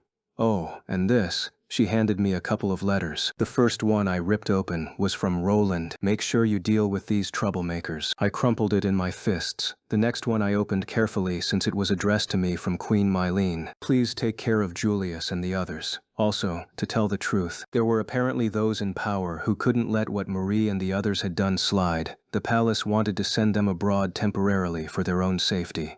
According to the Queen, they were so busy trying to rebuild, they didn't have time to waste looking after Prince Julius and his friends. You know what? Screw it. I don't need to bother calling him a prince anymore. Julius is good enough. He was already removed from the line of the succession. Actually, maybe studying abroad wasn't such a bad idea. If I'd stayed behind, I might have gotten wrapped up in everything the palace was trying to take care of, whether I wanted to or not. In her letter, Queen Mylene also expressed concern for my well-being. It almost brought me to tears. I wasn't going to let that bastard Roland get away with the crap he'd pulled, but I did hope Her Majesty would find happiness. There's one more. Who's this from? Gertrude, said Marie. I stepped out onto the deck to read Gertrude's letter. It started off with a simple greeting. I thought she might say something about resenting me for killing the Black Knight, but she didn't even mention him. What she said instead was, maybe if I had brought you over to my side, things could have ended differently. A painful life now lay ahead of her. The only reason the palace had left her alive was because it was more convenient to have Phanos House rule over the region that had been newly reincorporated into the kingdom. Instead of executing her and appointing someone else, it would be easier to marry her off to someone like Julius and have her bear his heir. There was also less likelihood of her retainers rebelling if the kingdom took that route. I keep thinking about what that elder from the elf village said to me. I'm sure I must have made the wrong decision, she wrote. Everyone, Gertrude included, seemed to expect too much of me. I was only an average man who happened to get my hands on Luxian. Even then, I hadn't mastered using him. I turned to Luxian as he floated beside me and asked, "Do you ever think you'd rather serve a more talented master than me?" Talented or not, I despise the new humans and their descendants. Skill is not something I expect from you. You really are a jerk. I plopped down onto the deck and slipped Gertrude's letter in my pocket. So, a foreign country, huh? I wonder what it'll be like. I wasn't too excited about whatever lay in store in the Alza Republic. This was the sequel to that stupid Otome game, after all. Give me a freaking break. In the territories of Phanos House, a new gravestone was erected beside the one for Gertrude's parents, for her little sister, Gertrada. Flowers decorated the grave, yet Gertrude approached with a bouquet of her own. Her maids stood a few feet away, as well as some knights of her personal guard. "I finally made it here to see you, Rhoda." She had been busy in the wake of the Principality's defeat. Following her demotion from princess to duke's daughter, Gertrude acted as the representative for her region. She hadn't yet had time to visit her sister's grave. Tears trickled down her cheeks. Why did things have to happen like this? I should have been the one who died, but here I am alive and you're gone. If things had gone to plan, Rhoda would have lived, but Rhoda's maids and guards now looked after Gertrude instead. Everyone is gone. Mother, father, even Vandel. Now that I don't even have you anymore, I'm all alone. The sisters had decided from a young age to use the magic flutes to exact revenge on the kingdom. They had known the price. Gertrude had volunteered to go first in hopes of protecting her younger sister. It should have been me, and yet here I am. It had been just the two of them for so long, after they lost their parents. They'd fought, of course they had, but they had always made up right away. Rhoda was so precious to Gertrude, she'd wanted her little sister to live on. The day before Gertrude rode off to declare war on the kingdom, Rhoda came to her room, demanding they sleep together, like they had as children. Gertrude indulged her, and the two had shared a bed for the first time in years. Even now, Gertrude could remember how Rhoda cried when she left. If only I'd been more mature, more capable. Because now Gertrude knew the truth, that their retainers had manipulated them. She cried, clinging to her little sister's tombstone. "Rhoda, I'm sorry. I was so powerless that you had to sacrifice yourself. I'm so sorry." Where had they messed up so badly? The servants kept silent as Gertrude sobbed onto her sister's grave.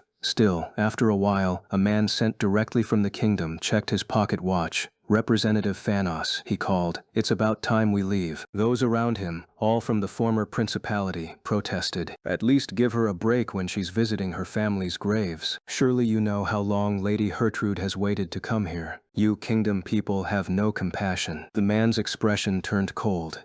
"If we delay government affairs here, it will cause disruptions in the capital. And the only reason she has any time at all to visit is because we permitted it. She should be grateful." Not much time had passed since the war's end. The man from the kingdom didn't have much sympathy for Phanos House. "Thousands died when you invaded our lands. You brought this upon yourselves," he went on. As far as he was concerned, the only reason the kingdom hadn't wiped out Phanos House was because it would cause more issues. They were doing Gertrude a favor by keeping her alive. Gertrude wiped her tears, stood, and started toward the carriage. "My apologies. Let's go back." The servants loyal to her lowered their eyes, vexed at their powerlessness. The man from the kingdom snorted. "Indeed, you have caused enough trouble. You'd best be obedient from now on, although I doubt resistance would do much for you in your current state." "You bastard!" One of the knights pulled a fist back, ready to swing, but Gertrude stopped him. "Enough! I am sorry for keeping you waiting. Let's hurry back to the castle." She hastened her steps toward the carriage. The man sneered at the knight. "If anything happens to me, they'll send Earl Bartford here instead. You sure you can handle him?" Pleased with his threat, the man spun around and marched off. Gertrude, though, wasn't impressed. Pathetic coward, trying to use Earl Bartford's name to intimidate us. Leon wouldn't invade Phanos over something so minute. As she climbed into the carriage, she recalled the adventure she'd shared with him.